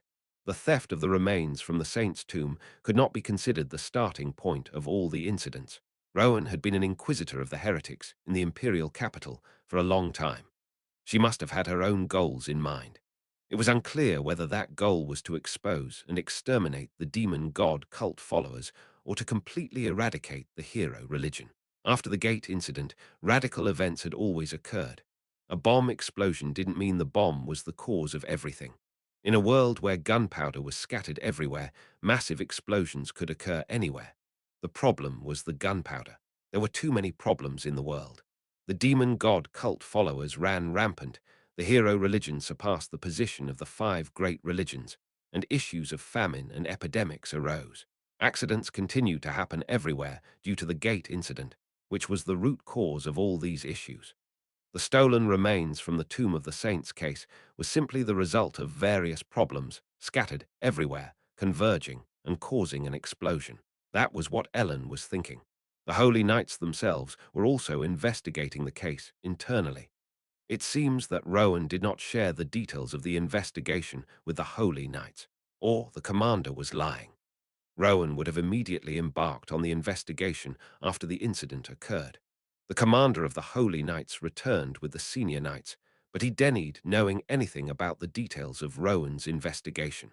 Since Ellen couldn't be sure if the commander was cooperating fully, she had no way to get to the truth of the case other than seeing and hearing it for herself. The commander could lie to Ellen or hide information, but he couldn't block her path. Ellen expressed her intention to see the scene, and soon Elaine Bolton assigned a senior knight to guide her. "It's an honor to meet you, hero. I will be your guide from now on." "Thank you." Ellen didn't trust the guide much, as he was likely no different from the commander. Ellen and her party headed to the Holy Knights Cathedral underground. There were many facilities in the underground of the cathedral, but the Tomb of the Saints was located in the deepest part. The Holy Knights blocking the path stepped aside as soon as they saw Ellen. Louise had also decided to help Ellen and Ludwig, but she kept quiet. It was Ellen's responsibility to take the lead. "Can you briefly explain the outline of the case? The incident occurred on the 3rd of the 12th month, about 17 days ago." An incident that happened 17 days ago. The commander couldn't return immediately after the incident, so he could only return to the Empire after a considerable amount of time had passed. So it was understandable that he didn't know the details of the investigation or its progress. The details were clear and simple. On the morning of the 3rd day of the 12th month, a priest in charge of managing the Tomb of the Saints entered and found the tomb destroyed. immediately reporting it to the on-duty priest. When the on-duty priest and holy knights arrived to check the scene, they discovered not only that a significant number of stone coffins had been destroyed, but also that the remains had disappeared. How was the security? The Tomb of the Saints originally does not have its own guards. However, in order to go down to the tomb, one would inevitably have to be seen by knights or priests. But nobody saw the perpetrator. That's correct. What about the locking mechanism? The entrance leading to the Tomb of the Saints is usually locked. Keys are only given to the priests responsible for managing the tomb. However, after interrogating the management priests, it was revealed that they kept the keys in their private rooms. So there was a possibility of theft. Someone could have used it secretly. Thieves who stole something that shouldn't be stolen from a tomb where there was nothing to steal. The priests in charge of the tomb's management would inevitably face severe punishment, and they would also be suspected of possibly being the culprits. According to the priest who discovered the scene, the tomb was locked as usual. Did the thief lock the door and then run away? We cannot be sure about that. What a ludicrous notion. No one had witnessed the culprits as they descended into the underground tomb, and the door had been locked. While negligence in key management or the involvement of insiders could not be entirely ruled out, the most likely possibility was one thing. They may have entered the underground tomb through spatial teleportation. There's a possibility that a high-ranking mage was involved. It was highly likely that a mage capable of using teleportation or even mass teleportation was involved in this incident. The Holy Knights are keeping that possibility in mind. You'll see for yourself when you get to the scene. As they reached the saint's tomb, the leading Holy Knight inserted a large key into the massive entrance and unlocked the door. Creaking, the Holy Knight opened the door, which a regular person could not even properly open, all by himself. It was an enormous door that seemed difficult for ordinary people to push or pull. Soon the door opened, and Ellen could see the scene that had been preserved exactly as it was at the time of the incident. A massive underground chamber. Not only were the stone coffins embedded in the walls, but the ones buried in the ground were also hollowed out. There were intact stone coffins, but a considerable number of them were broken, and the fragments scattered on the floor. It's not just theft, it's destruction. Yes, that's correct. How could such a commotion go unnoticed above? It should have been heard, but none of the priests who were upstairs heard anything. Noise suppression and spatial teleportation. Louise stared at the scene and murmured, noise cancelling, indeed. It was inevitable that they would be certain that a mage was involved in the incident. May I go in and take a closer look? Yes, by all means. Ellen slowly entered the underground tomb. The Holy Knights didn't provide Ellen with much information, but they didn't stop her either. Only those present could discover and judge anything beyond superficial information. The Tomb of the Saints. Ellen had no knowledge of nor need to know about such a place. Ludwig, Heinrich, and Louise followed Ellen into the underground tomb. It wasn't yet certain whether the attackers of the church and the bone thieves were the same. However, it was clear that there was a superhuman among those who attacked the church, and a mage was definitely involved in stealing the bones. Everyone had an intuition that no matter what kind of group the culprits belonged to, they couldn't possibly be ordinary people. There were stone coffins buried in the ground, and others embedded in the walls as if stored away, like a cabinet, for example. Whether the thief was alone or in a group, most of the stone coffins were broken. No matter how much they used noise cancelling to suppress the sound, the destruction was excessive. It was nothing short of devastation. There were many ways to do this more discreetly, like stealing only the bones and leaving the coffins untouched. If they had done that, the Holy Knights wouldn't have known about the stolen bones for quite some time. What became clear was that the thieves acted as if they didn't care whether they were caught or not. They were confident they wouldn't get caught, even with such actions. Whether it was a mockery of the Holy Knights, confidence in not getting caught, or both, it was impossible to know. Everyone looked around the scene in their own way, but there was still something unknown. Why did they take them? Why did they steal the bones in the first place? If they had left them damaged, it could have displayed their anger towards the Holy Knights or the five great religions.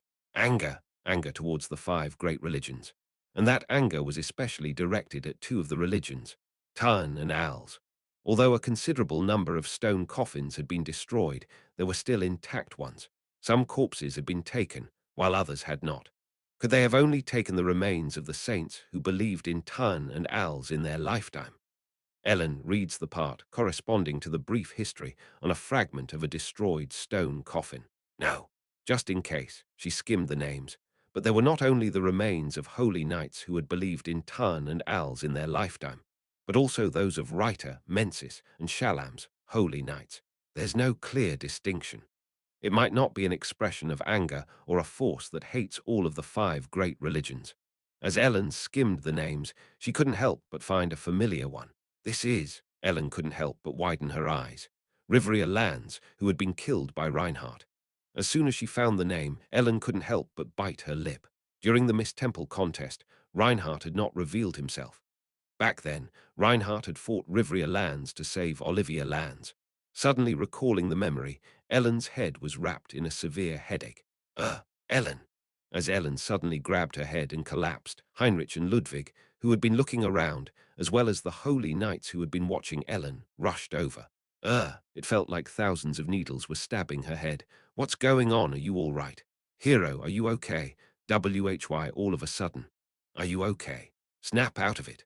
Surrounded by the echoing voices, Ellen tried to catch her breath with her eyes wide open, feeling overwhelmed by the pressure. Suddenly encountering the name and memory, it felt like her brain was being dug out with an awl. An unknown source of hatred and anger tried to engulf her body. Inside her own soul, the presence of that, which tries to devour her at some point, pressured Ellen's mind. The waves in her soul that had been dormant because her attention was elsewhere surged. Today, she encountered too many things she had been trying to forget, including the Demon King and the Gate incident. That's why the once dormant turbulence in her soul tried to engulf Ellen. I'm all right, just a little dizzy. It was not something that could be explained as dizziness, but Ellen had to hold her head and catch her breath while sitting down. Not yet, not yet. She could still endure it. Not yet. She could still be at peace. She couldn't let go of her body, mind, and spirit yet. She has to think about something else. Just thinking about the Demon King and her feelings for Reinhardt made her feel like her soul was being tormented. Ellen clutched the bone fragment pendant around her neck. With the emotional milestone that Detamorian had carved for her attached, she must remember. She must forget.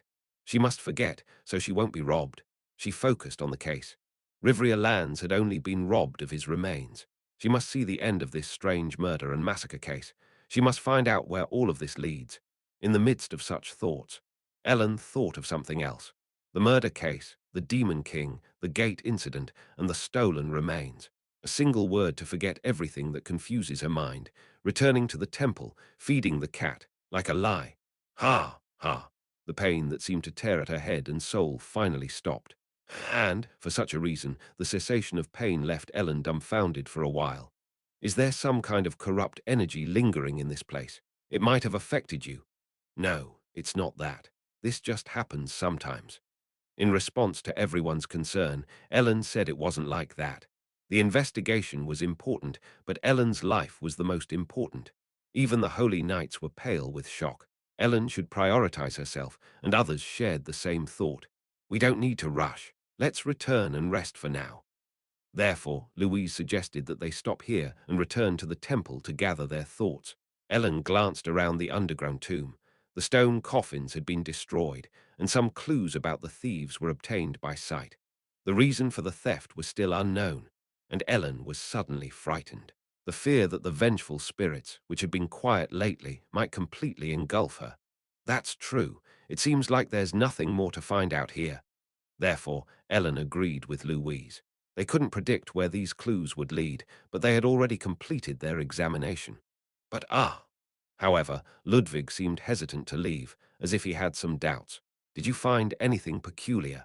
At Louise's question, Ludwig shook his head with an ambiguous expression. No, I was just curious about something. What is it? Since he said he had doubts, they all followed Ludwig. Ludwig headed towards the wall of the underground tomb, the place with the broken stone coffins. How did they break this coffin? How? Ludwig's question left the other three unable to hide their confusion.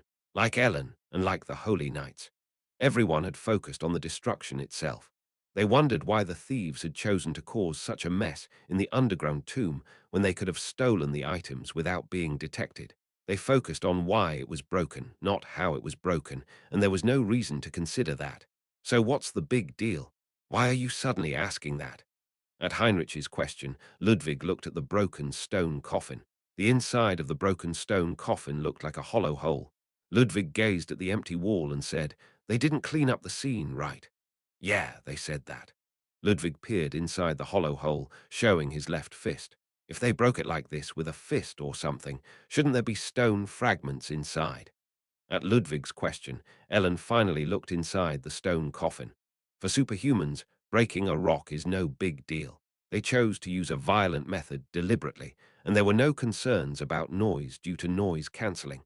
They smashed the stone coffin with their fists. The force was applied from the outside to the inside. In that case, there should have been stone dust or fragments inside the coffin. There was a lack of stone dust or fragments inside the stone coffin. It wasn't entirely absent, but it was definitely peculiar. The traces were too few. The same went for the other stone coffins. However, there were too many fragments of the stone coffins on the ground, and they were scattered far away. Ludwig examined the other stone coffins. "What is this? Should I say it looks like they were broken from the inside out, doesn't it?" "That's—" Louise and Ellen couldn't help but notice something. The scattered fragments at the seams certainly told them that the direction of the force applied was from the inside to the outside. How could they break it like that? The corpses. "Ha!" Ellen answered Ludwig's question. "They resurrected them." Ellen spoke with widened eyes. "They resurrected the saints' corpses as undead." The corpses themselves came back to life and broke out of the stone coffins. There was no reason to think about why they had broken them like this. If they had thought about how it was broken, they could have immediately realized what had happened here. These were not just any corpses, but the corpses of the saints, who were honored by the holy knights. Someone resurrected those corpses as undead and disappeared. The bones were not stolen, but resurrected. Ellen, Ludwig, who provided the hint, and both Louise and Heinrich couldn't help but stand still in the face of that shocking conclusion. Chapter 594, the remains in the tomb of the saints were not stolen, but rather it became highly likely that someone had resurrected them as undead and then disappeared. Thanks to Ludwig's intuition, Ellen, who discovered this crucial fact, asked the Holy Knight in charge of guiding them. Did the Holy Knight's order know about this? "You did know." Silence serves as an answer. However, it wasn't possible to question them about why they had lied by keeping this secret. The fact that these individuals, who had been elevated to sainthood, had become undead would undoubtedly be seen as an insult and a fatal blemish on the reputation of the five great religions. No one would have wanted this truth to be known, even if it was the hero herself. "It's not certain, it's just a conjecture at this point." "I suppose so." Elaine Bolton would not have wanted Ellen to know about this, but inadvertently, Ellen had intended to stop there, but Ludwig unexpectedly got to the truth. The Holy Knight's order knew, but they had to keep it a secret since it couldn't be publicly disclosed. Elaine Bolton could not stop Ellen, but the reason for hiding the truth must have been that. "Are you hiding anything else?" "No," but Ellen couldn't believe that either. "Let's go. There's nothing more to learn from this place." After leaving the Holy Knight's Cathedral, the four of them continued walking through the snow-swept streets. "Let's head back to the temple and think this through. The Holy Knights aren't going to help us properly. I might be a hindrance. I'm sorry." It would have been different if it were just Ellen, but Louise von Schwarz was also present. A very serious problem had arisen within the Holy Knight's order, and not only the hero, but also the heir to Kernstadt had learned about this critical truth. No wonder Elaine Bolton had been uncooperative with Ellen. "No, you've been helpful enough. No one could have easily touched Ludwig, no matter who they were." Ludwig's safety was clearly secured politically. Even if Louise couldn't provide direct help, her presence was helpful. Ellen reviewed the situation. The Holy Knight Order knew from the beginning that they weren't just ordinary thieves, but a group involving mages. Rowan must have known the same. The Order's leader said that Rowan didn't share the investigation results after he returned, and that he didn't know what Rowan was doing. But I can't be sure if that's true. It's not entirely impossible that the leader is telling the truth. The administration of the five great religions and the Holy Knight Order was overseen by the five popes, and if the pope personally directed it, Rowan wouldn't have had to report to the leader. Anyway, Rowan must have investigated the case while knowing about the connection between the undead and the mages. It makes sense that he focused on heretics and cultists. While pursuing the case, Rowan must have stepped on the toes of those involved, leading to her assassination. That's at least what we know so far. We can't be certain if they are really cultists, though. And why on earth did they approach Ludwig? I don't know. It seems unrelated to this case. They were targeting me, and their intentions are likely unrelated to this case. That's what I think. There were many truths yet to be discovered, but ultimately they couldn't reach the most important core of the matter. They could somewhat deduce why Rowan was killed. They weren't sure who killed her, but the list of suspects was narrowing. However, where were they? The simpler the case, the harder it was to find the truth. The more complex the case, the easier it was to reach the truth. But now they only had complex clues, and they didn't know where those clues pointed. They couldn't distinguish between meaningful and meaningless clues, so they couldn't draw any conclusions as they had to consider everything. Could it be the work of the demon god cult? Ludwig cautiously suggested. The fact that they revived the bones and killed the priest. Ludwig hesitated as he looked at Ellen. Could it have been the demon king? At that question, Ellen's eyes widened, and so did Louise's and Heinrich's. Louise had heard from Heinrich today that the demon king might not be such a wicked being, and that there might be an unknown truth behind the gate incident. The demon god cult and the demon king had an inseparable relationship. Either the demon god cult acted on the demon king's orders, or the demon king himself infiltrated the saint's tomb, revived the bones as undead, and then disappeared. Ellen felt a splitting headache coming on again. Reinhardt couldn't have done such a thing. Ellen gritted her teeth and tried to endure the pain. The possibility is low. Is that so? It wasn't Ellen who shook her head at Ludwig's suspicion, but Louise. None of us know where the Demon King is, right? Yes. Even if we knew that the Demon King did this, could we find where he is and punish him? At Louise's words, Ludwig dumbly nodded. You're right. What reason would the Demon King have to kill the priest? Whether his deeds are exposed or not, no one knows where he is. Ah, so there's no reason for the Demon King to risk attacking the church and killing everyone there. If the Demon King had revived the bones in the underground tomb, and if Rowan had been killed while investigating the case, the logical conclusion would be that the Demon King killed Rowan. But the Demon King would have to have a reason to kill Rowan. There's no reason for the Demon King to hunt down and kill Rowan, an inquisitor who pursued him. The same goes for infamy. Even if it were known that the Demon King had revived the saint's bones in the Holy Knight's underground tomb, there would be no harm to him. What would it matter if the story of reviving a few corpses spread when he was already blamed for the gate incident? There's no reason or meaning for the Demon King to kill Rowan, so it's unlikely. The wrong conclusion was reached. The Demon King has no reason to kill Rowan, so he wouldn't have done it. Those who killed Rowan were the tomb raiders in the underground tomb of the Holy Knights. So the wrong conclusion that the Demon King wasn't involved in the tomb raiding incident was formed. That's right, the Demon King. There's no benefit for him in killing Rowan. Rather, it's a risk he would take just by infiltrating the Empire and doing such a thing. Enduring a headache, Ellen barely spoke, sharing the same thoughts as Louise. It wasn't because they trusted Reinhardt. In fact, thinking objectively, Reinhardt had no reason to kill Rowan. The crime scene was ostentatious. It was as if daring someone to catch the culprit. If that were the only event, it might have been suspected to be the work of the Demon King. But with Rowan, who had been tracking the case, being killed, the possibility of it being the Demon King's doing became infinitely low. The conclusion Louise and Ellen reached was undoubtedly the most rational judgment. However, the world was often far from rational.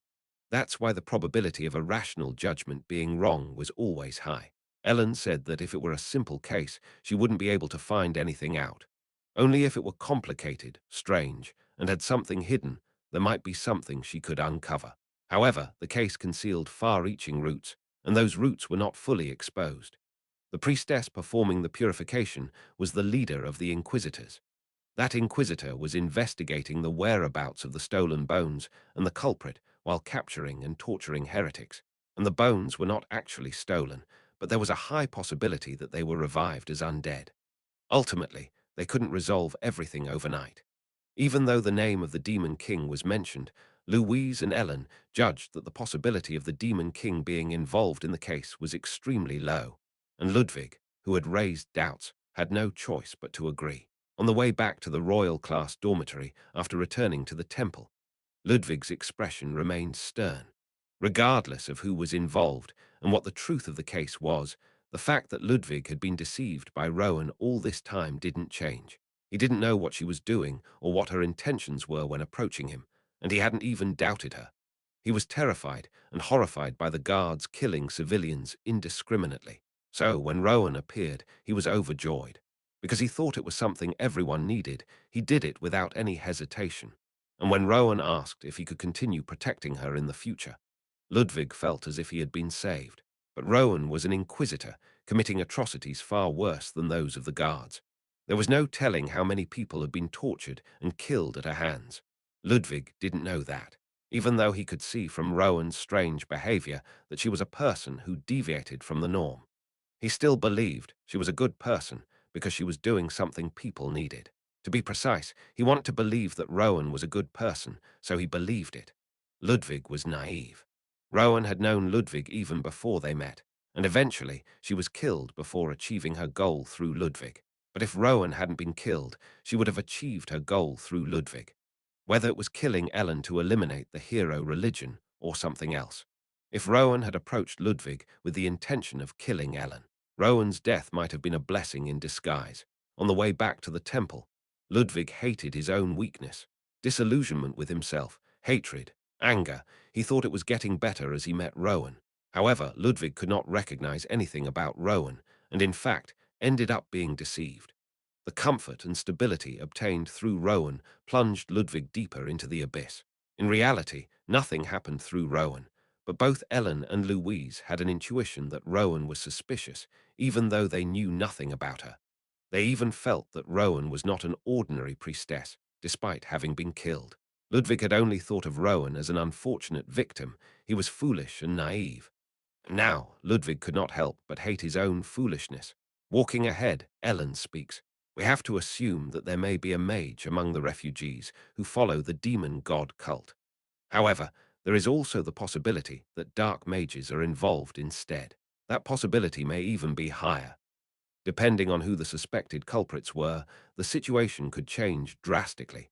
For now, the Demon King was excluded from the list of suspects, the forces of the demon god cult, who may be hiding in the refugee camp, or mages who include dark mages. If the culprits were the followers of the demon god cult, they must investigate the spread of these followers in the refugee camp. They wouldn't torture and kill civilians, but there were limitations in investigations. Leaving aside the cruelty of torture, there was no better way to obtain information. Torture could even extract information that doesn't exist. If dark mages were involved, they must secure evidence of their involvement. Will we be able to resolve this before winter passes? Ellen sighed deeply as she looked up at the sky. If the demon god cult followers were rooted in the vast refugee camp and disguised themselves as the hero religion, even if the followers of the demon god cult are not involved in this matter, if they are rooted in the refugee camp wearing the skin of the hero religion, we still need to identify them. That's true. That was the problem. Whether or not they were involved, the followers of the demon god cult should not exist in the imperial capital. Even if they had nothing to do with Rowan's case, finding them was a necessary task. Rowan had told Ludwig that she was doing two things at once. While purifying diseases, she would investigate and address the suspicious events occurring in the refugee camp. Rowan's purification work was not fake. While actually purifying diseases, she would interrogate, torture, and kill any heretics she found, doing two things at once. While helping people, she intended to eradicate all the followers of the demon god cult. Rowan had already subtly revealed that she was a heretic inquisitor, but Ludwig hadn't known. It's a completely different issue, but there's a problem we need to think about. This time, Ellen looks at Louise as she speaks. It was Louise, not Heinrich or Ludwig. What is it? The commander of the Holy Knights kept giving hints. I don't think it's a misunderstanding. Hints. He was overly cautious with his words. Of course, it could be because I was present. The case is sensitive, and the commander was with us as well, but... Ellen continues. If the Pope of the Holy Church has something to hide from him, he said he wouldn't know anything. Louise remained silent at Ellen's words. It wasn't that she had nothing to say, but she was choosing her words carefully. However, Elaine Bolton had deliberately concealed information from Ellen, but ultimately he left her free to witness the scene with her own eyes, as there was no stopping her. When countries unite, an empire is formed, and an emperor is created. But in the Holy Knight's Order, created by the union of the 5 major holy religions, he claims he is not an emperor, Ellen noted. Not every emperor in history was stronger than all the kings or feudal lords under their rule. However, the Emperor of the Guardia's empire truly ruled all of humanity's land, wielding more power than any king on the continent. But the leader of the Holy Knight's Order, the commander of the Order, was just that, a commander, not a king or anything else. Elaine Bolton is not the kind of person who would make such a statement out of a desire for more power than the Pope's. Louise wasn't particularly close to the current Holy Knights Order commander Elaine Bolton, but she knew enough about him. His support for the Empire was not because he was a slave to the Empire, but because of his desire to maintain the status quo. He didn't want significant changes in the first place, so it's unlikely that he suddenly developed an ambition for power, held a grudge against the 5 major religions' popes, and spoke to Ellen for that reason. The popes are deliberately hiding something from the commander, and he doesn't have the authority to find out what it is. He hinted that to me. Elaine Bolton didn't provide any definite information. He merely said that if the popes were hiding something, he wouldn't know. But this is an internal issue within the Holy Knight's Order. I don't see how it relates to Rowan's case, so I think it will take a lot of consideration before I approach the popes. While Ellen could intervene in any human power struggle, she didn't want to meddle excessively in the Holy Knight's Order's internal affairs. It was a political matter, and Ellen knew better than to tamper with it recklessly. In the end, her perspective aligned with Ludwig's. It's easy to intervene when people are dying, sacrificed, or monsters appear. But if Ellen suddenly appeared at a conference of the 5 great religions' popes and told them to treat the commander as if he were their superior, predicting the outcome of that would be difficult, regardless of its feasibility. It could be the best course of action, but it could also be the worst. If this is merely a power struggle between the commander and the popes of the 5 great religions, it's not our concern. That's right.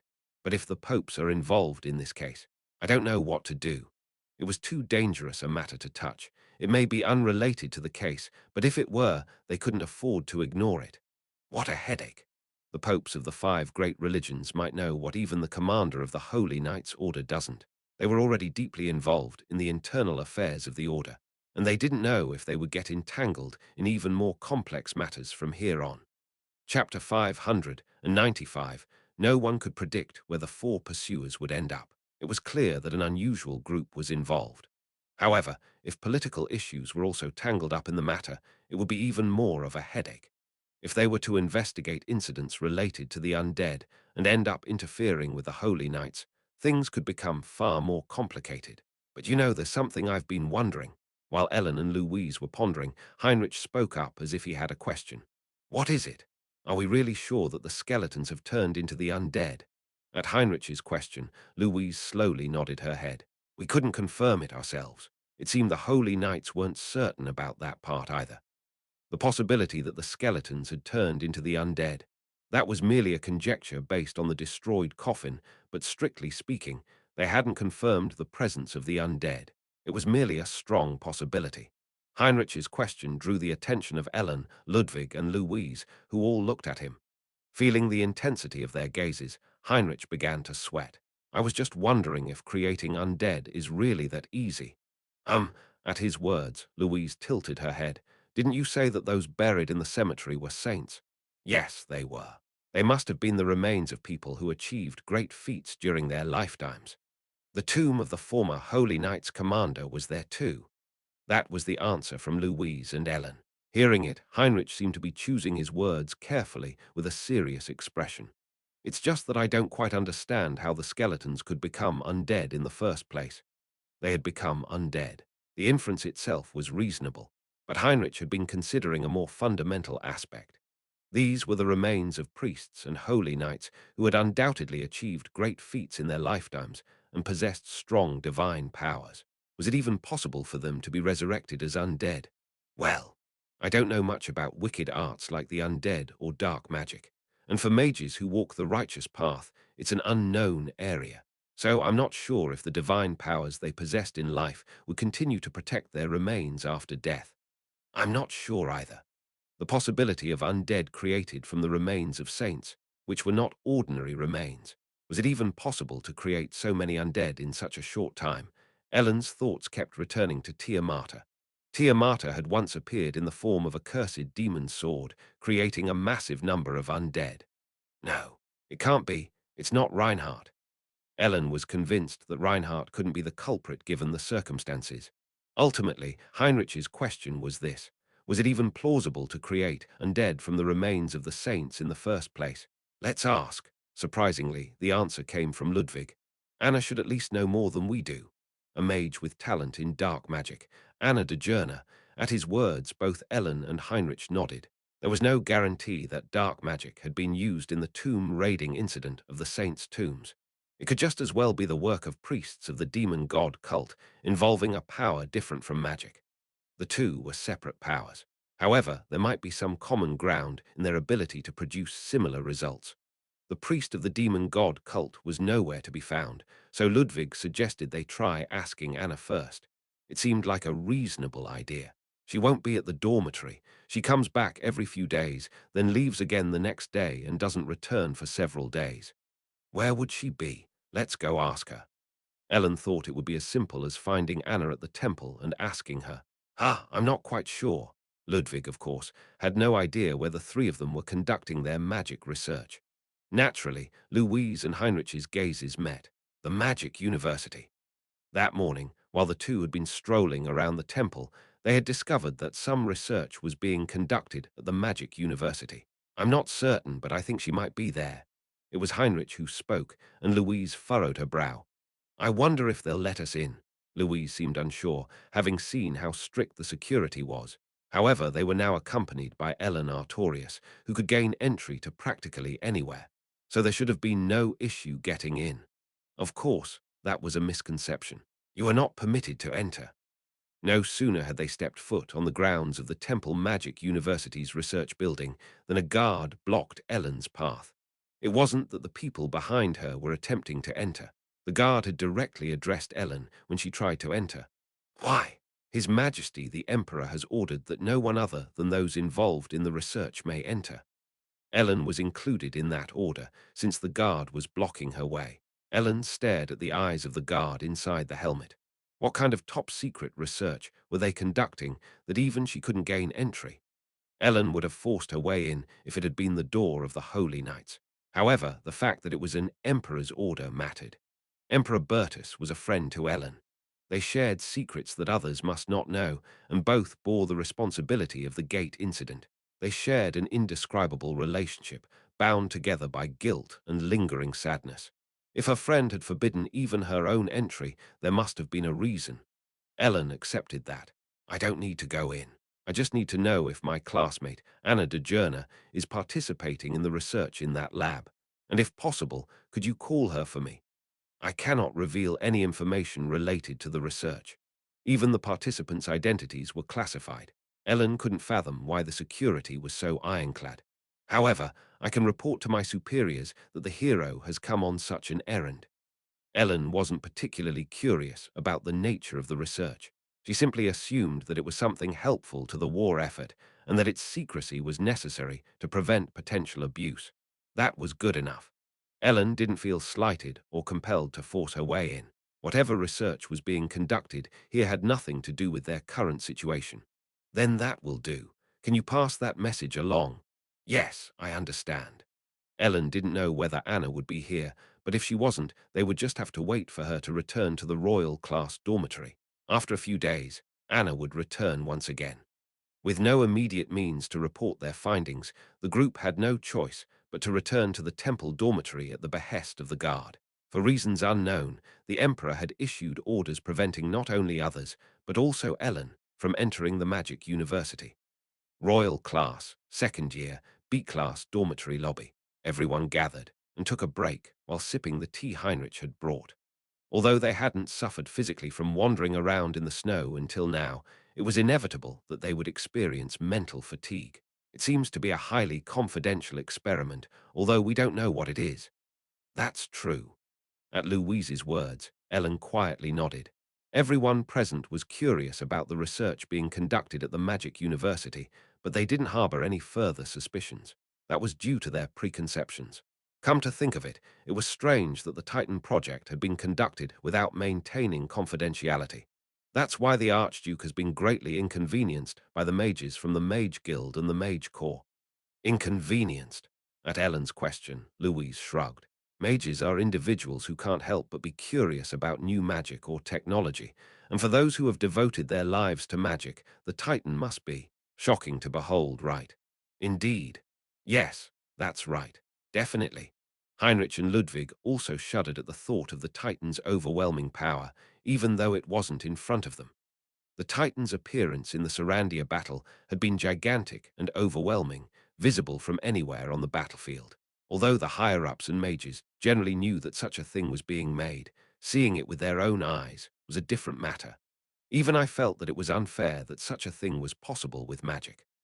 Although the Titan was a war weapon created with magic, everyone couldn't help but feel as if they were witnessing a divine manifestation or apparition in front of it. So it's only natural that the Archduke, who was the main pillar of that project, is being tormented by the mages. And it's not just the Archduke. Class A's Adelia. The Archduke is the Archduke, but Adelia is a student from the royal class. Heinrich muttered absent-mindedly.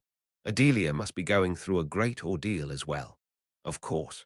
Although the Titan project was not strictly confidential, not all of its technology had been disclosed. So it was inevitable that mages, whether out of curiosity or greed for that knowledge, would pester the Archduke and Adelia. Mages swarmed like a pack of dogs, asking them various questions, and Adelia, being who she was, couldn't turn them away coldly. Heinrich couldn't help but worry about Adelia's mental state when he imagined the scene. Adelia is a researcher of the highest order. She is not suited for direct combat, nor is she good at it.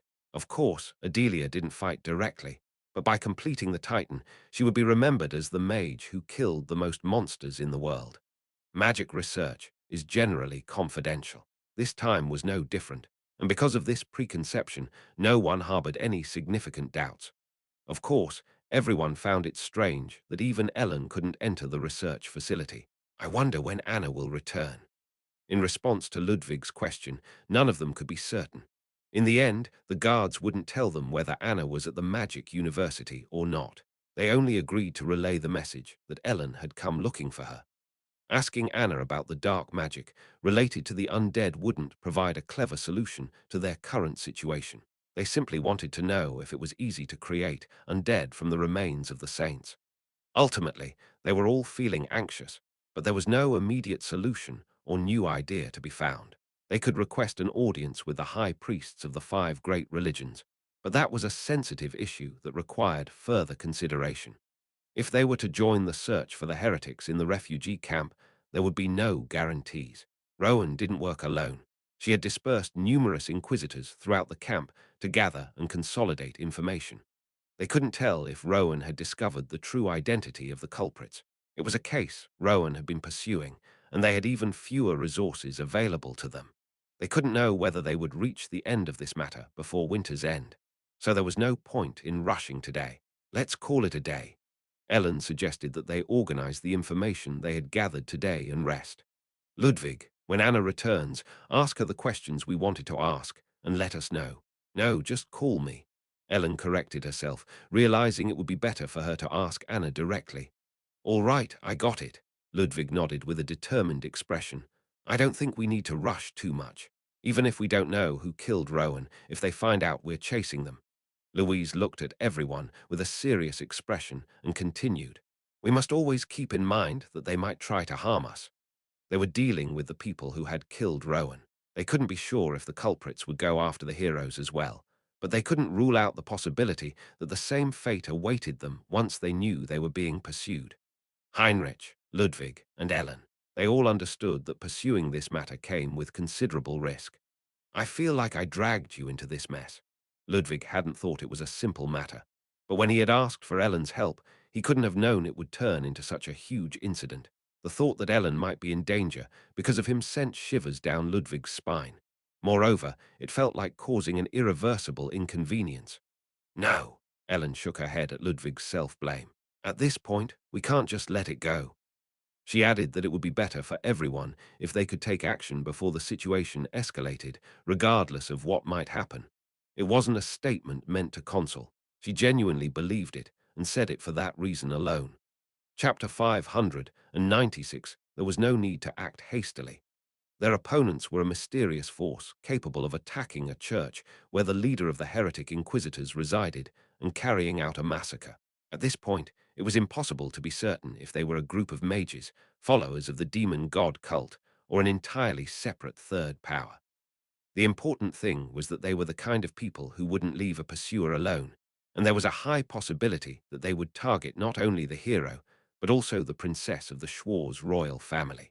In that regard, even if they didn't know about the church where the heretic inquisitors were hiding under the guise of a ruined church of Tarn, the temple itself would undoubtedly be safe. Stirring them up with hasty actions was not a good idea. So, for now, Ellen planned to wait at the royal class dormitory, hoping to hear some clues from Anna de Journa. They also needed to carefully consider how to deal with the internal problems within the Holy Knight Order. For now, they would wait and observe the situation. Ludwig stayed in the B-class dormitory. Ellen, Louise, and Heinrich were in the A-class dormitory. Snow was falling, and they needed to sort out their thoughts. Heinrich wasn't a superhuman. He was tired from wandering around all day and had gone to rest in his room. Louise sat on the lobby sofa, lost in thought, and saw Ellen, who had just taken a shower, walking down the hallway with a towel around her neck. Is something wrong? Ah, Ellen tilted her head as she looked at Louise. Have you seen my cat? Did it go missing? Louise had never been interested in pets, but if it was Ellen's beloved cat, the situation could be serious. As Louise hesitated, unsure of what to say, Ellen shook her head. No, it usually wanders around by itself. It was the same at the garrison. It'll be back soon. If the cat wasn't in sight, Ellen calmly assumed that it was wandering around another dormitory. She sat down opposite Louise and started to dry her hair with the towel, rubbing the ends gently. The hero, Ellen Artorius. Her brother, Ragan Artorius's fame had already faded. Ellen Artorius's status as the next hero had grown even more prominent. At times, she seemed a bit clumsy and didn't talk much, but she was still a girl of her age. Do you like cats? At Louise's question, Ellen furrowed her brow, considering for a moment. I don't think I used to. Really? Yes. Ellen checked that there were no cats nearby and gazed quietly out of the window at the falling snow. Even now, I don't think I raise it. It just comes to visit me occasionally. She added that she saw the cat more as a friend who stopped by now and then, rather than her own pet. In fact, Ellen seemed unconcerned about the cat not being in sight, assuming it was simply wandering around somewhere. I hope it didn't go outside. It was cold, and it was snowing, so she hoped the cat was wandering around inside the royal class dormitory, not outside. Ellen said that and continued drying her hair. A hero who kept a cat. Louise couldn't help but smile as she thought about Ellen's sudden offer to pet the cat the day before. It seemed as though she had no thoughts, yet her appearance today was somehow different. When Ludwig, who had been through a lot, asked for help, she immediately agreed to lend a hand without asking any questions. Despite knowing the danger, she took the lead in unraveling the incident, quickly figuring out where she needed to go with her sharp mind and judgment. Wise, quick to judge, unhesitating in helping others, she was already strong in her own right. She may not look like a hero, but rather it was the ordinary appearance concealing all aspects that made Ellen a true hero. To Louise von Schwarz, Ellen Artorius was a stranger, her son's classmate, a hero, the owner of 2 divine relics, and the hope of humanity. It wasn't the first time she had seen her face in person. Louise had witnessed Ellen fighting fiercely, but she had never seen Ellen carrying a cat, conversing with friends, or handling problems. These human aspects of the hero were unfamiliar to Louise. In the end, she couldn't help but like them. Ellen entered the temple, hiding her overly burdensome brother's name. She was already the owner of a divine relic, but only a handful of people knew her true identity. After all, a hero is a being that the times require. just as Ragan Artorias became a hero because of the Great Demon War. Ellen Artorias is called a hero because of the current Demon King and the Gate incident. Even the Demon King Reinhardt was not treated as a hero until his true identity was discovered. Everyone thought there were two heroes, but one was a Demon King in disguise, a fact that shocked everyone. Because of her son's words that the Demon King might not be evil, Louise couldn't decide what to do. Louise wasn't ignoring Ellen. If none of this had happened, if there had been no Gate incident, would she have lived a different life? As a princess and heir to the Schwarz royal family, Louise would have lived as a princess even without the Gate incident. But Ellen was different. Ellen was a commoner. If there had been no Gate incident, she would have been destined for an ordinary life. Because of the Gate incident, Ellen became the most important person in the world. If none of this had happened, Ellen would have lived an ordinary life without bearing any heavy burdens. If none of this had happened, yes, what do you think you'd be doing now? At Louise's sudden question, Ellen fell silent. You wouldn't have wanted to live this life, would you? That's right. Everyone looked at Ellen only as a hero, but Louise saw the human side of Ellen hidden beneath that title, both yesterday and today. That's why she was curious about what kind of life Ellen wanted, what dreams she had, even though she knew there was no point in talking about such things now. Ellen stared blankly out the window in response to Louise's question. If none of this had happened, I would have been attending the temple. Although she was still at the temple now, if there had been no Gate incident, the temple would have been bustling with countless students. Even if they weren't very close, as time passed, she would have become friendly enough with everyone to exchange casual conversations. It would have been the same then as it is now, a sad friendship that could only be called camaraderie. And there would have been no one who died amidst these tangled and distorted relationships. There wouldn't have been anyone who couldn't come to this place. If that had been the situation, if none of this had happened. Ellen gazes out the window. Her cursed eyes wouldn't have had to be considered a curse if everything hadn't changed and it snowed like this. No, a fragment of memory from that day naturally comes to mind, the mischievous smile of Reinhardt, who shoved a snowball into Harriet's mouth. The day they sat on the winter terrace on a quiet, snowing night, eating beef stew, comes to mind. It wasn't a special day. That's what they thought back then too, that they would later reminisce about these times, that these days wouldn't last forever, that every ordinary day they spent together had been special. So Ellen had vaguely guessed that this would be enough, that they wouldn't ask for more, friends, and the one they loved. Just being together like that would have been enough. In the end, it's just that kind of story. They didn't not know. The days they thought would never return had become days they couldn't return to. It wasn't the way they had imagined, but in the end, that's how it turned out. And they were the ones who had destroyed it all. If they could go back to that time, if everything had been as if it never happened, and they had continued living like that, what would they be doing now? Maybe we'd be making a snowman. A snowman? Yes, Ellen says this quietly, in the accumulating snow, just as they had done before, eating or drinking something while watching the snowfall, or making a snowman, simply doing things like that, nothing particularly impressive or grand. They would have been living those ordinary days, those special days. Anna de Journa did not return the next day either. Not only Anna, but Christina and Louis Ancton, who were devoted to their research, didn't return either. The research being conducted at Magic University may not be related to the three of them, so the news might not have reached them. Since they didn't know where they were researching, everyone had no choice but to wait at the dormitory. More than anything, it was a time to be cautious.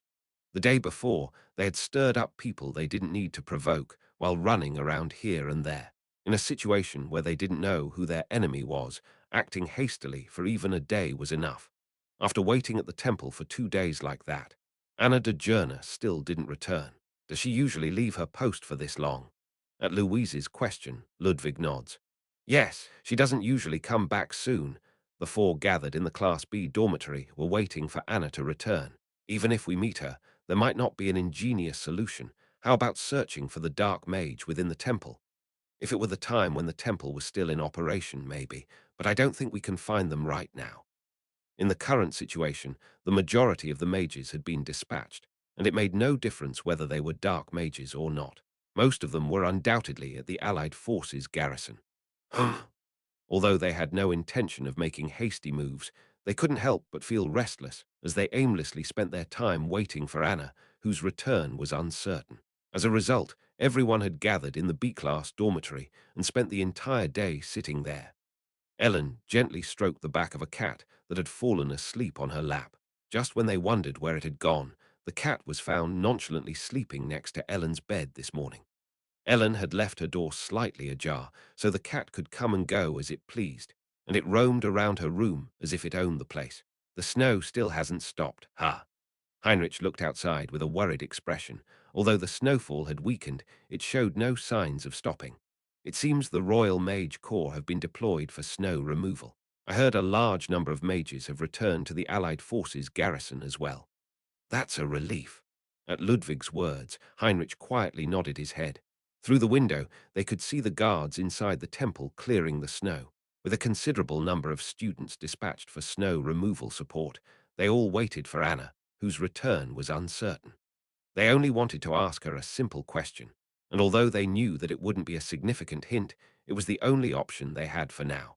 There was also the option of contacting the archbishops of the 5 major religions, but that was too risky. Louise and Ellen had decided to gather more clues before taking action. They had been sitting in the lobby for quite a while when Louise noticed a door of the dormitory open and a student walked down the hallway, heading somewhere. The student appeared sluggish, walking slowly with a gaunt and emaciated frame. "Ah, Detto." In response to Ludwig's greeting, the student just gave a slight nod without any other reply and continued to move along. "Hello." Even when Ellen greeted him, the student only gave a slight nod without showing any interest and went on his way. During the 2 days of waiting in the dormitory, Louise had encountered the gaunt student several times. Louise quietly watched his retreating figure. Detto, Maurian, was it? Yes. Well, he seems like an odd kid. Louise chose her words carefully so as not to be rude. Although she hadn't observed him for long, Detto Maurian had a strong, distinct impression. Anyone would inevitably feel a creepy and ominous vibe from him. He may be misunderstood a lot, but he's a good friend. At Ludwig's words, Ellen nodded in agreement. Louise couldn't help but feel noticeably flustered by that statement. "No, I didn't mean he seemed like a bad kid. Sister, we understand what you mean. I, too, haven't really talked much with him." Heinrich was still avoiding Detamorian because of his eerie atmosphere. Detamorian would carry on with his tasks, showing no interest in Louise, a stranger in the dormitory, or anyone else. He didn't care who greeted him or who was around. Louise had some knowledge about Heinrich's classmates. Of course, seeing them with her own eyes was different. His talent is in shamanism, right? Yes, Detamorian, a talent for shamanism. What exactly is this shamanism? At Louise's question, both Heinrich and Ludwig wore ambiguous expressions. Well, I'm not quite sure myself. Even Ludwig, who had lived together with her for a long time, had no idea what shamanism was. Something like magic, but not magic. I can't be sure how it manifests, but it is certainly a means of harnessing power. I have witnessed it several times myself. You've seen it firsthand. Yes. It was Ellen who answered instead. A long time ago, Ellen had witnessed the Detamorian ritual to awaken the cursed demon sword Tiamata alongside Reinhardt. She also saw the Detamorian praying for peace with Bertus and Savelin Turner. The amulet currently hanging around Ellen's neck was also carved by a Detamorian. Ellen didn't know whether the amulet around her neck was really protecting her. Detamorian had told her to wish for the amulet to be a guide that would protect her soul, so she did just that. She couldn't know if it truly harnessed power or not, but she wished for it to be so. Was this the essence of shamanism? Louise didn't doubt Ellen's claim that she had seen the shamanism manifest several times. Ellen must have seen it, so she must be speaking the truth. Fascinating. Louise crossed her arms. If shamanism manifests power, is it a method of handling mana, or is it a form of divine power? A more fundamental question. Was the shamanism magic, or was it faith? All three of them could only wear puzzled expressions at this question. I'm not certain, but I've heard that shamanism is the most primitive form of magic. Heinrich's knowledge was limited to that, and even then, it was a story that most ordinary people didn't know. He only knew this much because there was a Detamorian with the peculiar talent of shamanism among his classmates. Before established magic existed in the world, the practitioners of shamanism were the first mages. Thus, shamanism was a primitive form of magic. Ellen knew this as well. However, she had never given much thought to shamanism. It seemed quite peculiar when she thought about it, when Detamorian performed the ritual for Tiamata and when he prayed for peace. From the beginning, the word prayer. But when actually using it, it's more like praying. Louise looked at Ellen with interest. Magic that manifests through prayer. Is that even possible? Magic was a technique that refines mana within or outside the body using established formulas and theories. That was the way of mages. However, prayer was simply wishing for the power itself to manifest. That was the way of priests. That's true. Upon hearing Louise's words, Ellen sensed that something was strange. The shamanism, it seems like a very odd power. It was impossible to determine if shamanism was truly magic or not. There were no established formulas or theories. Thus, it was not a technique. Yet, it wasn't praying to the five great gods either, so it wasn't a power derived from the divine abilities of the gods. Where did the power of shamanism come from? If it didn't come from somewhere else, it should be within the realm of technique, like that of the mages. However, shamanism didn't seem to have any techniques at all. Shamanism was indeed a very strange power. Isn't it strange, though? As Ellen and Louise were lost in confusion, Ludwig slipped into the conversation. Isn't it strange that a power that's neither magic nor divine actually works? At Ludwig's question, Louise tilted her head. Well, you know how heretics perform rituals that cause strange things to happen. I'm not talking about the believers in the demon god cult, but rather people who don't really believe in anything, yet their bizarre rituals manifest power. Couldn't such a thing be possible? Ludwig was merely recalling Rowan's words. Heretics prayed to strange places, and while their prayers might not always be effective, sometimes they are. They probably didn't use magic, but something did happen. Is shamanism not so different from the rituals of heretics? No, that's not what I meant. Realizing what he had just said, Ludwig became flustered. Ludwig wanted to say that it wasn't so strange for shamanism to wield power. But by saying that Detamorian was no different from a heretic, Ludwig almost wanted to bite his own tongue. No, Ellen shook her head, looking at the bewildered Ludwig. Come to think of it, instead of Anna, we should have been looking for the Detamorian. The heretics in the refugee camp, or perhaps the followers of the demon god cult. If they were involved in this case, they should be looking for the Detamorian rather than Anna, praying to an unknown power and receiving a response. If the cause of the incident was the heretics' rituals, they might need to look for a shaman instead of a dark mage. Detamorian had just left the dormitory. Let's go find him. Do you know where he went? Detamorian seems to be out often. At Ludwig's question, Ellen nodded. That eerie and grotesque space, the basement of the club building. Ellen knew that the Detamorian was there every day, offering his prayers. Chapter 597. The clubhouse had become the complete lair of Detamorian after the operations of the temple had been suspended. As they entered the underground space, everyone except Ellen couldn't help but be shocked. What is this, Ludwig? Damn, is that blood, Heinrich? What is all this supposed to mean, Louise? The three of them couldn't help but feel fear as they entered the space filled with unidentified spell circles and symbols. Regardless of personal strength and experience, anyone who faced this scene for the first time was bound to feel an inexplicable fear. In fact, even Ellen had been overwhelmed when she first came here. Is it all right for us to be here? Indeed, even Ludwig, who had said that Detamorian was a misunderstood but kind friend, turned pale and hesitantly asked. Detamorian deserved special treatment in many ways. Ludwig had seen civilians praying to strange idols and getting killed by guards. However, seeing the idols and spell circles filling the underground space, even the priests who had never harmed others in their lifetime, under the belief of embracing and enlightening heretics, would ponder if Detamorian should first be tied to the stake.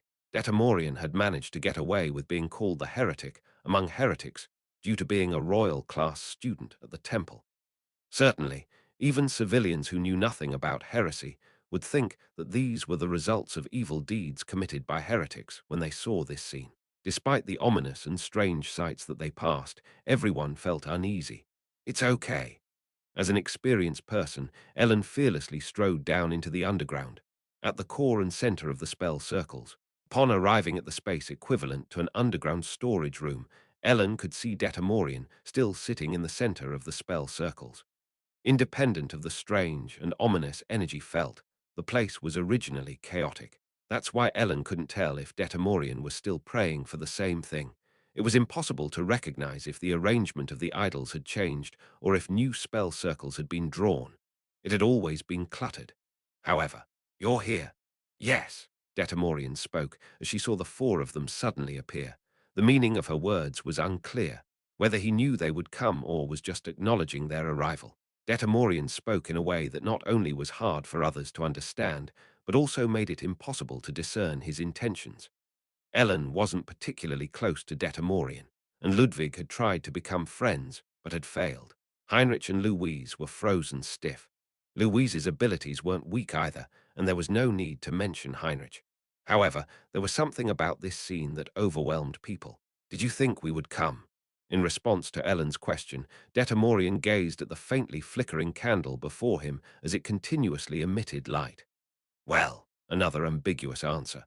Without fear, Ellen approached Detamorian and sat down across from him, with only one candle between them. The hero and the shaman sat facing each other, separated by a single candle. "Have you still been praying for peace lately?" "No." Until Ellen, Bertus, and Turner arrived, Detamorian had been praying for peace. "What are you doing, then?" At Ellen's question, Detamorian answered softly, "Safety and peace, safety and peace." Ellen tilted her head at those words. "I was praying for the safety and peace of your soul." "For me?" "Yes," Detamorian said quietly, "because that's the same as wishing for peace." Ellen still can't understand Detamorian's words. However, in this strange scene, it sent shivers down her spine to hear that a shaman performing an unknown ritual was suddenly praying for her. "I see." But Ellen lowered her head slightly, looking at Detamorian. "Thank you," she expressed her gratitude. Just like Ludwig did, Ellen knew that Detamorian was not a bad person. It's still the same. The outcome of shamanism was unknown, and it was unknown whether it really worked. It's unknown whether the symbol given by Detamorian will truly protect Ellen, and whether his prayers for peace in Ellen's soul will be effective. But knowing that his prayers were sincere, Ellen was grateful to Detamorian. Ellen, who expressed her gratitude to Detamorian, cautiously raises her head. Detamorian looked at Ellen with an expression that was hard to tell if he knew something or knew nothing. Detamorian, who already looked rather extraordinary, appeared even more so in this space. If he usually looked gloomy, he seemed indescribable in this dark and dismal space. Did we come to the wrong place? Did we accidentally set foot somewhere we shouldn't have while chasing an event? The same thought couldn't help but arise in everyone's mind. But Ellen spoke quietly, looking at Detamorian. "There's a graveyard in the basement of the Holy Knights Cathedral." Despite the sudden start of the main subject, Detamorian listened quietly to Ellen's words. "It's a graveyard where priests and holy knights with strong divine powers during their lifetime are buried." There was no need to beat around the bush, so she started with the main point. Since the story was too long to start with, she asked only what needed to be asked. "Someone seems to have revived the skeletons in the graveyard as undead and taken them somewhere. Is such a thing possible?" As she spoke, Ellen wondered if this question itself might be impolite. Assuming that Detamorian knew the evil magic of creating undead, it could be rude to have come to him with this question. However, at Ellen's simple but not so light question, Detamorian fell silent. Detamorian's answer was neither possible nor impossible. "Don't do it." "Ha! It's better not to." Again, an incomprehensible statement. But because it was completely incomprehensible, Ellen felt she could somewhat understand what Detamorian was saying. "Just staying still is better." "Yes." It must have been a suggestion to not delve into this issue and let it be. "Can you explain the reason in detail?" "No." It was unclear whether he couldn't explain, whether she wouldn't understand even if he did, or whether he simply couldn't tell her. It was impossible to comprehend. Everyone quietly listened to the strange exchange between Ellen and Detamorian. Their conversation seemed both engaging and completely nonsensical. Ludwig approached the two silently. "Detto." Ludwig sat down beside Ellen.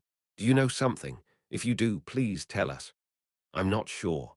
The priestess I tried to help turned out to be a terrible person, and I don't even know what she was trying to do through me. Now, no matter how wrong that priestess was, I just want to know what happened and what's going to happen." "You'll die." "What?" Not only Ludwig, but also Ellen, Louise, and Heinrich, who had been quietly listening, couldn't hide their confusion at Detamorian's words. Detamorian, still wearing a gloomy expression, looked at Ludwig and slowly opened his mouth. Ludwig, if you go any further, you'll die. At this sudden prophecy, Ludwig's face turned pale. Do nothing. Though they couldn't understand anything else, Ellen and Ludwig knew that Detamorian was genuinely worried for Ludwig. A sudden prophecy. Its content was excessively simple. Death. And that prophecy targeted Ludwig. Caught off guard by these words, Ludwig stiffened like a stone, his mouth agape. Ellen was equally taken aback. What are you talking about? Ludwig would suddenly end up dead.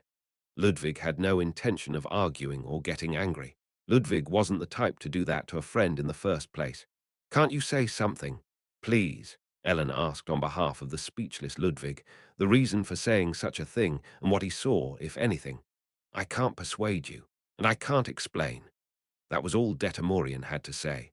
Whether it meant they wouldn't understand what he saw, or he himself didn't know why he knew this, he didn't say. Neither Ellen nor Ludwig could bring themselves to ask Detamorian, with his gloomy expression, any more questions. You have to tell us something. What should we do if you suddenly say he's going to die and don't say anything else? Thus Heinrich, who had been watching from behind, approached Detamorian and scolded him, looking down at him. Youngest! Louise, who saw her son took action in this unsettling and ominous situation, was also taken aback and gently grabbed Heinrich's shoulder. Detamorian silently looked up at Heinrich, his eyes slightly narrowed, a penetrating gaze, and for a moment he glanced at the anxious Louise behind him. In that brief stare, Heinrich felt a chilling sensation, as if all the hair on his body stood on end. Even though it was just a brief look, it felt as if Detamorian had grasped some hidden truth. At that gaze, Heinrich unknowingly broke out in cold sweat down his spine, and Louise felt suffocated. Heinrich sensed that he shouldn't meddle with Detamorian carelessly. Detamorian! Yes! Nonetheless, Ellen, who trusted Detamorian in this situation, called out to him. Why is this so dangerous? Why would Ludwig die? Why is it better not to know? If we don't get a proper explanation, I know, we can't help but look deeper into this matter. It's not that I don't trust your words, but there's too much at stake in this matter. It doesn't seem like something we can just leave alone. You're right, Detamorian nods quietly as if agreeing with Ellen's words. My words are small, small and weak, with scant evidence. Trust is lacking. Explanations are insufficient. Persuasiveness is low. For the first time in a long while, Detamorian doesn't hesitate or stutter in his speech. I speak of what I have seen. I don't speak of what I haven't seen. But of course, my words don't always come true. What I've said might just turn out to be nonsense. But speaking of death in an age where death is rampant isn't such a difficult prophecy. Everyone dies someday. Everyone can die at any time. In a time when death is as common as the widespread hunger and poverty, anyone's death would seem easily foreseeable. It's easier than predicting ordinary fate. So, my words aren't always correct. What I've seen doesn't always come true. But this time, it must be right. Ludwig, don't do anything. You'll die. Death was overly pervasive in this world. That was why, when looking at anyone's fate, it was easier to see death. That was why it must be true. Neither Ludwig nor the others knew why this matter was related to his death. On their way to inquire about shamanism and the rites of the heretics, they unexpectedly heard a prophecy of death. Ludwig, frozen, stared at Detamorian. Speaking of Ludwig's death must be because he did not wish for Ludwig's death. Let me ask you one thing. After a long silence, Ludwig spoke with a hardened expression. Will I die in vain? Unable to do anything, as I am now, powerless to do anything on my own, only receiving help, blaming myself for everything being my fault, for my powerlessness, just causing trouble for others, not being helpful in any way, like that. Ludwig spoke with a miserable expression. Will I die like that? Detamorian remained silent at Ludwig's question. He gave no answer, but this time the silence felt different to everyone. While the meaning of the previous silence was unknown, the current silence was a deliberate withholding of words, because speaking would bring about some sort of consequence. Though he would die, it would not be a meaningless death. Detamorian didn't say anything. The shaman spoke of what he saw. He didn't speak of what he doesn't see. For a shaman who cannot lie, not speaking the truth is the only lie. It's not like that then. Deto, right. Detamorian didn't say anything. That's enough for me. It was not a meaningless or futile death. Though they didn't know what would happen, the mere fact that death was imminent implied that something could be done. Instead, they found hope in the possibility of doing something. Even if death awaited, even if those words were absolute. The hope that it might not be absolute was not entirely absent either. The very notion of being able to do something was what Ludwig had yearned for ever since the death of Delphin Izzard and the loss of his arm. After a long silence, Detamorian finally lowered his head. Destiny is completed by those who seek to change it. Once, someone had said, as if they tried to change their fate and ended up like this, as if they had longed for it and achieved it. Am I the same? Detamorian saw the future, but he instinctively knew that by trying to change it, he had fulfilled it. Trying to prevent Ludwig's death had, in fact, pushed him forward. Though the future was known, people did not know. So he realized that he had inadvertently propelled Ludwig forward. Am I unable to escape this fate as well? No one understood what Detamorian was saying, but they could sense his self-loathing and resignation in his words. Silent Detamorian soon raised his head. Find Asher. What? Everyone was taken aback by this unexpected statement. Then you'll understand. A being with no reason to be mentioned in this situation, an already deceased friend. What does searching for someone who cannot return have to do with this matter? What do you mean, find Asher? You keep making these incomprehensible remarks. What do you want to say? As Ludwig was bewildered, and Heinrich's old temper started to surface. Leave. Detamorian issued a stern command. I don't want to change anything more by talking further. The shaman had already begun to fear his own words. With his firm stance and the desperate look on the shaman's face, they could not ask any more questions. Though Detamorian often spoke in riddles, he was not known to be harsh. Thus, plainly telling them to leave was almost the first time he had ever spoken to someone in a commanding tone. It didn't matter who was listening. Everyone was shocked, unable to understand or even guess his intentions behind his enigmatic words. Left alone in the underground storeroom of the club building, with only a few lit candles, Detamorian sat quietly. Whether he was praying for something, contemplating something, or doing nothing at all, no one could tell. In that silence, as the candles burned down, a small, quiet figure approached. Meow. A black cat. Detamorian did not even look at the cat.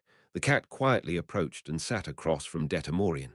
After its initial cry, the cat simply stared at Detamorian. Neither the cat nor the shaman spoke. A long silence ensued. An hour, or maybe two. After an indeterminable amount of time had passed in the silence between the cat and the shaman, all I could do was this. The shaman slowly opened his mouth, choosing the lesser danger over the greater one. The cat listened quietly to the shaman's excuse-like words, showing no reaction. But in the end, knowing everything might just lead to. I don't even know. The shaman lowered his head, speaking with a tone of lament. What if I had known the future completely? Even if I had known it completely, the future would change according to my actions. Knowing the future is perhaps meaningless. Or is it that the very act of knowing the future incompletely was arranged to fulfill that destiny? I wasn't unaware that I was no different. The shaman stared at the flickering candle, wanting to do something and ruining it as a result. So this is how it feels. Finally, the shaman slowly shifted his gaze to look at the cat, trying to change a fate that even the gods could not change. How foolish. The cat sat quietly looking at the shaman. You don't need my words. You know what you must do. Then just do it. Upon the shaman's words, the cat looked at him for a long time before quietly getting up from its spot. The cat left without a word, and the shaman remained seated alone before the candles for a long time. Chapter 598. The four of them left the club building where Detamorian was and returned to the royal class dormitory. Their original purpose was to ask whether the heretics in the refugee village could turn the remains of the saints into the undead. However, Ludwig heard a prophecy about his death, and when Ludwig refused to back down from it, Detamorian seemed to reluctantly give a hint. But the hint was strange. Find the already dead friend, Asher. What connection did this have with the incident? The connection was so weak that it was impossible to know what it means. That guy, he's gone completely insane. Heinrich frowned, as if Detamorian was disgusting. No, Heinrich, Detamorian is trying to discourage us. You know that. If he knew, then he should have explained it properly. What's going to happen? Just ignore him. He's a madman. You know how many people went crazy because of the war, right? You know too, don't you? All of them had been on the front lines. Everyone knew that it was common for people to lose their minds in the horrors of war. The death of comrades, the horrors of battle, the pain of injury, and the fear emitted by monsters drove many to madness. There were countless people who became disabled, unable to wield weapons or even lead a normal life. All four of them in this place had seen firsthand the madness of war and those who went crazy in it. Don't worry about those unlucky words. And what's with the talk about Asher? I thought that guy was gloomy but sane. Youngest. At Heinrich's rough words, eventually, Louise stepped in. Yes, magic is an unknown power, and mages are beings we don't know. But even though it's an unknown power, haven't you seen the person? Louise looked at Heinrich. I didn't see him as a child who used power wrongly, nor as one who used his heart wrongly. But it's just confusing. Too, rather. Why didn't he tell us properly what's going on? Why did he say that? Heinrich's argument that Ludwig's impending death was nothing more than a curse wasn't entirely wrong. Since we don't know another mage who can give examples, that kid must have a good reason for doing so. It's meaningless for us to discuss why Detamorian said that now. Louise's restraint and Ellen's words left Heinrich with no choice but to be silent. Ellen looked at Ludwig. If they pursued this matter, Ludwig would die. No one knows how or in what way he would die. But Ludwig knew that his death wouldn't be in vain, and he was determined. Would it be okay to destroy that determination? You should stay out of it. Was that the right thing to say? I don't believe I'm going to die. As if understanding the meaning behind Ellen's gaze, Ludwig spoke with a determined expression. I don't doubt Detamorian, but I believe I can do something. If I die in the end, it's not Detamorian's fault, but mine. People chose to believe what they want to believe. Even if it was a lie, they believed it, so how much more for the truth? Death wasn't to be believed, and the process of dying wouldn't be meaningless. That was the belief.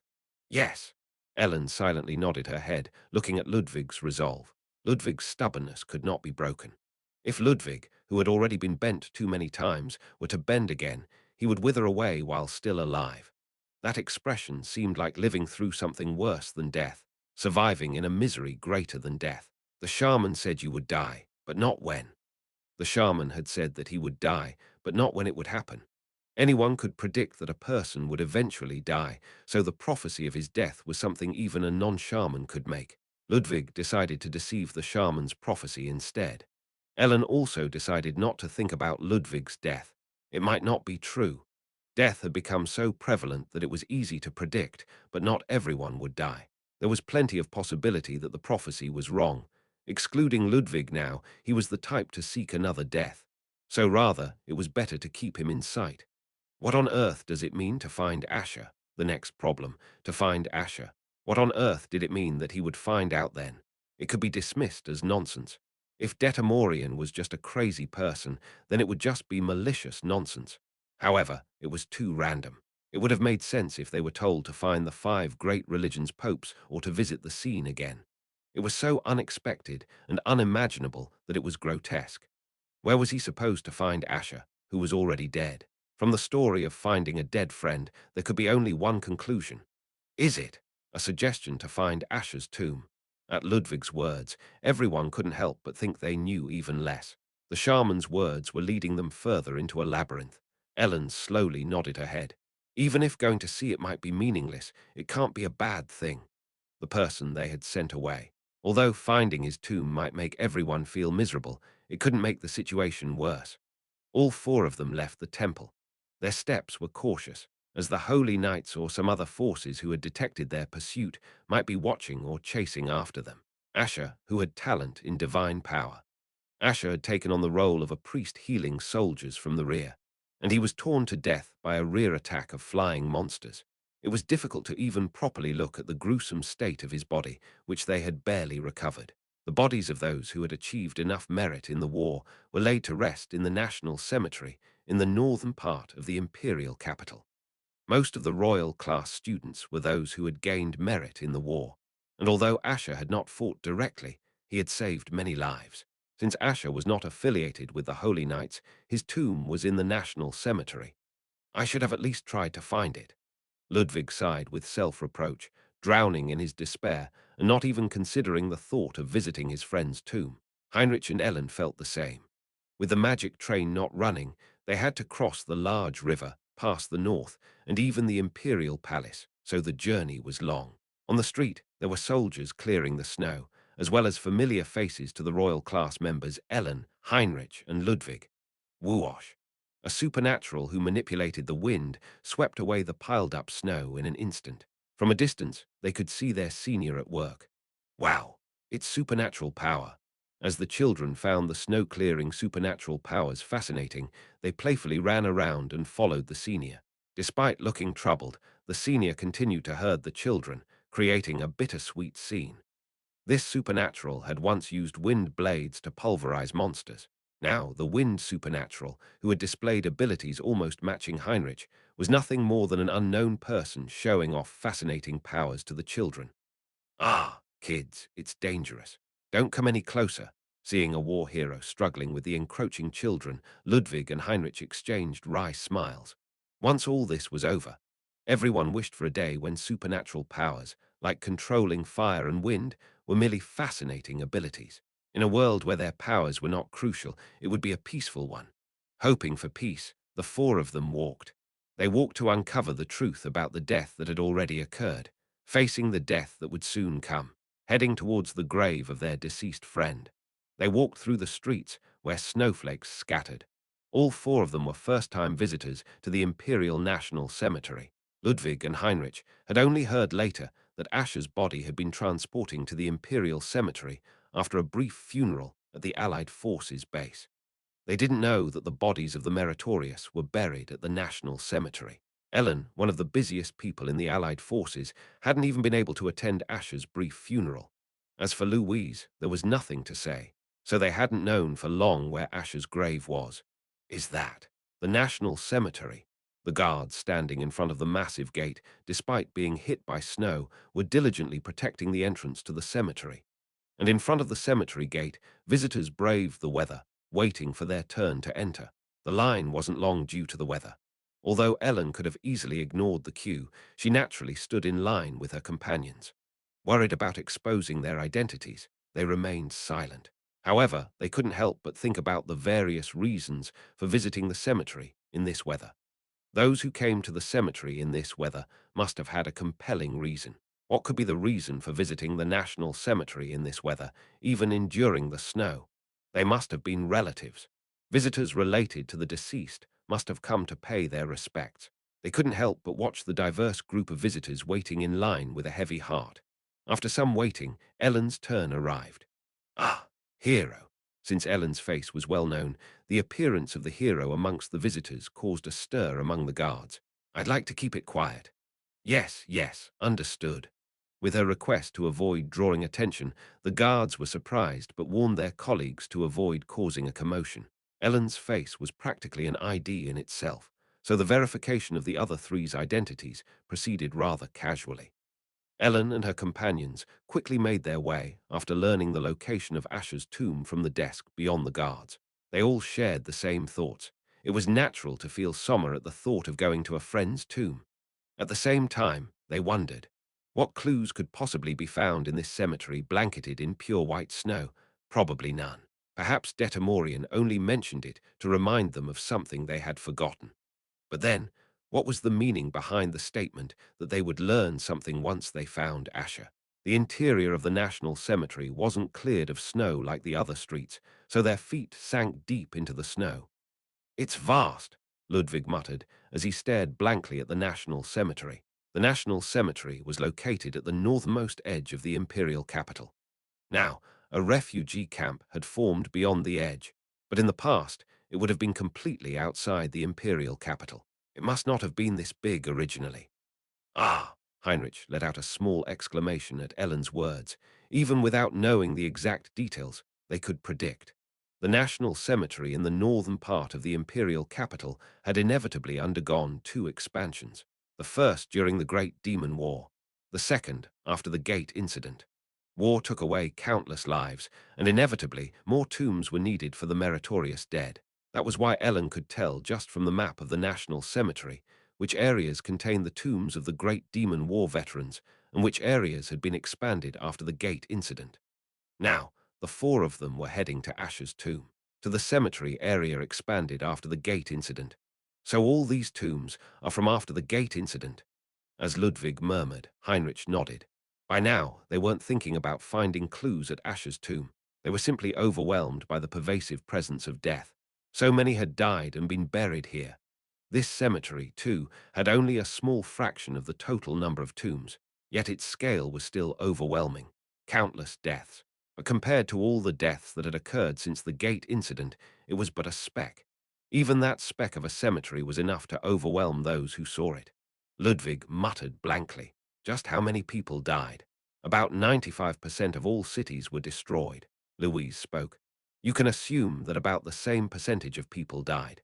Most cities had been destroyed, so it wasn't an exaggeration to assume that the population had decreased by a similar scale. In fact, it could be even more.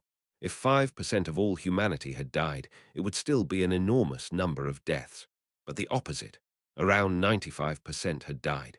It was impossible to count, so they had to speak in terms of ratios. A cemetery was a place where one couldn't help but think about death, speculating about the lives of the deceased while looking at their grave, thinking about one's own death. In the end, life. One couldn't help but think about how to live. Ironically, being in a place where death was displayed made one think about life. What is life? What is the reason for living? A cemetery was a space where every human being has to confront the stark truth that everyone died. And as a result, one couldn't help but think about what it meant to live. Ellen, Heinrich, and Louise, and Ludwig, who heard that death was waiting.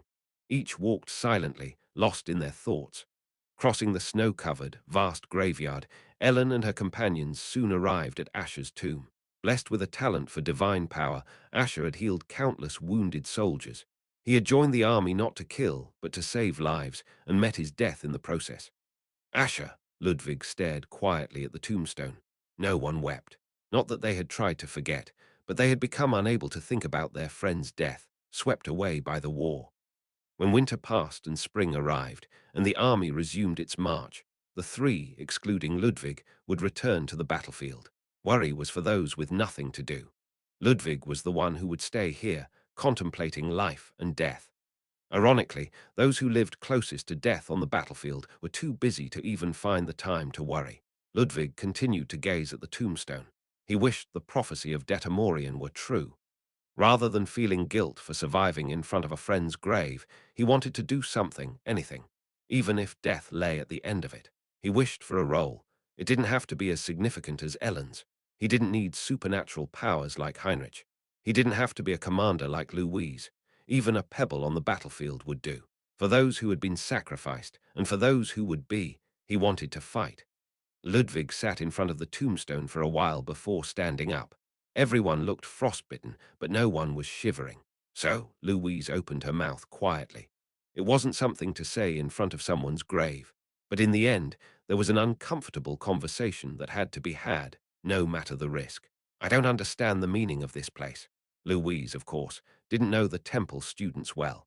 So she looked at everyone, thinking that if there were any clues, they would be something she didn't know. Heinrich wanted to dismiss Detamorian's words as nonsense. But even if they were nonsense, they were too unpleasant and upsetting. The claim that visiting the tomb of a dead classmate would reveal everything.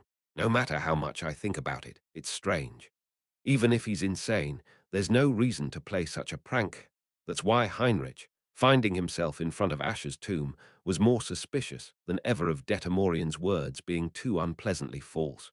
What could possibly be the reason for such nonsense? Neither the speaker nor the listeners, who had walked all the way to the northern part of the imperial capital for nothing, would find it enjoyable. Do you figure something out? Ludwig looked at Ellen, as if asking for salvation. Leaving everything else aside, Ludwig had continuously seen Ellen make smarter judgments and moves than himself. Ludwig couldn't understand anything now, but he thought Ellen might know something, so he kept staring at her helplessly. However, in this case, it wasn't that Ludwig was too stupid to realize anything. I have no idea. Ellen couldn't grasp anything either. What does Asher have to do with the tomb raiding incident involving the Holy Knights and the deaths of the heretic inquisitors? As Heinrich had said, they had done something stranger than finding a needle in a haystack. They had only acted on the belief that Detamorian possessed a peculiar foresight.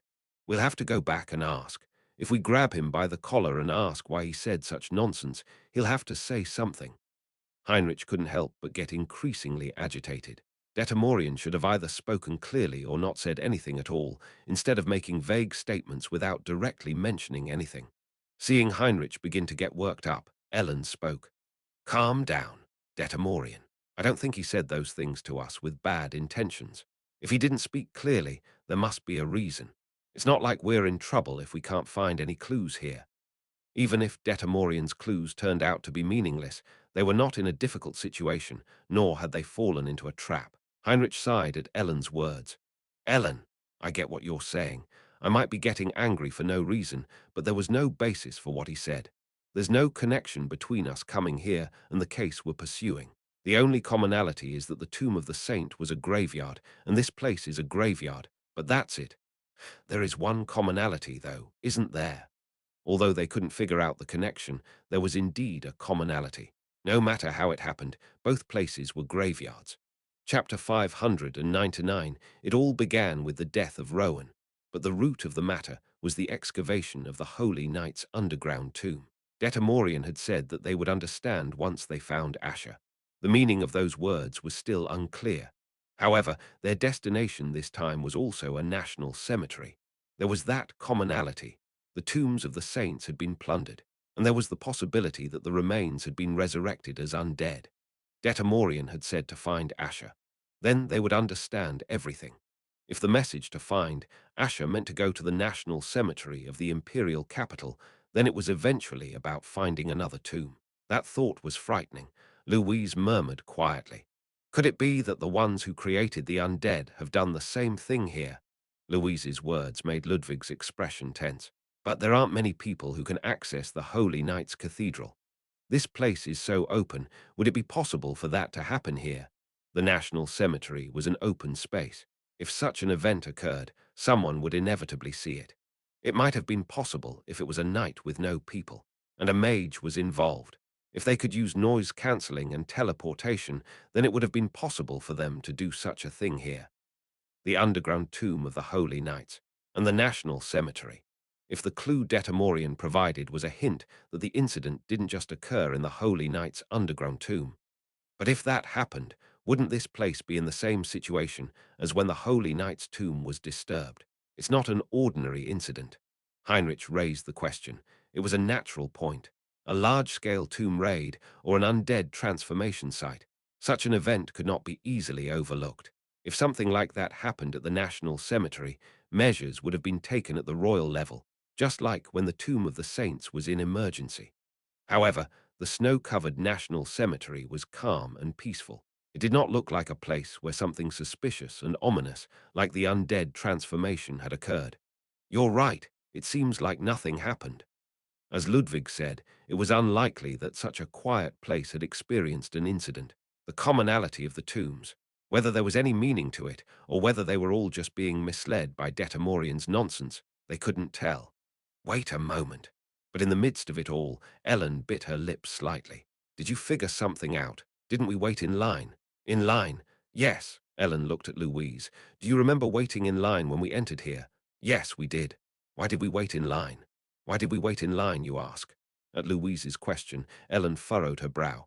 To be precise, the problem isn't the line, but that they were checking our identities. At her words, Louise nodded as well. It was a brief glimpse of the situation, but it had happened just a moment ago. Visitors were not restricted based on their identity. Among the visitors were nobles, soldiers, and even those who appeared impoverished. Soon, it was clear that there were no restrictions on entry based on a visitor's identity. Although there weren't many visitors, the fact that everyone could enter means that anyone can come into this national cemetery. That's true. Then why are they checking our identities at a place where anyone can enter? Why were they checking identities when they were not restricting access? It might be to track people down when a crime occurs. There must be many unidentified people around. But I'm not sure if this is a place where crimes would take place. Crimes tended to happen in places where they are possible. Why, in a place filled with nothing but grave, would they need to verify the identities of everyone who enters? What kind of crime could possibly occur here that would warrant such a measure? None of the four knew how access to the National Cemetery usually works. But something felt off. We should meet with the administrator. They still didn't know what was going on, but Ellen thought differently than Heinrich. Detamorian's words must have some meaning. There must be something they can find out here. That was what Ellen believed. Meeting the director of the Royal National Cemetery was not difficult. If they could ask for an audience with the leader of the Holy Knights, then meeting someone at the Royal National Cemetery should be even easier. When Ellen called for the director at the cemetery administration office, the director hurriedly guided them all to his office, as if his feet were on fire.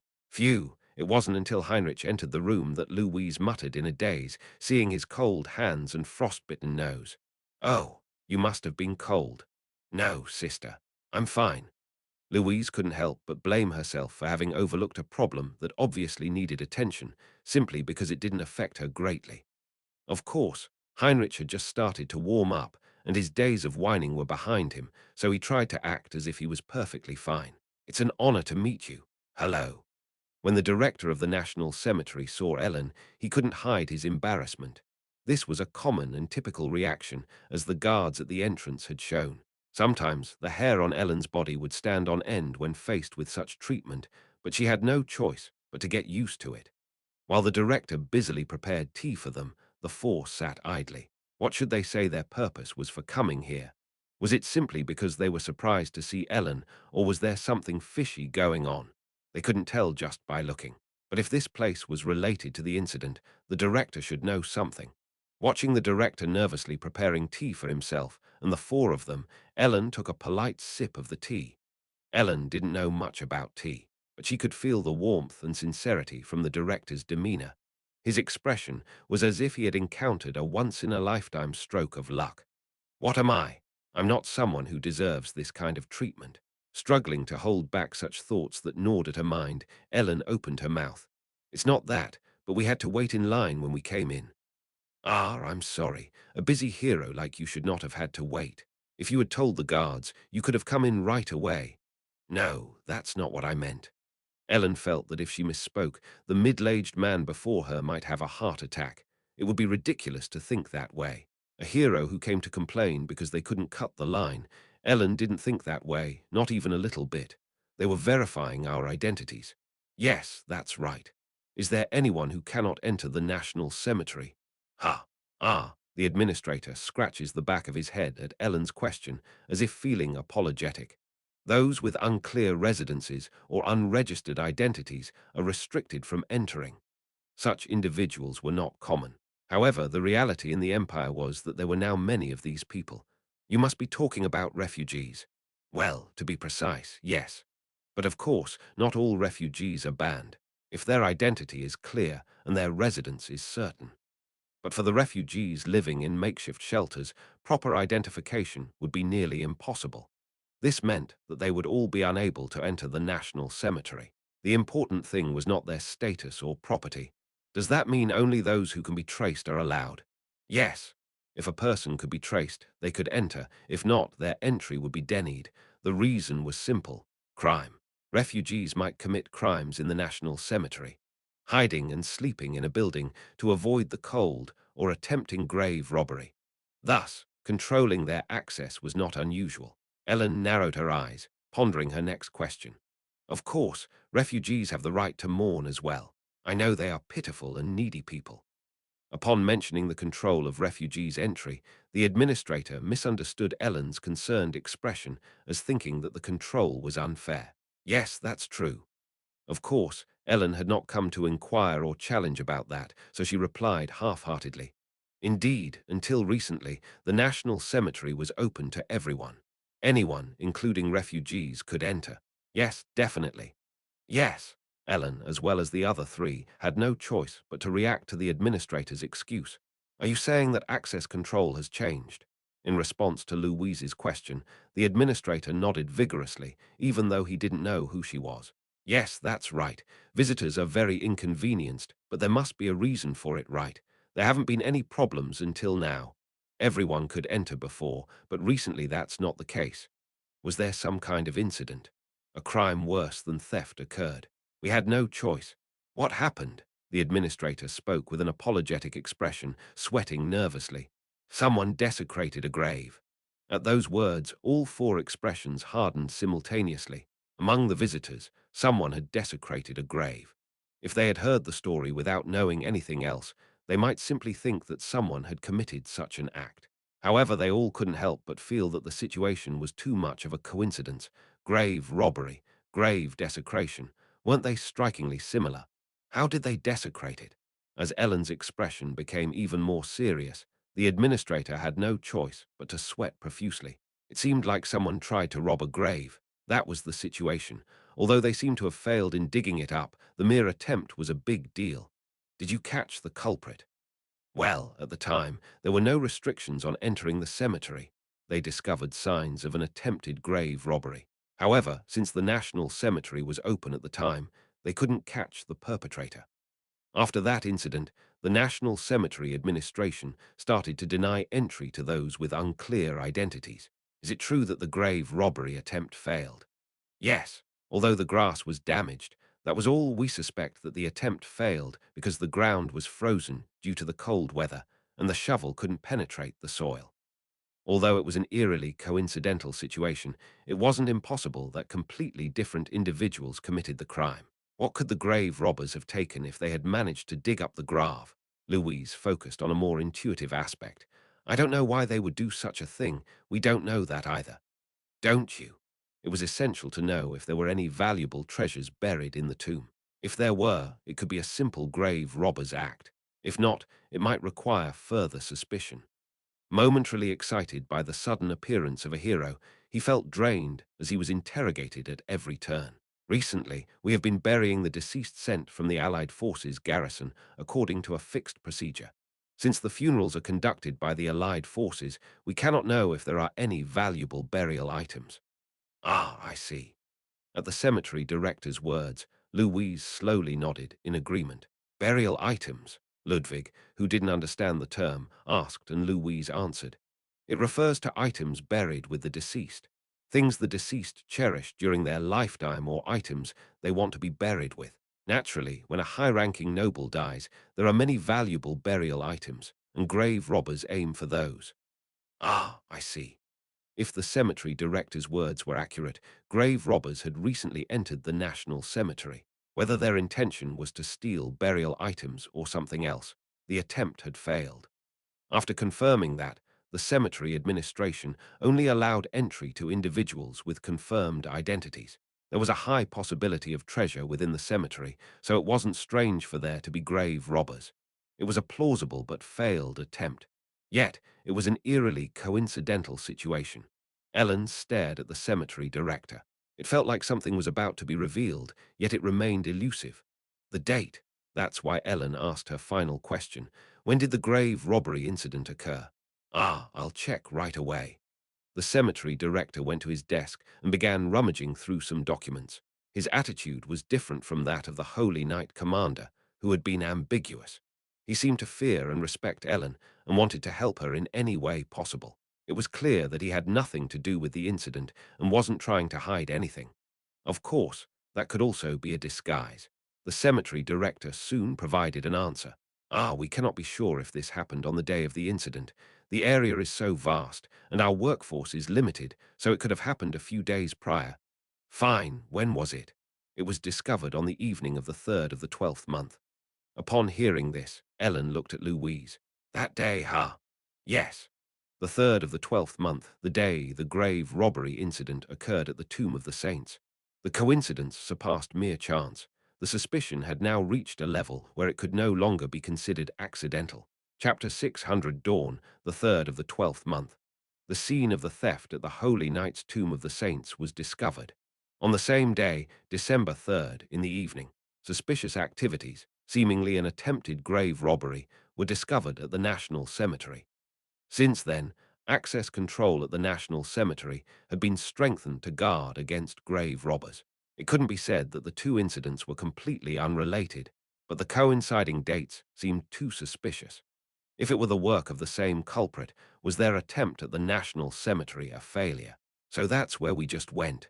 Yes, the four of them left the management office and were heading back to the cemetery. But this time, they were not heading to Asher's tomb. After confirming the location of the tomb where the grave robbery attempt took place with the manager, they were on their way there. The manager offered to guide them personally, but Ellen declined. They had to see everything for themselves. Of course, with the snow falling and the passage of time since the incident, it was uncertain what they could learn by going there. But as they had discovered something in the underground mausoleum of the Holy Knights, they thought they might learn something by checking it out themselves. What on earth? What happened? Ludwig's head was about to explode from the complexity of the drastically changed case and its direction. Whatever happened, one thing is certain. Heinrich bit his lip and spoke. I thought it was the crazy ramblings of a madman, but it turns out it wasn't. Heinrich muttered, with a touch of self-mockery, as he wanted to slap himself for ignoring what Detamorian had just said. There wasn't just one commonality, but two. Louise quietly looked around the snow-covered national cemetery and spoke. Two, you say? In response to Ellen's question, Louise gave a short answer. The cemetery. They had already left the management office and were walking quite a distance to enter the resting place of the fallen heroes. The places where those with extraordinary power were buried. The commonality of the cemetery. Beyond that, there was another commonality, the selected individuals who were buried there. When there was only one crime scene, all problems originating from that scene had to be considered. But now that another scene had been added, the intersection between the two scenes had to be considered. The more likely clues were those that were common to both scenes. Louise exhaled a white breath and murmured softly, if they tried to create undead here as well, and the same thing happened in both places. This wouldn't have happened due to a desire for revenge or hatred toward the five great religions. When the underground mausoleum of the Holy Knights was the crime scene, it had to be considered that the incident might have been caused by anger towards the Holy Knights or the five great religions. The desecration of turning the remains of the saints into undead could itself be an act of revenge. However, the additional scene was the national cemetery, which had little to do with the Holy Knights. In that case, the motive was not revenge, and the intersection, the tombs of the saints who possessed extraordinary powers during their lifetime. The national cemetery, where those who had distinguished themselves in the Great Demon War or in the aftermath of the Gate incident were buried, the commonality of being the resting place for the powerful. Putting aside all other reasons, if the same thing was attempted here, the criminal's motive would be surprisingly simple. I see. Ellen seemed to understand what Louise wanted to say even before she finished her sentence, nodding her head as Louise quietly murmured. When there are too many clues, a case becomes confusing. However, once you find the commonalities between the clues, the process of deduction becomes easier. Through the increasingly vague connections between the case and the clues, they gradually drew closer to the truth. Perhaps they just needed powerful undead. Expressions of anger, revenge, and hatred all lost their power as clues. For a moment, the direction of their deductions was lost amidst the complicated relationships and numerous forces involved. It was certain that the criminals had been at the scene, and if their intentions matched those of the events in the underground of the Holy Knights Order, the truth would become clearer. The undead were not a means, but an objective. They needed the undead, a powerful undead. Therefore, the criminals might have had a very simple intention, to find the tomb where the powerful were buried. Louise von Schwarz made her judgment. In front of a row of grave, no different from any other, Ellen stopped. This is it. Among the nearby grave, a total of 5 were suspected to have been targeted for grave robbery. The grass covering the grave had been overturned, leading to this assumption, but the conclusion at the time was that an actual robbery had not taken place. The cemetery management had no choice but to strengthen their access control based on the assumption that such an attempt had occurred, whether or not the grave had been robbed. It was a national cemetery where war heroes were buried. Although countless in number, each was the grave of a hero. Naturally, if even one grave had been robbed, the head of the cemetery and all related parties would have faced severe consequences. Of course, it was impossible to tell with the naked eye whether or not a robbery attempt had occurred. The gravestones and the ground itself were buried in snow. Ellen looked around. Due to the weather, there were very few visitors. This place isn't very noticeable. Indeed, it isn't. The area was tucked away in a corner and slightly inside the woods, making it difficult to see from the center of the cemetery due to the trees blocking the view. Whether attempting a robbery performing a suspicious ritual, or even during the night, no one would notice any strange activities in this secluded area. Ellen brushed the snow off the gravestones, checked the names of the graves suspected to have been targeted, and then turned to Heinrich. Heinrich, melt the snow. Got it. Up until now, they had refrained from using their abilities to avoid drawing attention, but this place was hidden from view, and there were no visitors nearby. Furthermore, at this point, it wouldn't matter if someone saw them. Whoosh! The flame summoned by Heinrich radiated heat, quickly melting the thick layer of snow. Ellen, Louise, and Ludwig could all feel the scorching heat from the flame on their faces. After a while, the snow had melted, revealing the bare ground of the cemetery. The grass, withered and brown from winter, lay limp and soaked in the melted snow. 5 grave, the flat ground behind the gravestones. An attempted robbery would have involved digging up the ground. Ellen felt the flat grass of the grave where the robbery attempts had occurred, and soon, after grabbing the ground a few times, she tore a chunk of grass from the earth. Ah, Ellen! Ludwig was shocked to see Ellen desecrating the graveyard with her own hands, but she shook her head. It's not like I exerted much effort. It was already like this. Grass is fundamentally intertwined at the roots. Even in winter, if the roots of the grass are severed, they won't reconnect with each other. So Ellen had simply pulled out a portion of grass that had already been severed, along with a mound of dirt. It seems the caretakers have done their job quite thoroughly. They could have just ignored it. Of course, after discovering the scene, they must have smoothed out the ground and made it look less suspicious. At a glance, it doesn't appear to have any problems. If it weren't for a particularly sharp-eyed caretaker, they might have just passed by without noticing. At Ellen's words, Louise nodded slowly. Visitors might have discovered it too. If it were the grave of a family member or friend, they would look more closely. I see. Although the head caretaker said that it had caught the attention of the caretakers, it's also highly likely that one of the visitors had discovered it and reported it to the management office. The reason they didn't mention the visitor's discovery is that the head caretaker could have lied, fearing backlash. And for Ellen, that level of lie is forgivable. Visitors or caretakers noticed the unnatural mound of dirt and grass on the grave. They then suspected an attempted grave robbery, and the scene was restored by the caretakers, making it look normal again.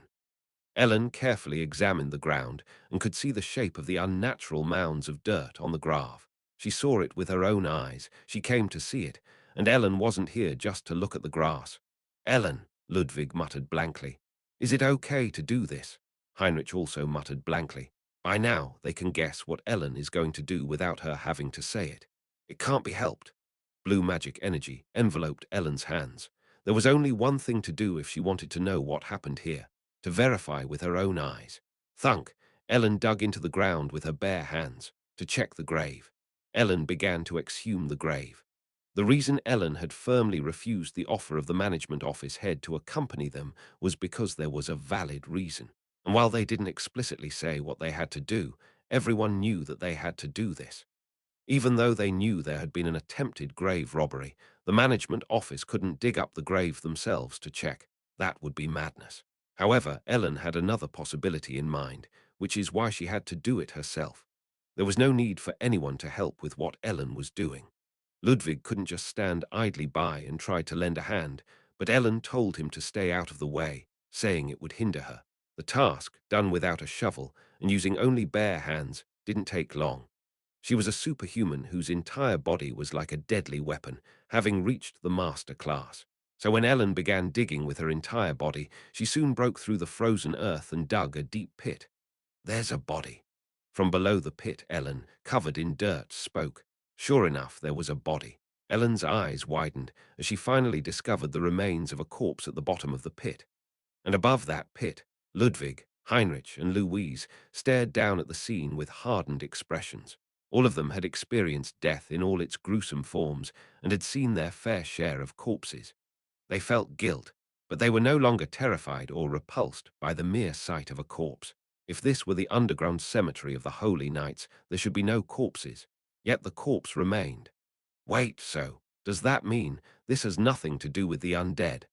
As Heinrich pointed out, if this cemetery had no connection to the undead, the caretaker's words were true. Someone had tried to rob the grave and failed. In that case, Ellen had merely desecrated an innocent tomb. She had only insulted the death of someone who should have been allowed to rest in peace.